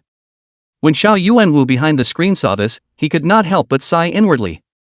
This will, Xiao Yuanwu for Xinyan's outlook has also changed greatly. Thinking of the past days to see that not say a word, seems to be very silent Xinyan. Then look at today's Xinyan, Xiao Yuanwu actually at times some cannot distinguish in the end which Xinyan is the real Xinyan. Your Majesty, isn't it somewhat inappropriate for this Xinyan to be so aggressive? After all, this is still the day that Changning is to be given a marriage with him, so it's not good to make Ji Yuanyi too embarrassed. When the Empress saw this scene, her brows were also furrowed. It wasn't that she liked Ji Yuanyi much, in fact, compared to Ji Yuanyi, the Empress actually favored Xinyan. After all, Ji Yuanyi's points were inferior to Xinyan's in the Empress's opinion, except for a bit of learning in family history. Xinyan could take care of people, could handle family affairs, could love people, and would work hard. That mother-in-law would not like such a son-in-law. As a mother, of course she would be happy to have such a son-in-law to love her daughter. But today, this is Xiao Yuanwu intends to give Ji Yuanyi and Xiao Wanyu give marriage of the day. If to let Ji Yuanyi embarrassed, after this is also too uncharacteristic. At the same time of the queen opened her mouth to say, want to let Xiao Yuanwu want to think of a way to end the scene. The matter was made by him. If he can't even solve this trouble, he's not worthy of my daughter and can't be the emperor's son-in-law. However, unexpectedly, Xiao Yuanwu did not want to intervene. In his opinion, this matter was originally Ji Yuanyi's own fault first, and now he had to find his own way to get into trouble. What's more, this small matter in his eyes is not a matter at all. Compared to the country's major events, if he couldn't even handle this trouble, then Ji Yuanyi was not worthy of his daughter. But the Empress heard, want to say something else, but saw Xiao Yuanwu's expression, then want to speak again. Xiao Yuanwu's words are not bad. Ji Yuanyi is known as the first genius of the Great Phoenix. If even this small matter cannot be solved, then it is indeed a bit of a false name. At this moment, Ji Yuanyi is considered to be Xinyan completely on the fire. Left and right he could not. If he listened to kowtow and apologized to Xinyan, then today he lost his face even lost. But if he let Kong Xianxiu apologize for himself, then he would be even more talked about and lose face. For a time, he could not choose, anxious sweating, this will not feel the pain in the face, inner depression tight.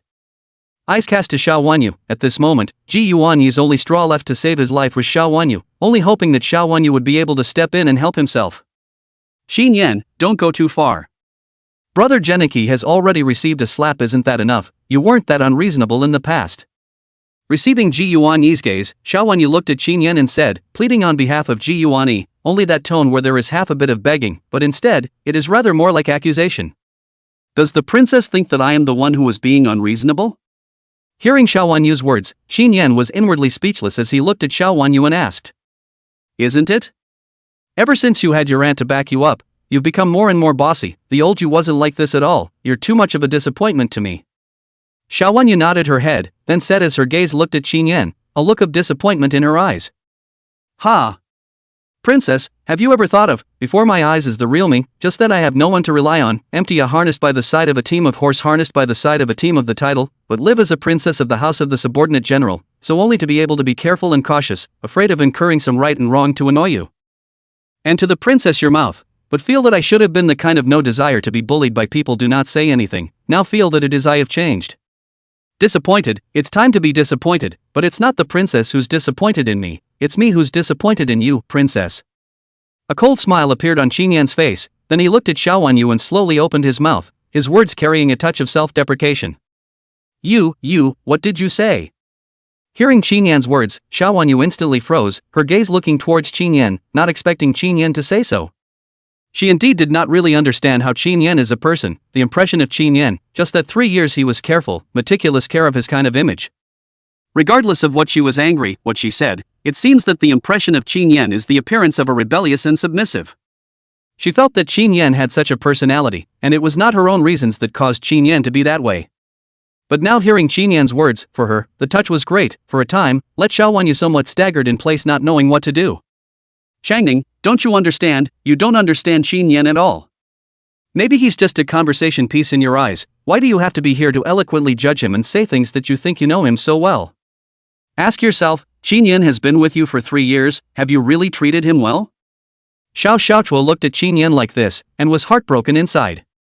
Immediately, her eyes looked straight at Xiao Wanyu and questioned. She felt that Xiao Wanyu's words were ridiculous. A guy who hadn't even seriously tried to understand other people, actually dared to comment on other people's good or bad. What was this not irony?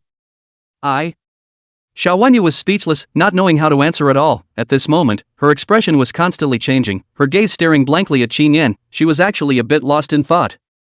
And hearing these conversations, Xiao Yuanwu and the empress behind the screen didn't say a word. They also felt in their hearts that their own daughters were sometimes just blinded by their obsessions, and hadn't really thought about what they really needed at all. Princess, don't be embarrassed, I'll just kowtow and apologize. And the sight of the Ji Yuan see in front of the eyes of Xiao Wanyu by Qin Yan, some words actually born out of the heart of guilt. He had suspected that Xiao Wanyu had feelings for Qin Yan, and was afraid that Xiao Wanyu really liked Qin Yan. At this moment, looking at Xiao Wanyu's performance, he was deeply afraid that Xiao Wanyu would awaken all of a sudden. At that moment, he said loudly, interrupting Xiao Wanyu's thoughts. This time, he would rather kowtow and apologize to Qin Yan, but also not willing to fly to the mouth of the duck. He did not forget, today is the day to be given marriage. Chapter 070, Very Naked, the Emperor Still Strikes Out. Lord Jin, I don't want to apologize for the princess, I'll just apologize to you. Eyes quickly looking towards Qin Yan, Ji Yuan made a show of being ready to be generous. At this moment, he had already greeted Qin Yan's ancestors in his heart, and had thoroughly hated Qin Yan. Ji Yuan secretly vowed in his heart that he would make Qin Yan pay a price in the future to wash away today's shame. Slow down. But just as Ji Yuan was planning to kowtow to him and apologize as described by Qin Yan, Kong Xianqiu on the side suddenly stopped Ji Yuan's movements. Teacher, you don't have to apologize for me, I'll just do it myself. As soon as Ji Yuan heard Kong Xianqiu call out to himself, he thought that Kong Xianqiu was going to apologize for him. This time, he did not dare to let Kong Xianqiu apologize on his behalf. If this really did that, in the future in the literary world how he still mix, so, immediately, he refused to say. Lord Jin. However, Kong Xianqiu did not pay any attention to Ji Yuan, but instead, his gaze went to Qin Yan. In this matter, it was Geniki who was rude in the first place, and it is only right to apologize to Lord Jin. However, today is different from the past days. In the end, it is the annual Peony Festival of Great Wind, and even more so, it is the annual Peony Poetry Festival of my Donglu Academy. How about this, we will meet friends with poems, and the following Peony Poetry Festival, Yuan will participate in it together with the Duke of Jin.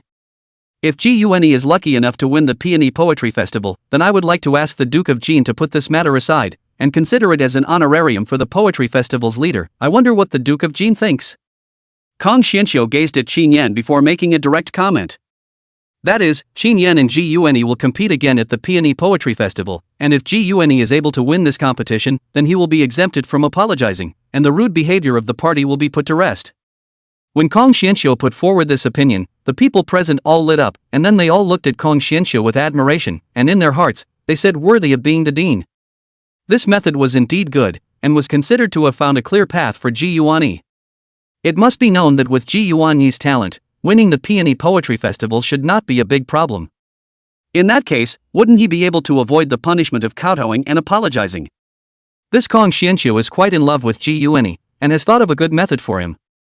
It's just that this Ji Yuan, it seems to be nothing more than that. It's true that there's some learning, but this ability to improvise is still greatly not good enough. Behind the screen, Xiao Yuanwu heard Kong Xianqiu's words, nodded his head, obviously for Kong Xianqiu's proposed method is very satisfied.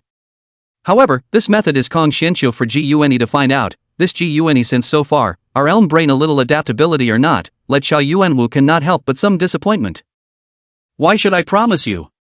But only after Khan Idolshio finished his words, Qin Yan smiled disdainfully and looked at the other party to ask. He found it funny, this proposal, although Qin Yan was not afraid of it, there was no reason why he should agree to it, it would not be half as beneficial to him. Duke Jin, are you afraid that you can't match Duke Ji? Not bad, Duke of Jin, aren't you quite literate, mocking us readers before, and then mocking Royal Secretary Wu just now, but when it comes to comparing literacy, you don't dare to do so? That's right, Duke of Jin, weren't you very honorable earlier, but now you've gone soft? Hearing that Qin Yan actually said so, the surrounding people immediately opened their mouths and said. This can be considered to have seized the opportunity to ruthlessly mock Qin Yan a bit. Whatever you guys say, I'm just not going to agree to what's going on. Qin Yan, however, disdained and ignored the words of these individuals.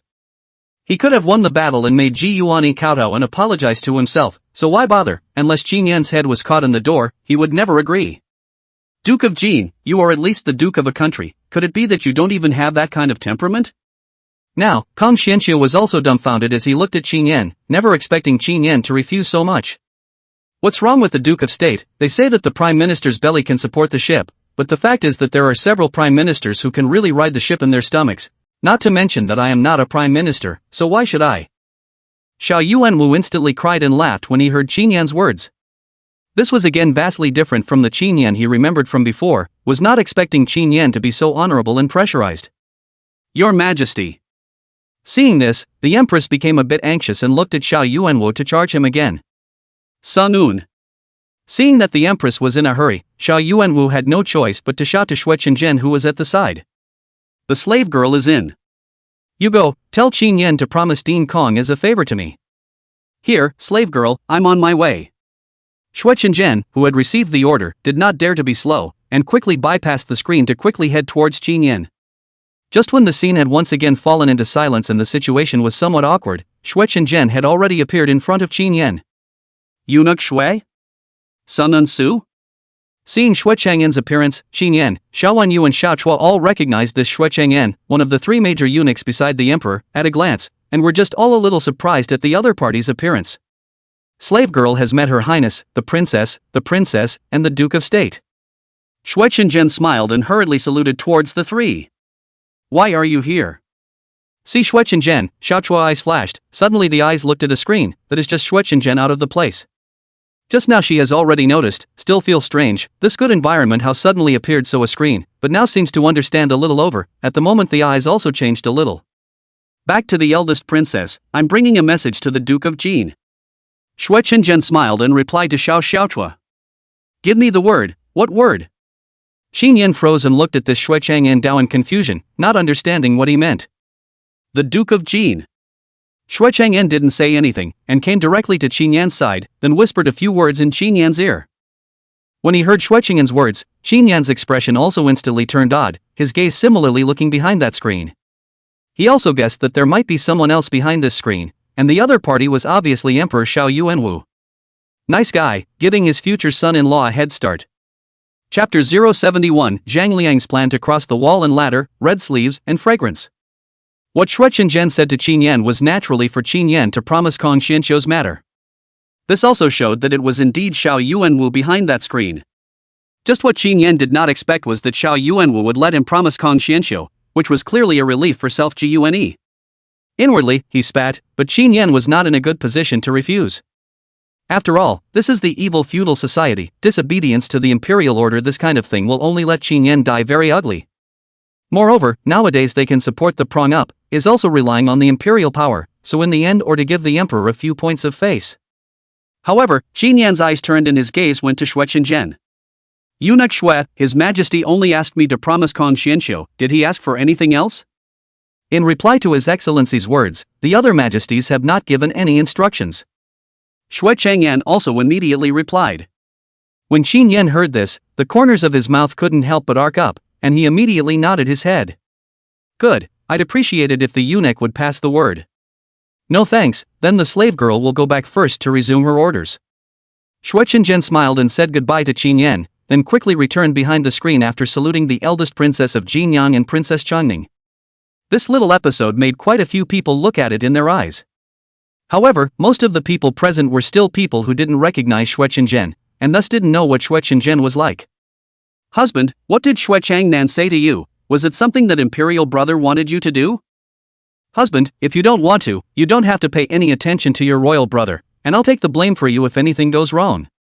See, Shui Qingzhen left, just Shui Qingzhen and Qin Yan said as a whisper, so the side of the Xiaochua also did not hear the content. But Xiao Zhao's heart is exquisite, even if not heard, but also roughly see some of the reasons. It was nothing more than Xiao Yuanwu relieving his prospective son-in-law, which was why he had asked Shui Chang'an to deliver the message. There's no harm in it, he has Zhang Liang's plan, I have a ladder over the wall, what's more, if Ji Yuanyi wants to win, he really may not. Qin Yan, however, revealed a touch of cunning and immediately said with Xiao Xiaochua. Immediately afterward, Qin Yan's gaze went to Kong Xianqiu. Dean Kong, I can agree to your proposal just now. However, you only said that if Ji Yuanyi wins, I will pretend that it never happened. But what if he loses, then what? Xiao Yuanwu's face had to be given, but Xiao Yuanwu only told Qin Yan to agree to Kong Xianqiu's proposal, but did not say anything else. That gave Qin Yan room to maneuver. All of this was based on Ji Yuanyi being able to win, but what if he couldn't? Therefore, Qin Yan spoke directly, his gaze looking towards Kong Xianqiu as he asked. Joke, how can I not win? If I lose to you in the poetry festival, not only will I kowtow to you and apologize, I will also recognize you as my teacher, and when I see you in the future, I will perform the teacher-student salute, so what? Qin Yan had just finished speaking, and Kong Xianqiu had not yet said anything. Ji Yuanyi couldn't stand it any longer and jumped out to say. He felt that Qin Yan was simply insulting himself. How could he lose? He is the first genius of the Great Phoenix. In the area of poetry and songwriting, Ji Yuanyi has not been afraid of anyone. Thus, he also mouthed off without a care in the world, shouting loudly at Qin Yan. Che, being your master is beautiful. I also don't want you to recognize me as your master. How about this? If you lose, kowtow and apologize, then run to the place with the most people in the 4 major workshops in the southeast, northwest, and north of the upper capital, and admit that you are empty in vain. So what do you think? Qin Yan is skimming mouth, but do not want to be Ji Yuanyi's master, joking, the other party is qualified enough to be his own student, beauty of him. After a slight contemplation, Qin Yan immediately rushed at him, indicating what his punishment would be if he lost. Qin Yan knows too much about the self-esteem of these readers, and also understands what punishment is the most difficult to accept for their kind of lofty self-proclaimed very high people, that is, to ruin their reputation.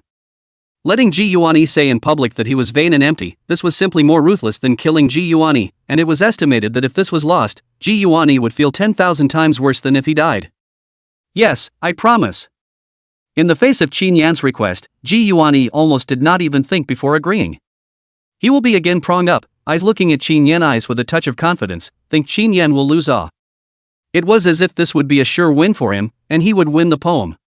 And seeing that Qin Yan had agreed, Kong Xianqiu was relieved, although there were some additional penalties. In Kong Xianqiu's opinion, with Ji Yuanyi's ability, it would be extremely easy for Ji Yuanyi to win, so he was quite relieved.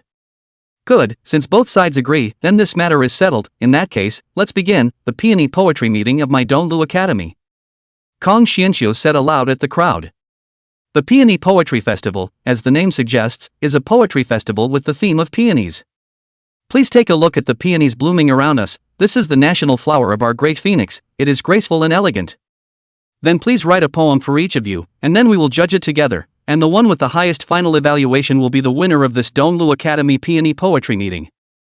Kong Xianqiu greeted everyone and pointed to the peony flowers that were placed everywhere on the scene. With a smile on his face, he briefly introduced the process of this peony poetry meeting. It was very simple. Everyone would take peony as the theme and write a poem, and then finally evaluate the best one to be the leader of the whole poetry meeting. The rules are known to everyone, so let's start. The time is 1 incense burner, and at the end of 1 incense burner you may not move your pen again, so let's start. Kong Xianqiu rushed towards the crowd to announce the start of this peony poetry festival competition. Humph. Upon hearing that the match had begun, Ji Yuanyi flashed a provocative look in front of him and glanced at Qin Yan, then returned to his table. Xiao Wanyu's eyes were slightly complicated at the moment. She also glanced at Qin Yan, only her expression was very odd. At this moment, she was still thinking about the words Qin Yan said to him just now. Those words, undoubtedly, made her heart very confused. Only when she saw Qin Yan and Xiao Chuo looking like they were in love with each other, her gaze dimmed for a moment, and she returned to her sitting place along with Ji Yuanyi. Husband, may I have a thought? With your talent, you will be a hit today. Xiao Chui is sitting beside Qin Yan at the moment, spreading out the paper for him. Immediately, pulled up his sleeves, thin white arm out took the ink stone, took the initiative to start grinding ink for Qin Yan up. While grinding ink, while rushing to Qin Yan said, eyes for Qin Yan, incomparable trust and determination, as if Qin Yan will be able to win the same. Red sleeves and a beautiful woman grinding ink, the ancients are true to their word. However, at this moment, Qin Yan did not put his mind on writing poems. He cannot write poems. Right now, his eyes only Xiao Zhao's figure, looking at the other side of the sleeves for his ink grinding. This moment Qin Yan only feel the other side of the beauty. The heart is more than happy. Chapter 072, Halftime, and you're popping champagne? An incense stick of effort. However, many people were still biting their pencils at this moment and were contemplating their conceptions. Some people were already spilling out their own works on the surface of the paper. However, these individuals were not the focus of everyone's attention on the spot. Right now, everyone present understands that there are only two people in the center of attention of this poetry meeting. One is the so-called first genius of the Great Phoenix, Ji Yuanyi, and the other is the originally silent and unknown Qin Yan, who is not comparable to Ji Yuanyi at all. But because of some coincidences, Qin Yan became the center of attention together with Ji Yuanyi. Right now, the rest of the people have become more of an insignificant participant, and everyone wants to see what kind of verses these two people can make. Finished writing. And while the crowd was waiting with bated breath, a soothing sound rang out. Just see Ji Yuanyi throw the pen in his hand so forward, face full of confident smile, eyes sweeping the whole field, a look of disdain. With this look, those who didn't know thought that he had already won the championship. Hearing that Ji Yuanyi had finished composing a poem, the crowd at the scene cast delighted gazes. A swarm of people immediately surrounded towards Ji Yuanyi, all wanting to be the first to admire this Ji Yuanyi's masterpiece. And the fastest, naturally, was Xiao Wanyu, who was sitting on its side. Xiao Wanyu heard Ji Yuanyi finished composing a poem and was the first to quickly come to its side. Her eyes looking over, she saw a 7-character poem presented on Ji Yuanyi's table. And, with the gaze, Xiao Wanyu opened her mouth and directly recited the verse. The rain in the capital washed away the lead, and the purple and yellow fought with the splendor of things. The colors of spring on earth are half occupied, and the fragrance of heaven is not allowed to fall to the mortal world. Good poem, good one that washes away the lead, fights for materialization, and the one that only occupies the earth's spring color and half embodies the beauty of peony in the best way possible. Mr. G is worthy of being the first genius of my great phoenix, and his outbursts are good lines. Yes, this poem is extremely well written. In contrast to what I wrote, I am really a bit ashamed. Ji Gongzi's talent is rare in the world. Wonderful, wonderful. It's true that only the Peony Poetry Festival with Mr. G present can be worthy of being called a poetry festival. This poem should be famous in Shangjing. Xiao Wanyu had only finished reading, and the surroundings were already in an uproar. Apparently, Ji Yuanyi's poem was a good one, attracting praise from the crowd. A lot of people who were still thinking hard, heard Ji Yuanyi's poem, immediately put down their pens and no longer pondered over it, obviously self-conscious of their own, certainly not better than Ji Yuanyi. Brother Geniki, so powerful, worthy of being the #1 talent of my great phoenix, half an incense burner, and you're able to make such a good poem. Xiao Wanyu's eyes became extremely worshipful at this moment to look at the Ji Yuanyi. Just now the heart also for Qin Yan some debt, this will also completely thrown out of the sky. Looking at Ji Yuanyi, listening to the surrounding people for Ji Yuanyi's boasting, Xiao Wanyu only feel that only such a man can be worthy of their own, although Qin Yan also belongs to their own good, but not inevitably mediocre some than Ji Yuanyi. Yuanyi still has strength, and hasn't dishonored the prestige of my Donlu Academy. This poem, which is extremely well written, should be a masterpiece. Kong Xianqiu would be stroking his beard, looking towards Ji Yuanyi with great satisfaction. In his heart, he was still very pleased, and felt that Ji Yuanyi had failed to live up to his support and trust. Moreover, Ji Yuanyi was his student or a student of Donlu Academy. Kong Xianqiu naturally felt quite honored. This Ji Yuanyi, the adaptability is not too good, but this learning when it is good, this poem is very good. Behind the screen, Xiao Yuanwu was also nodding frequently, hearing Ji Yuanyi's work and giving it a very good evaluation. Yes, if not, how could Changning be so infatuated with him? This Ji Yuanyi, in this aspect of learning, is truly outstanding. The queen said with the same approval. At this moment, listening to the crowd's boasting, Ji Yuanyi's face was filled with a smug smile. In this moment, he swept away the depressed aura from before and once again transformed into a person high above the clouds. His gaze swept towards Qin Yan on the opposite side, and his eyes were even filled with a touch of disdain.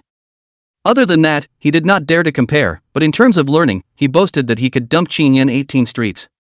Qin Yan, still want to compare with their own talent, simply ban men show off, Wan Gong in front of play big sword. Duke Ji has already made a masterpiece, I wonder how His Excellency has written it? TSK, Your Excellency, why are you still a blank sheet of paper, can't you know how to write? Ha, Duke of State, is it that after listening to Duke G's masterpiece, he feels that he no longer has the face to write poetry? According to me, it would be better to just surrender and forget about it. There is no shame in losing to Duke G. That's not true. Jean doesn't think you're long for this anyway, so why suffer through it? Admit defeat, no loss. Seeing this, those who have been in the heart for Qin Yan, quite a slight word of people this will finally find the opportunity to mock Qin Yan, have rushed to Qin Yan said, obviously feel that Qin Yan is bound to lose. Hee, don't say that. People Jin Guogong can look down on our readers, think that the generation that kills pigs and slaughters dogs is much better than us. This will admit defeat. How humiliating. Agu, how could I forget this? The Duke of Jin does look down on us scholars. Just love to be in the company of those butchers. Indeed, if this would be admitting defeat, wouldn't that be a slap in his own face? Then let the Lord of the Jin put pen to paper. This mockery is a burst of coming. There are many people who do not forget Qin Yan is that righteousness every more slaughter dog generation, negative heart is more readers. At this moment is also the yin and yang rush to Qin Yan road. It is clear that we want to ride the Qin Yan disease, to Qin Yan life. Perhaps, this was why the Eastern Foothills Academy had invited Qin Yan to the venue, just to come and humiliate him. This Ji Yuan Yi does have some strength. At this moment, in the face of the crowd's verbal abuse, Qin Yan did not care, and still looked calm and relaxed. Just in his heart, he couldn't help but sigh, this Ji Yuan Yi is more or less some strength, worthy of being known as the first genius of Great Phoenix. This poem is also quite good from Qin Yan's perspective. It vividly depicted all the characteristics of the peony. It's just that the poem is indeed not bad, but compared to those 1,000-year-old masterpieces, there is still a great distance. Therefore, he pressed the root of not panicking in his heart has long had a plan. What's the rush? The incense hasn't even burned out yet. Why, you guys can't wait to announce the results? Qin Yan didn't say anything, but Xiao Chua swept his cold eyes over the crowd. With just one glance, it scared the group into a cower. Facing the aura of Xiao Xiao, the eldest princess of Jin Yang, ordinary people really don't dare to face it directly. Oomph, well, wait for you then, I'd like to see what kind of work you can write. Upon hearing this, Ji Yuan said with a cold snort, disdainful in his heart, feeling that Qin Yan was merely pretending to be calm. Then watch this, ma'am, I'll compose a poem and you write it for me. Chapter 073, A Song of Appreciating Peonies, Suppressing Everything. The corners of Qin Yan's mouth curved up as he glanced at Ji Yuan, who was complacent at the moment. He then spoke with Xiao Chua and asked her to write for him on his behalf. Of course, it wasn't for the sake of pretending. Mainly because Qin Yan crossed over 3 years ago, a hand of brush writing still do not dare to praise. Although better than just crossing that will be a lot, but in front of this group of how to count is a high knowledge of the people. Qin Yan does not want to show their handwriting in front of the people. Yes. Xiao Chua's eyes lit up when she heard Qin Yan's words. She had never distrusted Qin Yan, nor had she worried about being anxious. Because in her opinion, someone who was able to write many famous books such as The Red Mansion would definitely not be bad in talent. Composing poems was not difficult for Qin Yan, it was just that Qin Yan had always kept a low profile, and thus was not willing to show his saintliness in front of others. These guys are so aggressive today, but they want to force out Qin Yan, the crouching dragon, and when the time comes, they will light up the eyes of the crowd. Oomph, posturing. As expected, Qin Yan's move to let Xiao Xiao to write for her instantly attracted a lot of people's dissatisfaction. Everyone looked at the world's #1 beauty Xiao Xiao, at this moment the pen ready to write for Qin Yan's appearance, one heart jealous. Master Lu, I'm sorry for your old man, I'll borrow your verses, no offense. Qin Yan confessed in his heart, and then he put his hands behind his back, with an inscrutable posture. The peonies in front of the court have no frame. The lotus flower on the pond is pure and unfeeling. Only the peony is a true national color. Move the capital when the flowers bloom. Afterward, Qin Yan slowly opened his mouth and recited a poem under his breath. With each line he recited, Xiao Chua used a pen to record it on a piece of paper. Qin Yan was likewise a poem of 7 lines, and when the 4 lines were recited, a complete poem was presented in front of the crowd. Humph, a bunch of turkeys, this is my master Lu Yushi Lu's ancient poem Appreciating Peonies, which is regarded as the best peony poems by the later generations. Compare with me, although I can't write it, I can copy it. After Qin Yan finished reading, he secretly thought with a joy in his heart. This will be, finally have those nobles after traveling through ancient times to take the works of the previous person to pretend to be a bully, this kind of feeling, really pleasurable. Only the peony is a true national color, when the flower blooms it moves the capital. Good poem, husband, you are really that exiled immortal who can make such a poem. Once this poem comes out, all those verses reciting the peony throughout the ages will have to give way to you. The one who reacted first was naturally Xiao Xiao, who put up her pen to record the poem. As a princess of the royal family, her literary cultivation was bound to be very high. As soon as Qin Yan's poem came out, she knew that it was an absolute masterpiece, and when the last two lines came out, Xiao Xiao was even more excited to the extreme. That's because the last two lines, straight away, would elevate the poem to the status of an heirloom. The peony in front of the court is demonic, and the lotus on the pond is pure and infrequent. Contrasts with the peony by writing that the peony is demonic and infrequent and the lotus is pure and infrequent, so as to emphasize the beauty of the peony. Only the peony is a true national color, and when it blooms, it moves the capital. On the other hand, the peony's grace and splendor overwhelm all the other flowers, and that is why it has the effect of moving the capital. A masterpiece, this Qin Yan. How is it possible that he has such talent? Kang Xianxiu, the dean of this Donglu Academy, had a face that was indescribable at this moment. Shocked, horrified, unbelievable, incomprehensible, and many other expressions surfaced. He muttered, looking at Qin Yan, how could he not believe inwardly that this was made by Qin Yan? However, the truth is plainly presented, and this is indeed a verse made with one's own eyes in front of a crowd. He, Kang Xianxiu, was known as the paragon of the world's readers, but he had never written a poem that would shock the world. Today, Qin Yan, a guy who had never been expected by the crowd, had actually opened his mouth and produced a poem that would surely be famous all over the world. How could this not make him feel shocked and jealous? Good poem, this is made by Qin Yan. How can it be? He is actually that talented. Behind the screen, Xiao Yuanwu was directly nonplussed, and the moment Qin Yan finished reciting the poem, his entire body stood up at once, his expression incomparably shocked. Although Xiao Yuanwu was not good at writing in ink and was more of a martial artist, it didn't mean that he didn't have the ability to appreciate literature. Qin Yan's poem was definitely considered a masterpiece of writing about peonies, not to mention that not many poems written about peonies could be compared to Ji Yuanyi's poem, even in the poems written about peonies left behind by the previous dynasties and generations. Just this one poem, if it gets out today, Qin Yan will surely become famous all over the world.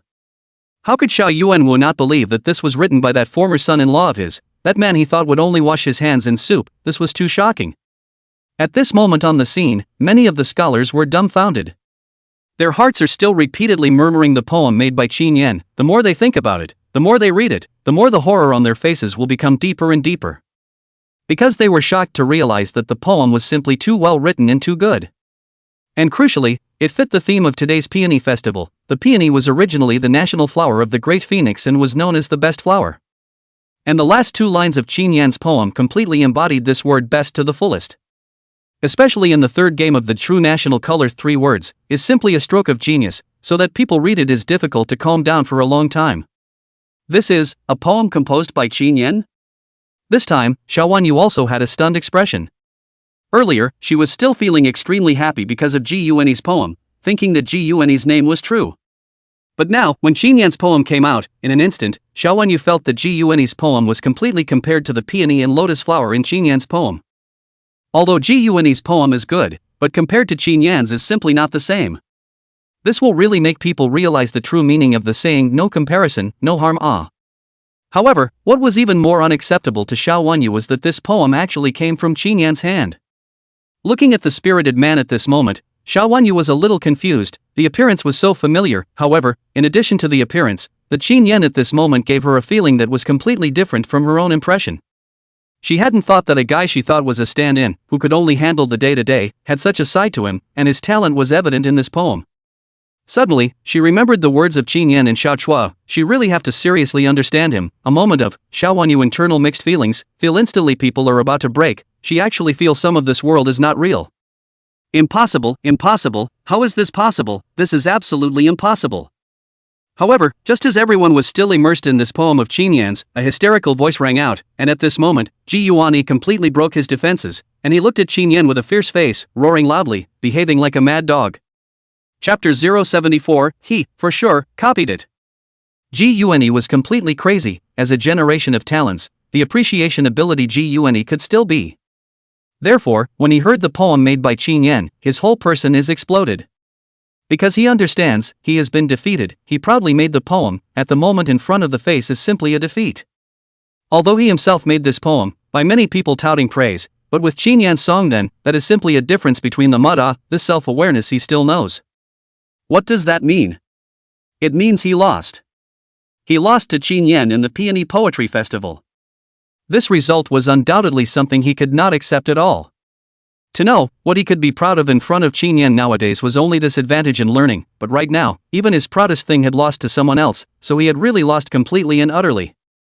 False, false, you definitely didn't write this poem, you copied it, you definitely plagiarized it. Ji Yuanyi's gaze was cold and cold, looking straight at Qin Yan and shouting loudly. He did not think that Qin Yan has this ability. If he really has this kind of knowledge, then in the Beijing 3 years why never did not show? If Qin Yan is really so powerful, Xiao Wanyu has long been convinced by him, and how it is possible to be the first time after his return to the capital by Xiao Wanyu kicked away.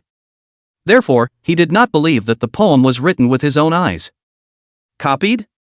Upon hearing Ji Yuanyi's words, the surrounding crowd, who were still shocked at Qin Yan's outstanding talent, all froze.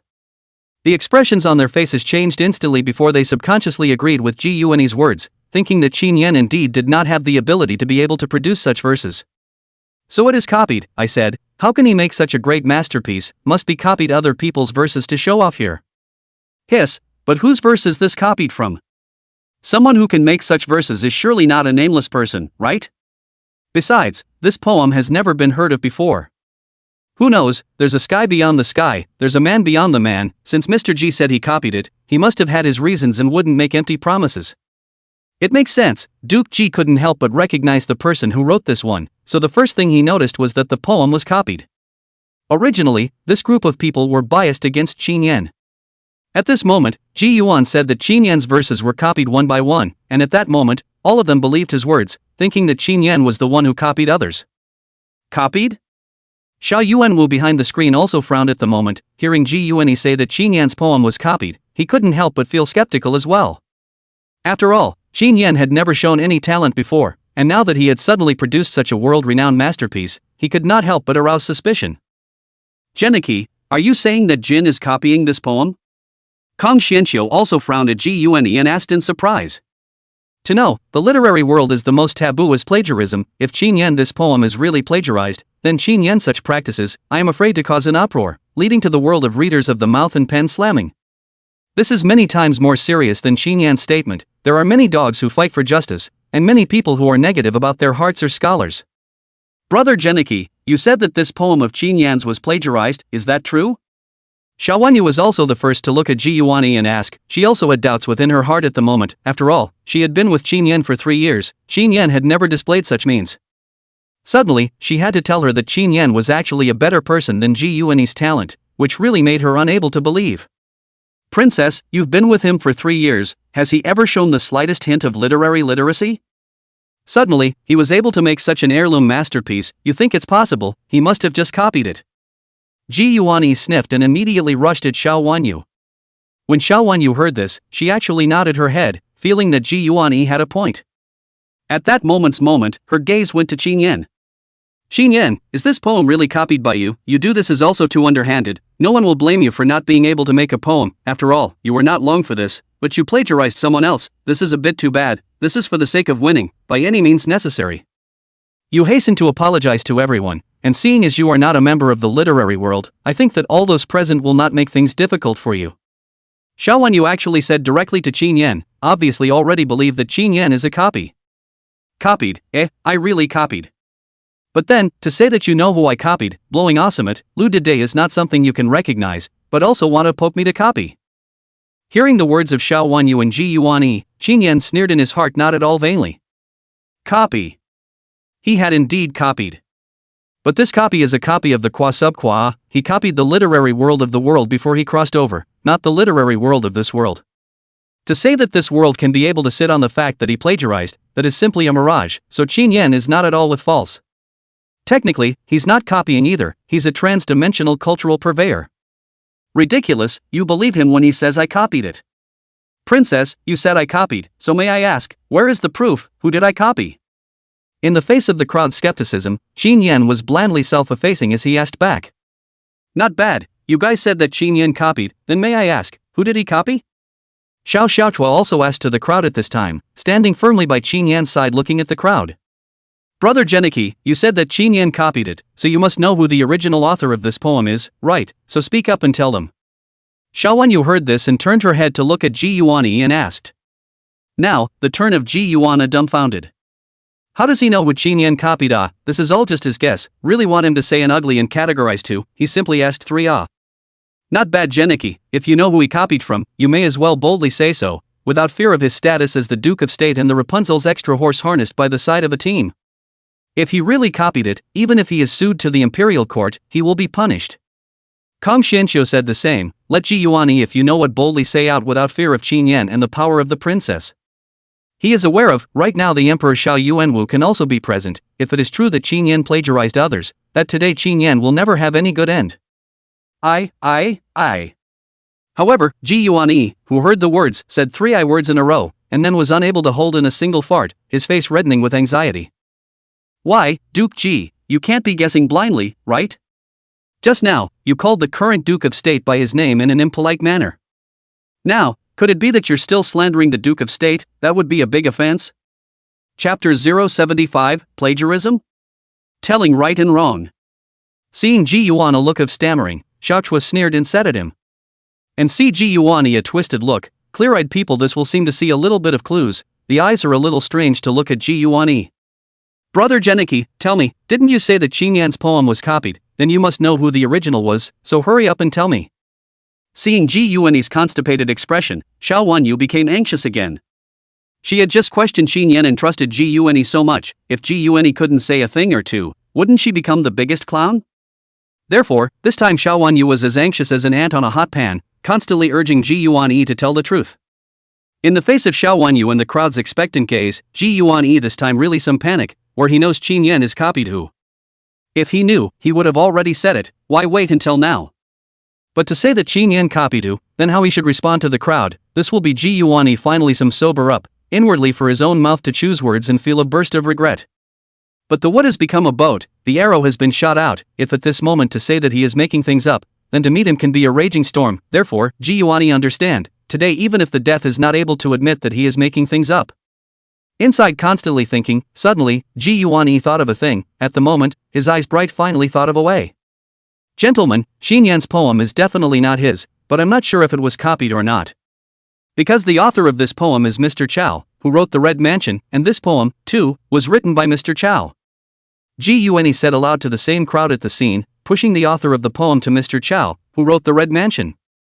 The reason why I did that is because Ji Yuani knows that in fact the publication of Red Mansion's Read River Book Club is Qin Yan's industry. That Qin Yan is bound to know Mr. Chow who wrote The Red Chamber. The Red Chamber, the status of this book in the literary world of the Great Phoenix can be said to be very high. Therefore, as soon as Ji Yuan put this poem on Mr. Chow's body, everyone would definitely believe it. And because of Qin Yan's relationship with Mr. Chow, whether this poem was written by Qin Yan or not would become unimportant. Because even if it was written with their own eyes, everyone would still think that Mr. Chow had written it for Qin Yan. The nature of the writing and plagiarism is almost the same, it is all in the falsehood. In this way, Ji Yuan need to bite the bullet, that Qin Yan even if it is jumped into the Yellow River cannot be washed. Qin Yan, let's see what you'll do now. Ji Yuan gazed to Qin Yan, inner joy bloomed, cannot help but secretly admire their own ability, can think of such methods of confusion, simply a genius. What, it's written by Mr. Chow who wrote The Red Chamber. No wonder, it's not surprising at all that such a poem can only be written by Mr. Chow who was able to write such a strange book as The Red Chamber. So it was Mr. Chow who wrote this poem, that's right, with Mr. Chow's academic talent, it's only right that he should write a poem that is like this. Damn it, to dare to plagiarize Mr. Chow's poems, it's really abominable and outrageous. This Duke of Jin's villainy is simply disgraceful. As expected, Ji Yuanyi's words instantly ignited the crowd's anger. At this point, the crowd also did not care about the truth of the matter, have angry eyes to Qin Yan. Originally for Qin Yan already have a stigma, this will be more and more on his abhorrence. So it's Mr. Chow, no wonder then. Kong Xianqiu this will also be nodding, he also read The Red Mansion although it is a chapter book, but the book contains great wisdom is breathtaking. Therefore, for the author of the book Mr. Chow, Kong Xianqiu is also the heart of the desire, think the other party is certainly a great talent. If it was Mr. Chow, Kong Xianqiu was willing to believe that Qin Yan's poem was written by Mr. Chow. Mr. Chow? Xiao Yuanwu behind the screen heard Ji Yuanyi's words, but he could not help but frown. He always felt that Ji Yuanyi's words were somewhat untrue, and this time, Mr. Chow was involved, which made Xiao Yuanwu even more suspicious in his mind. Brother Genicky, are you saying that Qin Yan wrote this poem by Mr. Chow? Xiao Wanyu's eyes widened as she looked at Ji Yuanyi and asked. Not bad, princess. Don't forget that this Qin Yan has another identity, and that is the owner of the Reed River Book Club. Although the author of this Red Mansions, Mr. Chow, is mysterious, since Red Mansions is a book published by the Reed River Book Club, then Qin Yan must know Mr. Chow. It must be that Qin Yan knew that he was going to participate in the Peony Poetry Festival today, so he deliberately plagiarized Mr. Chow's poem, or perhaps he begged Mr. Chow to write a poem on the subject of peony so that he could come to the Peony Poetry Festival today to show off. Therefore, Qin Yan's poem is definitely not written by him, but most likely by Mr. Chow. Sometimes one has to admit that learned people make up nonsense that's just as good as the truth. Guan the set of words down, not only let the scene of people believe his words, that the truth is so. Even Qin Yan had to admire, this kid's ability to talk nonsense is also first class. The key to this reasonable, Qin Yan actually feel that he said very reasonable, if not no the truth is not so, he himself have to believe it, not to mention others. Yeah, how did I forget about this? Qin Yan is the owner of the Reed River Book Club, he must be acquainted with Mr. Chow, and with a great talent like Mr. Chow's he's surely able to write a masterpiece like Feng's. So that poem, it really wasn't written by Qin Yan? Xiao Wanyu didn't know why, but after hearing Ji Yuanyi's words her heart suddenly felt a lot more relaxed. To be honest, she was really afraid that this poem was written by Qin Yan. In that case, she really didn't know what would happen to her. After all, if Qin Yan really had such great talent and she discarded him, then wouldn't she become the biggest joke under the sky? So this time, Xiao Wanyu was more willing to believe Ji Yuanyi's claim that Qin Yan had plagiarized or hired someone to write for him. Lord Jin, do you have anything else to explain? At the foot of the Son of Heaven, my Donglu Academy Peony Poetry Conference, you even dare to falsify, you are simply audacious. Today if you do not give us an explanation, the crowd is sued to the Imperial Court, but also have to participate in you a question. Kong Xianxiu cold eyes looked toward Qin Yan, snapped, originally today invited Qin Yan to come did not intend to be polite with Qin Yan, at this moment to catch the opportunity, not to be stepped on fiercely. Not bad, such behavior of yours is simply disgraceful, even if you are the Duke of the State, you still have to give an explanation. Bah, it's downright nasty, shameless little man. Chapter 076, The Princess, Battle of the Tongues. Ho ho ho ho ho. However, just when most of the people on the scene were displaying a look of righteous indignation to verbally attack Qin Yan, a burst of laughter instantly resonated throughout the scene, causing everyone's gazes to swipe towards the source of the laughter. What's wrong with the eldest princess? Why is she still laughing? Yes, this time she still laughs out, is not crazy. Is it because see clearly the nature of Qin Yan, so cannot stand this kind of blow, so directly crazy? There is this possibility, the eldest princess may be Qin Yan before the rhetoric to deceive, and do not know this Qin Yan's behavior, and now once you know that he is such an outlaw, I am afraid that therefore cannot stand such stimulus bar crazy? It's a pity that the first beauty of my great phoenix, the only one of the empire's first princesses, was actually swindled by a villain like this. Qin Yan really deserved to die. Seeing Xiao Chua make such a laugh, the faces of the people were very strange, and one by one, they looked at Xiao Chua and pointed. Everyone subconsciously thought Xiao Xiao is not crazy, in such an environment is still laughing out. Many people thought Xiao Xiao is unable to bear the blow and stimulation, so this cannot help but heart for Xiao Xiao unfair at the same time, more and more hate Qin Yan. Auntie, what's wrong with you? Xiao Wanyu looked at Xiao Chua, was also startled, and then heard the comments of the bystanders, inwardly also moved, really thought that Xiao Chua could not stand such stimuli and lost his mind. Hee hee, what can this palace have? This palace is just laughing at all of you present, claiming to be well educated, but they are a group of people who are empty. Xiao Chua's face hung a touch of ridicule. I swept over the crowd in front of him, then that is not at all give the face of the crowd present, directly threw out a sentence. When these words came out, everyone changed color. Rapunzel, what do you mean by that? Yes, Rapunzel, what do you mean when you say we are empty? Eldest princess, you have been spending time together with that Duke of Jin, so I'm afraid you've also gotten close to the ink and started talking nonsense. Hearing Xiao Xiao humiliate them, this group of people who regarded themselves as very high could not stand it, and opened their mouths one after another. This time, even if they knew that Xiao Xiao was the eldest princess, they more or less couldn't endure it. Isn't it? This Jiuani groundless of passive nonsense, you guys just like this grandiose believe. 1. No witness, 2. No material evidence, this palace would like to ask, you empty words a few words to define, this is your so-called readers? Xiao Chua sneered, disdainfully asked, looking at this group of so-called learned men, suddenly a little to understand the meaning of Qin Yan's sentence, righteousness every more slaughter dog generation, negative heart more as a scholar, this group of people, really is a group of exquisite egoists. This. Xiao Chua some words, instantly said the crowd dumbfounded do not know how to answer. One by one, you look at me, I look at you, suddenly feel as if it is indeed the same thing. So far, what they have said is Ji Yuan Yi's words. In fact, there is no proof. This kind of definition, indeed some hasty. In an instant, quite a few people's gazes went to Ji Yuan Yi. Duke Ji, since the princess wants evidence, do you have any proof of this matter? Right, Mr. Ji, since then you have seen through everything, you might as well just come up with the evidence, or let the eldest princess see everything clearly. Some people turned directly to Ji Yuan Yi and asked him to produce evidence. Ji Yuan Yi, you claimed that my husband's poems were copied from Mr. Chow, or were written by Mr. Chow on his behalf. This palace asks you, have you ever seen it with your own eyes or heard it with your own ears? Xiao Xiaochua looked straight at Ji Yuan Yi and asked straight to the soul, this matter from beginning to end is the work of this guy, so at this moment, Xiao Xiaochua directly found the right person to fire. Though I have not seen with my own eyes, nor have I heard with my own ears.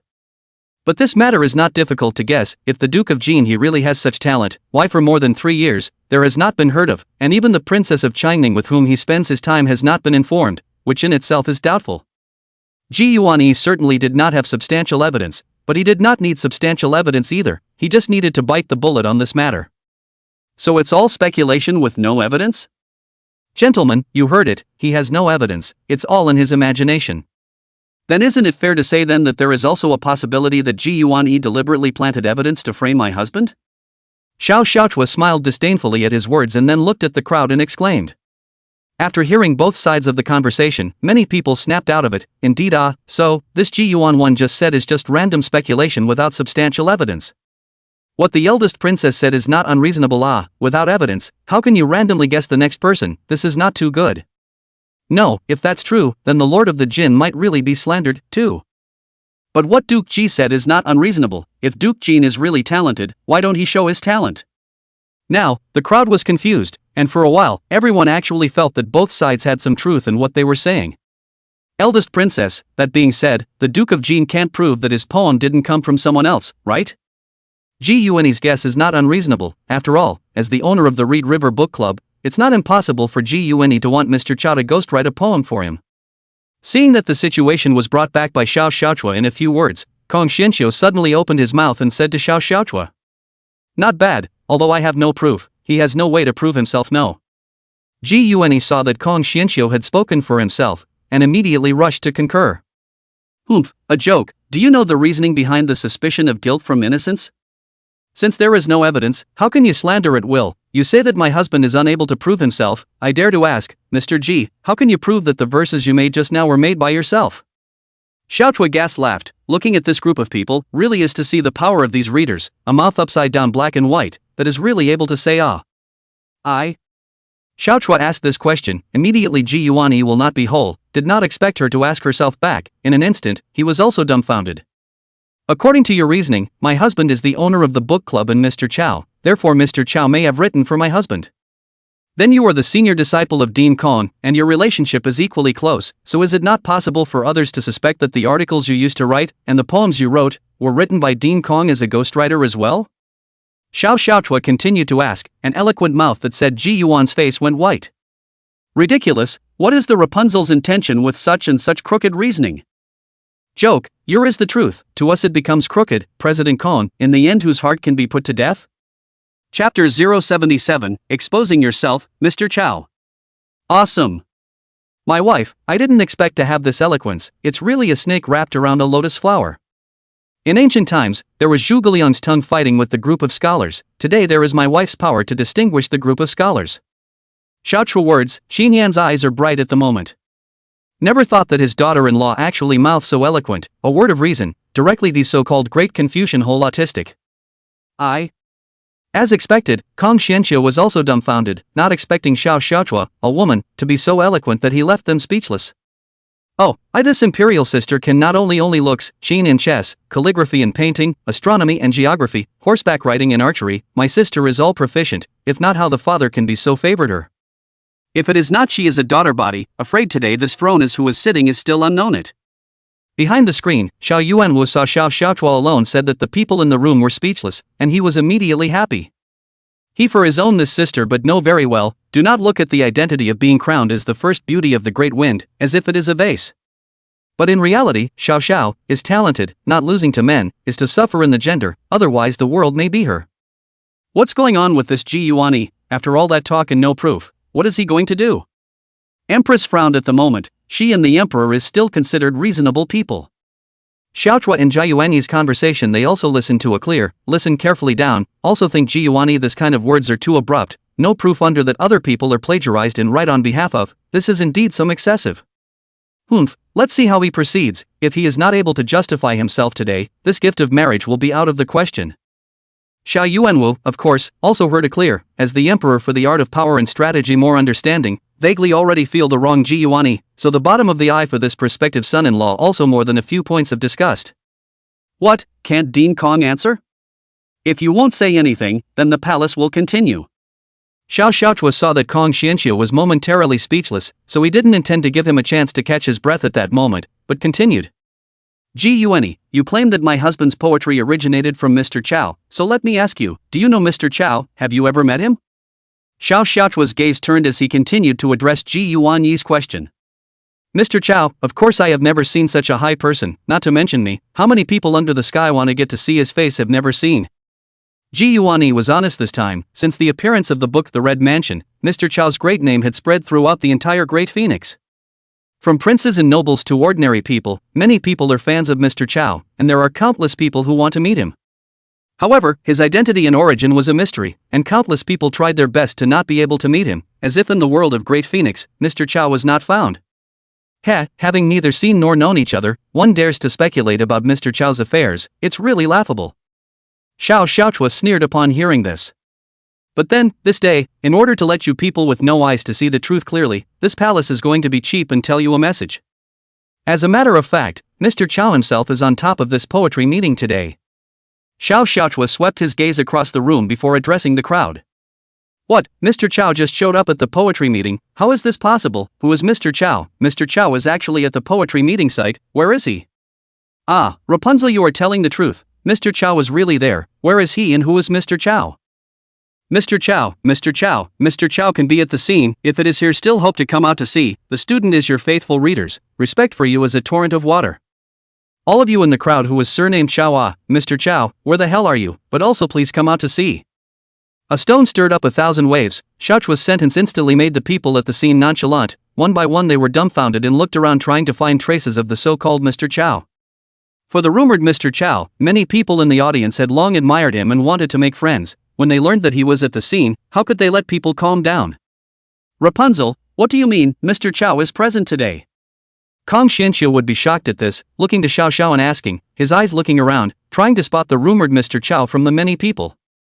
Impossible, how could Mr. Chao be there? Ji Yuani was shocked, because if Mr. Chao was there, if he really came out and said that he didn't write that poem, wouldn't it prove that what he accused Qin Yan of just now was a slander? For a while, Ji Yuani cold sweat, the heart cannot help but worry, a pair of eyes wandering to look around, nervous that someone will come out to admit that he is Mr. Chao. Mr. Chao is actually present, this poetry meeting today is really interesting. Xiao Yuanwu was also a little surprised, although he does not like these literati, but for this Mr. Chao Xiao Yuanwu was a little curious. After all, the book Red Mansions he also read, is indeed a strange book. This girl, is she going to storm my vest again? But today it seems that there is really no higher way, although she will be the crowd defensive speechless, but once the seed of suspicion is planted it is very difficult to eliminate. And these individuals have prejudice against me from the start. If this matter is not able to be resolved perfectly today, I'm afraid that in the future I will be stuck by these individuals. In this case, blowing up my own vest may be a way out. At the scene, only Qin Yan knew that the so-called Mr. Chao was actually himself. This red mansion is not a product of this world, is his cultural heritage, therefore, this world is not Mr. Chao this person. Since there is no such person as Mr. Chao, then Qin Yan can only be that Mr. Chao. The Mr. Chao in Xiaochua's mouth actually refers to Qin Yan. For Xiao Zhao's behavior, Qin Yan does not blame him, analyze the situation in front of him, perhaps only be able to blow up his own armor to be able to wash himself. A leaf blinds the eye and does not see him in Taishan. In fact, the Mr. Chao that you all are looking for has already appeared in front of your eyes, it's just that Mr. Chao is not actually surnamed Chao. Seeing that everyone wanted to meet Mr. Chao, Xiao Xiaochua exchanged a glance with Qin Yan, and after receiving the approval of Qin Yan's gaze, she once again said aloud. What, Mr. Chao's last name isn't Chao, so what's his last name? Rapunzel, please, don't sell us short, just tell us, who exactly is Mr. Chao? Yes, Rapunzel, after talking for half a day, who exactly is Mr. Chao? Xiaochua's words made the people present more and more confused, and one by one, they looked at her and asked after her. Far away in the sky and near at hand, the Mr. Chow you're looking for is in fact the owner of the Reed River Book Club, my Xiaochua's husband, the Duke of Jin of the Great Phoenix, Qin Yan. Chapter 078, Are you trying to deceive the world? Quiet, very quiet. This poetry will be the scene, at least there are more than 100 people, but in Xiaochua said these words, the scene has become unusually quiet, with a needle can be heard to describe it is also not the slightest for. One by one, everyone looked at Qin Yan and Xiaochua with strange eyes, wondering if there was a problem with their hearing. Xiaochua actually said that Qin Yan was the mysterious and unpredictable Mr. Chow who famously wrote The Red Mansion, which was incredibly hard to believe and accept by the crowd present. Ridiculous. After a good period of eerie silence, Ji Yuanyi was the first to become nonplussed. He loudly shouted out the first feeling of most of the people in the scene, which was that it was a bit too ridiculous. Qin Yan is Mr. Chow, how is this possible? Who could believe that a man who had only been spotted by 2 women because of his good fortune, and who had been the emperor's son-in-law for 3 years, and who had been more like a governor than an emperor's son-in-law, could actually be said to be Mr. Chow, a man of great talent? If Qin Yan is Mr. Chow, why has he not shown up for 3 years? If he is Mr. Chow, by virtue of his status as Princess Changning's extra horse harnessed by the side of a team, double buff support has long been famous all over the world, and how would be Princess Changning kicked away? Therefore, almost no one believed Xiao Zhao's words, they all felt that these words were unbelievable and unbelievable. Indeed outrageous, the Duke of Jin is Mr. Chow, how is this possible? If he is Mr. Chow, how could Princess Changning possibly give him up? Need to know that Mr. Chow's name has long been spread all over my great phoenix, and has been named as a godman in the minds of many. Such a man, is there any woman who would be willing to give him up? Not, this eldest princess. This statement is too bizarre. Afraid is not want for their own extra horse harnessed by the side of a team of the side of the side of the side of the face of the gold intentionally so say. However, this lie is also too comical some. This is turning black and white upside down, when we are little cuties. Can't we? As expected, almost none of the people present were willing to believe what Xiaochua said. One by one, after a short period of dismay, they all reacted, and then said with righteous indignation, feeling that Xiaochua was treating the crowd as a little cutie. How could Qin Yan be Mr. Chow? This is too outrageous. Auntie, do you believe yourself when you say that? Qin Yan is Mr. Chow, this is too funny. I have been with him for 3 years, how many pounds of ink is he don't I know? I admit, Qin Yan may be good at bookkeeping matters, and can keep my princess's residence in order, but in the area of literary attainments he certainly can't. You don't even know how strange his writing is. A person who can't even write well, how could he be the one who wrote a masterpiece like The Red Mansion? Princess Changning was also speechless and said to elder Princess Qin Yang. She felt that she was already in love with her brain enough, but she didn't realize that her aunt was even more in love with her brain than she was. She didn't know what kind of mesmerizing soup Qin Yan had given her, but she was able to make the hallowed eldest princess spout nonsense here. Oh, I get it, Rapunzel, you wouldn't be saying that on purpose, would you? Wanting to substitute the plum for the peach, taking the opportunity to have the Duke of Jin replace Mr. Chow's identity, and then hiding the real Mr. Chow behind the curtain to advise him, and then from then on that the world would think that the Duke of Jin is Mr. Chow. This is wanting to deceive the world. Ji Yuanyi fiercely thought of a possibility, then shouted out loud and said. Some words, like waking up the dreamer. The scene of all this face will instantly become iron blue, carefully so a pondering also really have this possibility. Because Qin Yan is the owner of the Reed River Book Club, he must be acquainted with Mr. Chow. If he impersonated Mr. Chow, then he only needed to let Mr. Chow serve him behind the scenes, then Qin Yan would become the real Mr. Chow, and wouldn't that be a deceitful act? Duke Jin, how dare you be so deceitful, you are simply a bastard. Even if I die today, I will still ask for an explanation from His Majesty. Your Majesty, have you heard that this prince consort of the eldest princess, this Duke of Jin, is going to do that deceitful act, Your Majesty? Heavenly justice, is there still a king's law here? Is there still heavenly justice? Please do justice, Your Majesty. Kong Xianqiu this will also be angry, mustache trembling, of course, this is 5 points is fake, 5 points is really angry. The purpose is naturally to seize this opportunity, let Qin Yan completely finished. Really of course, Kong Xianqiu also really a little bit angry, this is if you let Qin Yan really successful in deceiving the world, then his position is afraid to be affected by a certain degree, but this person in the East Foothills Academy is obviously not too much to deal with, this is not a good thing. Therefore, adhering to the reasoning of multiplying your disease to kill you. Knowing that today's Emperor Xiao Yuanwu is also at the scene, this Kong Xianqiu immediately kneeled down in front of the screen, want to ask Xiao Yuanwu to do justice. Your Majesty, could it be that Your Majesty is here in person today? Behind the screen. His Majesty was there. His Majesty was behind the screen? His Majesty personally visited this year's Peony Poetry Festival, and we actually didn't even know about it? Kong Xianxiu's words once again made everyone clamor. In the past, when the late emperor was here, he did often come to Donglu Academy, but nowadays, His Majesty is more martial, although he hasn't reached the level of emphasizing martial arts over literature, but since he ascended to the throne, this Peony Poetry Festival indeed never came again. This also makes the Peony Poetry Conference actually lose a lot of color. Today heard that Xiao Yuanwu actually came to this poetry conference, so that the presence of a lot of this year's students who want to study in the imperial examinations how can not be excited, one by one, all the excitement is incomparable very much. The old boy. Xiao Yuanwu behind the screen did not think that Kong Xianxiu would actually ask him to preside over justice. For a moment his face was slightly ugly. Obviously, he did not want to show his face at this moment. The key also has to deal with this file of broken things. Your Majesty, today's situation is too involved. Indeed, only Your Majesty's presence can suppress the situation. After all, this matter concerns Jin Yang, Changning, and also Qin Yan and Ji Yuanyi. Your Majesty should still go out and deal with it. Empress saw unhappy Xiao Yuanwu immediately relieved. To her perspective, the current situation is indeed some bad, involved too wide, things are more serious. Xiao Yuanwu really have to step in some good.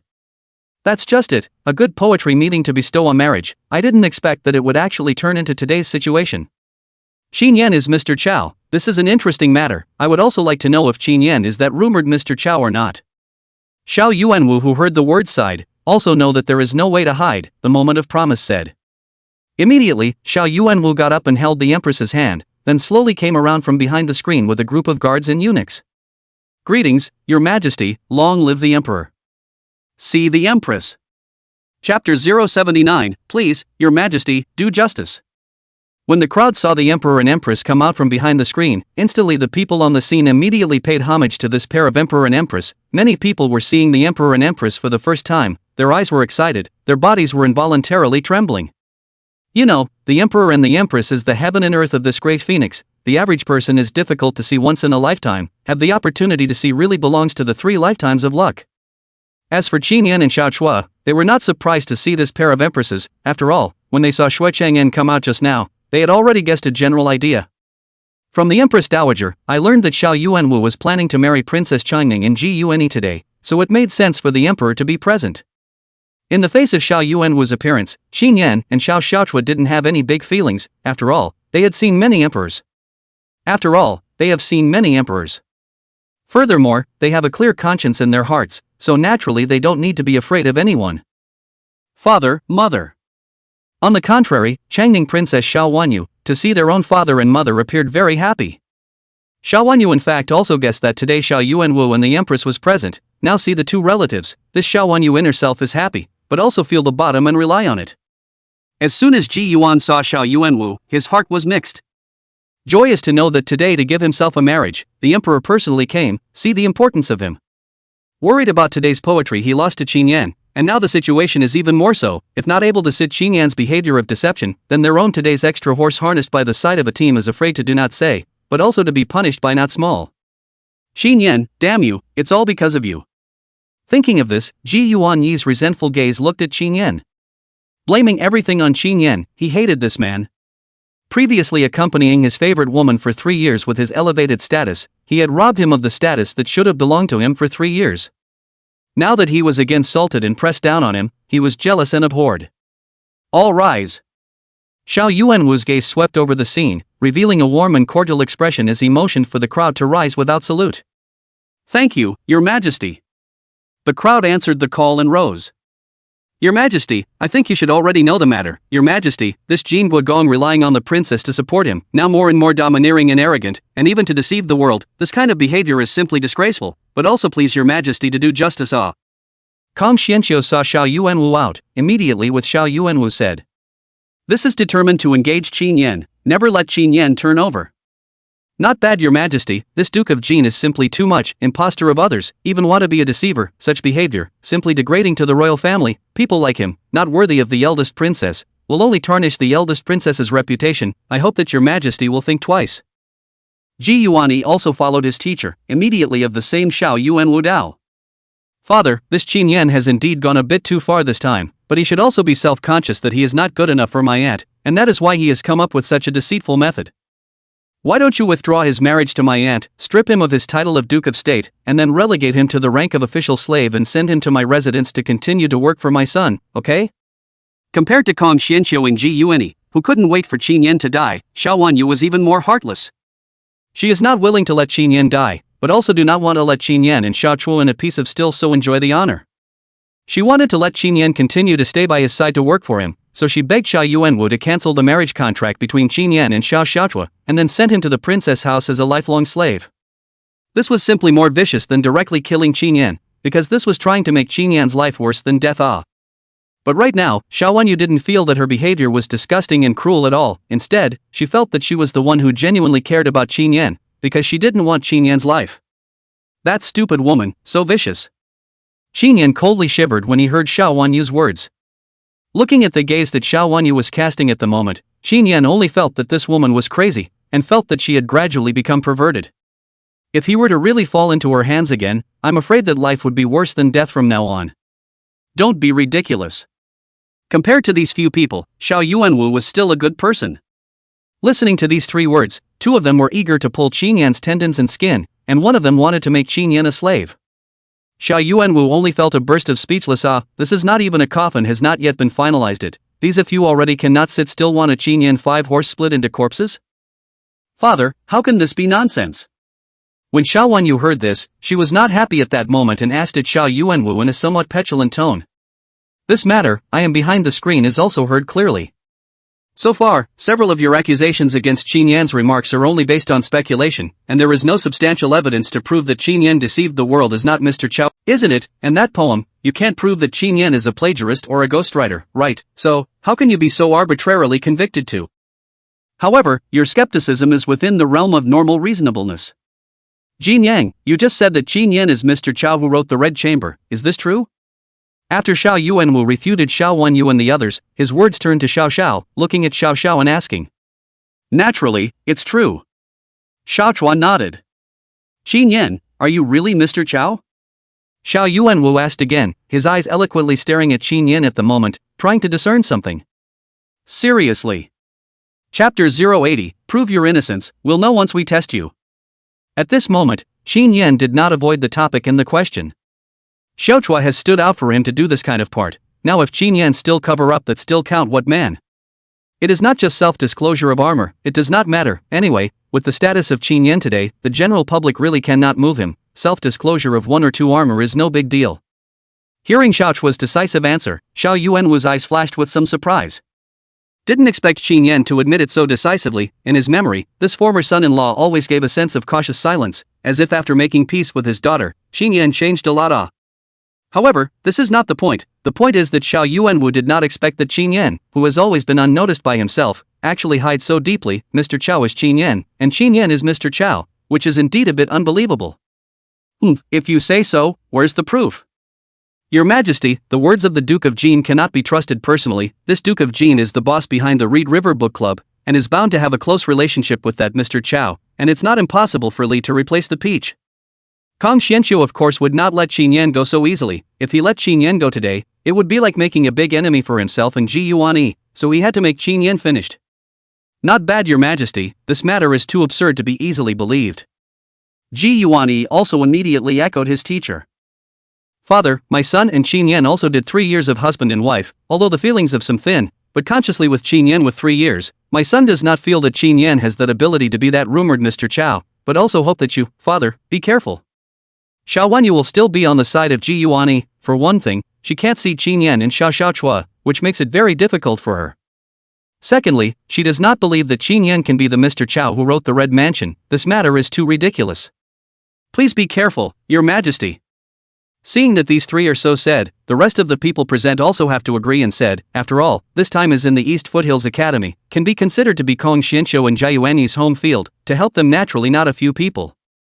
Seeing this, Xiao Yuanwu did not immediately jump to a conclusion or take a stand, but instead looked towards Qin Yan. Qin Yan, as you can see, everyone is skeptical about you being Mr. Chao. Can you have a way to prove that you are Mr. Chao? If there is no way, there is no harm, but it is just to aggravate for a few days. I will make people to investigate this matter thoroughly. But before the thorough investigation is completed, I am afraid that I have to aggravate you for some days. Xiao Yuanwu looked at Qin Yan and said, at this moment the attitude is still fair. Xiao Yuanwu also know, this matter involves two parties, he is over there are not willing to touch. Originally this matter with his relationship is not big, he came to this time was to witness their own daughter to give marriage, did not want to happen so many things, let Xiao Yuanwu also inevitably some depressed. I have a way to testify against myself. However, Qin Yan looked at Xiao Yuanwu blandly and directly stated that he had a way to prove that he was Mr. Chao. Whoa, what's the solution? Xiao Yuanwu's eyes lit up when he heard the words, if Qin Yan is really able to prove his innocence, it does save a lot of tedious trouble. Your Majesty, I have all the original manuscripts when I wrote the Red Mansion, and now the original manuscripts are in the Reed River Book Club, so I just need to get the original manuscripts, and then go to Princess Qingning's residence to get an account book, which is long, and also has a lot of my handwriting. Comparison of the two handwriting, we will know that the original manuscript is written by the minister, so we can prove that I am Mr. Chao. Qin Yan said in an unhurried manner, stating the method of self-certification. Qin Yan wrote the original manuscript of the novel are still there, as long as has been their own handwriting to do an appraisal, then their own identity will be called out. Hiss, good idea, come on people, immediately send someone to the Reed River Book Club to fetch the original manuscript, in addition to sending someone to Princess Qingning's residence to fetch a copy of the account book made by Qin Yan, to have Qin Yan's handwriting. When Xiao Yuanwu heard this, it was indeed a good solution. If there can be an original manuscript to prove that the original manuscript of the Red Mansion came from Qin Yan's hand, and the handwriting can also be corroborated with Qin Yan's handwriting, then wouldn't the truth of the matter be 8 or 9 to 1? Here. Upon hearing this, Xiao Yuanwu's side immediately ran out a few guards to handle this matter. And hearing Qin Yan's sworn tone and method, this will be a lot of people's attitude has changed again. The Duke of Jin is so confident, could it be that he is really Mr. Chao? I don't know but he even has the original manuscript, and is also confident that it is his own writing is willing to bring it to do the identification of handwriting, so it must be 8 or 9 Hiss, in that case, we've all wronged Qin Yan, is he really Mr. Chao? This. The crowd exchanged whispers, and at this moment, many of them were shaken, thinking that Qin Yan might really be the rumored Mr. Chao. Could he really be that Mr. Chao? Kang Xianxia was also intimidated by Qin Yan's aura and attitude, and looking at Qin Yan, who was calm and relaxed without any weakness at all, he was vaguely flustered inside. He won't believe it. Xiao Wanyu, on the other hand, is constantly suggesting to herself that Qin Yan is making a show of pretense. She does not believe that Qin Yan is so talented, but if this is really the case, Xiao Wanyu's heart actually produces fear. He can't really be Mr. Chao. Jiyuani also some of the goat, this will be fidgety, behind the cold sweat layer by layer seeping down, always feel that Qin Yan's attitude is very disturbing. All of you wait a moment, and all the truth will be revealed. Xiao Yuan was said aloud to the crowd, then sat down to sip tea under the eunuch's service. Husband, have a cup of tea. Xiaochua took Qin Yan on his arm and sat down. Compared to the gang from Donglu Academy, the two of them were very calm and relaxed. Xiaochua poured a cup of tea for Qin Yan, then handed it to him and said, with a smile on his face, Madam is the one who should be drinking tea, just now for my husband's tongue, hard work. Qin Yan in turn poured Xiao a cup of tea, then smiled and said at Xiao. No hard work, my husband's business is my business, besides, after today my husband will be famous in the world, as a wife with honor. Xiaochua smilingly took the cup of tea that Qin Yan handed to her and then rushed to Qin Yan. Thinking that after today Qin Yan's name would be famous in Great Phoenix, she was heartily happy for this man. And see Xiaochua and Qin Yan at Qin and music and the appearance of mutual love, Xiao Wanyu at the moment tugging on their own dress that the corner of the dress has to be torn by her, the eyes straight staring at Qin Yan and Xiaochua, the heart is very sour in jealousy. An hour or so, finally sent out people come back one after another. The first to come back is to go to the eldest princess residence to get the account book. For the account book everyone has little interest, until the person who went to fetch the original manuscript also came back. See fetch the original manuscript. For a moment, all people got up and looked over. Now each person's heart intentions are different, but the eyes are focused on the original manuscript. Chapter 081, Old Fox, Ginger is still old and spicy. Your Majesty, this is the original manuscript of the Red Mansion taken from the Reed River Book Club. I ask your Majesty to look at it. The guards presented a thick pile of original manuscripts from a wooden box in front of Xiao Yuanwu, who ordered him to place the wooden box on the table, and then looked at the crowd with his eyes. Gentlemen, let's take a look at it together then. I'm sure all of you present are no strangers to the book The Red Chamber, and will be able to recognize whether or not its contents are the same. Xiao Yuanwu for the sake of fairness, and did not dictate, but let everyone a piece of inspection so that the party can reflect the fairness. Hearing the words of Xiao Yuanwu, has long been unable to hold down the crowd at this moment. Also do not care about the gentleman before the rude, the immediate swarm of the front, and then from within the wooden box to take a sheet of the original manuscript. Yes, I have read no less than 5 times the Red Mansion. This is indeed the content of the Red Mansion, only this handwriting is not. This is really the original manuscript? It's the content of the Red Chamber no less. Is this really the original manuscript of the Red Chamber? This is too. The book is good, I just didn't realize that the handwriting of this original manuscript was so distinctive. The people present for the Red Mansion book is not strange, so although only part of the content, but a glance will be able to recognize that this is indeed the content of the Red Mansion. Just see these original manuscripts of the handwriting of the time, cannot help but let the crowd some embarrassment and dare not agree. Really this handwriting simply cannot bear to look at, then that just learn 1 or 2 years of the word of the child is not much better. Husband, this is your handwriting. Xiao Xiao also took a copy of the original manuscript. She also saw the original manuscript of the Red Mansion for the first time. When she saw the handwriting on the original manuscript, Xiao Xiao also couldn't help but feel amused, teasingly looking at Qin Yan, for a while not knowing whether to laugh or not. Ahem, laugh if you want to, I know it's not a good word for myself. Qin Yan dry cough to sound, this point for him is really a disadvantage. Because of the relationship between the crossing, so Qin Yan's brush character also stays at the level of elementary school students, which can write a word clearly is very good, recognize it is also his limit, want to learn, but really a little difficult. Even after 3 years of traveling, Qin Yan's writing is still not good. Put. Hearing Qin Yan's words, Xiaochua couldn't help but directly burst out laughing with a look of forbearance. You're really smiling. Seeing Xiaochua laugh out loud in front of his face, Qin Yan looked at this woman speechlessly. Didn't husband allow it? I finally know why husband asked me to write for you just now. I'm afraid that if husband himself put pen to paper just now, people will feel more and more that you are a deceiver. Xiao Xiao said towards the same Qin Yan, but is not concerned, in her opinion and Qin Yan jokes, that is the normal husband should have the appearance, she does not want a Qin Yan and her polite as a courtier, that is uninteresting. Air. Qin Yan was dumbfounded, touched his nose, but it is really so. He did not personally use the pen rhythm is so big, just if the self show this hand of words, I am afraid that these individuals on the spot to break the defense is even bigger. Fetch the ledger. Xiao Yuanwu was also quite speechless, looking at Qin Yan's handwriting. The heart suddenly for Qin Yan in the end is not Mr. Chow also played a question mark, this handwriting, then a few years old child is no better. However, upholding the notarization, Xiao Yuanwu still had to make a comparison, so he caused the account book to be fetched. When the ledger was opened, everyone saw at a glance that the twisted handwriting on the ledger was the same as that of the original manuscript brought from the book club. There is no need to compare, the person who can write such handwriting is bound to be the same person, and I'm afraid it's difficult to imitate it. The result was clear at a glance, the handwriting of this original manuscript and the handwriting of the account book were one and the same, which meant that it was indeed all from Qin Yan's hand. The handwriting is the same, this is really written by the Duke of Jin, so the Duke of Jin is really Mr. Chow? Could it be that we've all wronged the Duke of Jin, and that he's really a great talent, so that poem was also written by the Duke of Jin himself? If the Duke of Jin is the same Mr. Chow who wrote the Red Mansion, then it's not surprising that he wrote that poem. After confirming that the handwriting was written by the same person, many of the people at the scene were the first to recoil, and one by one, their gazes towards Qin Yan shifted.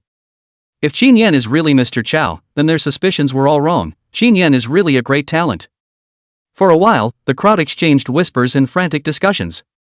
This is really Qin Yan's handwriting, is he really Mr. Chow? It turns out that Qin Yan is so talented that I never noticed. Xiao Wanyu froze in place. When the original manuscript appeared, Xiao Wanyu had actually recognized that it was Qin Yan's handwriting. After all, after spending 3 years together, she still recognized Qin Yan's handwriting, which was why she didn't believe that Qin Yan was Mr. Chow. How could there be a great talent who wrote words that were so ugly and strange? But now, the facts in front of the eyes, Xiao Wanyu but had to believe it, her face became incomparably ugly up, but also feel that the sky is going to collapse, so that if Qin Yan is really Mr. Chow, that she should be how ridiculous Impossible, how is this possible? He's Mr. Chow, he's Mr. Chow, then what am I? Ji Yuanyi was going crazy, this would be the time when he also felt like the sky was falling. Originally, he thought that Qin Yan was a bedbug, just to stand in for himself, but he didn't expect that this stand-in would actually be able to take his place, even surpassing him, so how could he accept this? Your Majesty. However, just when everyone had already believed that Qin Yan was Mr. Chow, Kong Xianxiu once again interrupted the crowd and rushed at Xiao Yuanwu. Does Dean Kong have any more questions? Xiao Yuanwu frowned his gaze at Kong Xianxiu, feeling that this old man had indeed gone a little too far this time. His targeting, little cutie. All of them were able to see that, given his status and position, targeting Qin Yan like this was a little too much. Your Majesty, even if the notes are true, that doesn't prove that the original manuscript is true, does it? It is necessary to know that if the Duke of Jin really has the idea of deceiving the world, he must have already made preparations, and it is not certain that this original manuscript may have been prepared by him before, and who was able to prove that it is the original manuscript? Kong Xianxiu looked at the crowd and once again, he questioned. With just one sentence, the crowd froze again, and then one by one, they came back to their senses. Yes, President Kong's words are not unreasonable. Although the handwriting is the same, who can prove that this original manuscript is the original? Not, that Reed River Book Club is Jin Guogong's, if he wants to fake who can't help him One word wakes up the dreamer, Dean Kong is really thoughtful, this suspicion is indeed reasonable. Chapter 082, Seeing the Tricks, and the Backstops. Yeah, why didn't I think of that? Teacher deserves to be a teacher, actually able to think of such crucial information. Original. While already fidgeting, Ji Yuanyi was instantly fluttering his eyebrows again after hearing Kong Xianxiu's words. The same notes, does not mean that this is the original draft. It is also very likely that this original draft is Qin Yan before ready. His guess that someone will question so deliberately fake is not necessarily. Therefore, this original manuscript does not prove that Qin Yan is Mr. Chao. Qin Yan's identity is still in question. This. Xiao Yuanwu was also stunned, although in his heart he had actually believed that Qin Yan was Mr. Chao. After all, with his 3 years of observation of Qin Yan's character, he was definitely not someone who liked to make false claims, otherwise he would not have disapproved of Xiao Wanyu's request to make peace. However, the questioning raised by Kong Xianxiu at the moment was indeed reasonable and sensible, and it also made it impossible to draw any conclusions about it. For a while, this matter was once again stuck. Returning to the original point, Qin Yan still could not clear his name. Humph. However, it was also at this time that Qin Yan suddenly let out a cold snort, a wry smile spreading across his face. Your Majesty, I have the means to prove that this original manuscript is the original and not a forgery that I made afterward. Qin Yan stepped forward and said with Xiao Yuanwu, indicating that he still had a way. Whoa, what's the solution? Xiao Yuanwu was stunned. If Qin Yan was truly able to prove himself, that would save a lot of trouble. Your Majesty, look at the paper of this original manuscript, and notice any difference from the paper we use every day? Qin Yan sniffed and picked up a piece of paper, then asked with Xiao Yuanwu. Upon hearing Qin Yan's words, a group of people immediately began to focus on the paper of this original manuscript. Including Xiao Xiaochua, who was beside Qin Yan, took a piece of it and then carefully fumbled with it. It's not a different paper. Xiaochua, just a slight touch, immediately discovered the difference of this paper, and the unusual use of paper texture obviously has a huge difference, whether from the feel of the hand or texture, are much better than the unusual use of paper. Indeed, this is not an unusual paper, this paper also has a bit of light green color, and it is more delicate to the touch. I have never seen such a paper before. Not bad, this paper I have also never seen. What kind of paper is this? It smells like there is even a faint bamboo fragrance. These individuals in person are readers, naturally more familiar with the four treasures, so after a reminder, we did find that the paper used in this original manuscript is very different. Qin Yan, what's going on here, and how is this paper related to your self-certification? Xiao Yuanwu was also a fumble, and then a curious gaze to Qin Yan asked, do not know why Qin Yan for this paper to do the article, there is what cause and effect relationship is not? Your Majesty, do you still remember that more than 2 years ago, the Chengdu Prefecture had submitted a batch of paper offerings as offerings to be sent to Shangjing along with your birthday gift, Your Majesty? Qin Yan looked at Xiao Yuanwu and directly gave the other party a recollection. A batch of paper offerings made to the Chengdu government more than 2 years ago? Hiss, I remembered, there is something like that. Could it be, this is that batch of paper offering? Xiao Yuanwu first frowned, then his face changed instantly, looking at the paper in his hand, immediately became somewhat disgusted and then threw it back into the wooden box. Not bad, Your Majesty, this is exactly the same batch of offering paper that Chengdu province paid tribute to 2.5 years ago, also known as iron-eating paper. Seeing that Xiao Yuanwu's memories had been awakened, Qin Yan immediately nodded his head. What, it's iron-eating paper, eh? When Xiao Wanyu heard this food iron paper, her sleeping memories were immediately awakened, and she immediately discarded the original manuscript in her hand on the ground. And upon hearing this name, the people present were dumbfounded, apparently not understanding what this so-called iron-eating paper was. What is iron-eating paper? As soon as Ji Yuanyi looked at the expressions of Xiao Yuanwu and Xiao Wanyu, he immediately asked. Obviously, even he, the self-proclaimed #1 talent, had never heard of what the iron-eating paper was. Iron-eating paper, it's paper made from the feces of iron-eating beasts. Disgusting. Qin Yan, you actually used this paper to write. Xiao Wanyu was speechless and rushed at Qin Yan, instead making clear the origins of this iron-eating paper. What, the feces of an iron-eating beast? Feces can still be used to make paper? When this statement was made, everyone was again all dumbfounded, and there was an outpouring of incomprehension. Sure. Qin Yan looked at the surprised expressions of the crowd and felt that this group of ancients were really uneducated dirtbags. Iron-eating beasts are actually pandas. The panda is a beast that feeds mainly on bamboo, and most of the dung it produces is actually bamboo fiber, so it is often used to make paper. You know, the paper made from panda feces is a luxury item in Qin Yan's pre-crossing world, very expensive. In this great phoenix, there are also people who use this panda's feces to create a batch of paper, which is called iron-eating paper. Compared to ordinary paper, it is tougher and more delicate, and also carries a light fragrance of bamboo. As a result, this batch of paper made from panda feces was used by the Chengdu prefectural government to send the paper to the capital as an offering to the emperor. At first, when Xiao Yuanwu saw this batch of paper offerings, he was very happy, and after using it, he also found it very useful, and rewarded a lot of it to the princes and ministers to use. But later learned that this batch of paper is actually made with the panda's feces. Immediately Xiao Yuanwu was speechless, although not the dragon's wrath of the Chengdu officials, but also so that the paper and discarded, and ordered the rest of them to a fire. In the end, feces as paper was still unacceptable to the ancients, and was regarded as filth, so it was normal for it to be unpopular. And this batch of paper naturally also flowed into the Princess Changning's residence. When Qin Yan wrote Red Mansions just happened to encounter this batch of paper was sent into the princess's residence. Qin Yan therefore used this paper to write Red Mansions. But because of the raw materials for the production of this paper was learned, Xiao Wanyu immediately ordered the princess house of this kind of paper all also to burn. Therefore, this kind of paper in the capital no longer exists, and Chengdu province officials, although not because of the crime, but also know that this kind of paper is good, but not the royal family, but also almost lead to trouble, so from now on no longer make this kind of paper. And this kind of paper has therefore not been circulated, and it is no wonder that most of the people on the scene are unaware of the origins of this paper. Today, the reason why Qin Yan brought up this matter is because this paper appeared more than 2 years ago, and at that time, the Red Mansion hadn't even been published yet, so Qin Yan could use it to clear all suspicions.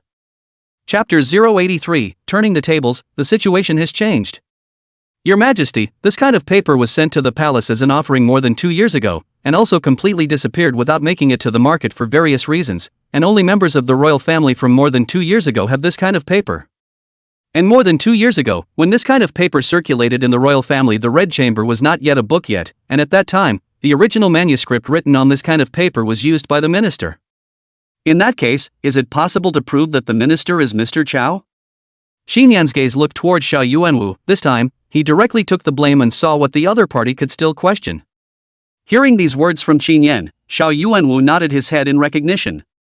Indeed, according to the timeline and the origin of this paper, if Qin Yan was not Mr. Chao, then it would be impossible for Mr. Chao to come into contact with this kind of paper unless Mr. Chao was also a member of the royal family. In light of this, the credibility of Qin Yan being Mr. Chao had reached its peak, and there was indeed nothing left to question. What's this? What's this? What's this? What's the proof? Ji Yuanyi was confused. Looking at Xiao Yuanwu's attitude as obviously has been identified and believed the words of Qin Yan. He was a timesome acceptance. The eyes quickly looked to Xiao Wanyu, thinking that Xiao Wanyu can think of a way.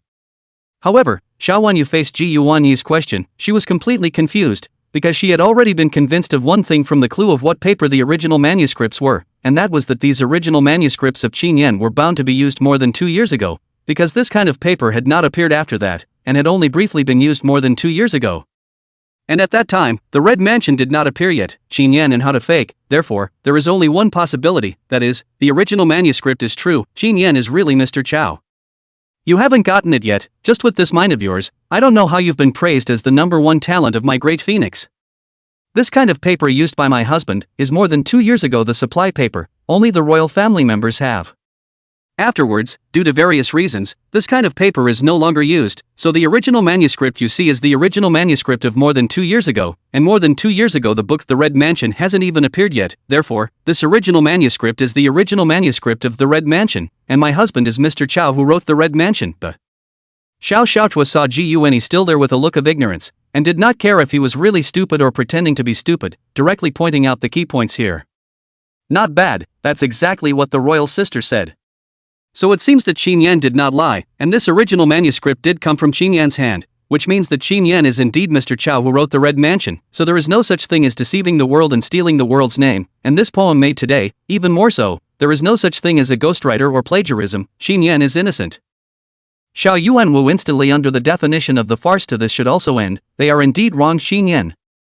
This man who had been treated as a stand-in for Ji Yuan, this man who had once lived only under the shadow of Princess Changning, was actually the famous Mr. Chow, and a man of great talent. No wonder the imperial sister is not married to him, it turns out that she has long since known Qin Yan's inner core with her discerning eyes. At this moment, the question that has been lingering in Xiao Yuanwu's heart is finally answered. He has not been able to understand why Xiao Xiaochua Ironheart at the expense of the late emperor's decree to marry Qin Yan. Until this moment, he realized, the original has not been able to see through them, and Xiao Xiaochua is the heart like a mirror in general people. Changning what kind of a husband have you given up, you really? Xiao Yuanwu thought inwardly, his eyes looked towards Xiao Wanyu who was already dumbfounded in place at the moment. As a human father he had to feel sorry for his daughter, because Qin Yan was once Xiao Wanyu's husband yet he was abandoned by her. The Duke of Jin is really Mr. Chow. It turns out that the famous Mr. Chow is actually the Duke of Jin. He's Mr. Chow, and he even made an heirloom masterpiece today. After today, the name of the Duke of Jin will be famous all over the world. Duke of Jin, we have offended much in the past. I hope that Duke of Jin will not care. It is because we have eyes and do not recognize him to tie. Yes, Duke of Jin, we are impressed by your knowledge. The book The Red Mansion is a masterpiece, and your peony poem today is also the best in the room, when it is the Peony Poetry Society's leader. Not bad, since it has been proved that the Duke of Jin has no problems, then his poem is skillful enough to win over the group, and he should be the leader of this poetry meeting. Xiao Yuanwu's words were considered to have completely given Qin Yan a proper name. Immediately, many people immediately changed sides and began to praise Qin Yan's feat. Qin Yan's poem was even hailed as the best of the show. Oh, it's true that the group of when I enter the pass, there will be a great scholar to argue the scriptures for me. The ability to see the wind and make the rudder is number one. Looking at the people who had earlier looked as if they were going to verbally attack him, but now they were all flattering and coming up to please themselves, Qin Yan inwardly snorted and thought, feeling that this group of people were false. However, he didn't care. Anyway, his heart was as clear as a mirror, and it was impossible for him to have any interactions with them, just let them be. Seeing such a scene, Kong Xianxiu and Ji Yuan's faces turned ashen. They didn't expect that this kind of situation was brought back by Qin Yan. This is simply heaven's justice. Now, instead of bringing down Qin Yan has made a name for himself with this, which is simply worse than killing them. You ought to look at your current appearance, one by one, see the wind to the helm, just like that Wallgrass general, is simply a disgrace to the world's readers. Could it be that you are forgetting how this Duke of Jin satirized the world's readers? So what if he is Mr. Chow? So what if he is highly talented? It is still difficult to convince the world of such an arrogant person. Kong Xianxiu is the most angry. See, these readers just stood with himself to bash Qin Yan. This will learn that Qin Yan is Mr. Chow. One by one attitude immediately changed, like a wagging tail begging for mercy of the dog. This scene really makes him angry, pointing at the group of people who flattered Qin Yan cursed. This time, the old man more or less broke his defenses and couldn't care less about decency. Kong Xianxiu's burst of painful rebuke immediately caused many people's faces to change. Everyone's face was not very good, and there was depression in their hearts. Being rebuked by Kong Xianxiu in such a way that did not give face, the crowd dared to be angry inwardly. After all, Kong Xianxiu's identity was there, they did not dare to talk back. However, just because these individuals didn't dare, it didn't mean that Qin Yan didn't dare. Hearing that this old man has been planted and is still so commanding and condescending, Qin Yan was not happy at once. Kong Dean, to say that the world are qualified to say that others have no backbone to see the wind at the helm of the Wallgrass, but only you Kong Xianxiu Kong family people do not have this qualification. You old man is not forgotten, your old family is whirled to repair the table of descent generation. What is the qualification to say that others Wallgrass? For words of evaluation Shishio descending table after today, I'm afraid that Kong Xianxiu's reputation will be greatly damaged. Once someone uncovered the cloth of shame, it will almost form 1,000 miles of dike destroyed in the ant-hole situation. Many people secretly give Qin Yan a brave word, indeed have to admit that Qin Yan is really powerful. What words dare to say, too terrible. Harlot, how dare you insult me? Kong Xianxiu did not expect, Qin Yan actually dared to comment on him, said their family Shishio descending table. Of course, this is the truth, but also let the Kong family cannot lift the psychological scars. But to be exposed in public, this is another matter. At this moment Kong Xianxiu only feel faint, almost fainted directly. At this moment, he didn't care what Qin Yan's status was, pointing at him and saying angrily, that expression not to mention how ugly it was. "Oh, what wouldn't I dare? From the time I received your invitation, from the time I entered this East Foothills Academy, I knew that your old man was not in a good mood. On the surface, you seem to be maintaining justice, but in fact, you are siding with your disciple Gun at every turn. I know what you think, it's just that you want to pull a stomp on me in order to give your beloved disciple a chance to get angry.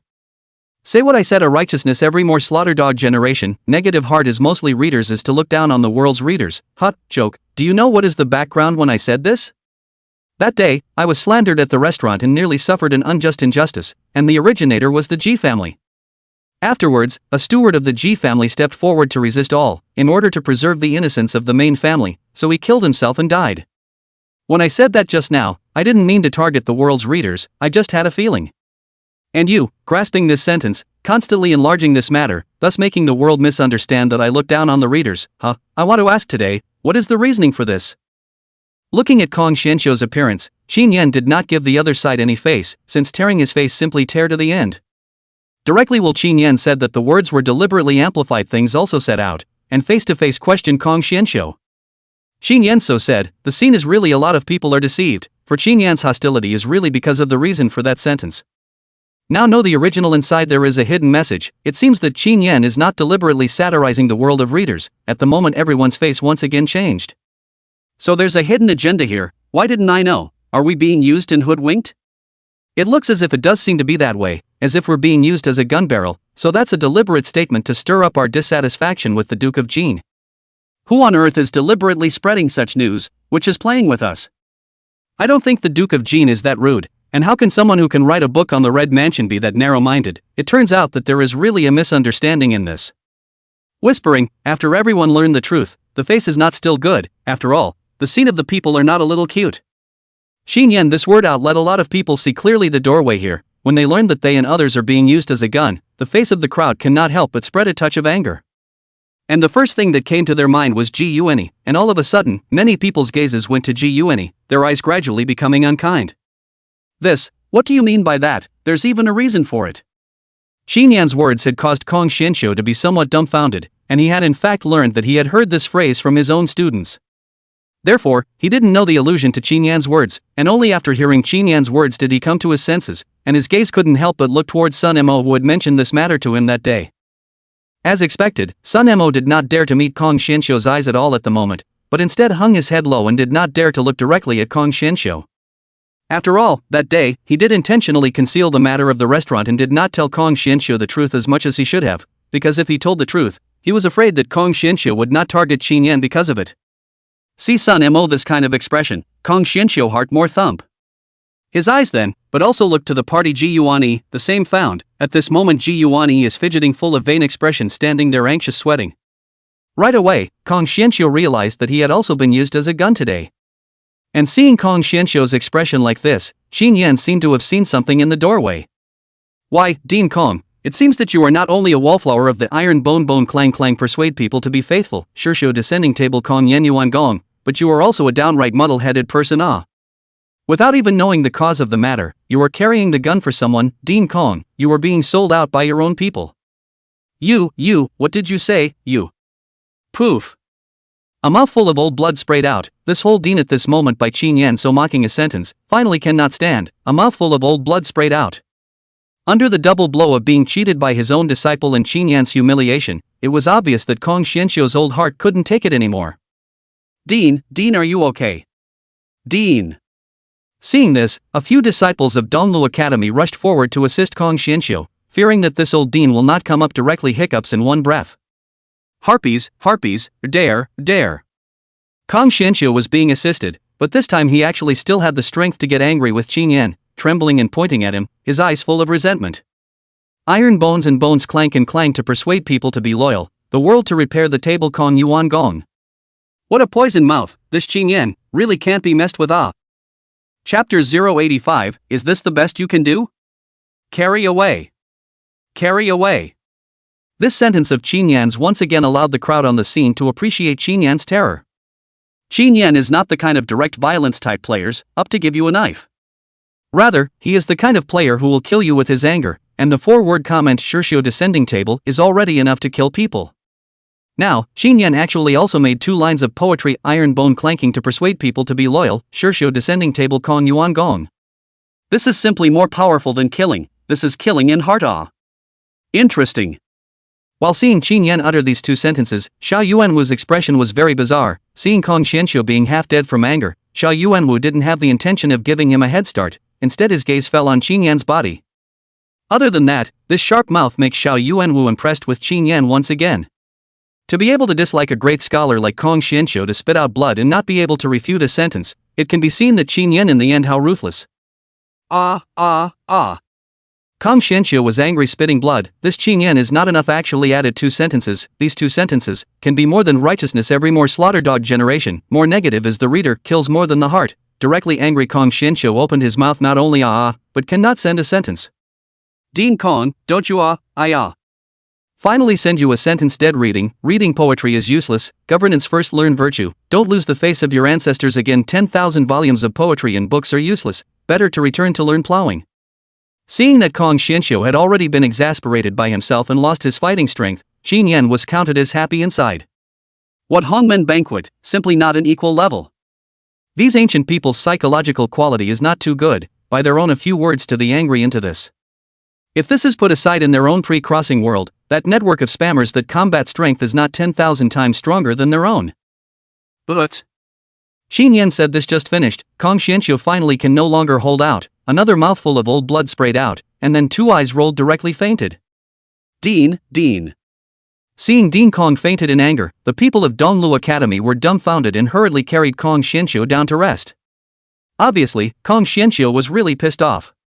10,000 volumes of poetry and books are useless, it's better to go home and learn how to plow the fields. This kid, all his words are golden phrases. Xiao Yuanwu looked at the Kong Xianxiu who was carried down without any expression. Originally he also for Kong Xianxiu was not cold, otherwise would not have never set foot in Donglu Academy since the throne. Right now, see Kong Xianxiu so, he does not have much feeling, and even feel that this Kong Xianxiu mind quality is too poor. A few words will be angry into this, but also big confusion it. However, when he thought carefully, he couldn't help but laugh bitterly inwardly, and felt that he couldn't blame Kong Xianxiu for being so. It was really that Qin Yan's killing power of this guy was too great, and his golden words came out frequently, which replaced whoever could stand it. The group of readers at the scene had sweat on their foreheads at the moment. Watching Kong Xianxiu being carried away by gaslighting, everyone really felt Qin Yan's killing power for the first time, and then sighed that Qin Yan wasn't targeting himself, or else they could imagine how miserable they would have been. Even the likes of Kong Xianxiu were infuriated by Qin Yan. What were they? At that moment, each and every one of their gazes looked toward Qin Yan with their previous contempt all gone again, turning into a look of scorn. Husband, your mouth is also too powerful, even Kong Idolshio is able to be fainted to death by your anger. Xiaochua this will be bright eyes, looking at the intention of a few words to the contemporary paradigm of the readers directly to the gas to carry away, she is still very proud, as if it is their own doing, looking at Qin Yan full of admiration. It's a small thing, ma'am, we share each other. When you fought with your tongue, it was also valiant. Qin Yan smiled and said with Xiaochua, and both of them looked at each other with a bright smile. Alright, today President Kong is not feeling well. According to my view, today's peony poetry meeting of Donglu Academy will come to an end. As for the leader of the poetry meeting, I think everyone must have already had an answer in their hearts, that is Jin Guogong Qin Yan. No one should have any objections, right? Kong Xianxiu was carried away, but the mess still had to be cleaned up. Xiao Yuanwu, as the emperor, had to help clean up this mess. At that moment, his eyes looked towards Qin Yan, and he publicly announced Qin Yan as the winner of this year's peony poetry meeting of the Donglu Academy. There is no objection, it is well deserved, and the verses composed by the Duke of Jin are to be the top of this year's class. Not bad, not bad, Lord Jin's poem will surely spread throughout my great phoenix, first place is well deserved. Your Majesty's sacred wisdom. The current situation was already completely different from the initial concept. When Qin Yan first arrived, he was surrounded by enemies, and everyone's eyes were very unfavorable to him. However, at this moment, each of these individuals looked at Qin Yan with a gaze of burning admiration, coupled with Xiao Yuanwu's words, who would dare to disagree? Besides, even someone like Kong Xianxiu had been spit out blood and carried away by Qin Yan, so even if he was not convinced in his heart, he didn't dare to come out as this jumping clown at this moment. Alright, in that case, let's disperse. Seeing that everyone had no objections, Xiao Yuanwu intended to end this poetry meeting. Originally, he had planned to bestow marriage to Ji Yuanyi and Xiao Wanyu today after he won the championship. However, instead of winning the championship, Ji Yuanyi was in a sorry state today, causing his impression in Xiao Yuanwu's mind to be greatly diminished. Therefore, Xiao Yuanwu will naturally not be as just envisioned the general marriage, and even in the Xiao Yuanwu are inwardly wavering the idea of letting Xiao Wanyu marry Ji Yuanyi. This Ji Yuanyi now seems to be not as good as that. Instead, he is displaying behavior that is becoming more and more unpleasant. Such a person, if Xiao Wanyu married him, I am afraid that it will be very improper. What, fall apart? Xiao Yuanwu's words instantly caused Ji Yuanyi to wake up. He looked towards Xiao Yuanwu, his face very pale. Today, he had said that he would give him a marriage, but Xiao Yuanwu said that it was broken up. What did that mean? Where was his own marriage giving? However, his gaze was directly ignored by Xiao Yuanwu, who simply didn't bother to look at him. Seeing Xiao Yuanwu with such an attitude, Ji Yuanyi grew colder and colder inside, and he turned to look at Xiao Wanyu, hoping that Xiao Wanyu would be able to say a word. But when Ji Yuanyi looked at Xiao Wanyu, but found that at this moment Xiao Wanyu gaze is lingering in the body of Qin Yan, eyes through a touch of grief and unwillingness, this expression immediately let Ji Yuanyi internal thump feel a strong sense of unease. Princess, wasn't it His Majesty who was going to give you and I a marriage today? His Majesty seems to have forgotten, so quickly remind His Majesty. Whispering at Xiao Wanyu, Ji Yuanyi was still thinking about his bestowal of marriage at the moment. Chapter 086, Xiao Wanyu's attitude, Qin Yan's counterattack. When Xiao Wanyu heard Ji Yuanyi's words, her eyebrows couldn't help but wrinkle slightly, and her expression followed suit. Turning her head to look at Ji Yuanyi, when she saw Ji Yuanyi's face, Xiao Wanyu froze again in a trance, and then her expression slightly soothed. Brother Geniki, don't forget, father said that he would give us a marriage only if you win the poetry contest today, but you lost the poetry contest. How can father ask for another marriage? Xiao Wanyu this will somehow, not given marriage instead let her enter some sense of relaxation, as if the tense look soothed a lot of general. Then, she said to Ji Yuanyi, said that the marriage conferral does have this matter, but today's marriage conferral has a prerequisite, that is, Ji Yuanyi poetry will win the first prize. But Ji Yuanyi did not win the poetry festival, so what is the point of giving marriage? This. Ji Yuanyi was stunned by Xiao Wanyu's words, and his expression could not help but look a bit ugly. Indeed, there was a prerequisite element for Xiao Yuanwu to grant the marriage, and that was that he would be able to win the top spot in the poetry society. However, the leader of the Peony Poetry Festival is Qin Yan, not him, so this prerequisite element has not been reached in how to trigger the marriage giving afterward. In an instant, Ji Yuanyi's heart went cold, and this time, Ji Yuanyi had some regrets. He regretted why he had to provoke Qin Yan and let him come to this poetry meeting. His original intention was to use the poetry festival to publicly humiliate Qin Yan, and in the end, let Qin Yan watch himself and Xiao Wanyu being given in marriage. But now it is good, not only did not humiliate to him, on the contrary, he was humiliated a bit. Not only that, he also offended his own teacher Kong Xianxiu. Kong Xianxiu just looked at his own eyes let him understand, afraid of the future of his own and his teacher-student relationship is considered a complete waste. People have no more, give marriage also no more, but instead is to cause a mess. Ji Yuanyi this will simply move the stone to stone their own feet. Qin Yan, it's all your fault, it's all because of you guy, what makes you Mr. Chow, what makes you? Gnashing his teeth, inwardly thought viciously. After a short period of chagrin, Ji Yuanyi again counted the hatred on Qin Yan's body, completely without thinking. To the end Qin Yan simply did not want to be his enemy, everything is his own fault. Princess, His Majesty loves you so much, why don't you beg His Majesty to grant us a marriage today? Okay, anyway, we were going to grant a marriage today, winning the championship or not is not that important, right? Ji Yuanyi this will also delusion of using Xiao Wanyu on their own attachment to achieve the purpose. He is not stupid, after today's own reputation is bound to be greatly affected. If today is not given the marriage, that day after the fear is difficult. And look at Xiao Wanyu looked at Qin Yan's gaze, he vaguely feel Xiao Wanyu attitude change, this also led him very uneasy. Brother Geniki, can you stop fooling around, how can father agree in this situation? However, in the past, Xiao Wanyu, who had always obeyed his words, today uncharacteristically rejected Ji Yuanyi. She even felt that Ji Yuanyi's speech was a bit brainless and excessive, and her heart was dissatisfied with Ji Yuanyi, so she didn't say anything inquisitively at that moment. Ji Yuanyi was dumbfounded, looking at Xiao Wanyu who had a look of disgust on her face. It was the first time he had seen such an impatient expression towards him on Xiao Wanyu's face. At that time, Ji Yuanyi's heart went cold and he felt more and more uneasy.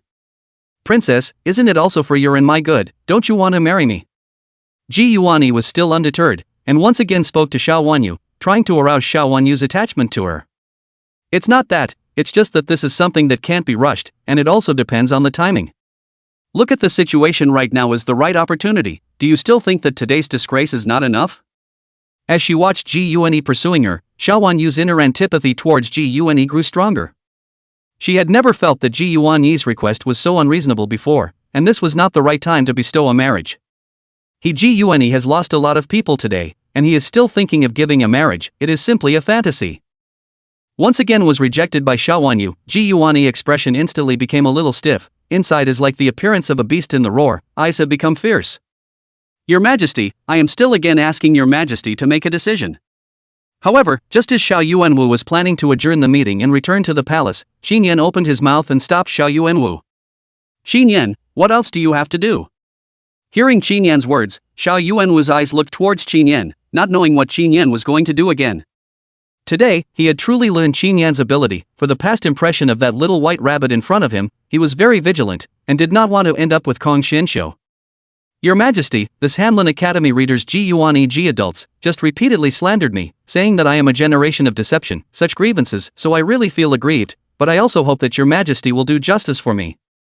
Moreover, there was a bet between me and this Lord Ji, so I still hope that Your Majesty will do me justice.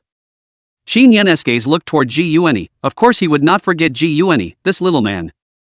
Qin Yan consciously did not apologize to Ji Yuanyi place. He came back, he obediently gave him the seat, and did not provoke him and Xiao Wanyu half of the relationship. According to reason, the two should be well water, not river water. But this asshole, since he saw himself, began to make a demon to trip himself, which makes Qin Yan very unhappy. He is not a person who has the capacity to tolerate others. That Kong Xianxiu was carried down by his own angry spitting blood. This Ji Yuanyi Qin Yan, of course, it is impossible to let go. Seeing that the original bestowal of marriage did not appear, Qin Yan immediately perceived that Xiao Yuanwu was bound to be dissatisfied with Ji Yuanyi, so Ji Yuanyi opened his mouth to ask Xiao Yuanwu to do justice for himself. I think, at the moment Xiao Yuanwu certainly will not be for Ji Yuanyi and offended the husband and wife. Last time at the restaurant, he let Ji Yuanyi fish eyes pass. This time, Qin Yan will make him look good. Not bad, imperial brother. This Ji Yuanyi many times in the case of no evidence to slander my husband. A small Hanlin courtyard readers actually dare to slander the dynastic state duke. This is simply appalling, if not to be disposed of. In the future this still have order to speak of, but also please Father Emperor for my husband and wife and 2 people to do the Lord. The husband sings with the woman is said to be Qin Yan and Xiao Xiao. Qin Yan front foot just finished. Xiao Xiao feet on the back foot immediately after that, apparently also understand the intention of Qin Yan to give Ji Yuan a good look, and now with Qin Yan is the same enemy. When Qin Yan and Xiao Xiao finished speaking, everyone's gazes all looked at Ji Yuanyi at once. Only at this moment, the crowd's gaze was already different from the initial bows and adoration, but a look of watching and sympathizing already, because they knew that Ji Yuanyi was going to be miserable. Chapter 087, Lowering 2 Levels, Kneeling and Apologizing. Ji Yuanyi's face swish became incomparably pale, eyes looked toward the Xiao Yuanwu, cold sweat constantly dripping down from the face, just like this moment within the heart of the panic of a force. Xiao Yuanwu also sighed inwardly when he saw Qin Yan and Xiao Chua targeting Ji Yuanyi. Originally, he had planned to leave it at that. Kong Xianxiu had already been angered by Qin Yan and had fainted. He also did not want to continue to expand the problem, so for Ji Yuanyi's behavior intends to turn a blind eye to it. After all, this guy was originally expected to become the emperor's son-in-law today, but also because of Qin Yan's relationship this son-in-law has obviously fallen through. In Xiao Yuanwu's opinion, this was considered doing the punishment. But Qin Yan, this will be clear, that is not willing to stop. This is a must to discipline this Ji Yuanwan some. The face of Qin Yan and Xiao Xiao, even as the emperor Xiao Yuanwu was really not good to turn a blind eye. Ji Yuanyi, do you know your offense? Xiao Yuanwu's gaze landed on Ji Yuanyi's body, his tone carrying a touch of questioning as he said, his voice slightly tinged with a hint of coldness. I am aware of my sins, I am aware of my sins. Ji Yuanyi sweating like a pig, this will which still have the previous that kind of son of arrogance. He knows that at the moment Xiao Yuanwu will never protect themselves, the only good place to confess their own punishment can be mitigated. In the way of his old father's credit, and now in a high position, he and Xiao Wanyu relationship is very close, think Xiao Yuanwu will not go too far in discriminating himself. Both know the crime, that from today, you will be demoted to the Hanlin Academy canon, punished half a year as a warning to others. If you dare to commit the above, the next time cannot be simply demoted and punished so simple. Seeing that Ji Yuanyi obediently admitted his mistake, Xiao Yuanwu's dissatisfaction with him was slightly reduced. After all, Ji Yuanyi was the son of the Minister of Household, Ji Shou, and was Xiao Wanyu's sweetheart, so Xiao Yuanwu wouldn't really punish him too much. Ji Yuan from the 6th rank of the Hanlin Academy readers demoted from the 8th rank of the Hanlin Academy books, which has been 2 levels down. The punishment cannot be described as not heavy, so also be able to give Qin Yan and Xiao Xiao 2 people an explanation. Although Ji Yuan a 2-level drop, but at least in the Hanlin Hospital to stay. As we all know, this Hanlin Hospital is the cradle of the Prime Minister, which is not the end of the road of Ji Yuan A. The first 2 levels of the Hanlin Hospital, the first 2 levels of the Hanlin Hospital, the first 2 levels of the Hanlin Hospital, the first 2 levels of the Hanlin Hospital. In this way, both sides for such a result is bound to be able to accept. Xiao Yuanwu is also considered to be the old world not to let the situation become too ugly. What? The Hanlin Academy Codex. However, Xiao Yuanwu felt that he had already given Ji Yuan face. According to what he did today, to Qin Yan estate Duke so defamatory, even if it will be a jerk to the end of the past, but now it is even down 2 levels, is considered to be lenient. But obviously Ji Yuan is not so think. When heard Xiao Yuanwu will be reduced to the Hanlin Academy of the moment, Ji Yuan's face is simply more ugly than the death of his own father. What, you're not convinced? Seeing Ji Yuan's tone of voice was not right, Xiao Yuanwu immediately swept his eyebrows across the room, his expression becoming a bit displeased. Ji Yuan heard a body trembled, praying eyes looked to Xiao Wanyu thought Xiao Wanyu to help himself to plead, forfeiture of salary for him does not hurt, his family is not short of money. However, this 2-level drop, for Ji Yuan blow can be too big. He fancied himself as the proud son of heaven, and was originally someone who considered himself to be above the rest, and now this kind of punishment was no less than being driven out of the capital in the first place for him. Therefore, he naturally could not accept it in his heart. But when his gaze fell on Xiao Wanyu, he realized that Xiao Wanyu was simply indifferent, and did not even look at him, but instead focused his entire attention on Qin Yan, as if he, Ji Yuan, was a transparent person. In an instant, Ji Yuan felt a penetrating coldness, from head to toe, a face of death. I wouldn't dare. Seeing that Xiao Wanyu was ignoring himself, Ji Yuan realized in an instant that he couldn't rely on Xiao Wanyu, and was only able to obediently approve of the punishment. In that case, then apologize to Qin Yan. When Xiao Yuanwu saw Ji Yuan confessing, he immediately turned to him, indicating for him to apologize to Qin Yan. Qin Yan and Xiao Xiaochua heard this and exchanged glances. Compared to Ji Yuan's crime, in fact, this punishment Qin Yan and Xiao Chuo is also not satisfied, because this punishment is obviously some too light. However, Qin Yan and Xiao Xiao are not the kind of stupid people. No, Ji Yuan identity in the end is still different, not only is Ji Shou's son, or Xiao Yuanwu's son-in-law to be. To be able to punish Ji Yuan by dropping 2 levels in a row was already considered very good, so Qin Yan and Xiao Xiao also knew the reasoning behind taking the good with the bad. Therefore, for Xiao Yuanwu's punishment, they did not have any objections.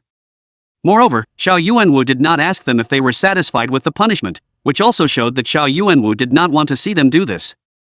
Because of this, Qin Yan and Xiao Xiao did not say anything else to raise any questions, but chose to take it as it came. Lord Jin, it was me who was wrong, it was me who shouldn't have suspected you without evidence, I'm here to apologize to Lord Jin. Ji Yuan had 10,000 hates in his heart, but he didn't dare to show it in front of the emperor right now. Instead, inwardly humiliated, he came to Qin Yan's face and bowed with his hands together to apologize. Slow down.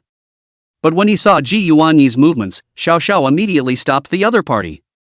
See Xiao Chuo prevented Ji Yuan apologized. Xiao Yuanwu frowned suspiciously looked at Xiao Chuo, thought that this husband and wife are not satisfied with their own verdict it, inwardly could not help but rise a touch of dissimilarity.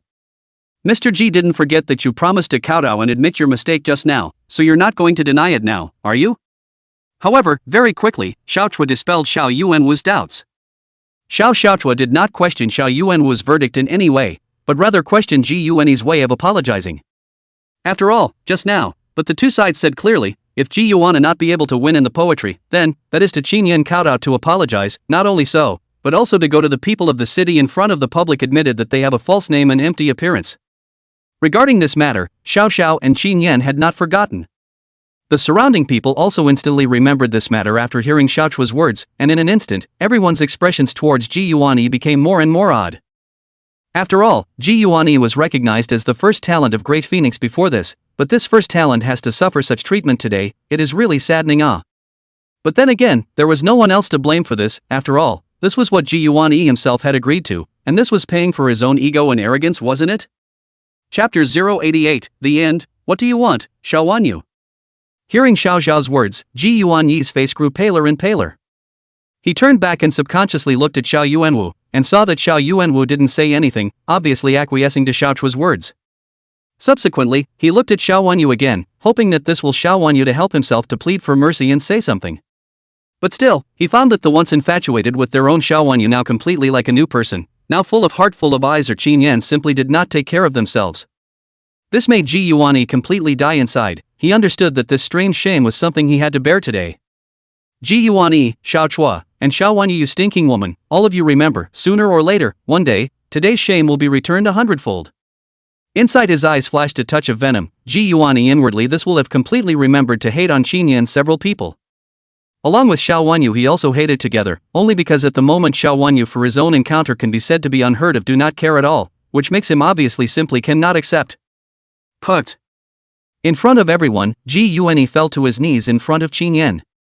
Lord Jin, it's my fault, everything is my fault, please Lord Jin, please don't forget my fault. Bang bang bang. 3 heads kowtowed down. Ji Yuani this will also be hair hard, directly to the head are kowtowed, and then said to Qin Yan.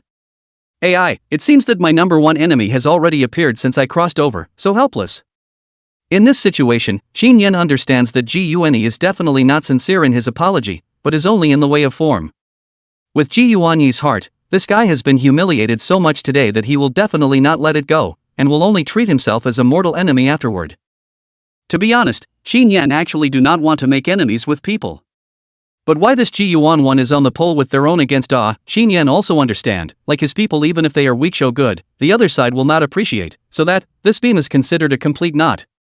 Good in order to now Qin Yan's status position is not afraid of this Ji Yuan one, if their own interest after today not to find in trouble, then that would be good. If they have to find their own pain, then do not blame him next time to do it more ruthlessly. Mr. G, get up, don't forget the other half of the content of the bet between you and I. Within 3 days, I hope that Mr. G will be able to fulfill the rest of the agreement. Now, Ji Yuani has kowtowed and admitted his mistake. Ji Yuani of course cannot be too much, but present with him said. Only, the other half of the bet Qin Yan will not forget, have already formed a beam, do not care to form a deeper knot. Yes, please rest assured that I will fulfill it. Almost gritting his teeth, Ji Yuani squeezed these words out from between his teeth. Well, the matter has been settled, I and the Empress will return to the palace. Changning, you go with us. Seeing that the apologies had all been made, Xiao Yuanwu did not intend to linger any longer. Originally, it was a pleasant wedding ceremony, but I never thought that it would end up in such a mess. But Xiao Yuanwu was not angry. Right now the more he looks at this Ji Yuani is not as good as Qin Yan, such a person may be rashly give him and Xiao Wanyu bestowed marriage is not a good thing. He still need to observe and observe. After all, this Ji Yuani has been away from the Shangjing for 3 years, able to make a person change a lot. Greetings, Your Majesty, Your Majesty. Upon hearing this, the people present immediately of the road, respectfully sending off Xiao Yuanwu and the Empress. Father, mother, my son still has a little business to take care of, after the good deed is done in the palace to see you, okay? At this time, Xiao Wanyu was looking towards Xiao Yuanwu and the Empress, stating that she did not want to return to the palace so quickly yet, and looked towards the two of them with a prayerful face, saying. At those words, Xiao Yuanwu frowned, glanced at the still kneeling Ji Yuani. Xiao Yuanwu inwardly sighed, thought that his daughter was going to stay because of Ji Yuani, and at that moment, although there was some dissatisfaction in his heart, he still agreed. Then you take care of things and come into the palace early, your mother and I have something to tell you. Yes, father and mother. Seeing Xiao Yuanwu's promise, Xiao Wanyu immediately smiled with joy. Start driving. Accompanied by Shuqingyan's chorus, at that moment Xiao Yuanwu and the Empress left with a group of guards. Soon enough, only a group of scholars participating in the Poetry Society were left at the scene along with Ji Yuani, Xiao Wanyu, and Qin Yan and Xiao Xiaochua. Husband, let's go too. See Xiao Yuanwu have gone, Xiao Xiaochua naturally do not want to continue to stay here. Today's Hongmen banquet is also considered to be a complete past, not only not bullied, but also revenge, but also in one fell swoop teased before being deducted from the hat can be said to be a fruitful harvest. Xiao Xiaochua and Qin Yan now in a good mood. Aha! Qin Yan also nodded his head and promised, of course he did not want to continue to stay here, this is the East Lu Academy. He just put Kong Xianxiu that old boy a good meal of humiliation. This East Lu Academy is afraid to have already hated themselves, and then continue to stay. Qin Yan is afraid that these individuals cannot help but come up to beat themselves. Wait. But just as Qin Yan and Xiao Xiao were about to leave hand in hand, a person called out to them. Xiao Xiaochua and Qin Yan's footsteps lurched as they coincidentally looked towards the person who spoke, and immediately, both of their brows were slightly furrowed. because the person who spoke was not a bystander but none other than Xiao Wanyu. Channing, is there anything else you want? Xiao Xiaochua vigilantly looked toward Xiao Wanyu asked, knowing that his niece's barbaric and capricious habits, from childhood to the age of not have suffered any losses. This time her sweetheart Ji Yuani was bullied like this, there is no guarantee that this Xiao Wanyu does not want to find trouble to Ji Yuani. As a result of this, Xiao Xiaochua directly blocked in front of Qin Yan. Auntie, I'm not looking for you, I'm looking for him. Seeing Xiao Xiao stop in front of Qin Yan with a cautious look, Xiao Wanyu's face was a little less than pleasant. However, Xiao Xiao was her aunt after all, so she was not in a position to be too excessive and rude. Moreover, her main goal was still Qin Yan, so that being said, Xiao Wanyu directly expressed her intentions. What do you want with him? Seeing Xiao Wanyu's goal is to witness, this more and more let Xiao Chua in her vigilance. She understands that Xiao Wanyu does not dare to take what she does, but Qin Yan is different. Do not look at Qin Yan is now the identity of the State Duke, but if Xiao Wanyu is crazy, then the State Duke may not be good. Qin Yan, can I talk to you alone, Auntie? Don't worry, I don't mean any harm, I just have some words I want to talk to Qin Yan alone, okay? Unexpectedly, upon seeing the duo who were so wary of her, Xiao Wanyu's expression changed and she became somewhat aggrieved. Afterwards, his eyes looked pitifully at Qin Yan, then said with him, indicating that he wanted to talk to Qin Yan alone, that was all. Chapter 089, There's no need for that, I'm afraid that the eldest princess will misunderstand. Looking for me alone? Xiao Wanyu's attitude and intentions caused both Qin Yan and Xiao Chuo to be a bit surprised, especially Qin Yan, who looked at Xiao Wanyu's mournful eyes and couldn't help but feel a bit speechless inside. This woman, what kind of expression, make it seem as if I have abandoned her? Wasn't she the one who didn't want me? What's the point of showing this attitude, and why did you want to talk to me alone? What's there to talk to me about? In his heart, Qin Yan is reluctant and resistant to the heart of the slander. Seriously, Xiao Wanyu and himself now to this field, Qin Yan on her last trace of love is also considered completely disappeared, he was only thinking of Xiao Wanyu and goodbye. If after leaving the princess's residence that day, the two sides no longer have anything to do with each other, and if Xiao Wanyu no longer looks for herself, Qin Yan's impression of Xiao Wanyu was still good. But the things that had happened one after another had made Qin Yan already disappointed in this woman, and thus, right now, Qin Yan was not really willing to have any more interactions with her. Moreover, now Qin Yan has Xiao Chua by his side. Although only a short time to get along, but Qin Yan can feel, this woman, for their own good is from the heart and lungs, and Xiao Wanyu kind of with the purpose of having a great difference. Silently clenching his fists, his eyes were filled with hatred, and inwardly, he had already greeted the Qin Yan trio's ancestors one by one. I'm sorry Princess Changning, I don't have anything to talk about with you, I think we've made things clear enough between us, there's no need to talk about it again alone. Moreover, our identities are different nowadays. Although the eldest princess and I are not yet truly married, the matter of the bestowal of marriage is already well known, and nominally I am already your aunt.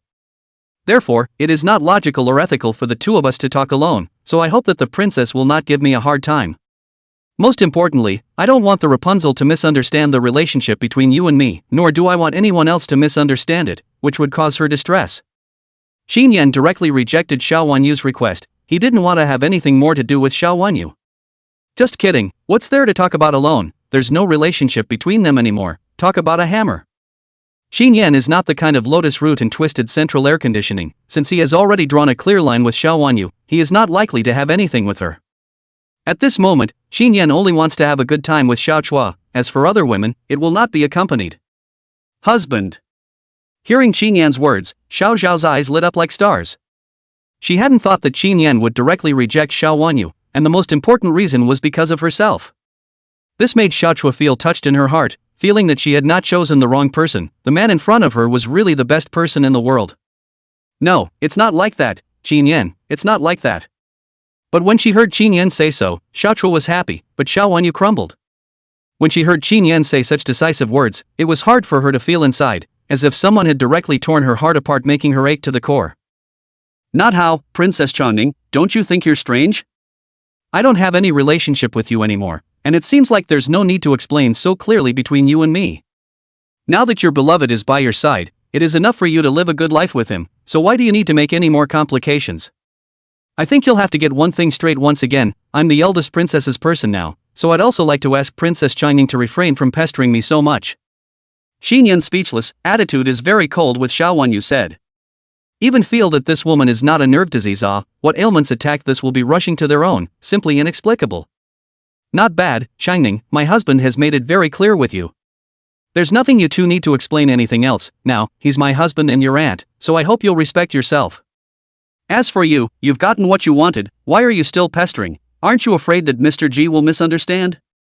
Xiao Xiaochua the same attitude cold with Xiao Wanyu said, the same as a woman. Xiao Xiaochua of course saw Xiao Wanyu seems to have no regrets with Qin Yan in the decision to leave. But so what, that is Xiao Wanyu's own choice of their own and did not force her to give in. And she Xiaochua, also with the ability to grab the man, of course, also not because Xiao Wanyu was his niece will not be able to make concessions. Therefore, at that moment, Xiao Xiao's attitude was also very resolute. Xiao Xiaochua's words caused Xiao Wanyu to freeze, her gaze went to Ji Yuanyi, seeing that Ji Yuanyi remained on the ground and did not move. For some reason, seeing him like this instead of having any feeling of heartache within her, she had a mood of disgust. Auntie, the matter between me and brother Geniki is so complicated that it cannot be said at all in a moment. Just like mine with Qin Yan, my matter with him is not something that can be explained in a moment. Princess, stop it. Xiao Wanyu's words had only finished when Qin Yan interrupted the other party at the right time. Your Highness, how you are with Duke Ji, that is your business, there is no need to say so much with us. How complicated your matters are also has nothing to do with us, we are not interested in knowing. But there is one thing, the matter between me and you has been made very clear, the grudge between you and I is clear, from the moment the peace and separation bookmark was signed, we have no relationship whatsoever, so I hope that the princess will not talk nonsense. Qin Yan said as he brushed off the relationship, not bothering to know what exactly was going on between Xiao Wanyu and Ji Yuanyi.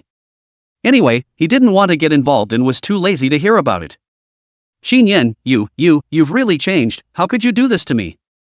Chapter 090, Ignore, it's better not to comfort. Something's wrong.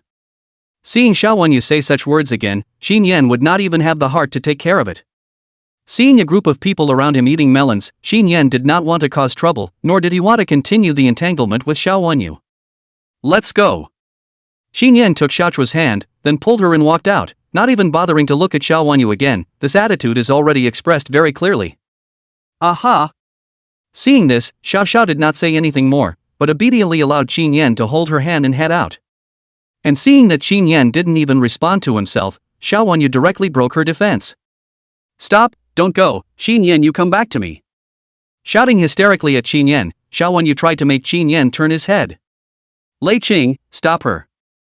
However, Qin Yan did not respond to Xiao Wanyu, what responded to her was Xiaochua's icy tone and eyes. The moment Xiao Xiaochua looked back, there was a touch of coldness in his eyes, and just one glance made the crazy Xiao Wanyu fall into an ice cave. When she saw Xiao Xiao's eyes, Xiao Wanyu only felt as if Xiao Xiao was saying to her, if you pester Qin Yan again, I will take your life. This strong feeling caused Xiao Wanyu to freeze in place, and the step she had just taken came to an abrupt halt in an instant.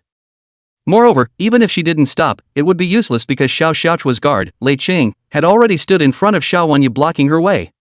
Princess Changning, please don't pester my extra horse harnessed by the side of the emperor's side and the princess, it's better for the princess to go back to her residence early and rest.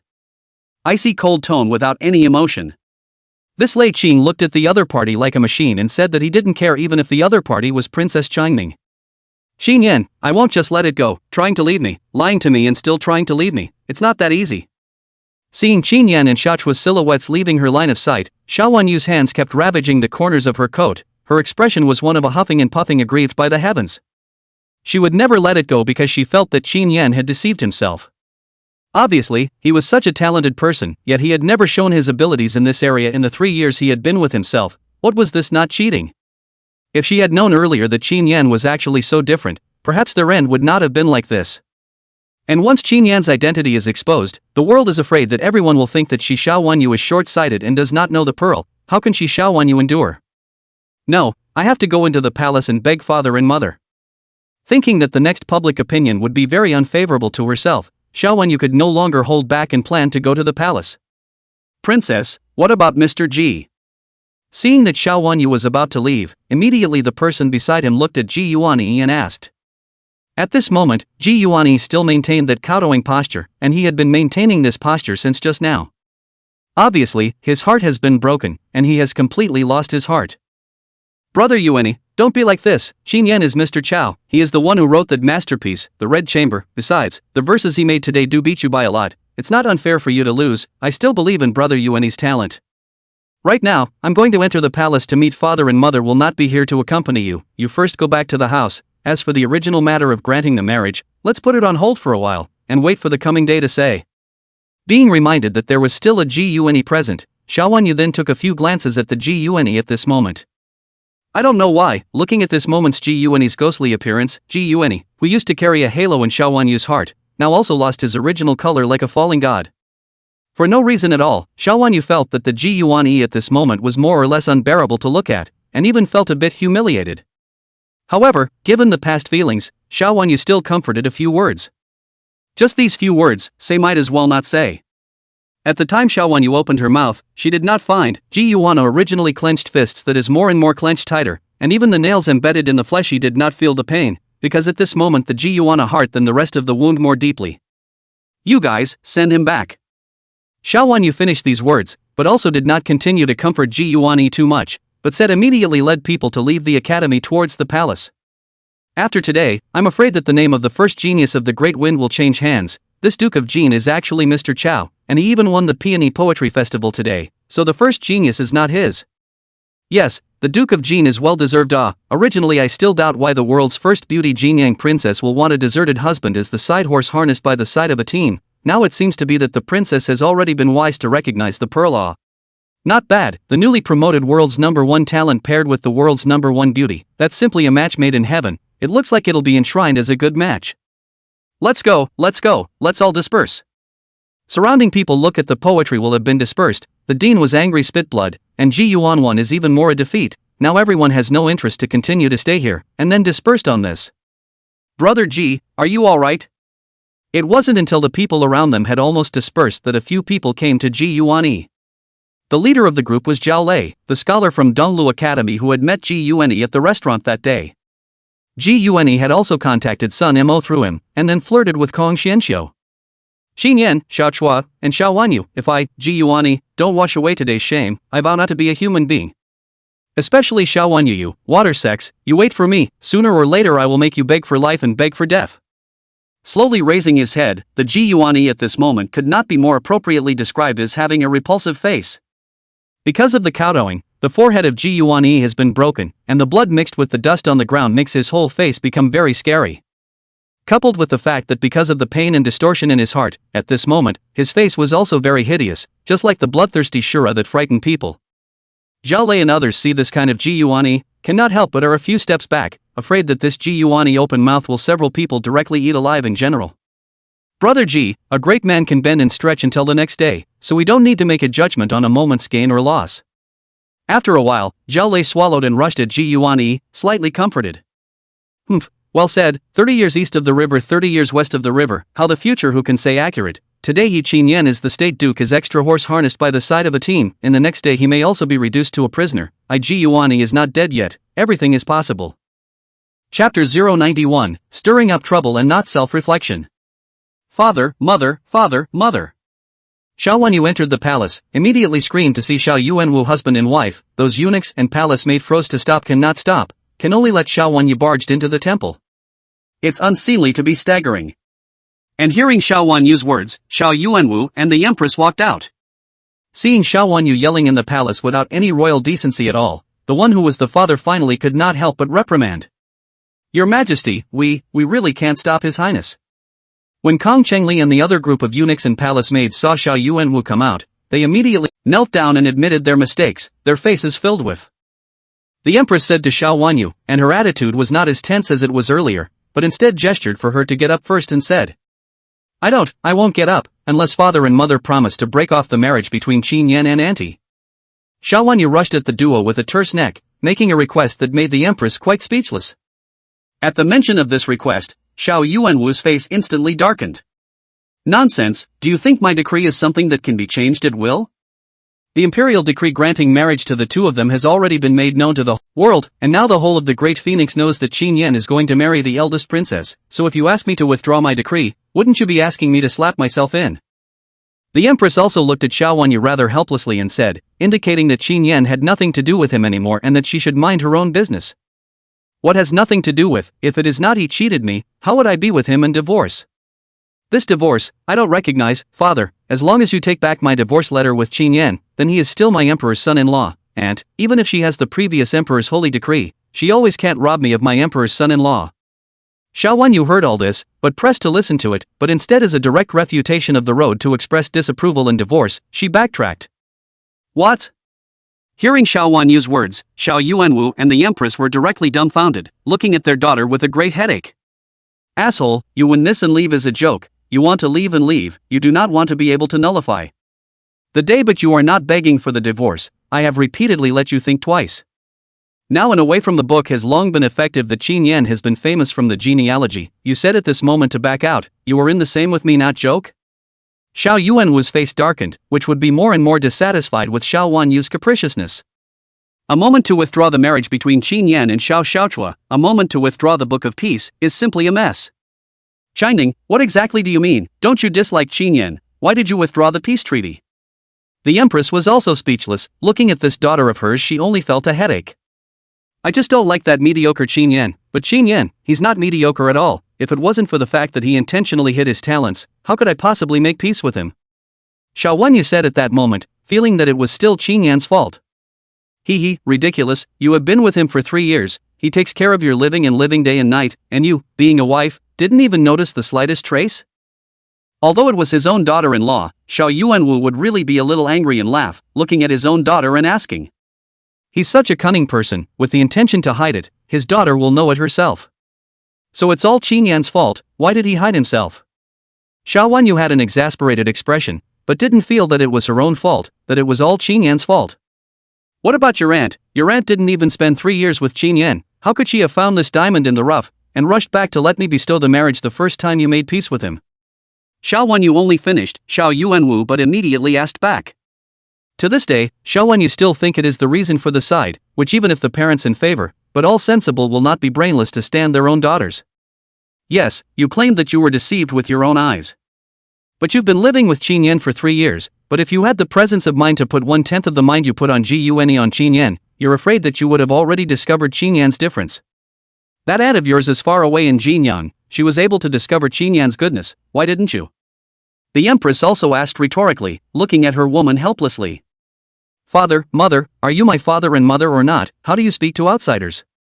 Chapter 092, Regretful Xiao Wanyu, had I known today. Xiao Wanyu collapsed, originally thought to find Xiao Yuanwu and the Empress to be able to get some support from her parents, did not want to greet her but more accusations, which makes the original mind some explosive Xiao Wanyu more and more taut, instantly some out of control shouted, a little no royal princess decency can be said. Seeing Xiao Wanyu so out of sorts, Xiao Yuanwu's already gloomy face became more and more ugly. Snap! A crisp slap rang out as the Empress ruthlessly reached out her hand and threw a slap at Xiao Wanyu's face. Under Xiao Wanyu's stunned, unbelievable gaze, the Empress arrived in front of Xiao Yuanwu before slowly kneeling down. Your Majesty, it was my concubine's poor teaching that caused Changning to be so rude, I hope your Majesty will forgive me.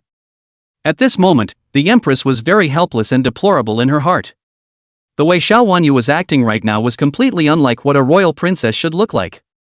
Ranting about the king's father, this was a crime of treason. However, Xiao Wanyu was blissfully unaware that this was irrational behavior.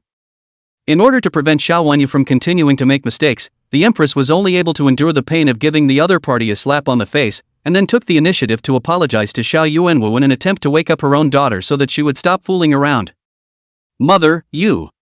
Seeing the Empress like this, Xiao Wanyu trembled, then gradually sobered up a bit, and at that moment, she also immediately knelt down towards Xiao Yuanwu. Father, it is my son's words that are not in order, please father chastise me. She would then also understand how rude it was to yell at Xiao Yuanwu just now. The person in front of her was not just her father, but also the Emperor of the Great Phoenix. It was only because of Qin Yan's matter that made her lose her mind, which made her act of roaring at the king, and even the Empress had to admit her fault for her. Get up, Empress, what has this matter to do with you? She's a grown-up princess and deserves to know exactly what she's supposed to do and what she's supposed to say. Xiao Yuanwu looked at the Empress like this, and immediately rushed forward to help her up. They are young couples, husband and wife, naturally will not because of Xiao Wanyu and give birth to any suspicion. He also knew that the Empress did that, but was afraid that he would be angry at Xiao Wanyu. Father, it's my son's fault. Xiao Wanyu would be wailing and crying, her words carrying a sobbing tone. You get up too. Seeing Xiao Wanyu finally sobered up a bit, Xiao Yuanwu was also quite helpless in the end as his own daughter, he still cannot afford to blame. Yes, father. Xiao Wanyu had also become much more honest this time, and receiving a slap on the face had made her much more awake. Changning what exactly do you want father and mother to do with you? You tell us, who do you really like, Ji Yuan or Qin Yan? Nowadays you are doing and behaving like this, making father and mother very puzzled. If you like that Ji Yuan one, I will find an opportunity to fulfill you, you only need to wait for the time can be. That you and that Qin Yan now is not the best situation, you too clear and no longer have anything to do, that today and for that? But if you don't like Ji Yuan, and you like Qin Yan, why did you make peace with him in the first place? Xiao Yuanwu asked with Xiao Wanyu in a serious tone, really unable to understand his own daughter. I. Upon hearing this, Xiao Wanyu looked up at the emperor and empress duo and opened her mouth to answer the question, but for a while she was unable to even say a fart. I don't know, son. In the end, Xiao Wanyu gave an answer that left the empress directly speechless, she herself did not know. Hearing this reply, Xiao Yuanwu and the empress were speechless throughout and just stared at her. Father, I don't know who I really like. I originally thought that the person I liked was always Ji Yuan, and the moment he first came back, I was indeed very happy. But ever since I made peace with Qin Yan, I always felt empty inside, like I was missing something, and even when I stayed with Ji Yuan, I didn't feel as happy as I used to. And then after that, knowing that Auntie was going to marry Qin Yan, it became even harder for me inside. My son is unwilling to let Qin Yan and Aunt be together, it's like the feeling of having something that originally belonged to me stolen from me. And today, at the poetry meeting, when I learned that Qin Yan was actually Mr. Chow who wrote The Red Mansion, and that he was so talented, even more talented than Ji Yuan, I felt bad, thinking that Qin Yan had cheated me, that he should have belonged to me, but now he's become my aunt's. I don't know if this feeling is like or something else, anyway, my son is having a hard time right now, woo-woo. The more Xiao Wanyu spoke, the more aggrieved she became, the more she spoke, the louder she cried, and when she finished speaking, only the sound of Xiao Wanyu's wailing was left in the great hall. Listening to her words, Xiao Yuanwu and the empress only felt a headache. As bystanders, the duo had sensed after hearing Xiao Wanyu's words that what they were worried about had finally happened. When Qin Yan and Xiao Wanyu first made peace, Xiao Yuanwu and the empress were worried that Xiao Wanyu would regret it in the future. Because they understand, in fact, Qin Yan is a very good person, is also very suitable for Xiao Wanyu's people, just that Xiao Wanyu themselves do not understand that, is thinking about Ji Yuan only. They had made a good backhanded move, wanting to let Xiao Wanyu take her time to think clearly, and then let them remarry when the time came. But who did not expect, the plan cannot catch up with the change, halfway out of a Jinyang princess intercepted Qin Yan. Now, Xiao Wanyu again regret to find out that he actually likes the person as Qin Yan is also useless, because Qin Yan has already with Xiao Chua marriage. And with Xiao Zhao's attitude toward Qin Yan, I am afraid that he will never give up Qin Yan, which is already a wooden boat cannot be changed Shining but right now Qin Yan's status has changed. He's already your aunt's fiancé, you and the two of you are already destined to be together, so don't be obsessed. Haven't you always liked Ji Yuan? He's by your side now, so get along with him and forget about Qin Yan. The empress had no choice but to come to Xiao Wanyu's side, then relieved Xiao Wanyu by saying that she should let go and forget about Qin Yan. Mother, how can my son forget? Nowadays, I can't eat or sleep well, and what I think of when I close my eyes is Qin Yan, how can you let me forget? Father, mother, please, my son begs you, help me take back Qin Yan, okay? Father, you are the son of heaven, the emperor, you must have a way right. Xiao Wanyu pitifully looked at Xiao Yuanwu road, this will be the tone of petulance with pity, so that Xiao Yuanwu's heart is also really not good. If I had known it would come to this, you girl, you make it so difficult for me. Xiao Yuanwu let out a long sigh, looking at his own daughter in the end there is still some softness in his heart. Hey, unring the bell, although I am the son of heaven, but that is, after all, your aunt, is my sister, I'm not good to do more, need to rely on your own to do Chapter 093, did she really understand? By me, myself? Xiao Wanyu raised her head with some consternation and looked at Xiao Yuanwu with pearly blossoms, not understanding what he meant by this, what did he mean by still relying on herself? Of course, I told you earlier that this matter involves the late emperor's holy decree and your aunt, I am not in a good position to intervene too much in this matter even as your father. Therefore, to undo this matter, that can only be done by yourself. But what am I going to do? Upon hearing this, Xiao Wanyu's eyebrows wrinkled into a Sichuan character, obviously for how he should deal with this matter is puzzled. If she knew what to do, still need to be like this now, long ago to put into action Silly child, why don't you understand, you and that Qin Yan are after all a couple for 3 years. Although you haven't treated Qin Yan sincerely in these 3 years, you haven't treated him poorly at least in terms of material things and so on. After 3 years of spending time together, I believe that there is still some affection between you. Qin Yan, this person, I observed him for 3 years, he is by no means the kind of person who has a heart of stone. So compared to your aunt getting along with Qin Yan for only a few days, the real advantage is actually still with you, Changning. 3 years together, is it still not worth a few days? So what you need to do most now is to put down your own posture and properly go and salvage this relationship. The only way to make Qin Yan himself change his mind is to let him change his mind, then this marriage can take a turn for the better. Otherwise, if you are like you are now, you only know that just stirring up trouble will not help at all. Instead of being useless, it will also be counterproductive. The Empress took a look at Xiao Wanyu, or a look of ignorance, as if a little confused, could not help but shake her head, and then directly to Xiao Wanyu said. In Xiao Yuanwu and her view, now Xiao Wanyu's last chance is through their own efforts and change to win back Qin Yan's heart. The only way this thing is possible to change. After all, once Qin Yan if returned to the heart, Xiao Chua cannot be forced not. After Xiao Yuanwu will be able to push the waves in the back, by then Xiao Wanyu and Qin Yan will be able to break the mirror to reunite. And in their eyes, it wasn't impossible. After all, Qin Yan and Xiao Wanyu had been together for 3 long years, and in the past 3 years, Xiao Wanyu had indeed not been attentive enough to Qin Yan, but after all, after living under one roof for so long, there must still be more or less affection. As long as Xiao Wanyu was tactful enough and pulled her face down enough, then it wasn't impossible for Qin Yan to change his mind back. After all, Xiao Xiao and Qin Yan have only been together for a few days. There is still a gap in the end. But father, mother, you all don't know, the current Qin Yan is like a different person. Even talking to me alone he's not willing to do so, his eyes are full of ants, it pisses me off. When Xiao Wanyu heard the Empress' words, she was all puffed up. When she thought of Qin Yan and Xiao Chua's sweet appearance, Xiao Wanyu couldn't wait to throw these two people, one to the South Pole and one to the North Pole. It would break the heart of any man that you made peace with him for Ji Yuani, and he is treating you sensibly now, so what have you got to be aggrieved about? Upon hearing Xiao Wanyu this, the Empress snorted a laugh but did not help her daughter to speak. In turn to help, Qin Yan said. Then he shouldn't have changed his mind so quickly to be with his aunt and still be so sweet. Xiao Wanyu was unconvinced and bristled. You're allowed to stick with Ji Yuani, but he's not allowed to get along with your aunt? You have the nerve to talk about others when you've been sleeping at night in the Shinshu residence. Xiao Yuanwu sneered and similarly reprimanded Xiao Wanyu. Changning, do you want to redeem Qin Yan or not? Mother's words, have you heard them clearly? The Empress was helpless and looked at Xiao Wanyu, who would still be picking at the reasoning, and could not help but say with some anger. Hear me clearly, mother, but I am the princess. If you ask me to stoop so low as to beg him, then will I not be laughed at? Xiao Wanyu of course heard her mother's meaning clearly, she just felt very uncomfortable. This Empress Dowager meant for her to go and take the initiative to beg Qin Yan and then make changes to bring Qin Yan back. Wasn't this currying favor?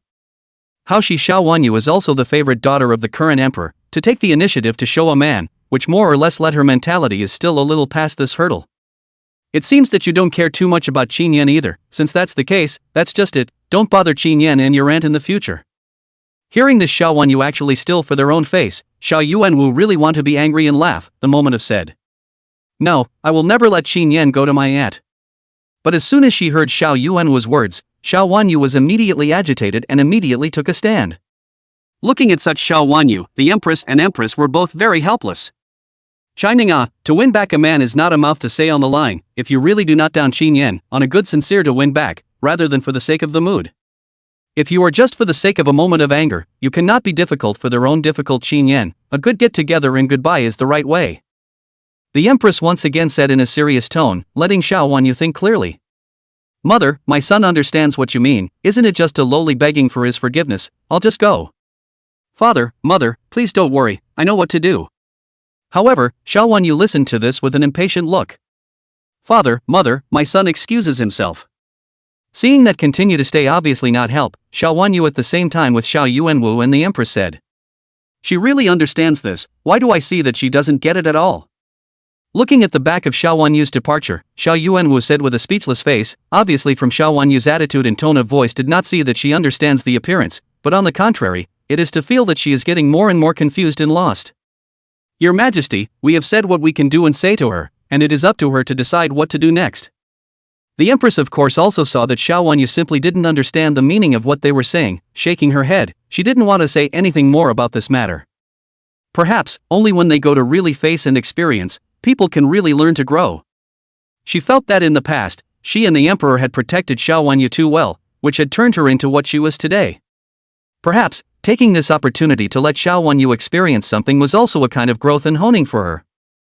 Quickly, faster, Xiaochua, that dead girl, actually dared to take the initiative to find a marriage without the permission of the mourning family, but also invited the late emperor's holy decree, which presses me as a mother as a serious see me go back not to properly pack her.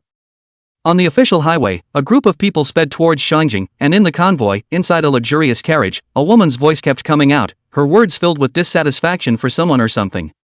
Chapter 094, The Lousy Ji Yuan, Fulfillment of Promises. I, Ji Geniki, am talentless, empty and vain. Upper Capital City, East City. At this moment, a large group of people gathered here at the street entrance of the East Marketplace. Everyone stopped and watched, their gazes all focused on one person at the moment. This person, with a pretty face and a graceful scholarly appearance, only his head was wrapped in a circle of bandages, obviously with injuries. And he was no other than the famous Ji Yuan, who was once known as the #1 talent of Great Phoenix. Only at the moment, Ji Yuan was slightly in a mess, surrounded in the center as a monkey, surrounded by 3 layers of people who heard Ji Yuan's loud self-description, pointing and looking like a clown. As for Ji Yuan, his face was very ugly in the face of the crowd's comments, and his expression looked stiff. The depths of his eyes even revealed a wave of anger and resentment, a feeling of humiliation. The reason why he made a public spectacle here today was because he had lost a bet with Qin Yan that day at the Peony Poetry Conference at the Donglu Academy. Their bet was for Ji Yuan to admit his incompetence in public at the 4 markets in the southeast, northwest, and north. In the face of such a humiliating punishment, Ji Yuan could only fulfill it. Because that day was in front of the face of the current emperor to make a promise, he can cheat. Nowadays, Ji Yuan could be said to have become a complete and utter clown, and it only took a few days of work to fall from the famous #1 talent to a loser who was casually pointed out. In these few days, within the capital city, the things that happened in Donglu Academy that day have more or less been passed on. So much so that it has stirred up the entire capital city, especially Qin Yan is Mr. Chow this matter, that is simply like a thunderbolt from the ground will be quite a lot of people are shocked to drop their jaws. At first, many people did not believe in this matter, but along with the more and more things spread, the more and more people said, those who did not believe in this matter also gradually accepted it. After that, Qin Yan's victory in the poetry festival was rumored, and Qin Yan's peony poem was a sensation in the entire literary world of Shangjing. Now, in just a few days, Qin Yan's peony poem was already well known, and countless literati regarded the poem as a masterpiece, so that those who were prejudiced against Qin Yan in the past also changed their dislike for him from disdain to admiration in just a few days. And with Qin Yan, treatment is the opposite of Ji Yuan since that day once wanted to go to find Kong Xianxiu to explain to him to admit fault, but was Kong Xianxiu directly refused. And he told Ji Yuan that their master-disciple relationship was over, so don't look for him in the future. Obviously, if Ji Yuan was the #1 victim of the poetry meeting, then Kong Xianxiu definitely qualified as the #2 victim. Qin Yan's classic comments on Kong Xianxiu were also spreading widely at the moment. Quite a few people for Qin Yan evaluation of the Kong Xianxiu family iron bones to persuade people to be loyal, Shishio descending table Kong Yuan Gong are highly agreeable. Originally, the Kong family is going downhill, and now after Qin Yan so a mess, the prestige is even more greatly reduced. This makes Kong Xianxiu as both annoyed and angry, hate Qin Yan at the same time naturally also put Ji Yuan on the hate. If it wasn't for Ji Yuan cheating him, he wouldn't have messed with Qin Yan, so in Kong Xianxiu's opinion, both Ji Yuan and Qin Yan were his enemies, so how could he get involved with Ji Yuan? Lost the biggest connections in the literary world, the emperor's son-in-law didn't become the emperor's son-in-law and had to be ridiculed, and the name of the first talented man was also taken away. Ji Yuan can be said to have been reduced to the laughingstock of the entire Shangjing. The only good thing is that Ji Yuan's family roots are still there, he is still serving in the Hanlin Academy, and his father Jishou is still the minister of the Ministry of Revenue. As long as these have not changed, then Ji Yuan will still have a chance to rise again. Thus, Ji Yuan was able to honestly fulfill all the agreements with Qin Yan, even if what he was enduring at the moment was a great humiliation. What is this? Why are there so many people? What are they doing? And just as Ji Yuan was being mobbed, a group of people happened to pass by. This group of people had just entered the city, and their procession was guarded by a troop of soldiers, among which a luxurious carriage appeared the most conspicuous. When passing through this place, the carriage stopped, and a corner of the window curtain inside the carriage was lifted. A gaze looked towards the crowd, followed by a curious voice. "Enlighten your highness, it seems to be surrounding a person." Hearing the question from the woman in the carriage, a cavalryman on one side glanced at the crowd and returned. "People, what people? So many people surrounding one man. What is this man's origin? What is he doing?" Upon hearing that a person was being mobbed, the woman inside the carriage immediately became curious, and then asked the same question as the cavalryman outside. That, my lord, I do not know. If you don't know, go and inquire, go, and then come back and tell the mourner. Here. Upon hearing that, the cavalryman didn't dare to have any delay and hurried towards the crowd. After a short time, the cavalryman returned. Your Highness, I've inquired clearly, it's Duke Ji of the Shangshu mansion, and he's being surrounded by people. Kijeniki? Upon hearing the name, the woman inside the carriage froze, clearly not unfamiliar with the name. It's that Ji who was known as my great Phoenix's #1 talent, the son of that Ji show that Changning girl is so fond of? Yes, Taffy. What's the crowd doing around him? Could it be that he's doing something extraordinary? Learned that is in the spectator Ji. At the same time the carriage inside the daffodil immediately came to the interest. She left the capital city has been many years, it is rare to come back once. A look at a lively good to see, she is still in the heart of the very expectant and curious. Taffy, Kijeniki is laughing at himself. Self-deprecating, what does that mean? Here's the thing, he's talking about it. The cavalryman who went to spy was responsible enough to inquire about the situation, and then recounted the matter that Ji was laughing at himself for being a waste of time to the imperial consort inside the carriage. What, are you saying that Ji was mocking himself for being a loser, and the reason he did that was because Qin Yan told him to? That's right, Taffy, that's what happened. The cavalryman nodded in reply. Asshole Qin Yan, this Qin Yan really isn't a good thing.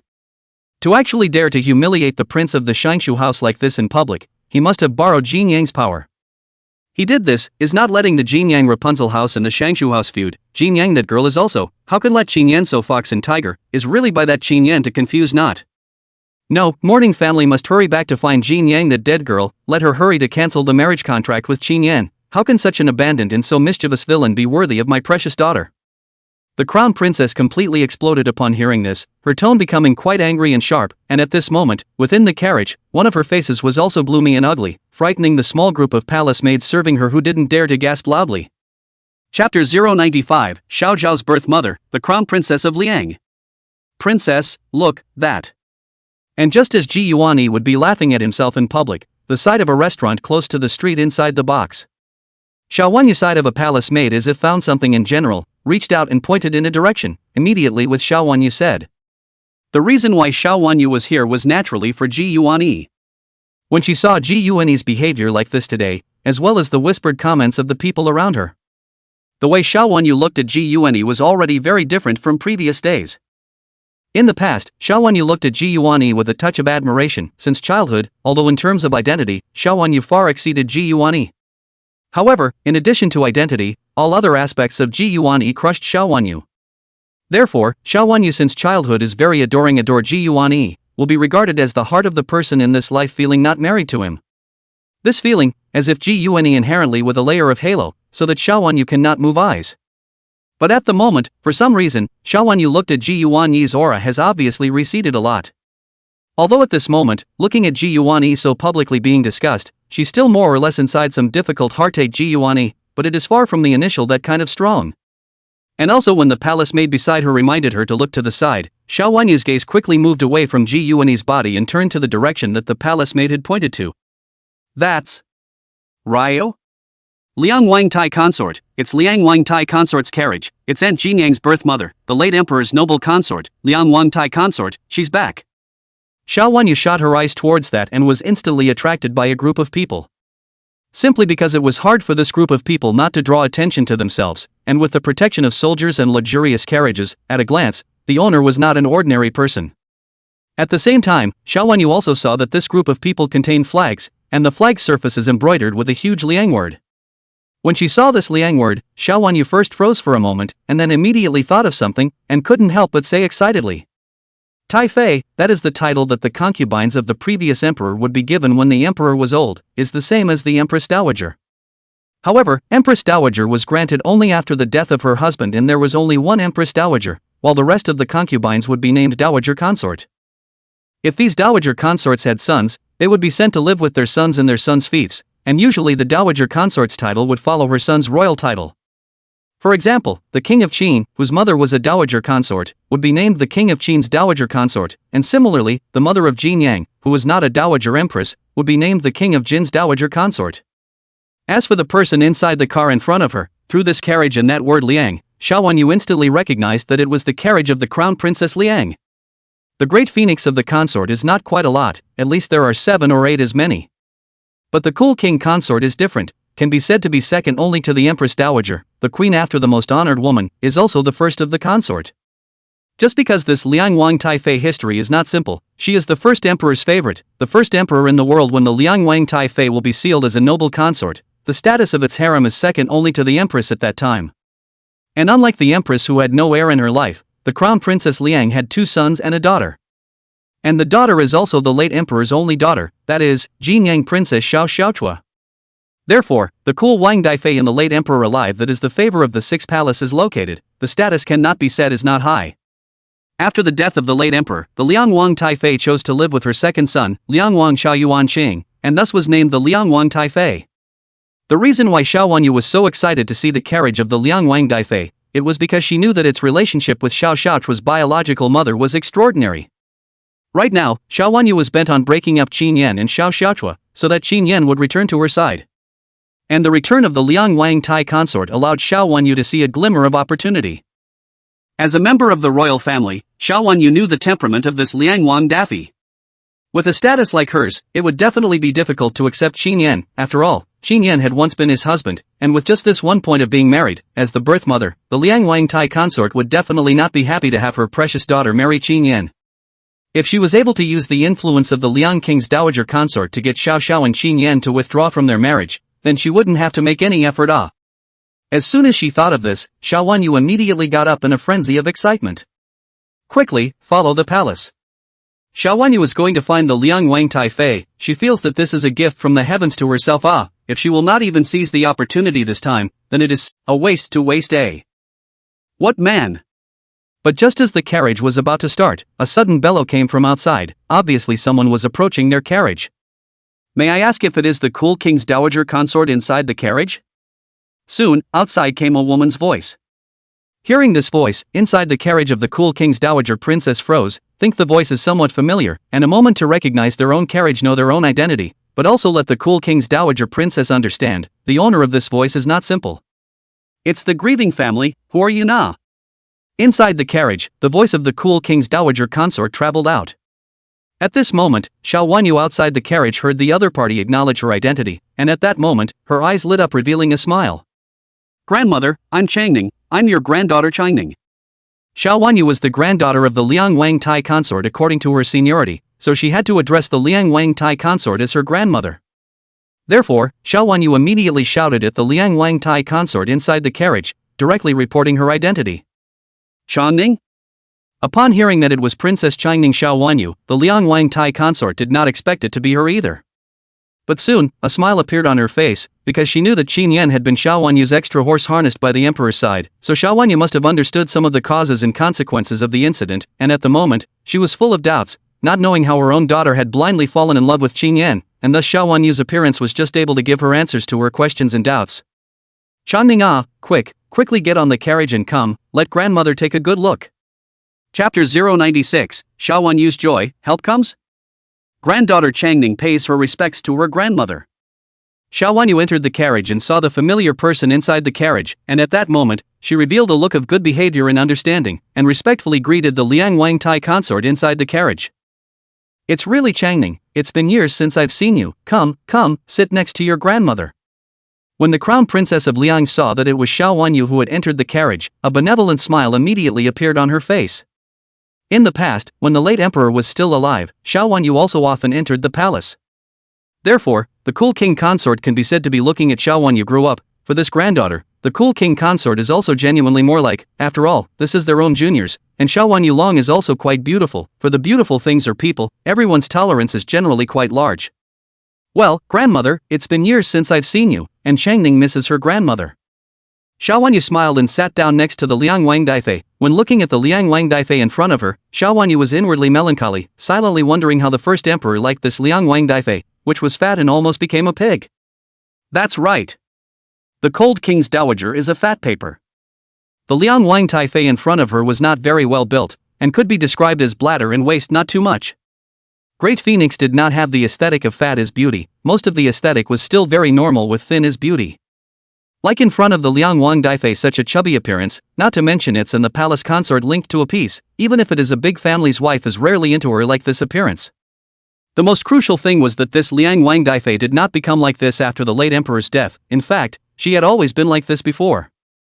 But even so, this once noble consort still can be in the royal harem in favor of the three palaces. The status is only second to the empress under the emperor's favorite, but also the emperor's many consorts and the birth of the largest number of children in a consort, a total of 2 sons and a daughter for the emperor, and the daughter or the emperor's only daughter. However, have to admit that the cool king consort's figure is not great, but the appearance is absolutely outstanding, even if the face is now chubby but also hard to hide its posture. Can imagine, the beginning of the cool king consort is not fat, how a first-class beauty. I think that a woman who can give birth to a woman with such a demonic appearance as Xiao Xiao must be impeccable in terms of her own face value. Just this kind of a woman, but not willing to restrain themselves, and thus eat themselves so fat, is also considered the existence of the odd man out within the harem throughout the ages. Chiming up, I also miss you very much, but you also know, Liangzhou Road is far, every time I come back have to trek a few thousand miles, I nowadays body and bones can't eat that long distance suffering, so can only come back once a few years to Shangjing. Listening to Xiao Wanyu's polite words, the spinning Liang King's dowager consort also made a mournful expression. Grandmother, then why did you suddenly come back this time? There wasn't a bit of news about grandmother coming back earlier. Hearing the Liang Wangtai consort say so, Xiao Wanyu immediately knew with a twinkle in her eye that it was time to ask about the other party's intentions for coming back. The Liang Wang Daifei's sudden return must be something important, otherwise it would be impossible for her to rush back at this point in time. Although Xiao Wanyu guessed in her heart that the purpose of her coming back was related to Qin Yan and Xiao Chua, but that was only a guess after all. Mourner's return this time is naturally for your aunt's matter. Channing, since you've asked, I won't hide it from you, I'm asking you, how did you make peace with Qin Yan? The cool king dowager consort a look at Xiao Wanyu asked their own reasons for coming back, just as she also wanted to get some information from Xiao Wanyu. The moment of the same, Xiao Wanyu immediately asked. Grandmother, you know all about it. Xiao Wanyu took a look at the Liang Wangtai consort and asked this question. In an instant, her heart was clear. Immediately, she changed into a sad expression looking at the Liang Wangtai consort in front of her, a look of resignation. Such a big thing, how could I not know? Changning that Qin Yan is not your emperor's son-in-law, why did he suddenly get involved with Jin Yang and marry her? This, I don't know Changning also doesn't know why aunt suddenly wants to marry Qin Yan. But for this marriage, my father did not agree to it, but it's not because auntie has an imperial decree from the previous emperor, so she had to agree to it. But, grandmother, there's one thing I'm certain of, this Qin Yan and aunt must have already known each other long ago, or else why did aunt immediately go and ask father to beg for a marriage when Qin Yan and I had just made peace? Xiao Wanyu said half truthfully and half falsely with the imperial concubine, and then added some of her own speculations, not caring whether these things are true or not, anyway, first mixed in before saying. Are you saying that Qin Yan had already begun to have contact with Jin Yang even when he was your emperor's son-in-law? As expected, when she heard the words of the cool king's dowager consort, in an instant, her face became unsightly and her voice became eloquent for a few moments. Well, how else could auntie be so quick to beg father for the marriage, surely? Xiao Wanyu immediately nodded her head. Then do you think that Qin Yan did it on purpose? Did he take the initiative to seduce Jin Yang? The more she thought about it, the angrier she got, the more the imperial consort looked at Xiao Wanyu and asked again. Grandmother, this I don't know. However, Qin Yan he is not a good person, he has a deep heart, he deceived me when he was my extra horse harnessed by the side of a team. Xiao Wanyu's eyes suddenly reddened, and she looked at the imperial concubine with a look of being aggrieved to the core. He lied to you, what's going on, how did he lie to you, Changning, don't be anxious, slowly talk to grandmother. The cool king's wife was dissatisfied with Qin Yan, and now heard Xiao Wanyu so evaluation of Qin Yan, a moment of inner more determined that Qin Yan is not a good thing, and then immediately with Xiao Wanyu asked, want to know specifically what kind of a person Qin Yan is in the end? Yes, grandmother. Xiao Wanyu saw that the fish had taken the bait, and she had no intention of letting it go. Through a few conversations with the Liang King's consort, she could easily see that the consort seemed to be against Qin Yan and Xiao Xiaochua, and even when Qin Yan was mentioned, she could clearly feel a hint of dissatisfaction from the other side. Therefore, she understood that this was a good opportunity to make a big deal if she could provoke this Xiao Xiaochua's saintly mother, the dynastic imperial consort, to disagree with this marriage, then Qin Yan and Xiao Xiaochua could be in big trouble. Therefore, Xiao Wanyu must seize this opportunity to give a good add oil and vinegar so that the dowager princess thought that Qin Yan is greedy for Xiao Xiao's power, so deliberately close to Xiao Xiao so as to achieve the purpose of their own rise to the top. Chapter 097, Underhanded Moves, Stirring Up Dissension. What do you mean, that Qin Yan is actually Mr. Chow who wrote The Red Mansion and has been hiding it from you for 3 years, and you've been with him for 3 years without ever knowing his true side? Inside the carriage, when the Liang King's dowager consort learned a great deal of information from Zivo from Xiao Wanyu's mouth, the dowager consort's expression became abnormally rich. Xiao Wanyu with him to say Qin Yan things, of course, cannot be a brain all the truth, which is mixed with the truth and falsehood. There are true and false to be more able to make people believe. Therefore, Qin Yan some originally hidden information, of course, she also brain with the princess set out. As expected, when she learned that Qin Yan was Mr. Chow, the famous writer of the Red Mansion, consort Liang was still surprised. After all, the fame of Mr. Chow and the Red Mansion was really too prevalent, so much so that she, a person who was not very fond of books, also knew the general content of the book. Well, after 3 years of living together, I don't have the slightest idea of what kind of a person he really is. He hides it from me at every turn. Grandmother, tell me, how deep is his heart? Xiao Wanyu's face was full of bitterness as she looked at the Liang King's dowager consort in front of her with the expression of a resentful woman with a great deal of bitterness and hatred. She dumped all the blame on Qin Yan, but never found any fault in herself. Because from the beginning to the end, Xiao Wanyu never felt that it was her own reasons that caused her to go farther and farther away from Qin Yan. Grandmother, perhaps Qin Yan had already set his eyes on Auntie long ago, so he purposely hid his talent in front of me so that he could one day leave me to get closer to Auntie. Auntie definitely didn't know that Qin Yan would be such a man with a gloomy mind in such a deep city, so that's why she was attracted to Qin Yan's talent. I think that's definitely what happened. Xiao Wanyu saw that the face of the Liang King's dowager consort became more and more ugly, knowing that her words had already played a role, when she laid down the material more violently, intending to directly brand Qin Yan's image as a villain who climbed up to the power and nobility. Asshole, this man has such an impure heart. Even though he has a world-class talent, if his character is not good, he can hardly be of great use, much less worthy of my daughter. No, I can never let Jin Yang marry such a man. If really Jin Yang married him, then this life is completely finished. Sure enough, under Xiao Wanyu's constant fanning of the flames, the Liang Lang Daffy's face became more and more ugly until it directly erupted. She was already dissatisfied with Qin Yan as her son-in-law, and just after entering the capital, she saw the scene of Ji Yuan, which made her feel that Qin Yan was relying on the power of the princess of Jinyang to oppress others. When Xiao Wanyu appeared, after adding so much to his speech, at this moment the imperial concubine had already completely defined Qin Yan as a despicable villain. Such a person, how could she allow Xiao Xiao to marry him? But grandmother, now that Auntie is so bent on Qin Yan that she can't even listen to my father's words, what can you do to stop it? Once she saw the attitude of the imperial concubine, Xiao Wanyu was already happy inside. This was the effect she wanted, to stop Qin Yan's marriage to Xiao Xiao. At that time, once they broke off their engagement, then Qin Yan would lose all the aura that he currently possessed. At that time, she appeared in front of him again, only need to use a little tactics, think Qin Yan will certainly obediently return to their side as in the past, as obedient to herself. At the thought of Qin Yan's imminent return to her side, Xiao Wanyu was so excited inside that she almost didn't laugh outright.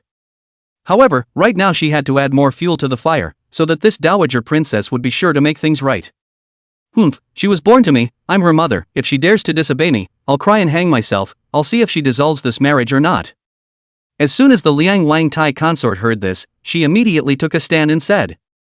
She was very confident. After all, although Xiao Xiaochua was actually raised by the current Empress Dowager from childhood to adulthood, and she, the birth mother, actually did not participate in too much of Xiao Xiaochua's upbringing. But after all, she was Xiao Xiao's biological mother. She was also very filial to herself, and she would send people to Liangzhou to give herself any good things. Therefore, the Liang Wang Tai consort is self-conscious that her position in Xiaochua's mind is very high, definitely heavier than that Qin Yan's position within her, so as long as she gives the word, Xiaochua doesn't dare to disobey herself. If this Xiaochua really does not listen to herself, she also has the means to force the other party to comply. After all, this is still a filial piety-first society. Well, grandmother, you must stop this marriage. Aunt Jin Yang is such a good person, she can't fall into the hands of that bad fellow Qin Yan. He's not good enough for Aunt Jin Yang at all. Xiao Wanyu nodded her head, and immediately, she also took a stand and said, ruthlessly asking the imperial concubine to go and stop them from being in one piece. Don't worry, grandmother's hand is bound to be a horse to the slaughter. At that time, when the marriage is broken off, grandmother will definitely help you teach the Qin Yan a good lesson. Grandma, you're so sweet. Xiao Wanyu laughed innocently. The harmless appearance of human animals at once pounced on the dowager consort pampered. Good boy, commiserations. Seeing this, the imperial concubine did not forget to comfort Xiao Wanyu, thinking that she must have suffered a great deal. Grandmother, you must not tell Aunt that it was me who said all this with you, or else Aunt will still think that I am unforgettable to Qin Yan's old feelings, intentionally instigating your relationship, and won't listen to you when the time comes. Xiao Wanyu is not really without brains. This will also know to let the concubine to hide themselves a little. Otherwise, if you know that this matter is their own in the instigation words, afraid that she can be trouble. Don't worry, I'll hide it for you, just wait and see. The Dowager Princess didn't think much of it, but agreed. The carriage of the Crown Princess of Liang slowly drove into a road, and the originally slightly narrow road instantly opened up. Your Highness, ahead is the eldest Princess Jinyang's mansion. My subordinate has already sent people to inform the people of the eldest princess's mansion that Your Highness is almost there. Outside the carriage, one of the guards said with the cool king's dowager consort inside the carriage. As the Crown Princess of Liang, she did not live in the palace, either within the Crown Prince of Liang's residence in the upper capital city, or in the residence of the Rapunzel of Jinyang, which was the residence of her own children.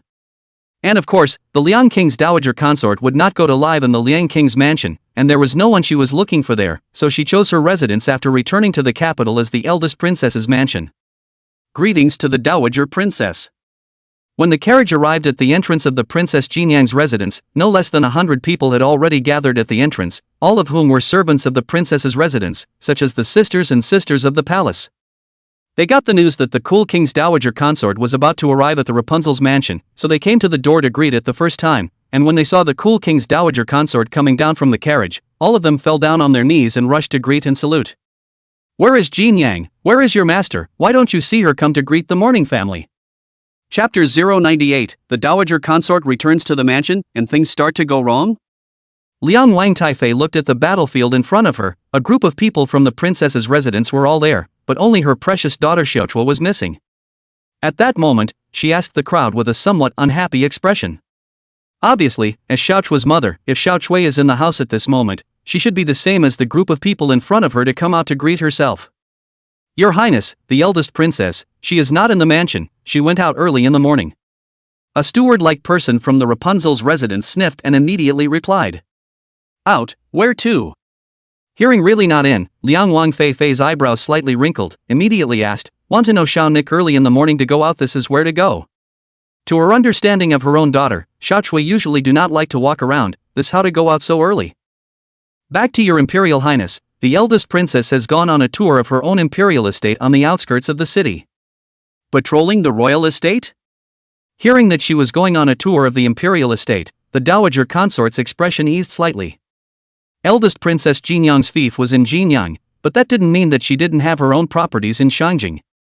As a matter of fact, the various families of nobles as well as the princesses and princes who were sealed out had their own properties and fields in Shangjing to a greater or lesser extent. And such fields are mostly rewarded by the emperor, so it is called the imperial estate. No longer on the capital of the main family, every year will visit the imperial estate to see how their own property management, which is not uncommon, so when learned that Xiaochua is to visit the imperial estate, the princess did not think too much. Where is Qin Yan? I heard that Qin Yan is now residing in the eldest princess mansion, why didn't he come to greet the mourning family? But very quickly, the dowager consort aimed her spearhead at Qin Yan again.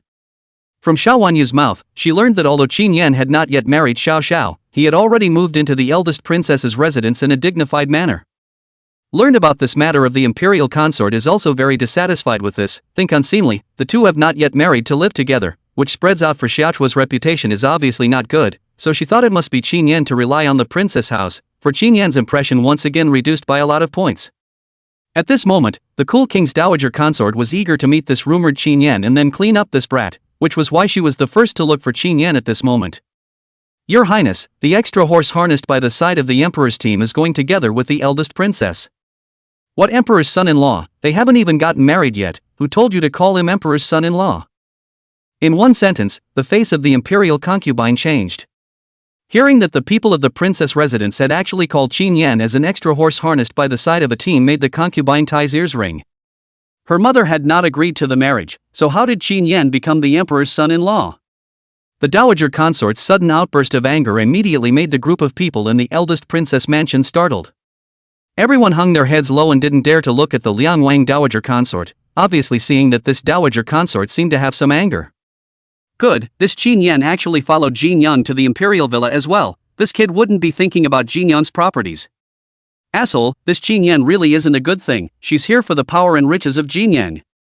Subsequently, the imperial concubine inwardly thought secretly that when she learned that Xiao Xiao and Qin Yan had gone to the imperial villa together, she had already brainstormed Qin Yan's motives, and her eyes suddenly grew more and more unkind. Quickly go to the manor and call the people back to the mourning family. Without the slightest hesitation, the Liang Wang Tai consort immediately had someone go and call Xiao Xiaochua and Qin Yan back. Here. Hearing this, the housekeeper didn't dare to be half slack, and immediately sent someone to find Qin Yan and Xiao Xiao to return to the house. While he and the others are serving the Empress Dowager into the princess's residence to rest peacefully. Husband, you didn't lie to me, did you? Are these potatoes really capable of yielding 3 to 4,000 pounds per acre instead of 3 to 400 pounds? At this moment, a manor outside the upper capital. Xiao Chua looked at the lump of earth in his hand, the expression on his face still carried a small shock. Let her little brain how to think also cannot believe, in front of this looking at the dirt bump actually have such an exaggerated acreage, actually able to reach 3 or 4,000 pounds, this is not too unbelievable it. To know, in general in the Great Phoenix Dynasty, an acre of land can be planted out of the crop is only 3 or 400 pounds, even as they are like the imperial estate on the field, or some good land, that harvest is good but also 7 or 800 pounds only. If you can reach 1,000 acres of yield, that can be reported directly to the court, that is a great joy, is an auspicious omen even the emperor to personally ask and give rewards.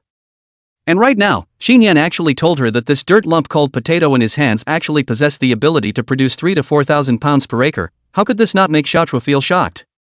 Of course, this thing I've already massively seeded in other manners, you've also tasted it, although the flavor isn't anything like a mountainous delicacy, but the good thing is that the quantity is large and filling, isn't it? That's why I want your land to follow suit and plant this, not only this, but also corn and other crops, that's all heaven's chosen grain. Qin Yan nodded his head seriously. He was dressed as a great phoenix, and brought a whole lot of modern crops with him when he crossed over. In the past few years, he had not only written books to make money, but had also utilized the years in the Princess Chingning's residence to cultivate those crops he had brought with him on a large scale. Nowadays, Qin Yan had been able to do large-scale cultivation of these crops and had purchased many of his own fields to grow them, and most of the ingredients for his restaurant were grown by himself, or else he wouldn't have been able to replicate something like a hot pot in ancient times. Qin Yan now and Xiao Xiao is already tied to a piece, so thought of letting Xiao Xiao's land also follow his own piece of planting these. After all, he knows that Xiao Xiao is a veritable little rich woman, not only the capital has a field and land, Qin Yan even has a large number of fiefs. If it's really as husband said, then listen to husband all the way, and in the future, all those properties of mine will be left to you to take care of. Seeing that Qin Yan was so certain, Xiao Xiaochua did not want to be skeptical. Although these things sounded more or less heavenly, but if it was what Qin Yan said, then Xiao Chua would choose to believe unconditionally. Okay, leave everything to me. Qin Yan is not willing to let it go. Princess Chingning's residence was taken care of by him in the beginning, and now taking care of Xiao Xiao's estate, it is also easy. Eldest princess, someone has come from the mansion, saying they have something important to report. Just at this time, Lei Qin came to Qin Yan and Xiao Chua side with the two said, "Have someone come over."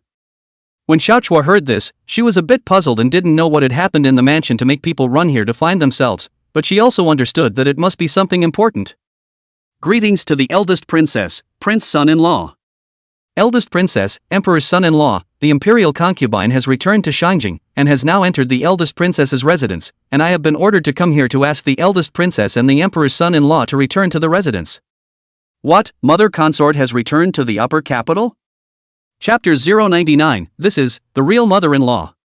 Yes. Your Highness has just arrived in Shangjing today, and has now returned to stay at the eldest princess residence. The person who came to report nodded at Xiao Chua. Taffy, mother?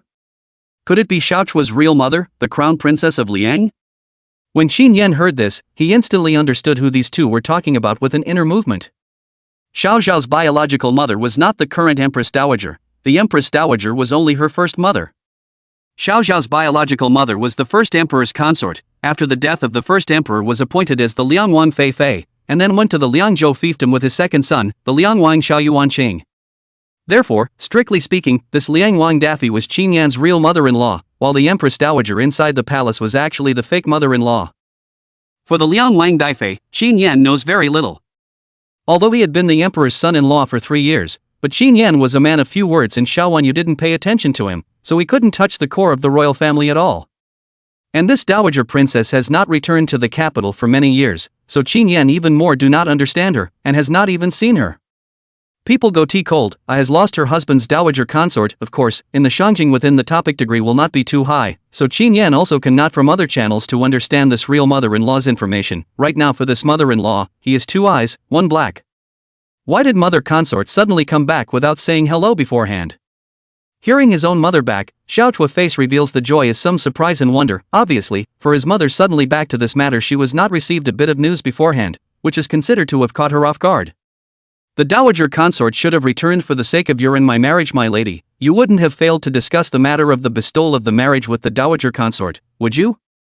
Qin Yan suddenly thought of something, and then his gaze went to Xiaochua and asked. The marriage between himself and Xiaochua was begged by Xiaochua, and it happened suddenly, that is, just a few days after the news of the reconciliation between himself and Xiao Wanyu came out, the marriage was granted. This made Qin Yan seriously suspect that Xiao Xiao simply did not discuss this matter with the imperial consort. Aha! As expected, Xiaochua nodded. Now Qin Yan, speechless, suddenly worried up. To know, Xiaochua, this practice belongs to the first kata. Now this two consort suddenly killed back. I am afraid that is aware of this matter to ask for punishment is not certain. When he thought of this, Qin Yan was quite helpless. In case this imperial concubine didn't like himself, then things would not be easy. At that time, when I knew that you had made peace with Changning, how could I have time to discuss with my mother consort? I rushed back to Shangjing with the imperial decree at the first opportunity. Seeing Qin Yan's expression like this, Xiaochua also let out a bitter smile and said, well, the dowager princess isn't here to raise hell, is she? After all, it doesn't look like she's come to give her blessing when she suddenly kills her way back here without any semblance of prior notice. Qin Yan looked toward Xiaochua Dao, having gradually realized the bad beginnings. It should be. But husband, don't worry, my mother consort is actually a very kind and simple woman. If she understands you, she will definitely like you and won't hinder us. Xiaochua also felt that this time the Thai consort back must be something, but did not worry too much. When I think of my own mother consort, Xiaochua could not help but smile heartily, and felt that with his mother consort's ability, wanting to stop his own things, is really not his own opponent, so easy to deal with very easily. Why is your mother so confident? That's your mother consort, the late emperor's favorite consort. Such a character is usually not easy to deal with, right? Qin Yan is not as optimistic as Xiao Xiao, watched more than a variety of palace drama. He understands that the harem women that is the most terrible group of women under the sky. These women are able to compete for favor in the harem, which one is not a decisive and ruthless role. Otherwise, it is absolutely impossible to live to the grand finale of the Ah. Like Xiaochua's biological mother Liang Wangfei, when she was the favorite crown 3 palaces, the status is only second to the Queen Dowager. When I think of this, Qin Yan cannot help but shiver, secretly think that this is definitely a Huan level of women. Such a woman, if you want to make things happen, Qin Yan is really a little weak. After all, as the saying goes, only women and small people are hard to raise. What's more, this is a woman who can't afford to be offended. You'll know when you meet my mother's consort. Come on, let's go back to the house. Hearing Qin Yan said so, Xiao Xiao did not directly answer, but said with a bright smile with him, and then pulled Qin Yan's hand to go. Husband, why do you look like you're dying? Don't worry, my mother consort doesn't eat people. When he returned to the Rapunzel's mansion, Qin Yan followed Xiaochua forward to pay his respects to his true mother-in-law. Just before entering the house, Qin Yan's expression made Xiaochua feel a burst of amusement. Aha! Qin Yan sniffed, did not reply, just laughed a little. But this smile was even worse than crying. Looking at Xiaochua couldn't help but laugh out loud. Princess, you're still laughing. If the imperial concubine doesn't approve of you marrying me, you'll know how to cry when the time comes. Qin Yan breathlessly looked at the smiling Xiaochua, which was very different from his bitter and hateful expression. Qin Yan did not even know what Xiaochua had to laugh about. Husband, when you were at the Peony Poetry Festival, you were so proud of yourself that you didn't even lose out to the group of scholars in Kong Xianxiu, who is one of the leading writers in the literary world today, and now you're scared of meeting a woman, which isn't like you. Xiaochua continued to smile, looking at Qin Yan and said. At this moment, Qin Yan, she really is never seen before look, lifted very cute it. That's different. Upon hearing this, Xiaochua said with a scowl. How is it different? Those individuals, for you and I are just a bunch of insignificant people, so of course there's no need to care. But the imperial concubine in the room is different. She is your mother, that is also my mother. Of course I will be afraid that because of me it will cause some bad reactions to make things difficult for you, so that's why I am so worried. Qin Yan was very frank. That can be the same, those people in the academy in his eyes is just a bunch of fools, but the one in the room is his real mother-in-law, of course he is a little weak. Husband. Hearing Qin Yan's words, Xiao Xiaochua's heart warmed. She understood Qin Yan's meaning. This was Qin Yan's consideration for his own, that's why he seemed so timid. This is the performance of caring about oneself and caring about oneself. How can it not make Xiaochua's heart warm? Finally, this man in front of her treats herself as a real wife. This favorite is better than everything. Xiao Xiaochua looked at Qin Yan, his head slightly raised, and nodded at Qin Yan's face. Fear not, with me, no one can bully you. Give your husband some courage. Chapter 100, Worshipping, True Mother-in-Law. Qin Yan looked at Xiao Xiao in front of him and felt the courage Xiao Xiao had given him. Taking a deep breath, his eyes gradually became firm. An ugly son-in-law has to meet his husband's mother. Let's go, I'm not afraid anymore. Put. Husband, you're still an ugly son-in-law. If you're ugly, do men under the sky still have posture to speak of? Do you let anyone else live? Xiaochua guffawed at Qin Yan and said, this will not forget to flirt with Qin Yan so that he can relax a little. Just an analogy. Qin Yan smiled, and sure enough, this would ease the inner tension quite a bit. Your Highness, the eldest princess and the Duke of Jin are here. Inside the open house, the cool king's dowager consort was sitting in the house enjoying the service of a group of servants. The big eunuch by his side, Eunuch Chen, immediately entered the house and said at the dowager consort who was enjoying herself. Because the crown princess Liang didn't like everyone calling Qin Yan as the prince consort, so this would be everyone calling Qin Yan as the Duke of Jin. After all, they wouldn't dare to let them call him by his first name. Upon hearing that her daughter had finally returned, the dowager consort of the moment allowed the palace maids who were originally serving to stand aside, and then she sat down in her position, her face drooping and displaying a stern expression. Little Qinzi, do you see if I have a majestic aura in this appearance? After making this gesture, the dowager consort did not forget to look at Eunuch Chen before asking at him. There, the dowager consort looks like this. When she really has the aura of a dominant mother, it's quite good just like that. Eunuch Chen smiled at her words and said with the dowager consort, recognizing her state at the moment. Hearing Eunuch Chen say that, at that moment, the Liangwang Taifei was satisfied and sat still with a stern face, waiting for Xiaochuan and Qin Yan to come in. Mother consort. Very quickly, along with a sound of footsteps, a familiar voice rang out. Immediately afterward, two silhouettes entered from outside, and it was none other than the duo of Qin Yan and Xiao Xiaochua. Hearing Xiaochua's this mother consort, Liang Wang Daffy subconsciously answered, and then to smile and get up, a very impatient and delighted look. After all, she has not seen her own baby daughter for a long time. Mother and daughter, even the heart of the mother and daughter, she is still very much attached to Xiaochua's. Ahem. Just as she was about to get up to greet Xiao Xiaochua, Eunuch Chen on the side coughed softly twice. Hearing Eunuch Chen's cough, want to get up, the daffodil immediately stopped the action. Her face changed, apparently remembered that today is not to reunite with Xiao Xiaochua after a long time but to ask for punishment. They cannot be enthusiastic, otherwise completely unable to let Xiao Xiaochua realize the seriousness of the problem. Of the moment, she sat back down, then her face shifted once again back to the serious look of the party. This is the cool king's dowager consort? When Qin Yan and Xiaochua entered the house to see the Liangwang Taifei, Qin Yan directly dumbfounded. Before he entered the house, he had already made up countless images of his real mother-in-law, and imagined her as a vicious woman such as Lu Pheasant and Cixi, and also imagined her as a virtuous queen such as Empress Changsun and Empress Ma. No more, also have to be Wan Guifei, Huan kind, but really did not expect at all, in front of their own real mother-in-law will be such a look. Appeared in front of Qin Yan is a look more than 40 years old middle-aged woman, physique bloated fat, and most of the ancients have a huge difference in the slim figure.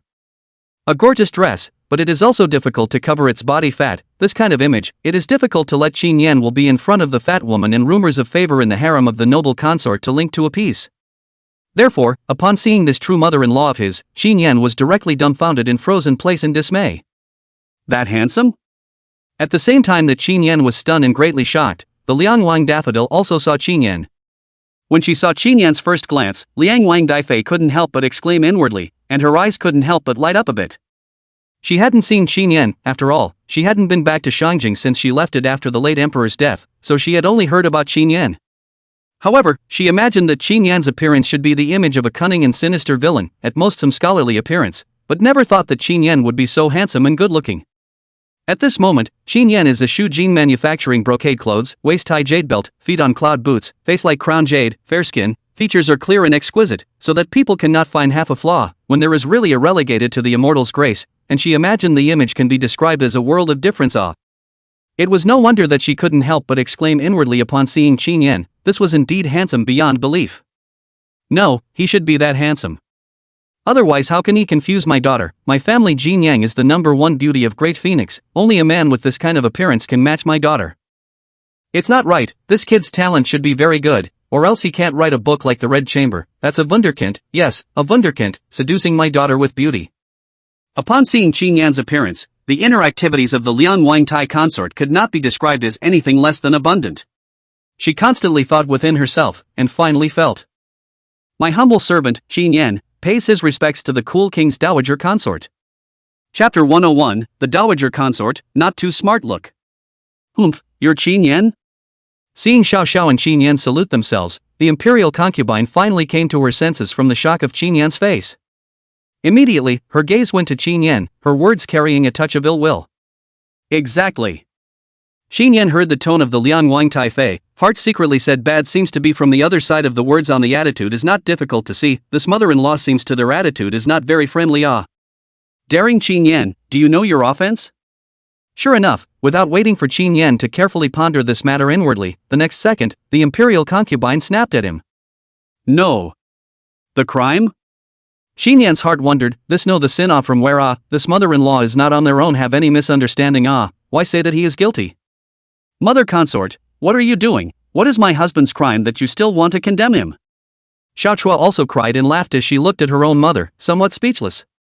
Where did this offense come from? She really wasn't at all clear about what this mother of hers actually intended to do. Jin Yang, you've been tricked by him. This kid just isn't a good person, he approached you on purpose in order to seek favors from you so that he can ascend to the top once he's there.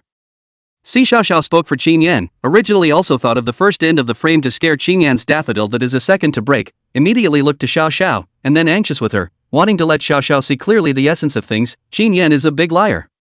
Approach on purpose? Seek favors from me? Mother, where did you get all this information from hearsay? It was I who took the initiative to ask Imperial Brother to grant me a marriage with Qin Yan, and counting, it was I who took the initiative to approach him. Xiao Chua speechless, helplessly smiled and said with the consort. She was able to see, this imperial concubine in a hurry to return to the capital really is to ask for punishment. Obviously, she will Qin Yan is the kind of inflamed villain, this misunderstanding can be big, to know, Qin Yan is not that kind of person. You're being colorful Jin Yang, you are now mesmerized by this boy's beauty, you're confused, what's so good about him, except that he's a little bit better looking, his literary skills are slightly more outstanding, he can take care of people a little bit more. That doesn't matter, what's important is that, he has a bad character. Liang Wangtai originally wanted to list Qin Yan's shortcomings, however, found that said are actually some of Qin Yan's advantages, at the moment, she immediately changed her mouth, said Qin Yan's character is too bad. Mother, who exactly did you listen to instigate how is it that Qin Yan has a poor character?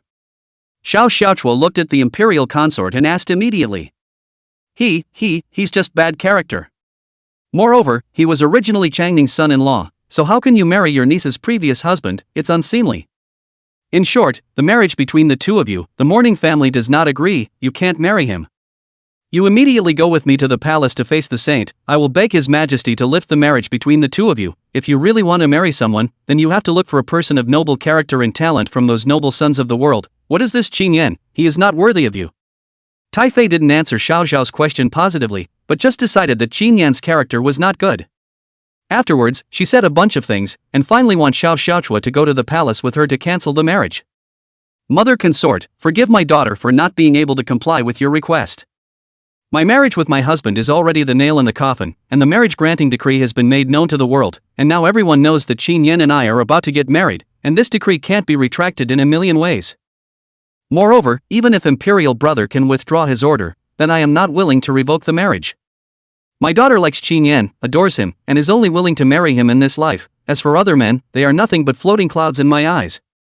Mother consort, I still hope that you won't say that kind of words that denigrate Qin Yan, he is a good person, moreover, a good man, or a talented person, and not that kind of person with a bad character as you said in your mouth. You as my mother consort, I hope you can respect him. In the face of her mother's request, Xiao Xiaochua appeared unusually calm. She did not comply with the dowager consort's wishes, but flatly refused her request, which was very rude in her opinion. Joking, Xiao Xiao waited for this opportunity to wait for how many years, it is not easy now with Qin Yan in a peace, and how will easily give up on Qin Yan, now, as long as Qin Yan is still willing to be with themselves, then no one can separate them, even their own mother is no exception. You dare to disobey your mother, I am your mother consort. The Liang Wang Tai consort instantly became agitated when she heard Xiao Chua contradict her words like this, standing up and pointing at Xiao Chua and shouting loudly, illuminating her identity as her mother. Mother consort, this is not considered disobedience, father was alive when he gave me the right to marriage autonomy. Although you are my mother consort, you are not able to override father, right? However, in the face of the words of the imperial concubine, Xiao Xiaochua was the corner of his mouth raised to smile, and then he looked at his mother and said, so what if she was her own mother? She had the previous emperor's decree, an invincible decree that even the current emperor couldn't do anything about, let alone her, the mother of the imperial concubine. Ouch, ouch. Hearing Xiaochua move out the late emperor to pressure himself, the Liang Wang daffodil was dumbfounded, and then only felt a burst of air not coming up, and moaned at once. Taffy. Upon seeing this situation, eunuch Chen rushed forward to assist the cool king's dowager consort and told her to sit down. Mother consort, you're fine. Seeing his mother like this, Xiaochua also went up and asked. You rebellious daughter, your father gave you the holy decree, you use her to press your mother, you are unfilial, I'm going to your father's place to sue you, the late emperor Woo. The late emperor, look at it, after you're gone, even your daughter doesn't listen to me anymore, she's unfilial, she doesn't listen to me The Liang Wang Tai consort looked at Xiao Xiaochua and immediately looked heartbroken, constantly screaming about the late emperor, saying that Xiao Xiaochua is unfilial. Mother consort, you want to act also at least act like a little bit, a drop of tears are not still there to cry my father if he knows you like this, afraid that only really sad. However, looking at such a mother, Xiaochua said with a glance. What is the virtue of her own mother, she did the daughter to do clear, do not look at her a look of death, in fact, are in the play, howling so loud, but half a point of tears are not, see Xiao Xiaochua is very speechless. This mother-in-law of mine, how to look not too smart look this is the favor of the crown of the harem of the noble consort, how with the TV series of those favored concubines is not quite the same Xin Yan at the moment, looking at the acting skills are not as good as the 18-line artist's mother-in-law, inwardly is also very speechless, and feel their mother-in-law, as if IQ more or less a bit anxious Chapter 102, the imperial concubine also played a cry, 3 hangings. You, rebellious daughter. The mourning family asks you whether you will break off this marriage or not. As soon as she saw that her acting skills were seen through by Xiao Xiaochua at a glance, the imperial concubine immediately stopped acting and looked at Xiao Xiaochua with a cross-eyed, aggressive look. No disarming. Xiao Xiaochua was also calm, his gaze similarly looked at his mother, then firmly said. Fine, if you don't break off this marriage, then don't recognize me as your mother, I'm not a mother consort anymore. Oh, then please ask your highness to move back to Liangzhou earlier, do you want me to send someone to ask brother Liang Wang to come and fetch you in person? In the face of the Thai concubine's threat, Xiao Xiaochua was completely unconcerned and instead looked at the Thai concubine with a smile and asked. You? Seeing that Xiao Xiao simply did not eat her own set, the imperial consort's face turned green with anger and looked viciously at Xiao Xiao. Good, what a good elder princess of Jinyang, if you have the ability, you really leave me alone. Tell you what, I won't go, I'll go on hunger strike, the day you don't agree to break off the marriage, the day I don't eat, I'll starve myself to death, let you bear the curse of the world, I'll see how you can still get married. Well, mother consort, you should indeed lose weight properly, I heard that the eunuchs have advised you many times but you didn't listen, I didn't think that I had figured it out myself. I thought that I had said such serious words, Xiaochua should be softened. But just after he finished his words, Xiaochua looked her up and down and then said something that once again made the concubine angry and broke her defenses. You rebellious girl, get out of here, get out.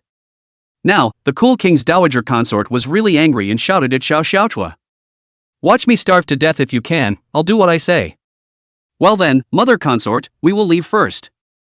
Looking at his mother who had a puffed up face at the moment, Xiaochua did not take it seriously with a smile, but turned around and returned to Qin Yan's side.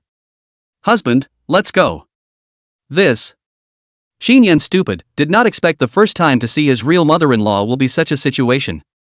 Even more so, he did not expect that his mother-in-law, whom he had thought to be a master of palace fighting, would actually be a woman who looked like she was simply a battle scum. Leave her alone, I have my own way. Seeing Qin Yan's gaze towards the Liang Wang Tai consort who was sulking, Xiao Xiaochua smiled faintly before saying to Qin Yan. Seeing this, Qin Yan was not in a position to say anything else and followed Xiao Xiaochua as he turned to leave. Take it away, take it all away from the mourner doesn't eat it, take it all away from the mourner. Into the night, at the time of the evening meal. Within the residence of the eldest princess of Jinyang, a house where the crown princess of Liang is located. When looking at the evening meal sent by the subordinates, the Liang Lang Duchess was furious, and drove out all the palace maids and eunuchs who came to send the evening meal. "Your Highness, you're really not eating?" Seeing that the palace maids and eunuchs who had come to deliver the meals had all been driven away, Eunuch Chen, who was on the side, immediately asked the same question as the imperial consort. "Nonsense, if I ate it, wouldn't I be admitting defeat with that dead girl?" Watching with bated breath as the food left the scene, the cool king's dowager consort couldn't help but swallow her saliva, her eyes filled with a sense of unwillingness. As a matter of fact, she is actually hungry at this moment. From Liangzhou rushed back to the capital city. The road did not eat any good food. This thought after returning to the capital must be a good meal. Did not want to make this hunger strike. At this moment she cannot help but some regret. Why to say hunger strike it? But right now, she can't hit her own face, then it will be even more to be made fun of by Xiao Xiaochua. When she thought of this, the Liang Wang Taifei was depressed inside, then added all the blame to Qin Yan's identity. "I didn't expect that this dead girl would actually be so protective of that Qin Yan. What's so good about that Qin Yan that she could actually make Qin Yang rather go against me as her mother?" Indignant and with a look of defiance on her face, this would still be a very unbalanced Taifei inside. "Your Highness, I don't think that Qin Yan is as bad as he thinks. He is so handsome and indeed rare in the world, and he is also very literate. His peony poem at the Peony Poetry Conference was indeed stunning, so that the old slaves couldn't help but be very impressed." Eunuch Chen is to follow the old man of the cool king consort, formerly in the palace when the consort served the consort, so it is considered the consort's beloved. This will hear the consort for a Qin Yan and Xiao Xiaochua conflict. He could not help but feel that this is more or less not appropriate. "Little Chen Zi, how do you also speak to that Qin Yan? Literary talent and handsome can be a meal, again good looking, again learned, character is not good, that is also nothing. I cannot watch Jin Yang fall into the fire pit." As soon as she heard Eunuch Chen's words, immediately the imperial consort was not happy and said to him, "Your Highness, the old slave is not speaking for Qin Yan, but is worried about your body. This journey is tiring, and now you have to go on a hunger strike. Can this body carry it?" Eunuch Chen saw this and immediately took a stand, stating that he was heartbroken for her. "Then why don't you go and tell that damned girl to come and soften up to me, then I won't be able to eat." The imperial concubine rolled her eyes and rushed at Eunuch Chen. Right now, she was actually starving to death. There was just no step for her to take. The old slave is on his way." Eunuch Chen cried and laughed. Looking at such a demon master is also very helpless, can only hurry to find Xiaochua think of ways. "Your Highness, the dowager consort has blown away all the evening meals sent from the kitchen, and has no intention of using the evening meal." At this moment, Xiaochua's house, Lei Qing walked in, saw Xiaochua and Qin Yan are in the immediate front with Xiaochua said, "Good to know." Upon hearing this, Xiao Xiao did not have any major reaction, as if this was all expected of her. Seeing this, Qin Yan looked toward Xiao Xiao. "Mother, why don't you go and take a look, and don't jeopardize your mother-daughter relationship for my sake?" Qin Yan sniffed and looked at Xiaochua, thinking that Xiaochua should still go and take a look. Although he knew that all of this was the Liang Wang Taifei deliberately making a demon, but after all, the other party is Xiaochua's mother, he does not want Xiaochua to carry any bad reputation because of this. "Husband, you don't know that mother consort of mine too well, don't look at her age, she's just a little woman who's been spoiled by my father, childish. Don't look at her like she's dying now, she can't suffer half as much, and, like I said, I've got a way out ready, so don't worry." Xiao Xiaochua, however, did not think so, but looked at Qin Yan and revealed a smile and said to him, I'm actually curious, the dowager princess she. Husband, you're asking how my mother consort was able to favor the harem with this appearance, right? My mother's consort was not that fat before, she was just spoiled by my father's emperor later on, so she became unrestrained into today's appearance. In fact, my mother consort she is different from most of the women in the harem, she doesn't have any remarkable birth, she is just a fisherwoman by birth. Chapter 103, The Late Emperor Was True Love, What's the Reason? What, the fisherwoman? Hearing Xiaochua's words, Qin Yan was even more shocked. How could he not connect the fisherwoman with the noble consort, instantly generating a huge interest, feeling as if his naive mother-in-law had a very different section of her life. Fisherwoman. My mother was born into a family of fishermen who lived on a boat from birth, and the family made a living from fishing. Mother consort 17 years old that year, the occasional person met the father of the emperor of the micro-uniform patrol, because a bowl of fish soup two people know each other. At that time, although my mother consort was only a fisherwoman, but it is difficult to hide her appearance, at that time she was not like now this chubby, is far and near the famous beauty. However, my father was not attracted by my mother consort's looks, but by my mother's frankness, or was used to seeing the deceitfulness of the women in the harem, so at that time, my mother consort's simple and silly appearance was instead very attractive to my father. My mother's consort has been a glutton since she was young and loves all kinds of food, so my father used this as an entry point to often bring her delicious food, which captured my mother's consort's heart over and over again. In the end, my father used the food as bait to trick my mother back to the palace, and my mother's consort didn't know my father's identity until she arrived at the palace. Speaking of this, Xiaochuo will smile, seems for his father and mother consort love very yearning and feel happy. After entering the palace, my father's love for my mother's consort did not diminish, and did not require her to abide by all kinds of palace rules and etiquette like the rest of the consorts, so my mother's consort lived quite freely in the harem and never restrained herself from her own desire for food and drink, and this is why she slowly grew up to be what she is today. But even so, my father's father has never disliked her for half a minute in her entire life, and on his deathbed, he also kept urging my brother-in-law to treat my mother consort well. This affection, even the current Empress Dowager has never obtained from the previous emperor. The Empress Dowager often said with me that she envied my mother consort. If she could, she would rather not want the position of Empress and Empress Dowager. She only wished to be able to obtain a love like that of my mother consort. Hearing this, Qin Yan is also greatly shocked, did not think that his chubby mother-in-law is actually the first emperor's true love. Then looked at Xiaochuo. He reached out and held Xiaochuo's hand. For eyes relative, the two did not speak, but everything is in the end said. So that mother consort of mine is a spoiled child. Don't look at her age, but she still has a child's temper. Therefore, husband, some of the things she said, you can't take them seriously. She actually has no malicious intent. Mother consort is a very simple and kind person. She just has some misunderstandings about you right now. Deeply afraid that Qin Yan would hate his mother consort because of being targeted, Xiao Xiao held Qin Yan's hand and explained to him. Don't worry, do you think I can't see it? Empress Dowager, she's not a bad person, so I won't take it to heart. Qin Yan's words are not false. When he saw such a contrasting Taifei, he could see that this is a woman without much heart. Such a person is usually very kind inside, so targeting himself like this is most likely just a misunderstanding, not to mention that she is Xiao Xiao's real mother. Qin Yan naturally will not take it to heart. Well, that's good. Thank you, husband, for your understanding. It's all family, there's no need for that. Your Highness, Eunuch Qin is here, saying he has something important to see your Highness. And just when Qin Yan was talking with Xiaochuo, someone outside came to rumor that Eunuch Qin, the personal eunuch next to the Liang Wang Taifei, had come to see Xiaochuo. Look, here it comes. Let him in. Upon hearing that Eunuch Qin had arrived, Xiaochuo was not surprised at all and smiled at Qin Yan before signaling for someone to come in. You knew he was coming? Qin Yan sniffed and looked at Xiaochuo in surprise. That's for sure, didn't I tell you, that mother consort of mine can't afford to be half-assed. Xiaochuo laughed and said to Qin Yan. My slave girl pays her respects to the eldest princess, Lord Jin.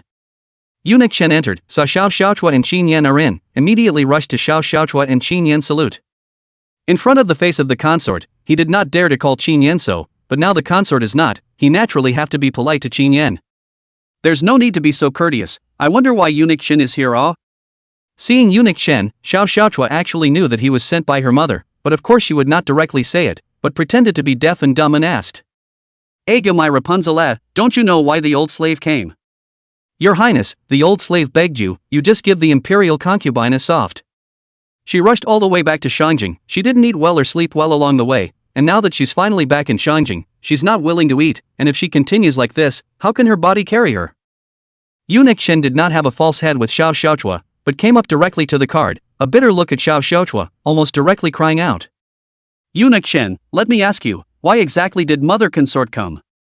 Xiaochuo looked at Eunuch Qin like this, and his gaze went to this old eunuch and asked. Eldest princess, the dowager consort heard about your marriage to the Duke of Jin in Liangzhou and immediately rushed back from Liangzhou. She was deeply afraid that you would be deceived by someone, so she came back because she was truly worried about you. Eunuch Qin did not lie, the dowager princess did rush back to Shangjing because of this matter. Then why is mother so hostile to my husband and says he is a bad character? Where did you hear all this from?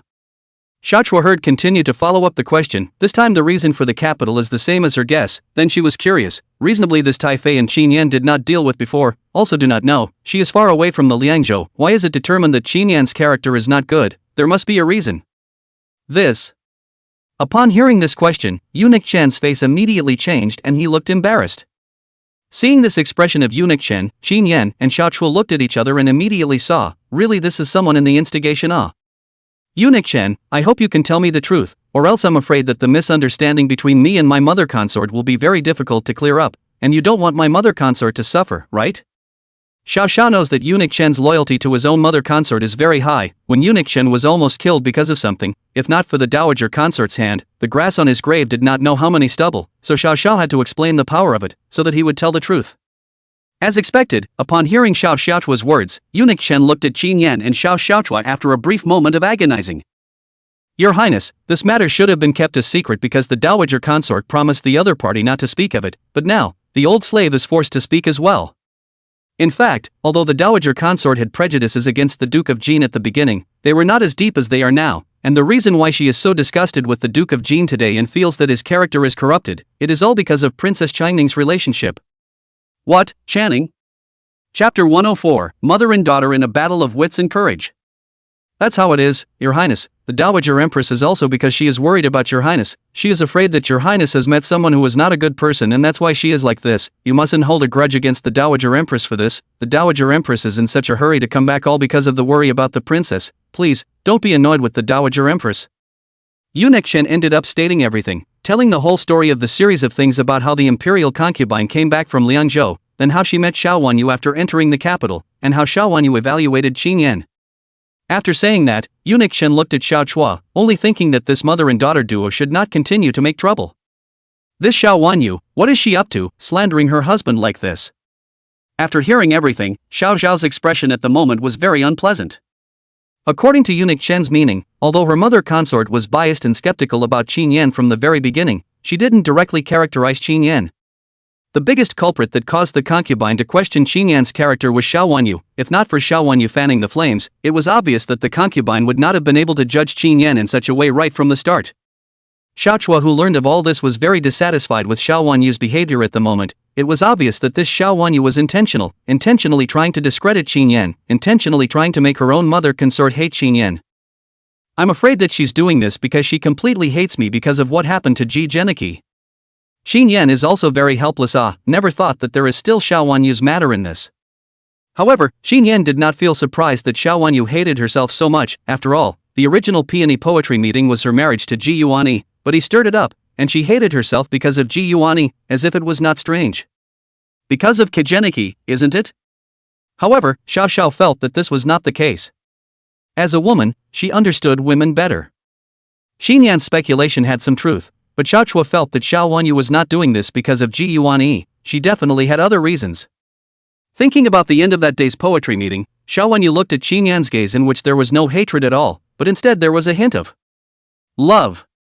In any case, it is good to know the reason. At the moment it is nothing but that the dowager concubine has been provoked to misunderstand me, and perhaps I can explain it clearly with her. Qin Yan did not dwell too much on Xiao Wanyu's intentions, no matter what reason Xiao Wanyu had for targeting herself. Anyway, their relationship with Xiao Wanyu had broken down as early as the day of the poetry festival, so whatever the other party did was understandable. The most important thing right now was to speak clearly with Xiao Xiaochua's mother, so as not to cause them distress because of someone else's instigation. In that case, it would instead be in line with other people's wishes. It's useless, I know my mother consort, she definitely won't believe you if you explain to her now. Therefore, in order to make her change her mind, you still have to use some practical methods to at least make her impression of you change. Xiao Xiaochua looked at Qin Yan, but knew that things could not be that simple. So, what should I do? Qin Yan was curious and asked with Xiaochua. Simple, in fact, husband, you've already done this, so watch me next. Lei Qing, send orders to bring the meal that my husband made just now, and we will go to my mother's consort's place together. Xiao Xiaochua instructed Lei Qing, who was beside him, and then got up and said, with a confident look, as if he had already had a plan to deal with it. Your Highness, look who's here. Her Highness the eldest princess has brought the evening meal. The group returned to the hall where the imperial concubine was located. Eunuch Shen trotted to the front of the imperial concubine, then smilingly pointed to Xiao Chua and Qin Yan and the others. At this moment, Xiao Xiao and Qin Yan were followed by a large group of people, and all of these individuals were holding food boxes in their hands, obviously bringing food with them. Take it away, I'm not going to eat it, and unless someone promises to break off my marriage, I'm going to starve myself. Seeing Xiao Chua come, the imperial concubine thought that she had taken her own daughter down, and was secretly happy in her heart, but her face still had an angry expression, and she cast a sidelong glance at the crowd, and then said loudly, obviously still putting on airs there. Mother consort, you're overthinking this, who said it was? Mother consort, this is my son's mansion, my son can eat wherever he wants, if you are not happy, you can go to the Liangwang mansion or the Chuwang mansion. Xiaochua is not spoiled their own mother consort. The face of the other side of the questioning is a little light and light said, signaling her dissatisfaction can leave. You rebellious daughter, you. Ooh. This time really made the Liangwang daffodil angry and cried, pointing at Xiaochua and whimpering. Qin Yan on the sidelines also looked dumbfounded, heart secretly own this wife so fierce it, to their own old lady or so nonchalant it, this is to make which ah? Xiaochua faced such a situation but completely do not care, but in the dishes finished, directly pulling Qin Yan fell down. Husband, let's eat, let me see what good food has been made for me in the neighborhood today. The table in front of him, at the moment, is already covered with all kinds of dishes, these dishes are all made by Qin Yan himself, it is Xiaochua specially let Qin Yan do. In the past, although Qin Yan also gave Xiaochua cooking, but will not do a lot, 2 people enough to eat on the line. But today's Xiao specially let Qin Yan cook a lot of dishes. Qin Yan previously did not know why, but now that he saw such scenes, he suddenly realized what. Associated with just Xiaochua said with him that the daffodil is a glutton, and to Xiaochua daffodil's preconceptions of Qin Yan have to let her personally feel Qin Yan's ability.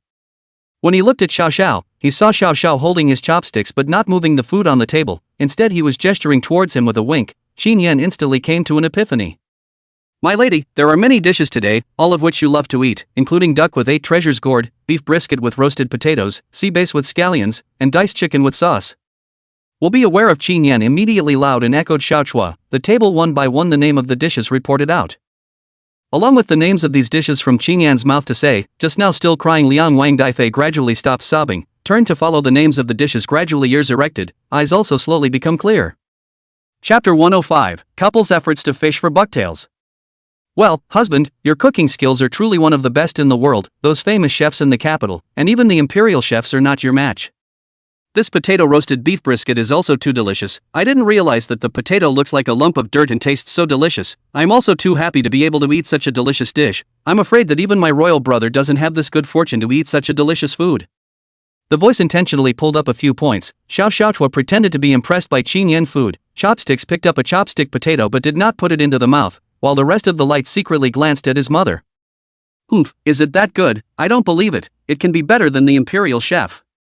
The ears of the Liang King's dowager consort were raised high as she listened to Xiaochua's obviously exaggerated words, and although her mouth was in a burst of disdain, her eyes then honestly kept glancing in the direction of Qin Yan and Xiaochua. Rolling her throat, the dowager couldn't help but gulp, her mouth clearly failing her. Sniff. The tip of the nose shrugged. At the moment, along with the food within the food box was placed on the dining table, the rich aroma of the meal was already coming from the nose. There was still some distance between them, but the Liang Wang Taifei was a senior foodie, and her sensitivity to food was very high, or else she wouldn't be able to eat into a fat person like this. This rich aroma of food is really tempting very much, so that this has been hungry for almost a day of the Empress Dowager's stomach cannot help but continue to twitch. Cuckoo of the stomach hungry call also uncontrollably sound. Mother consort, are you hungry, do you want a piece of it? Hearing this burst of stomach growling, Xiaochua turned back to look at the imperial concubine and asked, a smile on his face.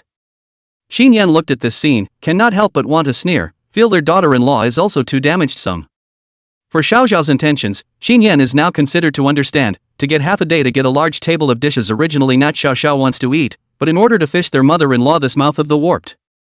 Knowing a daughter is not like a mother obviously Xiaochua is trying to use Qin Yan's cooking to let the immediate daffodil to Xiaochua have a change of heart, not as good as to be able to follow the good guidance to lift the misunderstanding between the two sides. Right now, it's up to this Liang Wang Taifei to endure the bait. No! The Thai concubine who heard the words glared angrily at Xiaochua with a look of determination not to compromise. That would be too bad, my husband also specially made a fat perch was intended to let the mother consort taste, now it seems to be only able to let me pick up the cheap. It's really delicious. Husband, you're very literate, how about composing a poem on this perch? Hearing her own mother's refusal, Xiaochua did not care, knowing that the fish did not take the bait that easily. Her gaze went to a well-done sea bass within the dinner plate on the table. This was what Xiaochua had designated for Qin Yan to make, because her mother consort had been a fisherwoman by birth, and thus her favorite food was sea bass. Right now, Xiao looked at the perch, and then looked at Qin Yan, thinking of using this perch as an entry point, and then fishing for this warble mouth of Taifei. As for composing poems, Xiao Xiao is convinced of Qin Yan's strength, and letting him compose poems is just to make it easier for the dowager princess to be sucked in and thus better hooked. A poem in perch, let me think. Qin Yan was also very cooperative, and in the moment's contemplation, he instantly thought of a poem, and his eyes instantly lit up.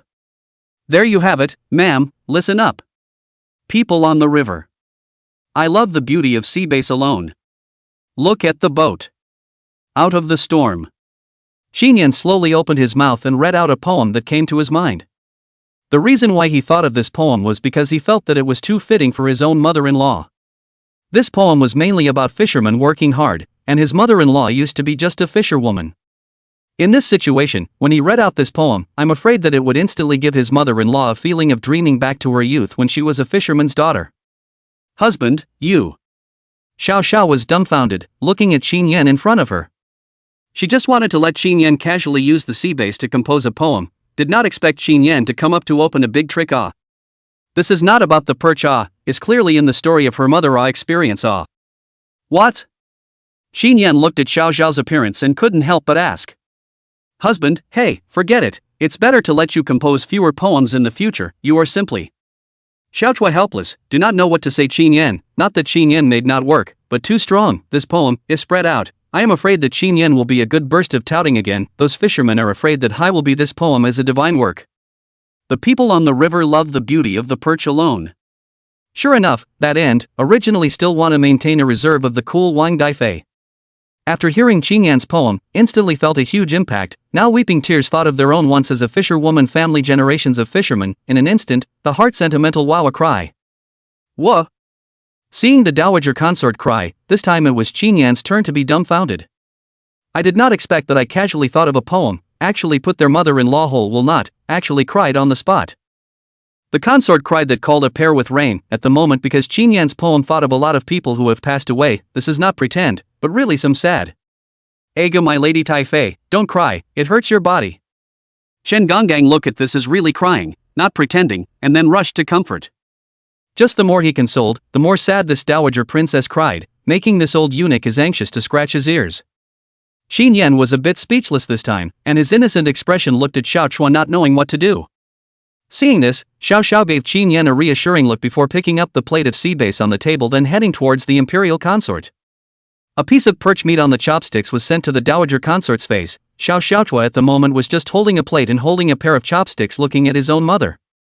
Tai Fei, who was emotionally crying, froze for a moment when she saw the chopsticks of fish sent over by Xiao Chua, and then looked at her daughter with tearful eyes. Seeing that her daughter was looking at herself tenderly, her mouth deflated to look very aggrieved. Eat it, it's delicious. Xiao Xiao said with her in a gentle voice. At this moment, it is really not clear who is the mother and who is the daughter. Because of the scene in front of me, people feel that this nearly 50 years old princess is more like a daughter. On the contrary, the early 20s Xiao Chua is more like a mother. The dowager princess finally didn't refuse this time, but opened her mouth and ate the fish. How was it? Was it good? Seeing that his mother had finally eaten, Xiao Chua revealed a smile and asked. Yummy. Chapter 106, A gentleman's mouth is short, a gentleman's kitchen is far from home. Crown Princess Liang nodded her head, this is really delicious. Just now when Xiao Xiao was pretending there, she still disdainfully thought that Xiao Xiao was lying to her. She didn't believe that there was someone who could cook better than the imperial chef. But when the chopsticks of fish meat entered her mouth, she was convinced, the fresh fish meat was better than any sea bass she had ever eaten. Obviously this dish was really different. I'm not lying, am I? Still want some? Xiao Chua looked at his mother, then smiled. Give me. The Liang Wang Tai consort was not polite, and directly reached out her hand to Xiao Chua to ask for the plate containing the sea base. I'll give it to you wherever you go to eat, and not only is this perch yours, but that table of food is yours too. Xiao Chua didn't give it to her directly, but pointed to the dining table, signaling her to go to the table to eat. Oof. The crown princess of Liang was very sensible this time, and instead of being stubborn with her own daughter, she went straight towards the dining table. Seeing her come over, Qin Yan immediately got up and looked at his mother-in-law, a hint of laughter in his eyes. He had to admit that this mother-in-law was too different from what he had imagined, a bit interesting.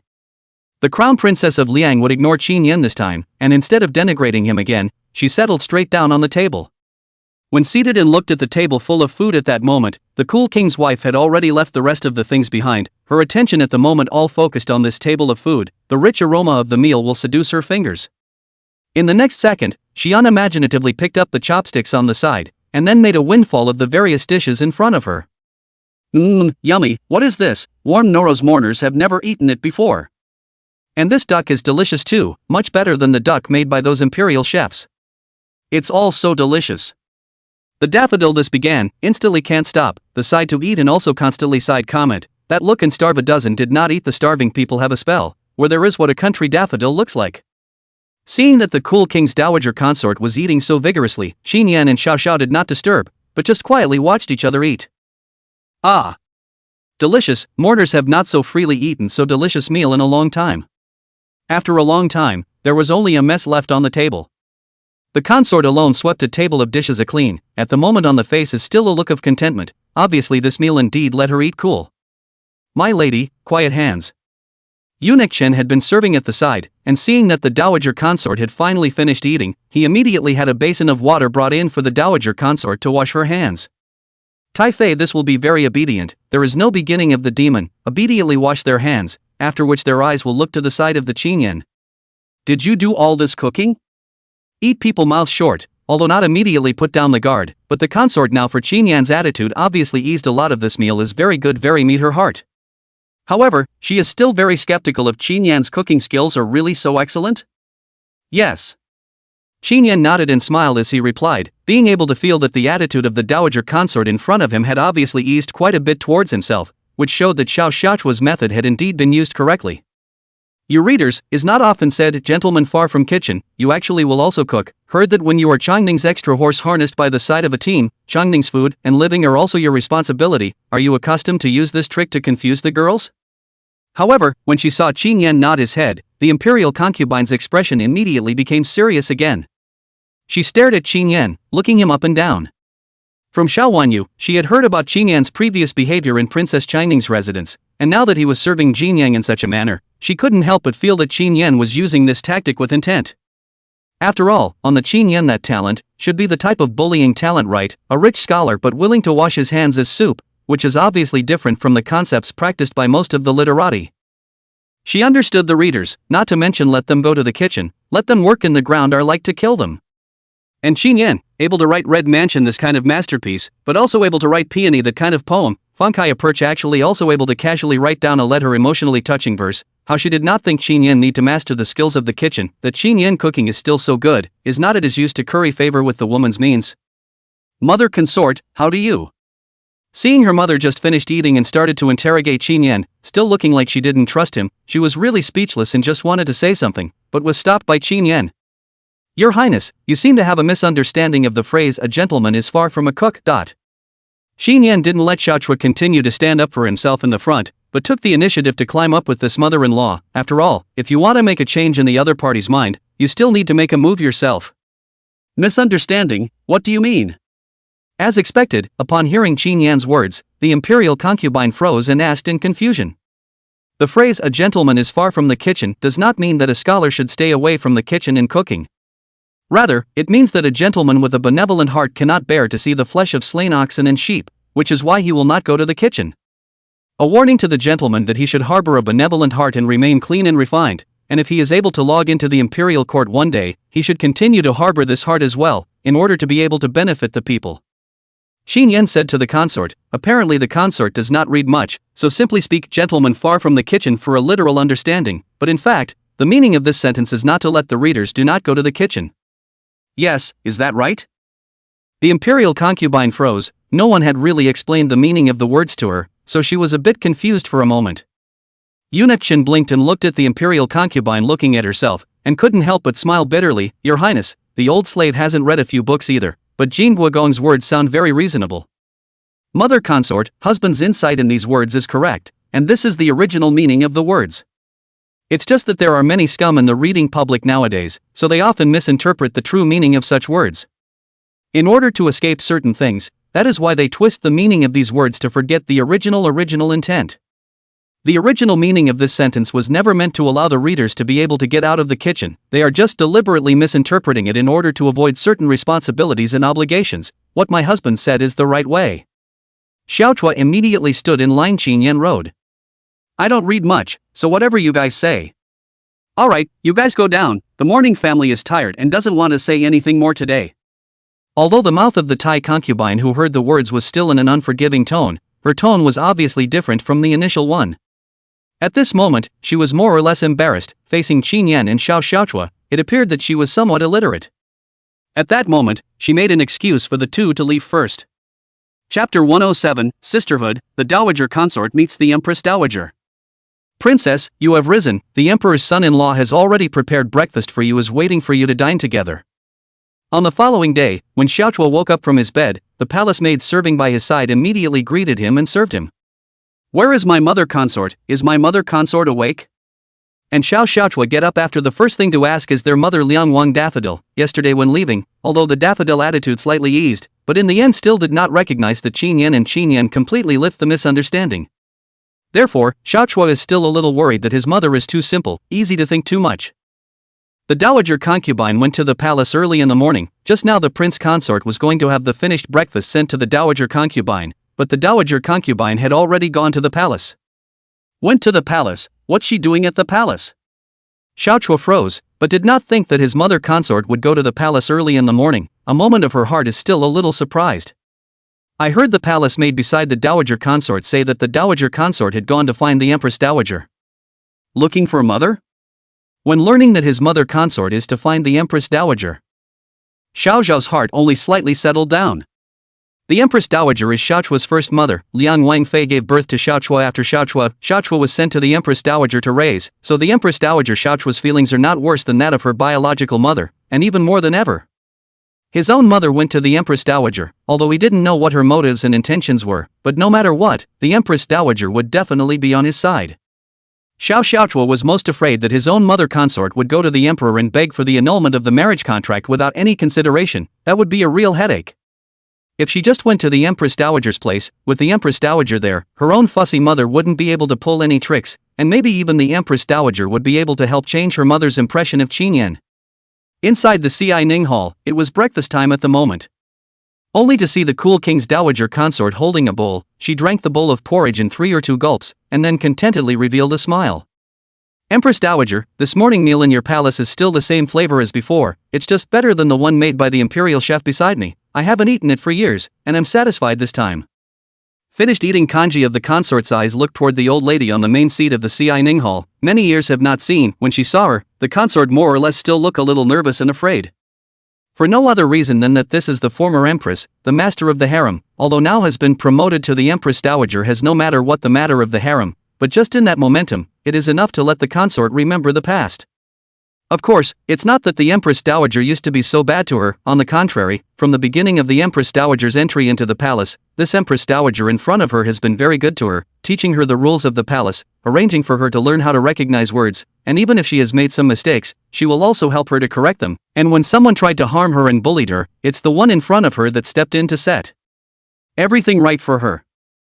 It can be said that the cool king's dowager consort was able to live well within the harem as a fisherwoman, and was also able to give birth to 3 children to become a noble consort, and then retired peacefully to become a dowager consort afterward. The dowager consort in front of her was a credit to the dowager consort. Don't be so polite with me, tell me, what are you doing here with me? However, looking at the dowager consort in front of her, whose tonnage was once again greater than a few years ago, the empress dowager would not eat her. For this once the late emperor's favorite concubine, the empress dowager can understand very well. Is a simple-minded fool only, if not when she explicitly and secretly protect her. I am afraid that has already been eaten dry, wipe clean, bones dregs are not left.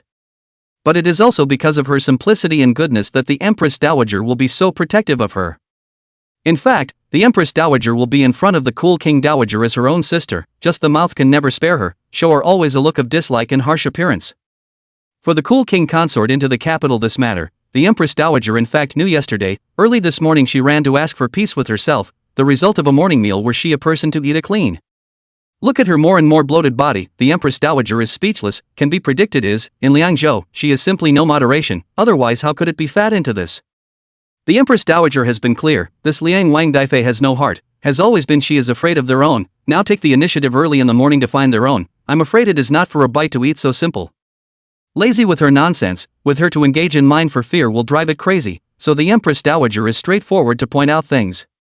Sure enough, I still can't hide it from you, Empress Dowager, you're just like that Buddha, and I'm that Sun Wukong, who simply can't escape from your 5 fingers mountain. In the Rapunzel's mansion, the daffodil still looks like she is not afraid of the sky and the earth, but when she sees the Empress Dowager, this will be her honesty. Not bad, it seems that when in the fiefdom you didn't just bear food, you also read a few books. Have you read this Journey to the West? Hearing the Dowager Consort mention Rulai Buddha and the Monkey King, a smile floated up on the Empress Dowager's face. Great Phoenix originally did not have the illusion of Rulai Buddha and Sun Wukong, which was from the book Journey to the West, which was only released in the past few years and was as famous as that of the Red Mansion. I haven't read it, I've had it read to me, but I've kind of read it. It's my favorite book, funny as hell. Consort is very honest, where she is quiet to read their own books. These books are letting people around to read to their own hearing. She is all when listening to the book, but listening to the book is also considered to have seen, for the content of the book to understand the book is also considered to be profound, or not to say that the Monkey King and the Buddha illusion. You are as honest as ever. The Empress Dowager laughed bitterly, knowing that this Dowager Consort was not much of a book reader. In front of you, Empress Dowager, I wouldn't dare to lie to you. Taifei smiled and said, this is true. In fact, Taifei is not stupid, who is good to herself. She heart clear, in front of the Empress Dowager is in addition to the first emperor, in addition to her the best people, has always been she will be treated as their own sister to see, or would not have agreed to give their own daughters to her to raise. So tell me, what's going on, suddenly running back without any sign, and this is so early in the morning to come to me? The Empress Dowager looked at this fat woman who was like her own sister, a little heartbroken, a little helpless, and her voice softened a little before she asked her. How can she, the great Phoenix Princess, the only daughter of the late emperor, the proud daughter of heaven, marry Qin Yan? The atmosphere will be almost set, the daffodil is Wawa cry out, and then howled at the Empress Dowager. How come Jin Yang can't marry Qin Yan? Yeah, how come Jin Yang can't? Empress Dowager, this isn't right, I'm talking about how can Jin Yang marry Qin Yan? Chapter 108, Empress Dowager, you're old and confused, can't he do it? Yes, what I'm asking is, how come Jin Yang can't marry Qin Yan? The Empress looked at the Dowager Consort expressionlessly, then turned to her with another rhetorical question. In fact, the Empress Dowager had already guessed something when she learned that the Dowager Consort had returned to the capital, and she was afraid that the purpose of her return was related to Qin Yan. Now is considered to have been confirmed, it seems that it is indeed because of Xiao Chuo and Qin Yan's marriage to come back. And from what I've seen of the Dowager Consort's attitude so far, it seems like she doesn't agree with Qin Yan's affair with Xiao Xiao. Empress Dowager, you are agreeing to the marriage between Jin Yang and Qin Yan? Hearing the Empress Dowager said so, this will be the Imperial Consort finally slowed down. Just now she thought she heard wrong, but now after confirming again, she finally understood the position of the Empress Dowager. The Empress Dowager even agreed to Xiao Chuo and Qin Yan's marriage? Good, Mourner agrees. The Empress Dowager nodded, this time making her attitude directly clear. Empress Dowager, you're old and confused. However, the next sentence from the Empress Dowager dumbfounded everyone present. When she learned that the Empress Dowager was actually agreeing to Xiao Xiao and Qin Yan being together, she blurted out her inner thoughts. Cough cough cough. Hearing that the imperial concubine actually called the Empress Dowager an old fool, the group of palace maids and eunuchs in the hall were all stunned, and each of them looked at the imperial concubine with pale faces. The eunuch Shin beside the consort is also almost spit blood, know their own master some dull, did not expect this more and more old and confused, actually dare to say that the Empress Dowager is old and confused. At the moment the Chen eunuch forcefully coughed, remind the consort of the misspoken. Yeah, I'm sorry, Empress Dowager, I lost my words, I didn't mean to say that Empress Dowager is old and confused, Please ask Empress Dowager to chastise me. See, the atmosphere of the scene is not right, and then see Chen Gonggang constantly coughing and squeezing eyebrows. To consort this only suddenly realized what they just said. These years in Liangzhou to stay accustomed to, in Liangzhou Liang Wangfu, she is not too, so forget some of the rules of the palace. Just now is a time the head did not turn the corner on the blurt out. This will be her reaction to immediately fell to his knees in fear, want to explain can be clumsy and do not know how to say, only to be able to the same as before in the palace, the way, obediently admit their faults. The Empress Dowager is also quite speechless looking at this cool King Dowager consort, or as before a look, acting recklessly, let a person headache. Get up, you are also a person who is only 50 years old as a Dowager Princess, why are you still acting so recklessly and unseemly? The Empress Dowager did not blame her too much, after all, her temperament is understood by the Empress Dowager, and it is not good to be too harsh. Yes, the Empress Dowager is teaching us a lesson. Seeing that the Empress Dowager did not blame, the imperial consort immediately got up under the assistance of eunuch Shen, only her expression showed a slight hint of aggression. Let me ask you, why do you disagree with Jin Yang's marriage to Qin Yan? The Empress Dowager's eyes looked at the imperial consort, and immediately asked her own doubts. In her opinion, Jin Yang's choice is very correct. Qin Yan, how good people are, the two together, why not? Empress Dowager, that Qin Yan used to be Changning's son-in-law. What does it matter, although Qin Yan was once Changning's emperor's son-in-law, but that's just formalism. The two have been married for 3 years and have never been husband and wife, and now Changning is still intact, and the palace sand on her body is still there. When Changning married Qin Yan was the expedient, the two now in divorce, clean, male unmarried, female unmarried, marriage freedom. Besides, Jin Yang don't care, what do the others care about? When the Empress Dowager heard that this was the case, she immediately said with a snort. There's still this, Channing and Qin Yan have been married for 3 years and they're still innocent? Of course, this matter is not a secret, the entire Shangjing honored most people know, you are far away in Liangzhou do not know is also normal, if you do not believe you can go to ask around yourself. The Empress Dowager rolled her eyes and said, for this matter, it is true that people all over Shangjing are aware of it, and they all know that Qin Yan is nothing but a body double that Xiao Wanyu has found. It can't be that Qin Yan he can't work in that area. Hearing this, the concubine Tai was somewhat shocked, because Xiao Wanyu had not said anything to her about this matter before. When learned that Qin Yan and Xiao Wanyu married for 3 years have not touched her, this will let the consort cannot help but associated with what, and then muttered. You, asshole, how can you think that, it's just nasty. The Empress Dowager sniffed, speechless, glaring at the Dowager consort, again shocked by this woman. I'm just worried, nothing else. If he really can't do it, then Jin Yang can't marry him even more, marrying him, wouldn't that be widowhood? The Dowager Princess bowed her head and added in a small voice. You, what's become of you? Can't it be that Qin Yan is a man of integrity and knows that Changning isn't sincere about marrying him, so he treats her with respect? The Empress Dowager was furious and rolled her eyes looking at the other party and said. Then let's assume that he has no problems in that area, but this Qin Yan has a bad character, he's obviously very talented, but he hides his talent to deceive Changning, how should this be explained? The imperial concubine was stared at by the Empress Dowager with a bit of weakness, and immediately brushed aside her own suspicions, but then talked about another matter, that is, Qin Yan's concealment of his talents. You've met Channing, and she said this to you, didn't she? Hearing this from the imperial concubine, the Empress Dowager suddenly realized something, and her gaze went to the other party to ask. How did you know, Empress Dowager? Consort heard stunned, they have met with Changning this matter she did not publicize, the opposite of the Empress Dowager how to know it? Only Changning would say that about Qin Yan, and it's a shame that she still feels aggrieved on it. The Empress Dowager snorted coldly, Qin Yan and Xiao Wanyu married for 3 years all the people have seen in the eyes. Even Xiao Wanyu's parents have never questioned Qin Yan's character, but the Dowager Princess felt that Qin Yan's character was not good as soon as she returned to the capital, and if no one was instigating this, then there would be a ghost. And I'm afraid that the only person who can reach out to the Dowager Consort and still make the Dowager Consort believe it is true is Xiao Wanyu. What does that mean? Tai Fei saw the Empress Dowager said so, her brain is not smarter than these people, but she is not stupid, and then associated with yesterday's Xiaochua's attitude, she somewhat understand what. You are being deceived by Changning, she denigrated Qin Yan with you, that's because she's now afraid of regretting her divorce from Qin Yan, and wants to break them up through you so that Qin Yan can return to her. The Empress Dowager was worthy of being the former overlord of the harem, and saw through Xiao Wanyu's motives at a glance, and at that moment said to the Dowager Consort. How is this possible, are you saying that Changning she regrets making peace with Qin Yan and wants to reclaim him? The Crown Princess was shocked, her eyes were wide and unbelievable as she looked at the Empress Dowager and asked. Or what? Do you really think she was kind enough to remind you? Chapter 109, Learning the Truth, Repentance. For those things that happened recently, although the Empress Dowager lives in the Deep Palace, but also know very clearly.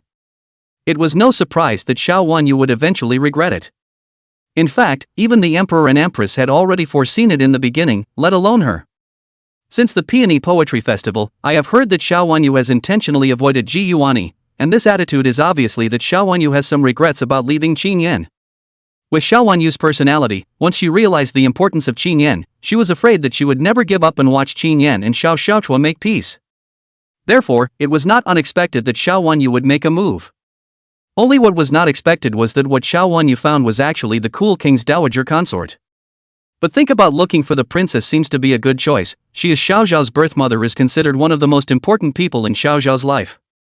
And the princess lives in Liangzhou for a long time for the situation in the capital and do not understand, also do not know Qin Yan is the easiest to be fooled. Compared to Qin Yan, Xiao Wanyu must have a closer relationship with Tai Fei, and it is logical that Tai Fei believed in Xiao Wanyu's words. It's not surprising why the dowager consort in front of her is so resistant to this marriage. It's obvious that someone is instigating it. This, how could this be? That child Changning, how could he lie to me? The imperial consort was dumbfounded. This would still not believe the words of the Empress Dowager, with an unbelievable expression on her face. You are just too simple. Why can't she fool you? Nominally you are her grandmother, but in reality she is not close to you, and what is so strange about her doing whatever she can for her own ends? The Empress Dowager helplessly shook her head. The woman in front of her was still as simple and good at fooling as ever. What, in the world, is going on here? Now, the dowager consort was considered completely dumbfounded, looking at the Empress Dowager to try to figure out what the hell was going on.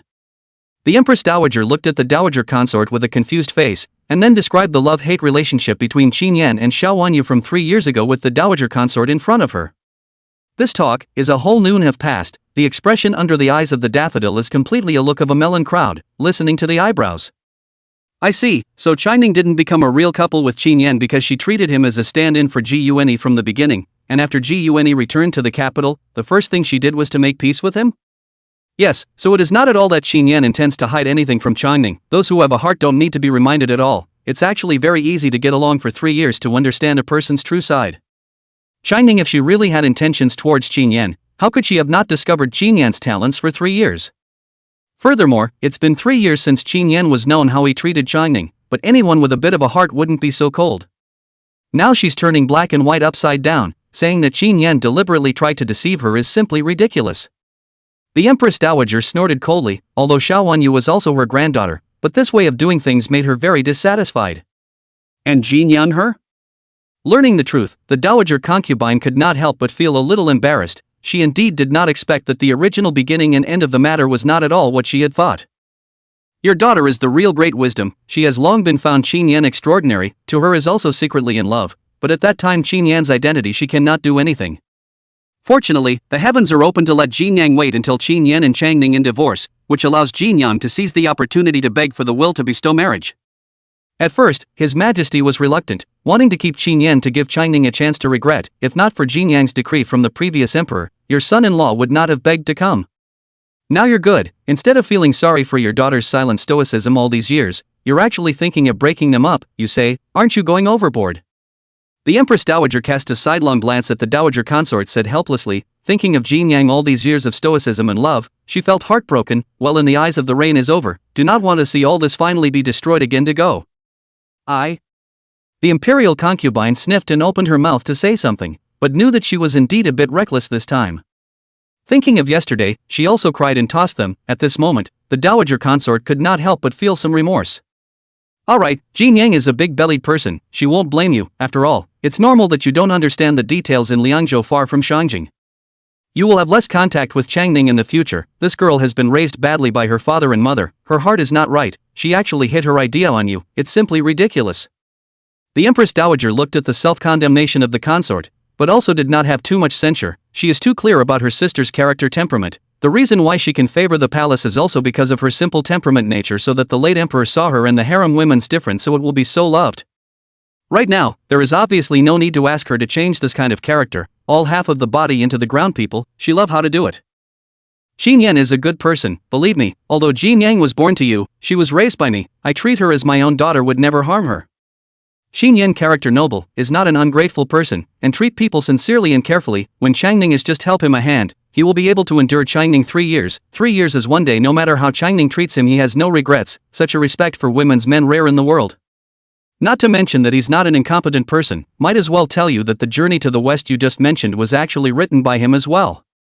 The Empress Dowager continued to speak for Qin Yan, telling the dowager consort that Qin Yan is a good match for Xiao Xiao. What, is that true? At the words, the dowager consort was stunned and a little surprised. Isn't he Mr. Chao, the one who wrote The Red Mansion, and how did he become Mr. Wu, who wrote Journey to the West?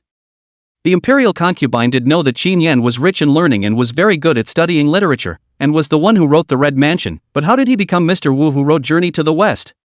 Oh, Journey to the West or The Red Mansion, in fact, they are all written by Qin Yan, including the rest of those books are all written by him alone. How is this possible? Then why did he write these books under different people's names? Taifei this time really surprised. I did not expect those famous books actually came from the same person's hand, but the question is, why is Qin Yan so? This is Qin Yan. He is not the kind of person who likes fame, nor is he the kind of person who clings to power. If he really wanted to be famous, now he would have already made a name for himself. So, you still do not feel at ease to give your daughter to her? The Empress Dowager picked up a cup of tea by her side and took a sip, then slowly opened her mouth. No way. Chapter 110, the Shangshu order is not bad, and the left and right servants are also accomplished.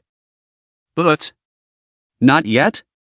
The Empress Dowager just sipped a mouthful of tea. This tea has not been swallowed into the stomach. It heard consort is still reluctant. The moment of a mouthful of tea sprayed out, and then looked to the other side. Do not understand, things have been clear. Words have been said to this kind of part, the other side, and what is not satisfied with it?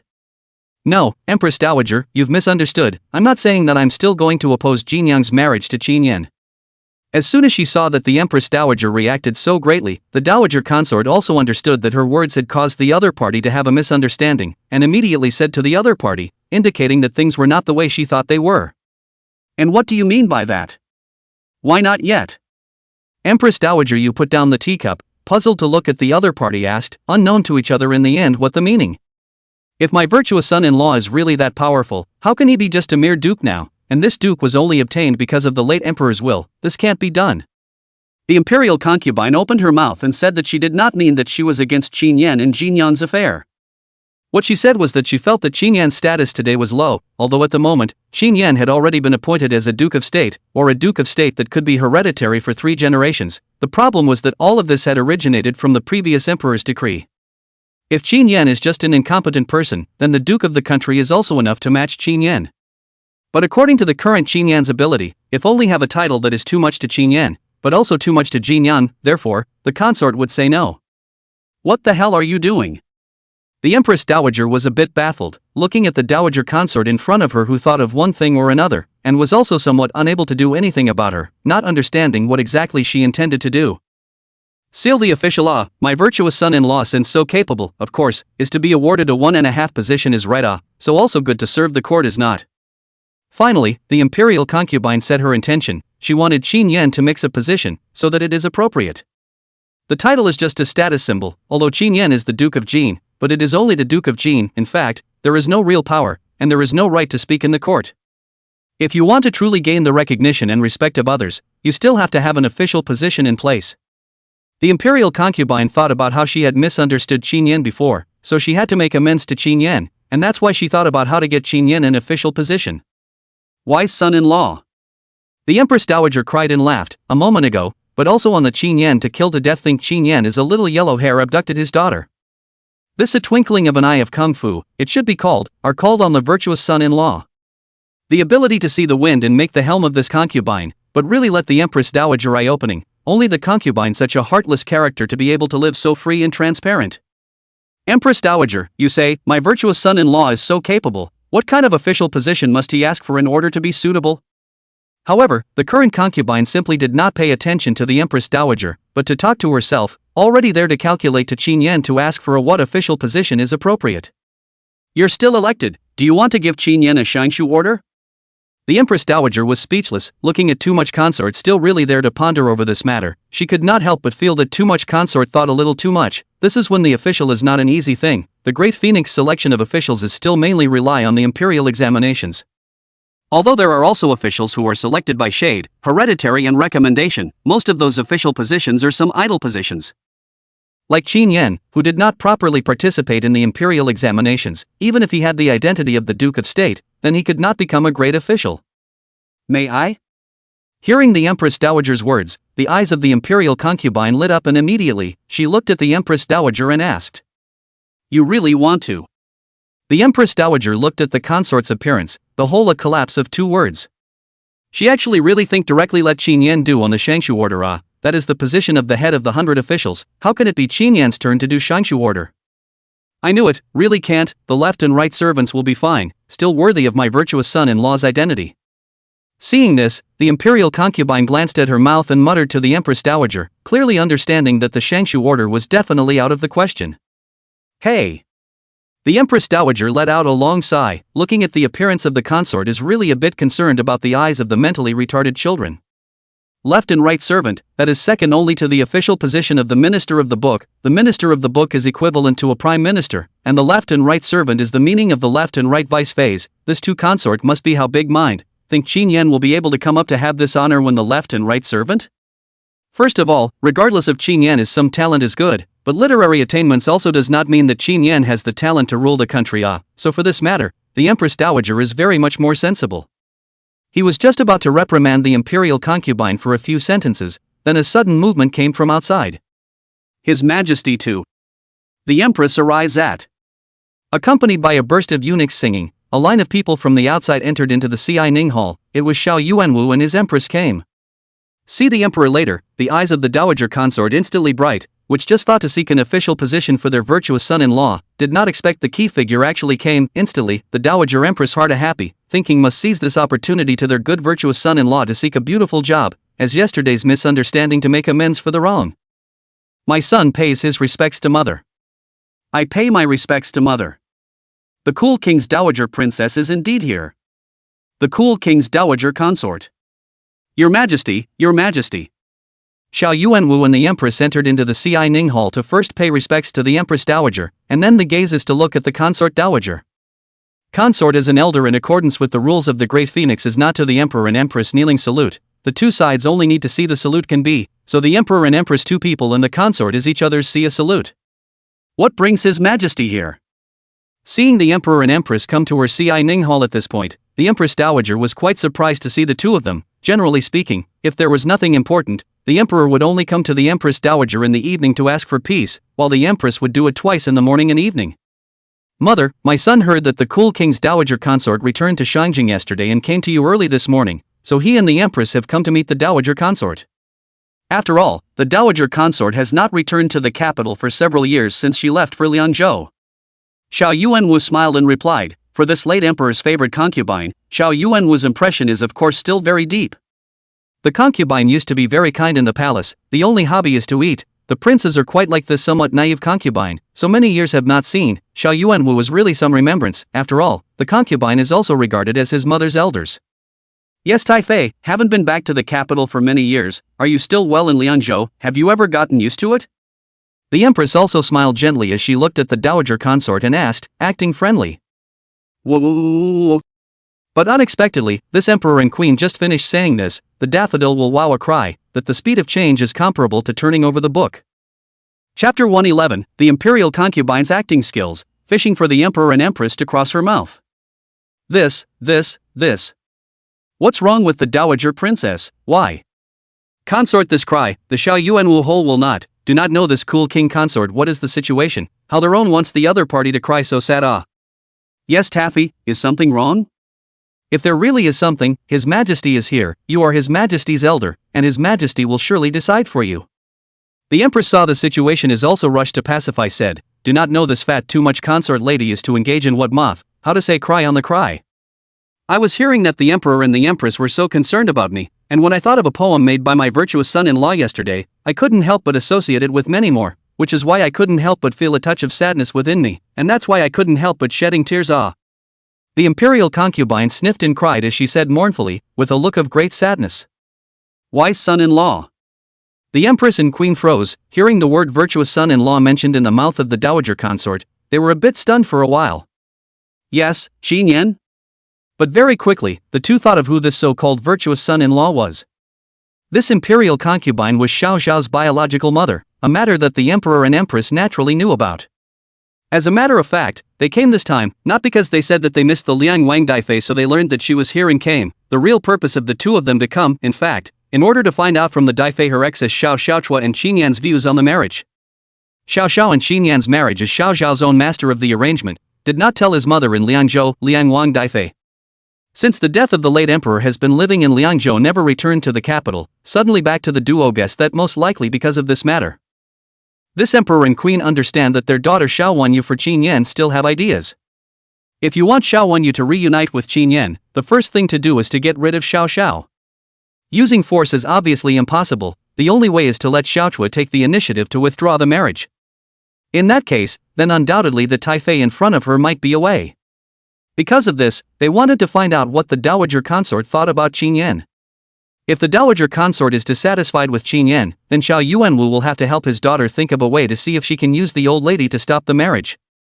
However, they had not yet put it into action, and this time they heard the word virtuous son-in-law from the mouth of the imperial concubine, and for a time, the empress and the empress were a bit confused. The empress and queen glanced at each other, obviously somewhat surprised by the attitude of the dowager consort. It seemed to be obvious from the address that the imperial concubine did not seem to dislike Qin Yan, which now made them a little surprised. Yeah, it's Qin Yan. My virtuous son-in-law is really too good to be true. Yesterday when I just arrived in the capital I prepared a table full of meals for me, that were personally cooked, a gentleman, willing to personally cook for me, an old woman. This filial piety is really moving me. And my virtuous son-in-law's literary talent, which is really a masterpiece, during which he composed a poem that I still can't get out of my mind for a long time. Such a virtuous son-in-law is hard to find by lantern light. My family Jin Yang is so lucky. Without noticing the abnormality in the empress' expression, the dowager consort was still praising Qin Yan's goodness, describing him as a filial and obedient child that she loved very much. She didn't notice that after hearing her evaluate Qin Yan in this manner, versus showing her immense love for him, the two of these emperors and empresses obviously looked a bit different, and that expression seemed rather strange. Your Majesty, aren't you curious as to what poem Qin Yan composed? Seeing the emperor and queen awkwardly there did not speak, the imperial consort was a little anxious. She said so much as just to help Qin Yan pave the way. This will be the emperor does not get on the road, so that she had to take the initiative to attack. What poem? Being directly named by the imperial concubine, although Xiao Yuanwu was depressed inwardly, he still immediately answered and asked. People on the river. I love the beauty of sea base alone. Look at the boat. Out of the storm. Taifei took a look at Xiao Yuanwu, took the bait and immediately read out the poem that Qin Yan made yesterday. After reading it, a touch of sadness also surfaced on her face, sobbing twice, and then immediately looked at Xiao Yuanwu and asked. June see a leaf boat, out of the storm. Good poem good poem This poem is describing the fisherman hard fishing scene. This Qin Yan really have the ability of the poetry fairy It is indeed a good poem, and it is no wonder that you, Taifei, have fallen in love with it when you hear it. Xiao Yuanwu and the empress both were touched inwardly when they heard this poem. Both of them knew that the Liang Wang Tai consort in front of them was born in a fisherman's family and was once nothing more than a fisherwoman. And as this poem was about fishermen working hard to catch fish, it was no wonder that she would be sad about it. And Qin Yan made this poem, is a masterpiece. Let Xiao Yuanwu heart cannot help but sigh. Qin Yan talent is really more and more sharp show. A random poem is a masterpiece that will be famous for ages to come. This also makes Xiao Yuanwu more and more depressed. How so good a son-in-law by their own not long heart not long eye daughter to abandon it? Yes, my virtuous son-in-law's talent is world-class, truly a rare talent in the world. The most crucial thing is that he also has a heart of compassion. Taffy continued, seeing that her method was working, and planning to write it out. What's the allusion to this?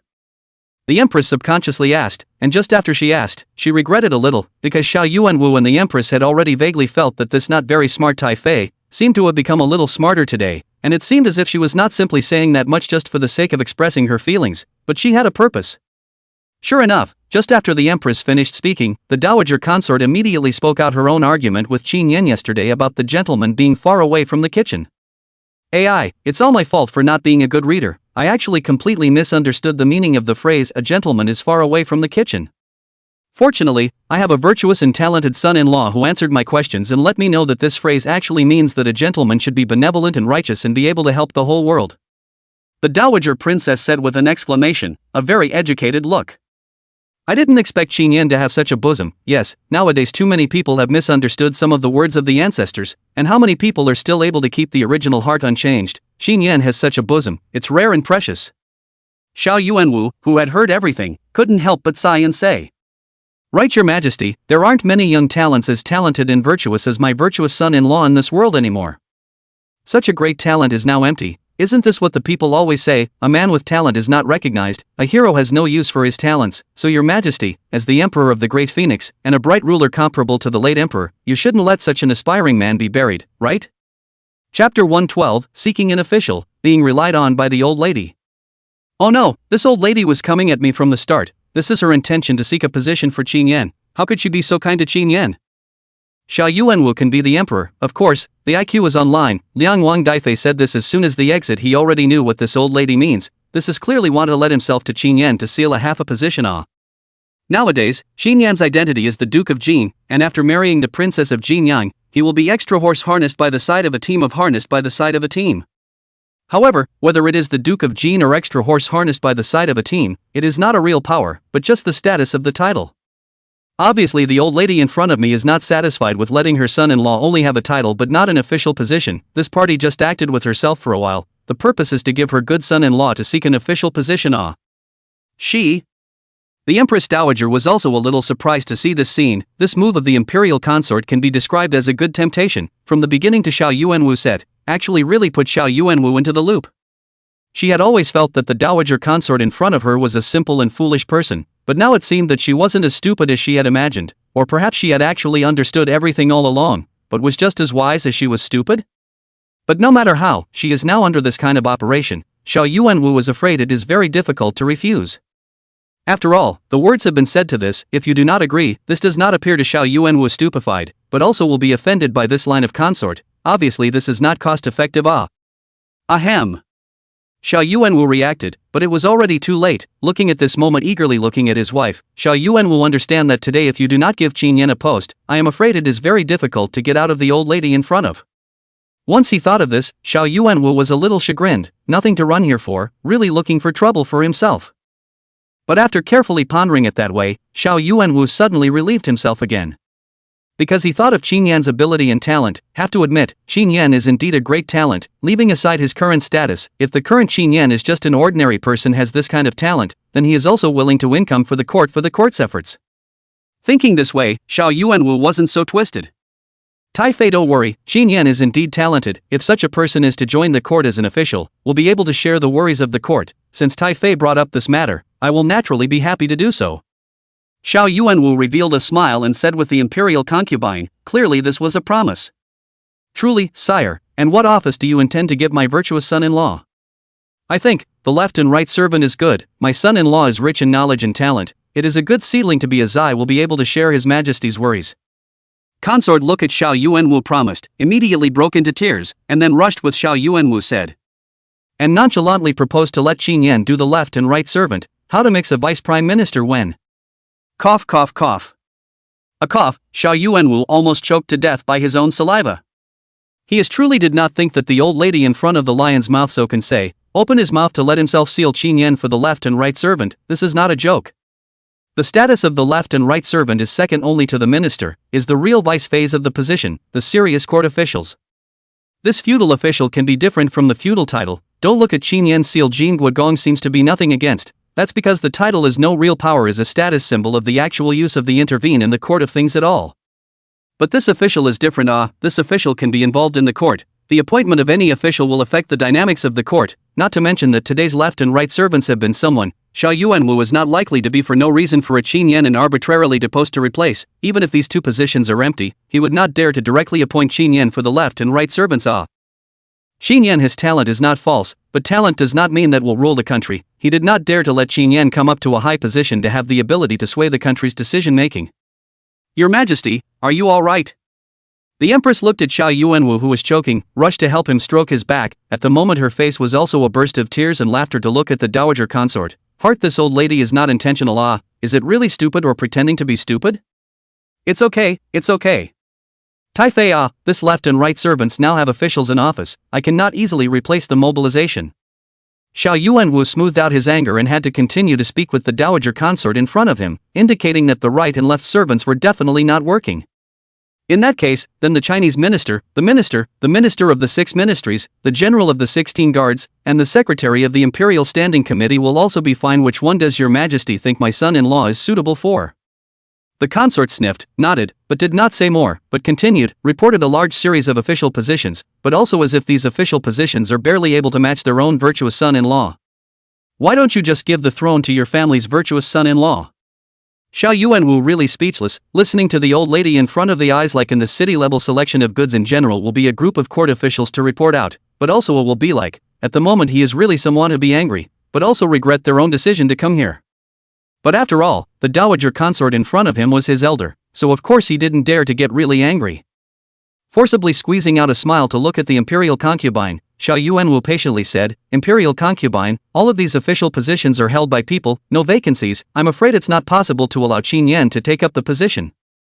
"Your Majesty, are you unwilling to give my son-in-law an official title? Oh, my life is bitter. A father and mother died early, did not enjoy the blessing. Most of the siblings also died early. The only brother died some years ago. Now there are only 3 children left. Thinking of Jinyang, that girl's husband, is also considered to be half of my son. I think he can enjoy some blessings. Don't with her aunts and uncles and so on not that enjoy the blessing of life. Is not your Majesty think I am too greedy?" Hearing Xiao Yuanwu again rejected himself, the moment the daffodil was crying again, while saying also mentioned his own life, said that as a daffodil, his own family members but not the chickens and dogs is how the fate of the bitter. Now, Xiao Yuanwu really dumbfounded, he can see, this too much consort is rely on their own. Today if you do not give an explanation, I'm afraid it is impossible to get out of it. The eyes cannot help but look to the Empress Dowager, want to let the Empress Dowager think of ways to stop the behavior of the consort this bumper. But the eyes look, but found that the Empress Dowager at the moment end of a cup of tea will be turned aside, the head simply do not look at them. This attitude is obviously do not want to manage the meaning of awe. In an instant Xiao Yuanwu understood, this Empress Dowager seemed to be helping the Dowager consort. "Crown Princess, His Majesty did not mean that, you must not misunderstand His Majesty." The Empress also saw the situation is a head too big, immediately with the consort said, "Really, then, Your Majesty, what do you think of the imperial historian, the secretarial supervisor, the minister of light, the imperial servant, and the captain of the guard, and which one is suitable?" Chapter 113, Getting What You Wanted, from the 3rd grade. Sometimes, one has to admit that it's amazing how quickly women can change their faces. A moment ago, there was still wailing and crying, but in the blink of an eye, she changed into a different face. At this moment, the imperial concubine's eyes once again glittered as she looked toward Xiao Yuanwu, waiting for Xiao Yuanwu to open her mouth to give Qin Yan an official position. Of course, this official has to give, but also senior goods, as her son-in-law, to just really mix a 6 or 7 or 8 products of the sesame green beans big officials that is not as good as donut. Looking at the earnest and expectant eyes of the imperial concubine, Xiao Yuanwu was really a bit frantic. But he is to understand, in front of the old lady today is determined to eat their own. If you are good to her, that virtuous son-in-law sealed a big official when it is just, otherwise she is afraid to have to pester themselves not. Xiao Yuanwu in her bitter when their father in the world, when this woman cannot be offended, now even more cannot be offended, so he can only be inside the silent sigh of self-admitted bad luck, who let himself to take the initiative to hit the muzzle of this will be Xiao Yuanwu only feel intestines are to be repenting green. "Your Majesty, didn't the former Minister of Rights ask for a plea for old age today, why don't you?" Just when Xiao Yuanwu was forced by the concubine, this little old lady, to be somewhat at a loss as to how to cope, the Empress on the side suddenly thought of something and then reminded Xiao Yuanwu said, "The Minister of Rights?" Xiao Yuanwu heard as stunned, there really is that thing. The former Minister of Rights is old, close to 70 years old, is obviously out of his depth, so this deliberately submitted his resignation to him, intends to retire to his hometown. The Ministry of Rights is one of the 6 ministries, and its main responsibility is to manage the state's rituals and ceremonies, to preside over the imperial examinations and education, as well as to manage foreign affairs and ethnic affairs, and so on. Compared to the other 6 ministries, the Ministry of Rights was considered the lightest of the 6 ministries. Many officials disliked serving in the Ministry of Rights because they felt that there was little oil in future, and were therefore not valued. The Minister of the Ministry of Rights is a 3rd-ranking official in the Great Phoenix, not big, not small, belonging to the 2nd in command of the Ministry of Rights. Qin Yan is now the title of Duke of Jin, and will soon be the eldest princess, extra horse harnessed by the side of a team, as the 2nd in command of the Ministry of Ceremony is also reasonable. Moreover, Qin Yan is now famous, and his outstanding literary talent has even overpowered the original Great Phoenix #1 genius Gune after the Peony Poetry Festival at Donglu Academy. With his talent, into the Ministry of Rights, the Ministry of Rights as opposed to the Minister of the Ministry of Rights that is no better, and the Ministry of Rights in the courtroom discourse is not heavy, and will not be too much influence on the dynasty, think the other officials will not be too concerned about this matter. The key is, Xiao Yuanwu actually also want to see Qin Yan. In the end there is no other talent, the original he thought Qin Yan is just a hand wash for soup, can serve people only. But in the past few days, Qin Yan showed some things enough to prove that Qin Yan is not as simple as it seems on the surface. From Qin Yan's poetry, Xiao Yuanwu saw that Qin Yan's talent is definitely not limited to poetry. Writing some books so simple, let him into the dynasty as an official may be able to discover a different side of Qin Yan is not necessarily. At that moment, Xiao Yuanwu already had a definition in his heart. The Minister of Rights. How many ranks is the Minister of Rights? Just when Xiao Yuanwu was pondering over this matter, the eyes of the imperial concubine on the side lit up. The Minister of Rights sounded not small, but she didn't know exactly how many grades it was. After all, although she was once a favorite concubine, but for the court things she has never liked to hear, so for these officials grade is not much to understand, only know some of the rank of the big officials. As for the Minister of Ceremonies, this official position should be of the not so big or not so small kind, so she wanted to know how many ranks this official position was. Your Highness, the Minister of Ceremonies is the number 2 person in the Ministry of Ceremonies, second only to the Minister of Ceremonies, a great official from the 3rd rank. Empress saw the situation, rushed to say, afraid of this two consort feel the official small and make a scene. From the 3rd rank? Tai Fei heard, eyes bright, this time is not smug. After all, she is not really stupid. Their party some operation has been Xiao Yuanwu to the fire on a good meal baked. If you do not converge some, in case if the other side of the page, that can be more than worth the loss. So when learned that the Ministry of Ceremonies minister is from the 3rd grade, the heart of the consort has been satisfied. Tai Fei, the Ministry of Ceremonies minister from the 3rd grade of the important officer, this official position match your virtuous son-in-law has more than enough, not quickly thank the grace. At this time, the Empress Dowager behind her also opened her mouth and said. Just now, when the consort gave Qin Yan to ask for an official, the Empress Dowager has not spoken, as if she did not see. That is the Empress Dowager intentionally to help the consort with blackmail Xiao Yuanwu. This will, looking at the official also begged to, in her view, the Ministry of Rights, a post has been quite good, ordinary people to rely on the strength of the serious decline to that position can be said to be quite difficult, and now pick up a post for nothing, to see the good to accept it. She was afraid that this imperial concubine would not know enough, and if she annoyed Xiao Yuanwu, not to mention the Minister of Rights, she was afraid that Qin Yan would not want to mix an official position in his life. Moreover, once she opens her mouth, Xiao Yuanwu will surely only be able to sell her this face, and the position of Minister of Rights will also belong to Qin Yan. Thank you, Your Majesty, for your great honor. Consort this will be very clever and obedient, once heard the Empress Dowager have spoken, rushed to give Xiao Yuanwu thank you. Xiao Yuanwu was speechless for a while, looking at the 2 old ladies in front of him with a belly full of bitterness. He hadn't even agreed to it yet, but this is good, he has already been forced onto the shelf. Although he had already decided in his heart to say yes, but this feeling of being forced into a trap still made Xiao Yuanwu quite helpless. However, he did not have too much to count, after all, from his ascension to the throne, whether it is the consort or the empress did not engage in any moths, are very good to do their own thing, and did not demand what to seek what interests for themselves. Now it is just to seek an official position for his son-in-law, Xiao Yuanwu should agree to it in both sense and reason. Tai Fei do not have to be so, Qin Yan talent is well known, such a talent can enter the dynasty as an official for the court and I serve as also its fortunate. On the slope of the donkey, now since the Empress Dowager has said so, Xiao Yuanwu should be promised.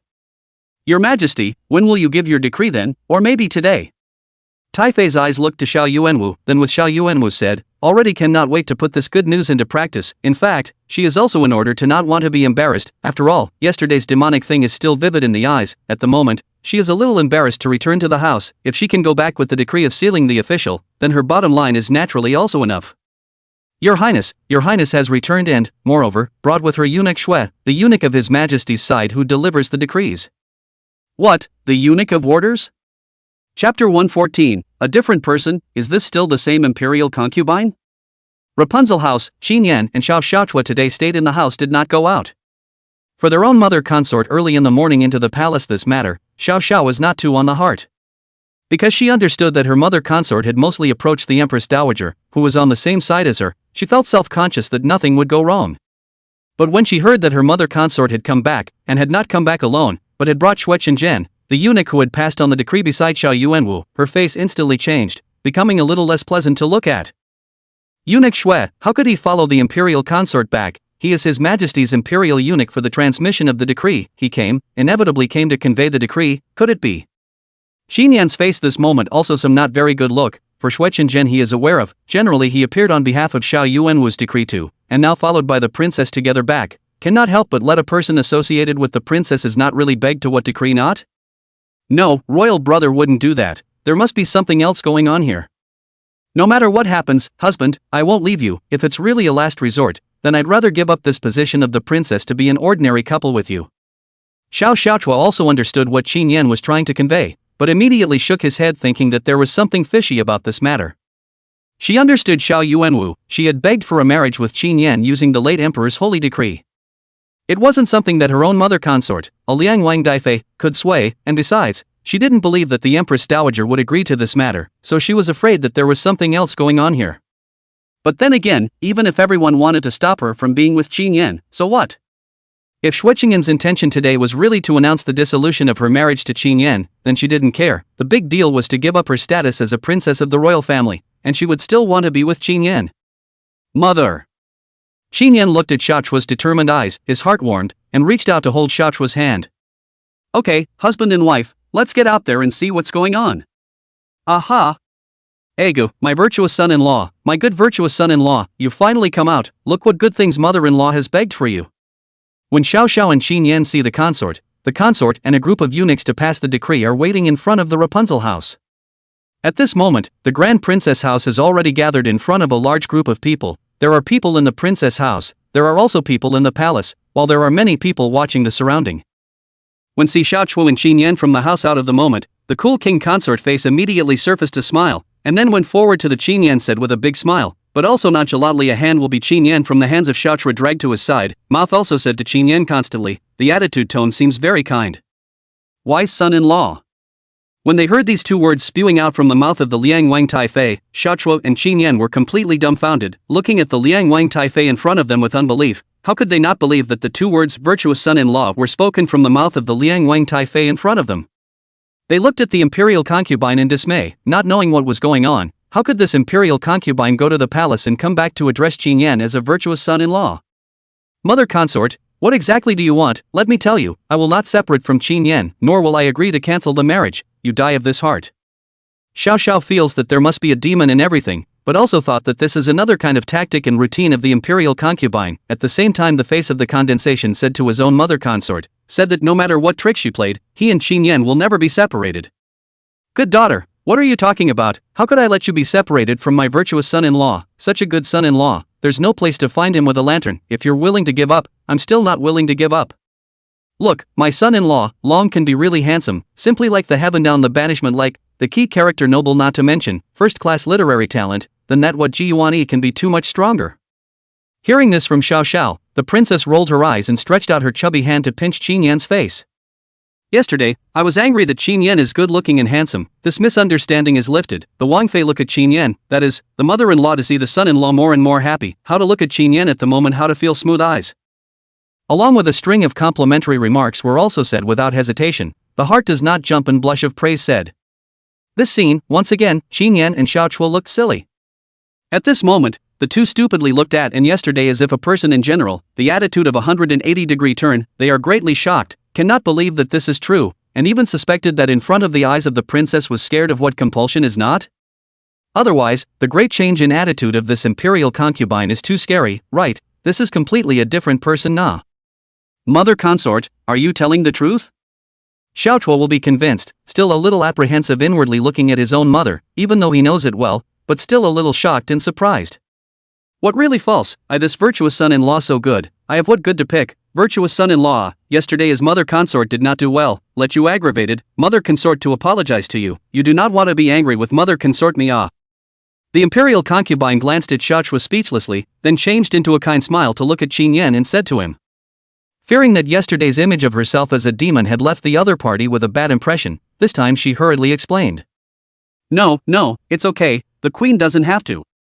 Qin Yan was too much to be grasped by the consort. This will face the mother-in-law's eager gaze all uncomfortable, feeling not as good as yesterday's cross-eyed look at, in front of the eyes of the consort is now a little too enthusiastic, so that he is more or less a little bit of discomfort and cannot slow down. Why do you call me mother, oh wise son-in-law? I get it, you must still not want to forgive me and still hold a grudge right? However, not waiting for Qin Yan to get used to it, the imperial concubine in front of her once again staged a Sichuan opera face change. Hearing Qin Yan address herself as Niang Niang, she immediately had a watering expression, as if she had been treated very sadly by some injustice. Heir? And what shall I call it? This time, Qin Yan again stupid, looking at his mother-in-law of this drama possessed, a head too big, rushed to its asked. Of course it is to address mother consort, you are my virtuous son-in-law, you should address me as mother consort in the same way as Jin Yang, otherwise you just haven't forgiven me yet. The imperial concubine looked at Qin Yan and said with tearful eyes. Mother. Consort? Qin Yan that sweat, but looking at the eager gaze of the fat little old lady in front of him, he still opened his mouth to address him. My good and virtuous son-in-law. Xian son-in-law, look what mother consort has begged for you to come, eunuch Shui. Chapter 115, Mother-in-law's Gift, Appointment as Minister of Rights. Slave servant Shui Chang'an, meet your highness the eldest princess, Lord Jin. This time, Shui Qingzhen with a smile on his face finally arrived in front of the Thai concubine and Qin Yan after they had talked, then respectfully saluted the two of them, his expression wearing a smile. Eunuch Shui. Xiao Xiao and Qin Yan faced this old eunuch, but also do not dare to arrogance, but smiled and greeted with the same. You know, don't look at the eunuch in front of you as a eunuch, but his status as not an ordinary person can be compared. Such a person, it is best not to offend, who knows that offending him will not be its small shoes in the ears of the emperor to say something bad to you. Congratulations to the Duke of Jin, congratulations to the Duke of Jin now. Eunuch Shui smiled, looking at Xiao Xiaochua and Qin Yan, then said with joy. Where does the joy come from, eunuch? Xiao Xiaochua who heard the words was stunned, not knowing why the other party wanted to congratulate Qin Yan. But so it seems that Shui Qingzhen came here, afraid because of Qin Yan, which cannot help but make Xiao Xiaochua more surprised inside. Exactly what happened? Yes, eunuch, what joy do I have? Qin Yan was also puzzled, looking at the imperial decree in Shui Qingzhen's arms, and internally thought, could it be that this imperial decree is for himself? Lord Jin, you will know where the joy comes from when you receive the decree. Duke of Jin, Qin Yan, received the decree. Shui Qingzhen did not say it explicitly, but said aloud to Qin Yan. Accompanied by the word accept the decree, whether it is in front of Qin Yan and others, or around a group of watching the show, have kneeled down to accept the decree. In the name of the emperor decrees. I think that the Ministry of Rights is the hub of canonical rules and regulations and the abode of education and culture, and it is difficult for a man of virtue to be appointed to this post. Now look at the Duke of Jin, Qin Yan, the instrument is condensed, the mind clear, has always been clear sound in the corridor and temple, long time to raise the hope of the order in the court class. His study of history and economics, a broad understanding of the past and present, cut at Yuan and canonical rules and regulations, as brilliant as the clouds and sunshine color, the pen force is as strong as the river and the sea running current. And the nature of the modest Chong, scrupulous diligence and unremitting, can be said to be a model of virtue and talent. I commend his wisdom, special promotion Qin Yan for the Ministry of Rights, in order to support the Prime Minister of the Ministry of Affairs. I hope that the Secretary will encourage the cleanliness, abide by the Constitution, macro-propaganda education, and revitalization of the dynasty, so that the rights and music in the world, canons in the world and the colorful. Qina. Lord Jin, take the decree. Shui Qingzhen spilled out, the content of the imperial decree aloud to the public let the people present heard it clear. When listening to the reading of the imperial decree, the people present all showed their dismayed table, obviously did not expect, this is actually an imperial decree appointing Qin Yan as the Minister of Rights. The Minister of Rights, me? Qin Yan was also dumbfounded, not expecting such a result. Originally heard that the consort brought Shui Qingzhen back, thought it was the consort begged to dissolve the marriage contract of the imperial decree, inner still a little depressed and think of countermeasures how to deal with, but did not think that this imperial decree is not unfavorable to Qin Yan, but instead is an appointment of the imperial decree. Appointment of the Minister of Rights, from the third rank the Ministry of Rights second in command, so let Qin Yan to become? For a moment, Qin Yan was obviously a bit unresponsive. Before being named Duke of Jin, it was because of Xiaochua's relationship. She had the previous emperor's decree, which stipulated that Xiaochua's husband could become a Duke of Jin and hereditary for 3 generations. The title is different from the official position. Frankly speaking, the title is only a status symbol, but not a symbol of power. Light has the title without real power, then you are like a mascot is captive by the court. Qin Yan before is so, although it is Jin Guogong, but not a bit of real power, completely like Xiao Xiaochua's a vassal. But now it is different, the Minister of Rights, the second in command of the Ministry of Rights, that is a real power, in charge of one of the 6 ministries of the Ministry of Rights Although the 6 ministries of the Ministry of Rights is no status, but that is also one of the 6 ministries Qin Yan when this Ministry of Rights after the minister, is also considered to be a real step into the court, become the court officials. Coupled with his status as the Duke of Jin and the princess's son-in-law, the triple buff added Qin Yan. How can not be a party of real power? The Minister of Rights, husband? Xiaochua obviously did not expect Xue Qingzhen to bring the imperial decree as actually appointed Qin Yan as the Minister of Rights imperial decree. Until this moment she is also still a face of dismay and shocked expression. For this result, she is a bit incredulous, at the same time, also feel a bit unbelievable. How did Qin Yan become the Minister of Rights? I suddenly looked toward his mother consort. See, at this moment his mother consort is a face of complacency and joy to look at himself in Qin Yan. Xiaochua indistinctly, obviously this is his mother consort in the ghost from it.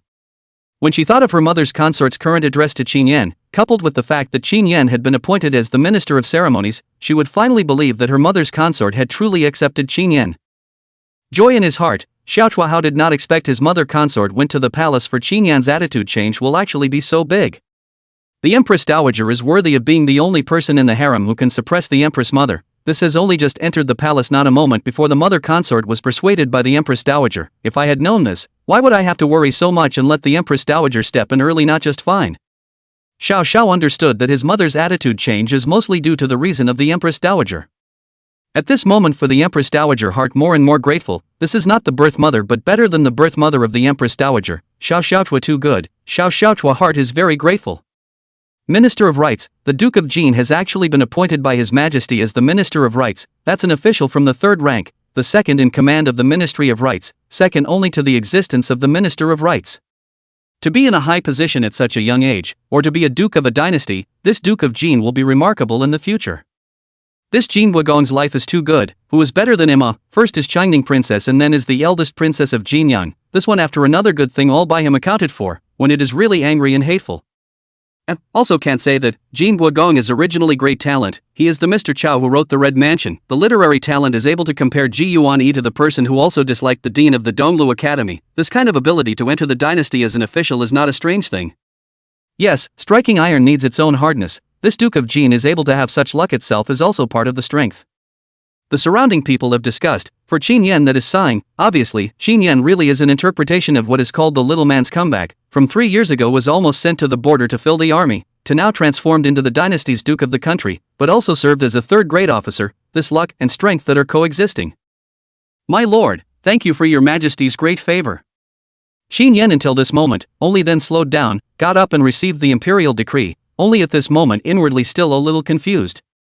How virtuous son-in-law, does mother consort still like this gift? Chapter 116, some laughing, some crying. Mother consort, is that you? Until this moment, Xiao finally believed that Qin Yan had really gained his mother's approval. And in front of this word-appointed Minister of Rights of the decree is also her mother to go to the palace to beg for. At the moment Xiaochua's heart was overjoyed. Obtaining his own mother's approval could be much more exciting to Xiaochua than any Minister of Rights. Eldest Princess, Duke of Jin, you are unaware of how much the Empress Dowager is attached to this matter, chasing after His Majesty to hurry up and issue the decree. No, His Majesty has just finished issuing the decree. The Empress Dowager has grabbed the slave girl to come and announce the decree. It looks like the Duke of Jin is deeply loved by the Empress Dowager. Xue Qingzhen said with a smile, indeed, and Xiao Yuan will promise to give Qin Yan after the official, this princess with a dogskin plaster like sticking to Xiao Yuanwu, until Xiao Yuanwu drafted a good decree before giving up, but Xiao Yuanwu cannot be wrapped up. The eunuch has worked hard, Raikaru. Xiaochua who heard the words smiled and looked at Xue Qingzhen, shouting to Lei Qing who was beside him. Lei Cheng understood, and immediately took out a heavy bag of money and handed it to Xue Qingzhen. The eunuch has worked hard. This is a small token of appreciation from the eldest princess and her extra horse harnessed by the side of the emperor's side. I am grateful to the eunuch for coming to pronounce the decree. Lei Qing smiled and said with Xue Qingzhen, this point of matter is still unspoken by everyone. Egu, the eldest princess and Lord Jin are polite. Mouth said politely, Xue Qingzhen's action of collecting money is not slow at all when the money bag was put away.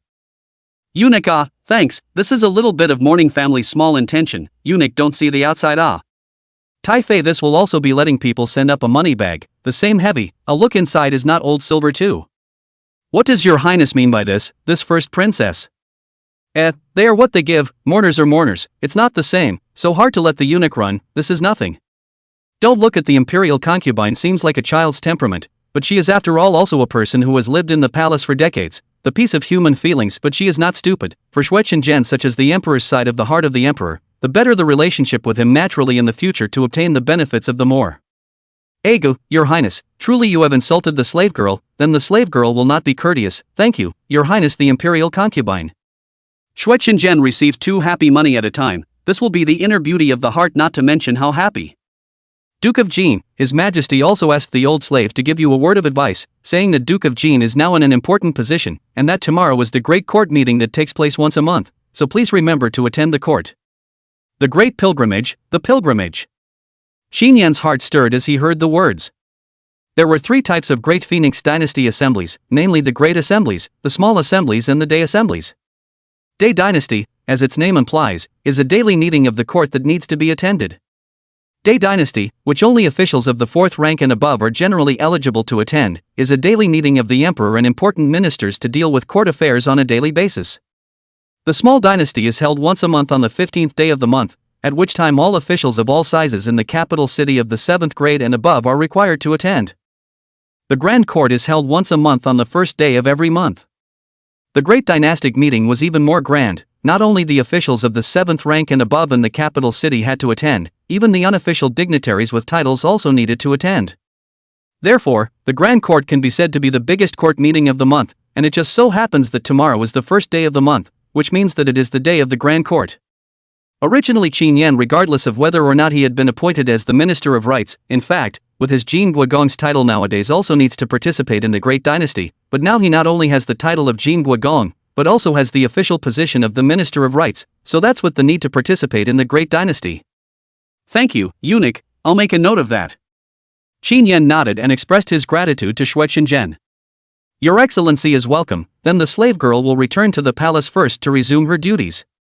Xue Qingjian smiled and returned the salute, then after saying goodbye to the eldest princess and the imperial concubine, he led a group of people back to the palace and left.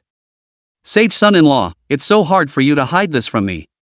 When Xue Qing left, the imperial concubine once again tugged on Qin Yan's hand, then looked at Qin Yan with glowing eyes. What does this mean, mother consort? Qin Yan was a bit puzzled. What had he concealed from her? You wrote Journey to the West. If it wasn't for the Empress Dowager telling me, I wouldn't have known that you actually not only wrote the Red Mansion but even Journey to the West was written by you. Sage son-in-law, tell me quickly how you came up with the idea of using a monkey as the protagonist of a book. Also, Xian son-in-law, mother consort, I'm hungry, can you make some food for mother consort? Father, what should I do? Now my child has been reduced to the laughingstock of the entire Xinjiang. Not only that, these days my child went to seek an audience with Princess Changning, all of which were shirked back by the princess for various reasons. And teacher there, since that day after the poetry meeting he refused to see me again, and even had someone send word to me, forbidding me to set foot in Donglu Academy again, and also not allowing me to call myself a student of Donglu Academy. Father, right now, His Majesty has also relegated me to the Hanlin Academy's canonization and demoted me 2 ranks in a row, so what the hell should I do? Household Ministry Shangshu House, Ji Yuanyi kneeling in front of Ji Shou, that face as if wearing a mask of pain, a snot and a tear look quite down and disillusioned. Today's Ji Yuanyi feels like he's been rebelled against, in the past, Donglu Academy and Kong Xianxiu but take him as a role model of the academy, but because of the last poetry thing, Kong Xianxiu was taunted by Qin Yan to the point that even the Ji Yuanyi will also be hated on the. What was even more unacceptable to Ji Yuanyi was that ever since the poetry meeting, even Princess Changning Xiaowanyu did not see him anymore, as if he was a plague. This would, in his heart, be indignant and even more grieved inside, only feeling the feeling that the sky was about to fall. Stupid, this is all your own fault. You say you have good reason to go to provoke that Qin Yan do what? Poetry will originally as you become the emperor's side horse harnessed by the side of the emperor's side of a great opportunity. You want to make an extra effort to let that Qin Yan also went to the poetry will, is even more stolen chicken failed to etch the rice. Jisho how would have such a stupid son, is simply a waste of money. Jishou's face did not look good either. These days because of Ji Yuanyi, it was difficult for him to hold his head up in front of his peers. Originally Ji Yuan one of his pride, there is a chance to become a prince consort of a team of horse harnessed by the side of a teen with a promising future. But now well, did not eat the mutton instead of a mess, and even the reputation of the house of the Shangshu can be described as stupid to the extreme. How was I supposed to know that Qin Yan was actually that Mr. Chow? I thought he was just a little white boy who relied on his face. Upon hearing this, Ji Yuanyi said in an aggrieved voice, who could have thought that a despised person would hide so deeply? Master, it's bad, it's a big deal. Just as this father and son were talking, suddenly the butler outside the door hurriedly ran in. Why are even you fluffy? What's all the panic about? Ji Shou, who already had a bellyful of fire, looked at the butler who was also so presumptuous, and immediately asked with a heavy face. "Family master, just got the news, His Majesty, His Majesty, His Majesty he has appointed Qin Yan as the Minister of Rights." What? Chapter 117, when he enters the imperial court, he will be able to confront him. The news brought by the butler instantly shocked the father and son duo of Ji Shou and Ji Yuanyi. They had indeed not expected that Qin Yan would actually be appointed by Xiao Yuanwu as the Minister of Rights, and it was indeed a huge surprise regarding this matter. On what grounds was he, Qin Yan, appointed as the Minister of Rights? With a grimace on his face, Ji Yuanyi stood up all of a sudden. At this moment, his eyes were filled with jealousy and unwillingness, as well as intense hatred and envy. Minister of Rights, this is the second in command of the Ministry of Rights, from the third-grade official position, can be considered a court official. Although the Ministry of Rights in the 6 tends to the end, but this is also a real court officer. How many people cannot touch the position of a lifetime as an officer, was actually Qin Yan to get, and he just how old to serve as the Ministry of Rights, that his future is simply unlimited. How do you know? Ji Shou's expression was also very serious, his gaze looking towards the housekeeper, obviously not expecting Qin Yan to be able to be appointed by Xiao Yuanwu as the Minister of Rights. Family master, this matter is now feared to be spread all over within the upper capital. It was His Majesty who personally ordered eunuch Shui to deliver the decree, which was read right in front of the eldest princess's residence, and many people have seen it, so there will never be a problem. The butlers answered immediately. Why? Hearing this, Ji Yuanyi's expression became more and more frantic, as he pushed the vase beside him directly to the ground, his eyes filled with resentment. Why all the good things let that Qin Yan accounted for, why he was able to serve as a court official from the 3rd grade, and I have to be deposed as a small official of the 8th grade, why? He is just to stand in for me. If it is not because of me, how could he be selected by Xiao Wanyu that to stay by his side? If there is no Xiao Wanyu, he has long been a dead dog on the side of the road, that would have the life now. He relies on me, it is me. Ji Yuanyi that his hatred for Qin Yan is by no means empty, because in his eyes, Qin Yan can come to this day is not all dependent on himself, if not with his own a few resemblance. What is the basis for him to have today's life? Snap. A loud slap hit Ji Yuanyi's face, sending Ji Yuanyi into a 360-degree spin in place, then sitting on his butt. Instantly, Ji Yuan's entire cheek swelled up and blood spilled from the corner of his mouth. Dad! You hit me too, why did you hit me? Being slapped by his own old man, Ji Yuanyi took a while to get over it, and then looked at his old man with an icy gaze and questioned loudly. Humph, look at you now, and blame Princess Changning for not wanting to see you. If I were her I wouldn't be able to look at you now. Ji Shou coldly grunted, looking at his former elegant son, and then look at the crazy and complaining Ji Yuanyi. Ji Shou only felt that he was simply a waste. Father, you're not me, so how would you know what I'm feeling right now? Hearing Ji Shou's words, Ji Yuanyi cried out in pain. Bull, your father I supported the current emperor's new policy 3 years ago. As a result of the failure of the new policy was driven out of Shangjing by that group of old party as if they were lost dogs. The emperor also abandoned me as if I were a dog, but have I ever given up on myself as you have done? If I were like you, how could our family have the chance to return to Shangjing, and how could I have become the minister of the household? You are now encountered frustration, not as father when one of the 10 too, you have what good to be discouraged. But just lost some personal this face back is also. As for the devaluation, so what, you are still young, you are still in the Hanlin Academy, and His Majesty did not drive him out of the Hanlin Academy, that means he has not completely given up on you. Back to Princess Changning, she has adored you since she was a child, but you can't stand it when she's just a little bit colder to you at the moment. Ditch your ridiculous self-esteem. If you want to salvage the situation in front of you, you need to lower your stance, and then work hard to improve yourself. Right now the reason why the princess is ignoring you, that's because seeing the difference between the self-loathing you and his inner you is too big, she can't stand it a bit. As long as you return to the confident you of old, she will naturally return to you. Ji Shou in the end is an old fox, able to in the old and new party dispute in the last laugh, to not have a little city and strength simply cannot do, so looking at Ji Yuanyi, he instead of wanting to comfort his meaning, but instead is looking at such a self-loathing son came to anger. With a single word, Ji Yuan froze in place, constantly recalling his father's words. As for that Qin Yan, but it is just a minister of rights, besides, it may not be a good thing for him to be young and ambitious. Don't forget, the court has the rules and laws of the court. The gun hits the head, the sharper he is, the more miserable he will fall when the time comes. The most important thing is, if he does not enter the courtroom, my father really take no way. Now he both entered the court hall, then for father. Ji Shou's eyes flashed with a touch of deviousness, obviously already calculating in his mind how to deal with Qin Yan in the future. Yes, father is right, if he is just the Duke of Jin and the prince consort of the elder princess house, then we really can't deal with him. When he marries the elder princess house, he will probably return to Jinyang. But if he is an official at the court, then he is bound to stay in Shangjing, and by becoming a courtier, father, you will be able to deal with him. Ji Yuan listened to the eyes immediately become glowing up. He understands too much of his father's person and strength. The surface is a good old man, in fact, it is not, or not so much as 3 years of relegation can still come back to rise to power and wealth. At the thought of his father personally coming out, Ji Yuan was instantly energized. For Qinyan's matter, my father will naturally find a way to take out your anger for you. There's only one thing you need to do right now, and that's to clean up after yourself, and then find a way to redeem Princess Changning. Only if you become the queen's son-in-law, then you will have unlimited possibilities in the future, do you hear me? Jisho glanced at his son and said with renewed admonition. Father, just don't worry, child understands and won't be disheveled anymore. I will definitely find a way to let Xiao Wanyu come back to my side. Ji Yuani instantly regained his confidence and faced his father loudly. Princess Changning's mansion. Idiots, a bunch of losers, a bunch of stupid things, you guys can't handle something that little, you're just a bunch of losers. Xiao Wanyu furiously pushed a pile of account books onto the ground with an angry expression. This day is the end of the month princess house checking the day, and then a meal of accounts calculated down is 100 wrong holes, which makes Xiao Wanyu greatly annoyed. To know, in the past, when Qin Yan was in charge of Princess Changning's house, these things never go wrong, a sum of money accounted for is clear, no need for her to bother. But now, Qin Yan had only left for a month, and Princess Changning's residence was in chaos, which made her how could she not be angry?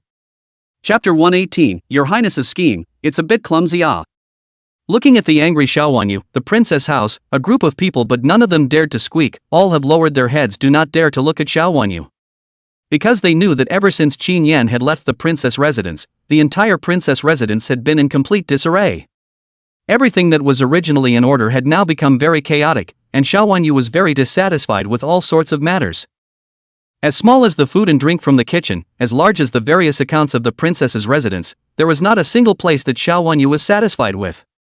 And this will suffer a group of subordinates of the princess house. In the past, although Xiao Wanyu was also very capricious and barbaric, but because of the relationship between Qin Yan always able to resolve things, so that Xiao Wanyu's anger disappears into thin air, now Qin Yan is not, no one to act as a fire extinguisher, which makes this group of princess house of the people feel the power of the Xiao Wanyu's temper. It can be said that Qin Yan's departure does not only make Xiao Wanyu uncomfortable, even with these princess house of their people right now also for Qin Yan unprecedented misaw. On the contrary, the servants and subordinates in the princess's residence are all official slaves, and they usually do not have the opportunity to leave in their whole life, which makes them feel very desperate. Why, all mute, speak. Seeing a group of people silenced and silent, Xiao Wanyu became more and more irritated. But the more she did, the more the crowd dared not speak, who was not a little cute. But the more she did, the more they dared not speak, who was not a little darling. Princess. Well, just as the atmosphere became incredibly weird and tense, someone interrupted Xiao Wanyu. Xiao Wanyu looked over and found that the person coming was the person she had sent to spy on the elder Princess Jinyang's residence. Immediately she realized what was going on and didn't bother to pay attention to these people anymore, turning towards the person with a flutter of her sleeve. What happened? Is it that there is news from the Crown Princess Liang? She went to the palace today. Did she go and make a scene? Did father promise her to break off auntie's marriage to Qin Yan? Xiao Wanyu and the person came to a secluded place, the moment they cannot wait to ask the other party. In the morning, Xiao Wanyu learned from her subordinates about the news that the royal concubine had entered the palace early in the morning, and she also knew about the conflict between the royal concubine and the princess of Jinyang yesterday because of Qin Yan. All of this was the result Xiao Wanyu wanted to see, and the reason why she was stirring up trouble in it. Therefore, when early in the morning after knowing that too much consort to go to the palace, she is very much want to know the result of too much consort into the palace. In her opinion, too much consort into the palace must be because of this matter to go to make a fuss. The best result is that their own father promised to too much consort invited, and cancel the marriage contract. No, it isn't. However, after the visitor heard the words, he became as if he wanted to speak, and his gaze glanced at Xiao Wanyu, as if he was somewhat unsure of how to open his mouth. No, what's that? Talk to me, what's going on? From the other party's expression, Xiao Wanyu's heart was shocked, seems to have detected something wrong. At the moments with the other party asked, the color is also very ugly. Princess, His Majesty has not cancelled the marriage between the Duke of Jin and the eldest princess, but instead of what? Instead, he has appointed Qin Yan as the Minister of Rights and allowed him to join the dynasty as an official. What, the Minister of Rights, entering the court as an official? Xiao Wanyu, who heard the words, was also completely dumbfounded, looking at the visitor with some incredulity. Minister of Rights, this is not what sesame green beans of a small official but from the third rank of the officer, she could not figure out how his father would appoint Qin Yan for the Ministry of Rights of the Ministry of Ministers. This is not at all the result she wants. She wants the result is to cancel the marriage contract with Xiaochua with her own eyes, and now this contract is not only not cancelled, but Qin Yan actually increased his rank, which makes her a little dismayed and difficult to understand. How could this happen? Why did father do this? Xiao Wanyu was shocked and asked at the other party immediately, wanting to know the reason for this. Your Highness, the cause of which I do not know, but mostly because of the Liang Wang Dowager Consort, because the decree Shui Chen Shui eunuch is with the Dowager Consort back to the Princess Chang's residence, and the relationship between the Dowager Consort and the Duke of Jin seems to be not as tense as it was yesterday. On the contrary, the Dowager Consort is very eager for the Duke of Jin, and even called Qin Yan as a son-in-law of the virtuous. What are you saying? The Dowager Consort doesn't hate Qin Yan. The two of them have a good relationship, and the Dowager Consort even calls Qin Yan her virtuous son-in-law. These words made Xiao Wanyu directly break her defense. Impossible, how is it possible? Yesterday the Dowager concubine was still gnashing her teeth at Qin Yan, itching to make Qin Yan disappear from the Great Phoenix. In just one night, how could her attitude have changed so drastically? It's impossible. Xiao Wanyu's face was ironic, thinking that this matter was also too bizarre, completely out of her control, and when she heard that the relationship between the imperial concubine and Qin Yan did not deteriorate, but instead became better, Xiao Wanyu was as nauseated as if she had eaten a fly. This subordinate has a sentence, I do not know when to speak or not. The visitor looked at the annoyed Xiao Wanyu, but there was something in his heart that he wanted to say to Xiao Wanyu. Say, Your Highness, with the Duke of Jin's ability, it's actually quite simple to dissolve a person's preconceptions about him. The Dowager Consort is not some foolish person, and after coming into contact with the Duke of Jin, she will naturally know what he is like. The visitor didn't look at Xiao Wanyu, but the meaning of his words was obvious, telling Xiao Wanyu that her tactics were too clumsy and couldn't provoke anyone at all. He was also a member of the princess's residence and understood Qin Yan's abilities, and in terms of Qin Yan's personality, as long as he spent some time with him, it would be easy to tell what kind of person he really was. Are you saying that this palace is a villain and he, Qin Yan, is a gentleman? Xiao Wanyu looked at the other party with a grim expression on her face, and instantly heard the other party's implied meaning. My subordinate wouldn't dare. My subordinate just wants to say that in order to deal with the Duke of Jin, Your Highness's methods are far from enough. Xiao Wanyu snorted coldly, but did not lash out at him again. Although she was very reluctant to admit it, she had to say that Qin Yan was indeed outstanding in many ways. Other than that, as far as his own princess house was concerned, the entire princess house had been in disarray after leaving him. Princess, Duke Ji is outside seeking an audience. Just when Xiao Wanyu was in a rather depressed mood, someone else came to report that Ji Yuanyi had come. What is he doing here? The palace doesn't want to see him. Hearing that Ji Yuanyi had arrived, Xiao Wanyu frowned. If it was in the past, she would have definitely run to see Ji Yuanyi at the first opportunity. But ever since that day's poetry meeting, her feelings towards Ji Yuanyi had greatly diminished, and she hadn't seen Ji Yuanyi for the past few days, and even if she couldn't see him, she didn't have the same feeling of yearning that she used to have in the past. This would only make her feel bored inside when she heard that Ji Yuanyi had arrived. Wait, let him in. But just when the underlings were about to go and send off Ji Yuanyi, Xiao Wanyu suddenly stopped the other party. As if she had thought of something, she instantly changed her mind. Chapter 119, Working Together, but each with his own agenda. Ji Yuanyi was led all the way into the mansion by the people of the princess's residence, which was the first time he stepped into the princess's residence in the past few days.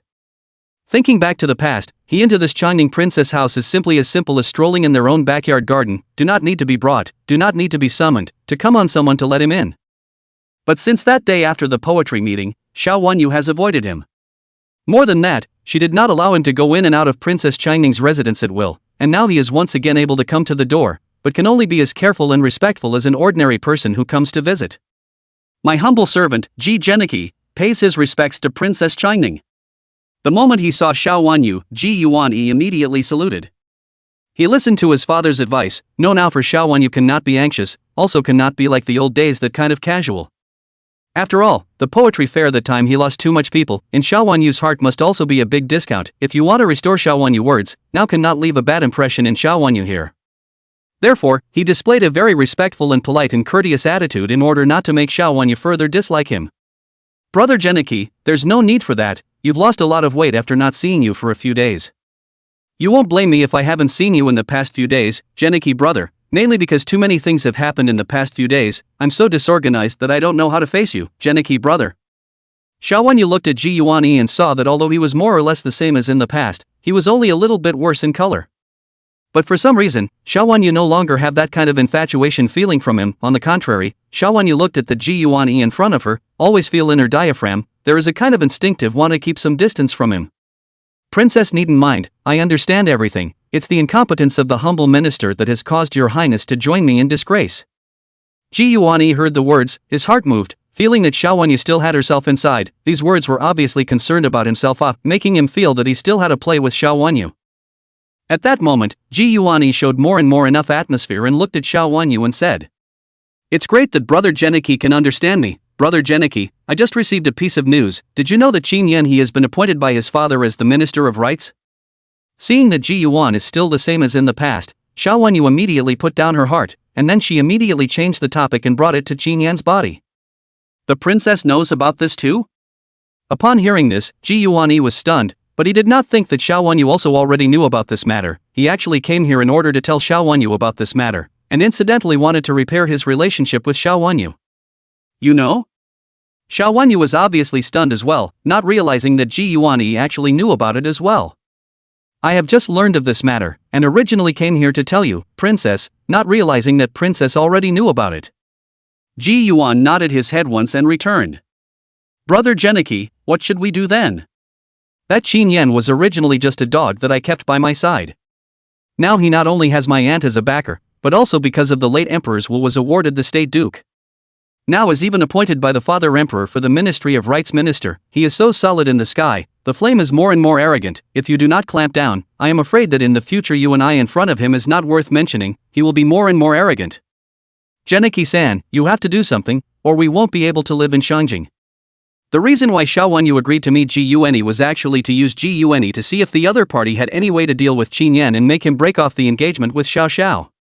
Xiao Wanyu was still a bit self-aware, just as her men said, with her ability is not enough to deal with Qin Yan and Xiao Xiaochua. Therefore, Xiao Wanyu want to achieve the purpose must have external help, and the immediate Ji Yuanyi suffered Qin Yan such a great shame will not be willing to rest. Therefore, Xiao Wanyu short-term not be able to Ji Yuanyi completely abandoned, he had to use the Ji Yuanyi so that Qin Yan back to their side only good. The princess turns out to still hate Qin Yan. The princess doesn't like Qin Yan. Great, haha, I still have a chance. Hearing Xiao Wanyu's words, Ji Yuanyi was ecstatic inside. He originally thought that after all these things, this Xiao Wanyu had already moved on to Qin Yan and wanted to abandon himself. But now that he heard Xiao Wanyu's words, it was clear that Xiao Wanyu wanted to deal with Qin Yan, which made him think that Xiao Wanyu was not what he thought she had moved on to. This news, undoubtedly like a shot in the arm, made him very happy. With his eyes looking towards Xiao Wanyu, Ji Yuanyi was radiant. Princess, rest assured, this Qin Yan does not enter the court as an official. Okay, that with his princess house extra horse harnessed by the side of a team and the status of the Duke of Jin relationship we cannot help him. But now he has entered the court as an official, people in the officialdom body cannot help it, that is not a few poems and gifts can be fooled. My father said that once Qin Yan enters the official world, then it will be easy to deal with, my father will take action himself, please rest assured princess. Ji Yuanyi look at Xiao Wanyu for Qin Yan this attitude, immediately lost the heart of defense, immediately put Jisho with him to say the words one by one to say out. Upon hearing Ji Yuanyi's words, Xiao Wanyu's eyes lit up, clearly as if she had caught some important information. Ji Yuanyi's father, that is the minister of the household, an old fox in the officialdom, if he targets Qin Yan may not be able to resist. If she can help Qin Yan in the critical moment, she stepped forward to help Qin Yan to resolve the crisis, it is not unlikely that Qin Yan will be grateful to himself, back to his side is not certain. At that moment, the more Xiao Wanyu thought about it, the more she felt that it was feasible, and she couldn't help but have a smile spread at the corner of her mouth. And see Xiao Wanyu smile, Ji Yuanyi heart happy, think this thing let Xiao Wanyu is very satisfied, as long as their father really can target to Qin Yan will certainly be able to win the heart of Xiao Wanyu. He was completely unaware that Xiao Wanyu's happiness was thinking about how to use their father and son to betray to Qin Yan and win Qin Yan back to his side, selling their father and son and still counting the money. Brother Geniki, then it's all up to you guys, I'll wait for your good news, if you have any plans, you have to be the first to tell me. Xiao Wanyu smiled and said with Ji Yuanyi. That's natural, please don't worry princess, I will always be on your side princess. Aha! Xiao Wenyu nodded with a smile. Then if it's alright, princess, I'll go back first. Wait. Seeing that Ji Yuanyi was about to take his leave, Xiao Wenyu suddenly called out to the other party. As soon as he heard Xiao Wenyu retain himself, Ji Yuanyi became even more excited inside, feeling as if everything was coming back. Brother Geniki, can you do the math? Count. Yes, the accounts of my princess's residence are in a mess these days, can Brother Geniki help me clear my accounts? Chapter 120, Toolman, the real deal. Father. Where have you been all night, only to return now at this hour? Shangshu House. Jisho a court dress is about to go out to the court, this is a big court, so earlier than usual on the hour of the court. Just to the door, we'll see a tired Ji Yuan from the outside was helped in, top face of the black circles under the eyes, looked very depressed, looking at such a son, Jisho frowned and asked. Yesterday, Ji Yuanyi did not return all night, which makes Jisho very dissatisfied, and then look at his son which has obviously stayed up all night, more so he is a little annoyed, if not to give a reasonable explanation, I am afraid that Ji Yuanyi inevitably have to be punished. Father, my son was at Princess Changning's residence all night.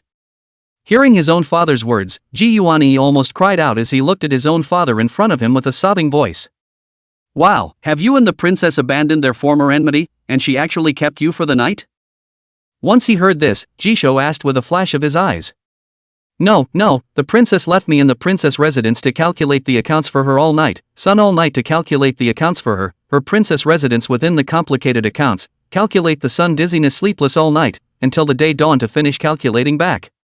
Ji Yuan a bitter yesterday wanted to leave, did not want to be Xiao Yuanyu to stay down. Originally thought Xiao Wenyu retained him to do something, did not think that the woman stayed him actually to give her the princess house to clear the accounts. The result was that for one night, Ji Yuanyi was clearing up all sorts of tedious accounts for Xiao Wenyu's princess mansion, and it was only after a whole night that he finally got his accounts straight. This will be Ji Yuanyi, only feel sore eyes, drowsiness swept the whole body, completely without a little extra strength with the roadside dead dog is no different. The key, for the princess house to calculate a night of accounts, the results of the end of a sentence of thanks did not receive, after calculating the accounts were sent out of the princess house, even a mouthful of hot soup are not given to drink, which makes Ji Yuanyi inside is very depressed, feel like a tool man. Counting accounts? Not bad, counting accounts, father, you are not aware of how complicated the accounts of that Princess Xiao Wenyu's residence are, looking at my son's eyes are blurred.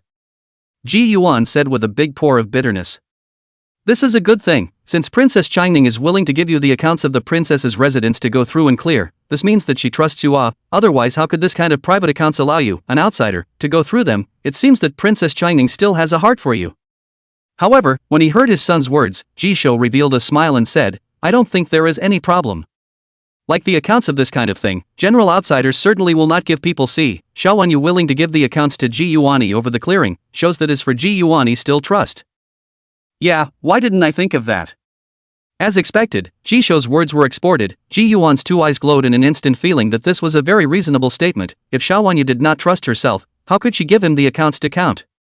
Not bad, it seems that for father's words you finally listened in, work hard, as long as the princess for your trust is still there, sooner or later you will become his emperor's son-in-law, by then all the lost will come back. Jisho was very satisfied with Ji Yuanyi's results and recognized them highly. The two of them were no, Xiao Wenyu let Ji Yuanyi counting accounts completely because the princess house accounts of other people counting the mess has let Xiao Wenyu completely broken defense.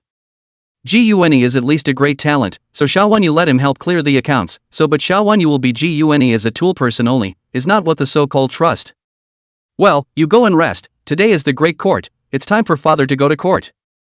Jisho turned to Ji Yuan Dao, indicating that it was time for him to go to court. The great pilgrimage, father, then wait for the child uses you to go in one piece. Upon hearing about the great pilgrimage, Ji Yuanyi was immediately energized and said that he would go alone. What are you going to do? Jisho, who had heard the words, asked with a frown. Going to the grand pilgrimage, the grand pilgrimage, all officials above the 7th rank are able to go to the grand pilgrimage, and the child himself is going to the grand pilgrimage along with his father. Kageniki immediately replied. But you're in 8th rank today. Jisho was speechless and glanced at this son of his, who had apparently forgotten that he had been relegated from a 6th-ranked servant reader to an 8th-ranked canon. Hearing his father's words, Ji Yuanyi then remembered that he was now only a minor official of the 8th rank, and that he was no longer qualified to participate even in the Great Dynasty. For a moment, Ji Yuan's face became incomparably ugly. "Son, don't be discouraged, this is only temporary. My father believes that you will be able to get back everything that belongs to you." Patting Ji Yuan's shoulder, Ji Shou did not say anything else but turned to leave. "Not bad, it's my stuff, I'll definitely get it all back. Xin Yan, don't be complacent." Looking at his father's departing back, Ji Yuan also shouted inwardly. "This is the account that Ji Yuan made one night?" Inside Princess Chingning's residence, Xiao Wanyu was looking at the accounts that Ji Yuan had made one night at a time. Her expression was very cold, and her face didn't look much better. "Yes. It took Lord Ji all night to make these accounts, and he left at dawn. This is also not good, and those who do not do much difference with the accountant, some of the wrong place this palace can see at a glance." His previous name of being the first talented person was also not true to his name. A small account can't be calculated clearly, and Xin Yan is far from it. "I thought that Ji Yuan is also the first talent of the previous Great Phoenix. Counting an account should not be a problem, which let him stay to help the princess house to clear the accounts. Did not expect to see Ji Yuan to do these accounts. Xiao Wanyu only think it is difficult to say, and those princesses then the accounts of the House of Accounts is not good to where to go." This makes Xiao Wanyu doubt Ji Yuan in the end in the past how to mix the first talented person, even an account cannot calculate clearly. Then associated with Xin Yan although the word writing is not good, but the ability to do accounts is very clear. When in the house, those accounts at a glance to be able to see clearly. After comparing the two, at this moment, Xiao Wanyu was missing Xin Yan more and more. Today should be his first time attending the court. I wonder if Auntie will personally send him to the court. Damn it, I should have been the one to send him to the court meeting. "Xin Yan, you will come back to me, for sure." Throwing the account book made by Ji Yuan directly out, Xiao Wanyu spoke to herself with sharp eyes, as if she saw the scene of Xin Yan and Xiao Chua together in front of her eyes. It was so piercing and displeasing to her. Chapter 121, Cards, the Princess Sends to Court. Vermilion Bird Street, in front of the Changtian Gate, the gate of the imperial city. At this moment, it was still early in the day, yet a large group of people had already gathered in front of the Changtian Gate. Most of these individuals were dressed in court dress, both old and young gathered in front of the door, according to the color of the different court dresses piled up gathered in a piece of constant conversation. And these people, it is to participate in today's big court meeting of the 100 officials. The Great Dynasty will be once a month, all the 7th grade and above officials have to participate, and no official position in the body of the honored guests also have to participate, is the biggest one every month, the size of the number of people up to hundreds of people. Before the start of the Great Dynasty, the 100 officials have to wait in front of the Changtian Gate, wait until the hour of the gate guards will open the gate, and then let the 100 officials into the palace to participate in the dynasty. The effort of waiting at the moment was actually able to see the dynasty very clearly. Officials waiting for the waiting position, it seems to be disorganized, but there is a certain pattern. In a large courtroom, ganging up is inevitable.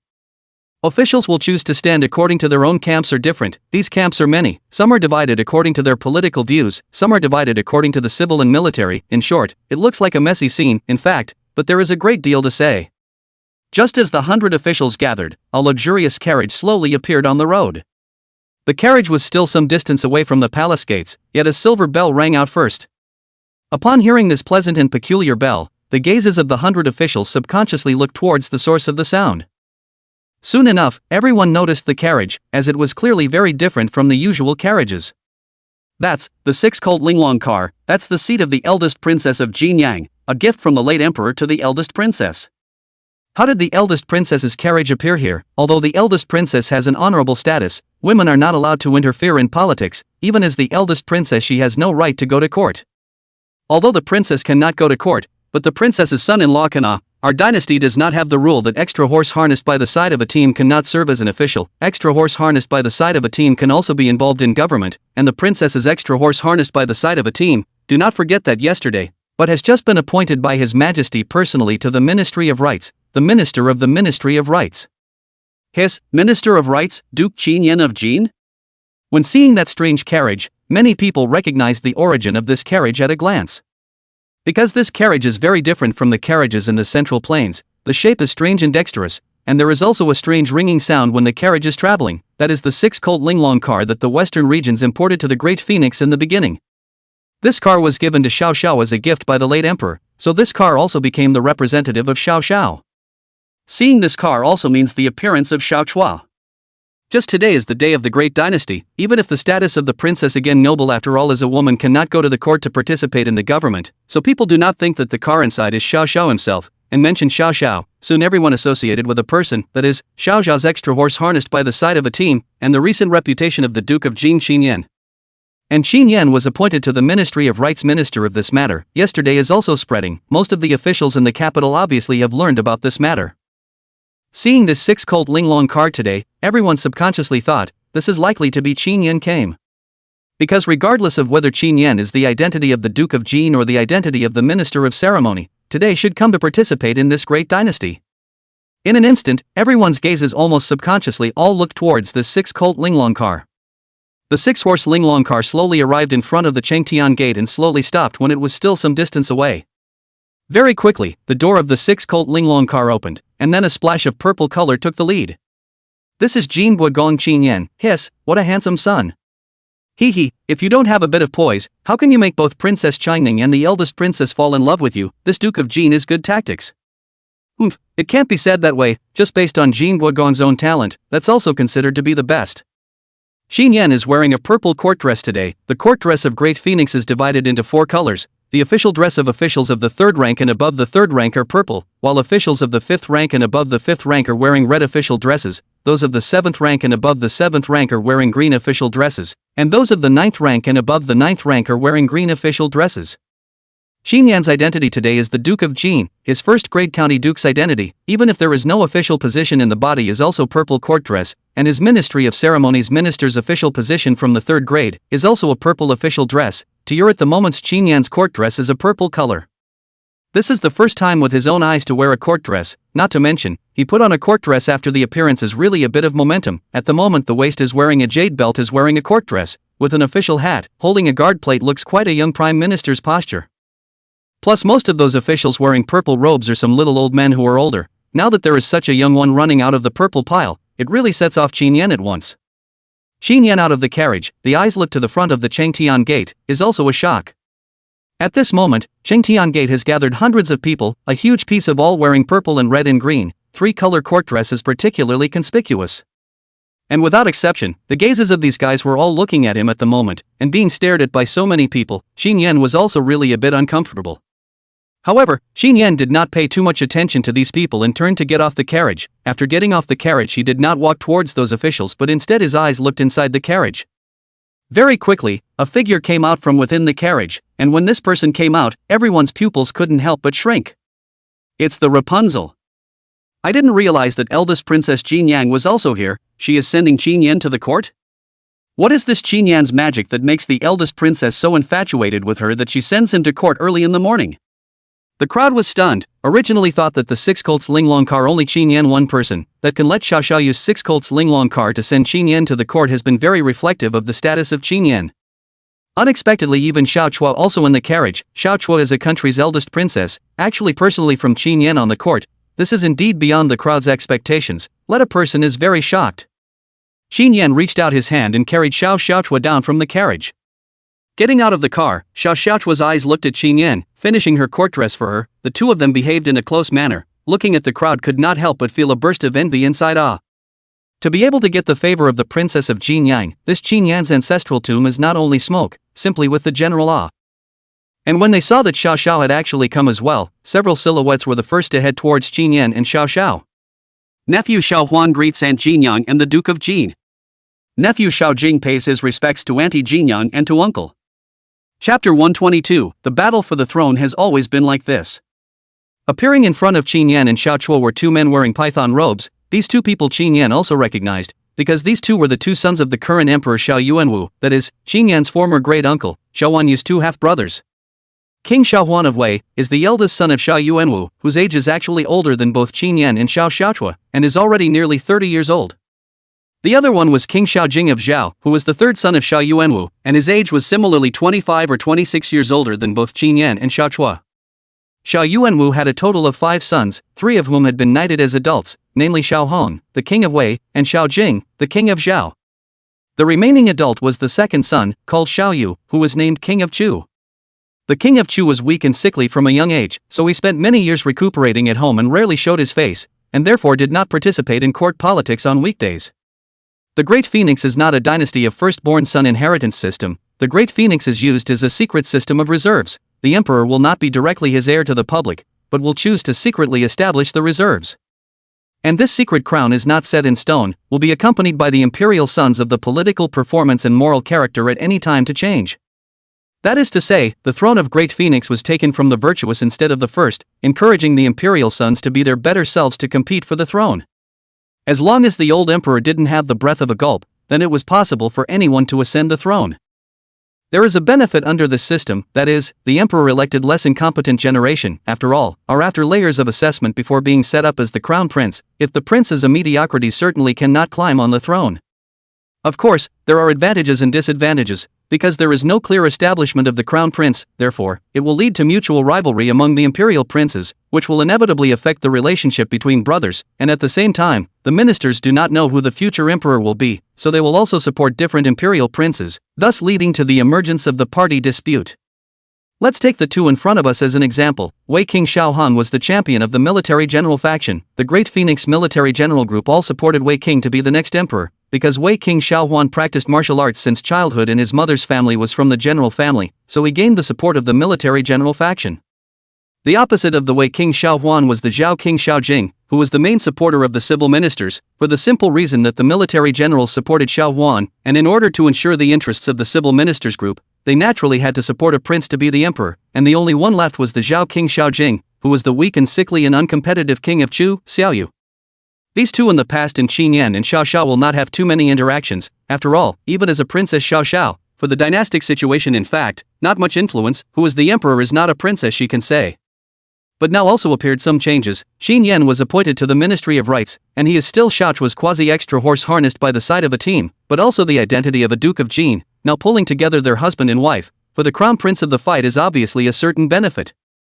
Moreover, Qin Yan does not belong to any party nowadays. One more power is one more strength. Qin Yan has been very popular recently, and has even been hailed as the new Great Phoenix first talent, and has a high status in the minds of the readers, so if he can draw Qin Yan into his own use, then it will undoubtedly be a good helping hand.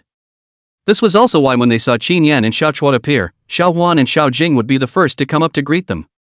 And obviously, Xiao Jing then Xiao Huan also open-minded. Xiao Huan called Qin Yan for the Duke of Jin, that is its title of honor.